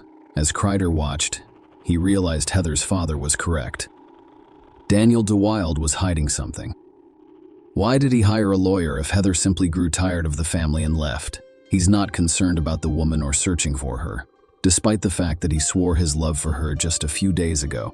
Everything appeared as strange as possible, but the detective was unable to do anything without a warrant, so he was forced to leave. By the time police got a search warrant for the Wild home, Heather had gone missing for 6 days. Inside the house, Kreider stated that the task force discovered no evidence of a crime weapon. There was no sign that Heather had been in the house. However, investigators soon discovered that on the day the young woman vanished, David drove his Chevrolet to a car repair shop about 15 miles from home. Why would David drive so far when the twins, who worked for the transportation department as mechanics, could have done the repairs themselves? Kreider obtained a warrant to search the several locations, and a detective speculated that Heather had died and David had managed to hide her body away from home. To inspect the car, they used specially trained dogs that detect the odor of a decomposing body. While checking David's car, the dogs began barking near the driver's side rear side door, indicating that Heather's body had been in the vehicle for some time. Detective Kreider met with David and discussed the search dog's reactions. At one point, the detective asked David, looking directly into his eyes, "Did you kill Heather?" The man lowered his head, and you could tell he was nervous. The man stated that he needed to speak with his lawyer and last. After speaking with David, the detective had no doubt that both twin brothers were involved in Heather's disappearance, a day after being informed that the dog smelled decomposition. David and Roseanne married, which confirmed the police's suspicions. Roseanne later revealed that this occurred so unexpectedly, just in case, because spouses are not required to testify against each other. Then, on August 4, 2003, 2 weeks after Heather's disappearance, police discovered her white Nissan Sentra in the parking lot of an apartment complex in Wheat Ridge, Colorado, about 5 miles from Dan's home. According to locals, the car had been parked for several days. With the passenger side window fully open, detectives spent the entire day inspecting the car. It appeared so clean that there was no sign that Heather had ever written in it. We discovered no evidence of Heather's DNA inside or outside the car. We also found no fingerprints or other evidence that Heather had used the vehicle. The expert explained to Detective Kreider, apparently the perpetrator or perpetrators were meticulous in wiping out all traces qualitatively. Investigators searched the wooded area south of the apartment complex where the car was discovered. They utilized trackers, thermal imaging cameras, and a police helicopter. The search turned up nothing that could lead them to Heather. Carol and Dave realized at that moment that they had lost their daughter for good. Exactly 1 month later, on September 4, 2003, Heather's body was discovered by a road worker while shoveling dirt on the canyon road. He noticed a large trash bag on the ground and called the cops as he approached. Meanwhile, the body had decomposed to the point where dental records could be used to identify it. The woman's face was covered with a duct tape mask, and rope was wrapped around her neck and wrists. The body was wrapped in garbage bags and duct taped before being buried in a shallow grave. Heather's clothes were identified by family members as the ones she left in to meet Daniel on July 24. Heather's exact cause of death could not be determined by the medical examiner, but the nature of her injuries suggested that she was strangled or died of asphyxia. Investigators discovered that the twins were involved because the body was discovered on the same day in Brooklyn, which is the workshop that David visited on the day Heather went missing. The trash bags in which the body was wrapped had the same general class characteristics as the bags taken from the wild home. However, it was circumstantial evidence. Direct evidence was lacking, and Kreider was unable to apprehend either of the brothers. Dave Springer felt crushed by the inability to do anything. Heather was buried. Her parents placed a note in her casket that read, "All she wanted was to love and be loved." There was a language barrier. Nobody informed Heather's parents or sisters about the investigation's details. It even appeared to them that no one was dealing with the case at all. In fact, the investigation determined who was guilty, but a lack of evidence limited the detectives' options after 2 years. In 2005, Denver's district attorney changed, promising the Springer family assistance in the investigation of the case. The investigation team thoroughly reviewed 1,500 pages of documentation and re-examined all of the case's evidence and details. However, these efforts produced no new results. There was no physical evidence, and DNA analysis found no link between the brothers and Heather's death. Detective believed that, in addition to the brothers involved in the case, David's wife Roseanne, who also lived in the house, could be involved, but as an official spouse, she had the right not to reveal information about him. After another 4 years, Heather's family had still not found a place. The deceased's father admitted that he sometimes screamed at night. He was sick and that Dan was sleeping peacefully on the loose while the rest of their family was subjected to daily injustice. Ross Boot took over the Heather DeWild investigation in 2009, correct? The new prosecutor approached the task with extreme seriousness. Within 6 years, the volume of documentation increased from 1.5 to 30,000 pages. There were 15 additional boxes containing important information. A DVD of home movies eventually piqued the interest of the new investigative team. Dan and Heather had engaged in unusual practices during their marriage. Dan played the dominant role and Heather willingly submitted. Dan likes to tie Heather up. When detectives examined the home videotape, they noticed a significant coincidence. The way Dan was tying Heather up in this video was very similar to how the woman was tied up when her body was found.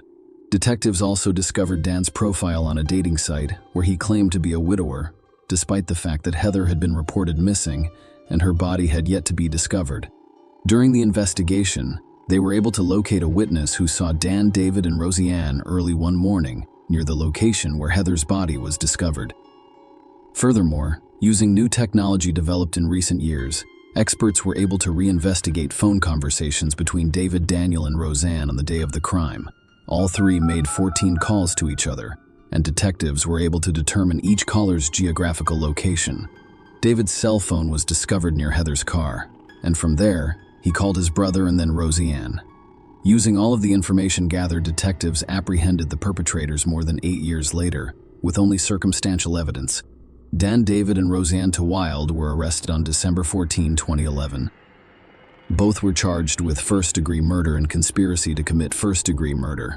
As prosecutors prepare for trial, investigators hoped to provoke the wild. They speculated that Roseanne could be the weak link and attempted to turn her against the brothers. It did not work. The woman maintained that neither she nor the twins were involved in the crime. Dan, David, and Roseanne spent 8 months in jail awaiting trial, with Dan being the first to fall out with David. 9 years after the crime, the man admitted to Heather that he killed his twin brother Dan. Maybe it was the arrest, the billing records, or he genuinely loved Roseanne and wanted to keep her safe by making a deal with the prosecutor. Or perhaps he simply weighed all of his options and chose freedom after 12 years over a lifetime of sentencing. Regardless, David accepted the deal. Without his testimony, the brothers would likely have gotten away with the crime. David described the gruesome details. According to the man, his brother Dan began planning the crime in April 2003. After he was ordered to pay child support, he carefully considered every move he made. Don told David about his plan and asked for assistance. He stated that if Heather refused, he would still get rid of her, but only on her own. David acknowledged that he was concerned for his brother. He assumed Dan couldn't do it alone. He would be apprehended and put in jail right away. David agreed to help. Heather and the children arrived on July 24, 2003 at noon, as planned. When Dan went to meet them, David allegedly tried to stop his brother, but he ignored him. While the kids played in the house, Dan took her to the garage, promising to return the now almost ex-wife joint videos that were allegedly kept there. In the garage, Dan grabbed her by the shoulders and threw her to the ground.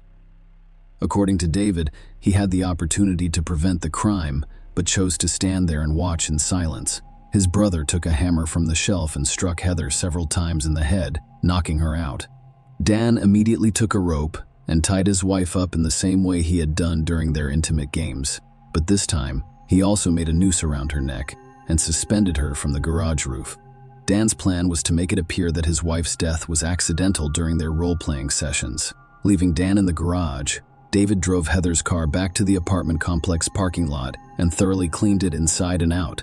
By the time David returned to the garage, his brother had wrapped his wife's body in garbage bags and placed it in the backseat of his car. David checked the woman's pulse and determined she was dead. He then got behind the wheel of the Chevrolet and drove to the predetermined location where he would bury the body. How there might never have been discovered if it wasn't for a transmission problem in the car that forced him to hide the body somewhere along the way to the canyon. Because David had to visit an auto repair shop to have his car fixed, the investigation uncovered clues about the car's movements. When the investigators asked how the brothers were able to dispose of all of the evidence so professionally, David explained that they watched crime shows on TV on a regular basis and knew a lot about the subject. For example, they used double gloves to leave no trace. David Wild had to take a polygraph test to confirm the veracity of his testimony. Prosecutors offered him a deal following the test. David pleaded guilty to conspiracy to commit second-degree murder and received a 12-year sentence instead of life in prison. Daniel's trial began in November 2012 at the Jefferson County Courthouse. David testified, blaming the crime entirely on his brother, rehabilitating his wife Roseanne through his testimony, apologizing for all the pain he had caused Heather's family, and receiving 12 years. Daniel pleaded not guilty and continued to claim he had no idea where Heather went after she allegedly left the house. According to his defense, Heather murdered his brother David. After all, he admitted that he was responsible for disposing of the car and the body. However, the jury did not believe that version.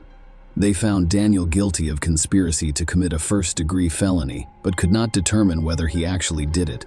As a result, the judge scheduled a new trial for just a month later, fearing he would end up in prison with no chance of parole. Dan accepted a plea agreement, pled guilty to a second-degree felony, and waived his right to appeal. He was sentenced to 74 years in prison, which he currently serves at Colorado State Prison. He will be eligible for parole in May 2045. His mandatory release year is 2084, when he will be over 100 years old. Daniel DeWild will probably not live to see that date after the trial. During a press conference, prosecutor Roz Boot examines the dynamics of what occurred. Daniel clearly set David up. He had control of the situation. Regarding Mary Rose and Wild, we eventually concluded that her knowledge of the events was less than previously assumed. The case against her is dismissed because there is no reasonable chance of her conviction at trial. Roseanne maintains that she had no suspicions and is simply waiting for David to be released. After Dan was arrested, Hannah and Jacob were placed in foster care by their own grandparents, Heather's parents, Dave Springer, and her father has finally begun to sleep soundly. Share your opinion with us in the comments and subscribe to the channel for more.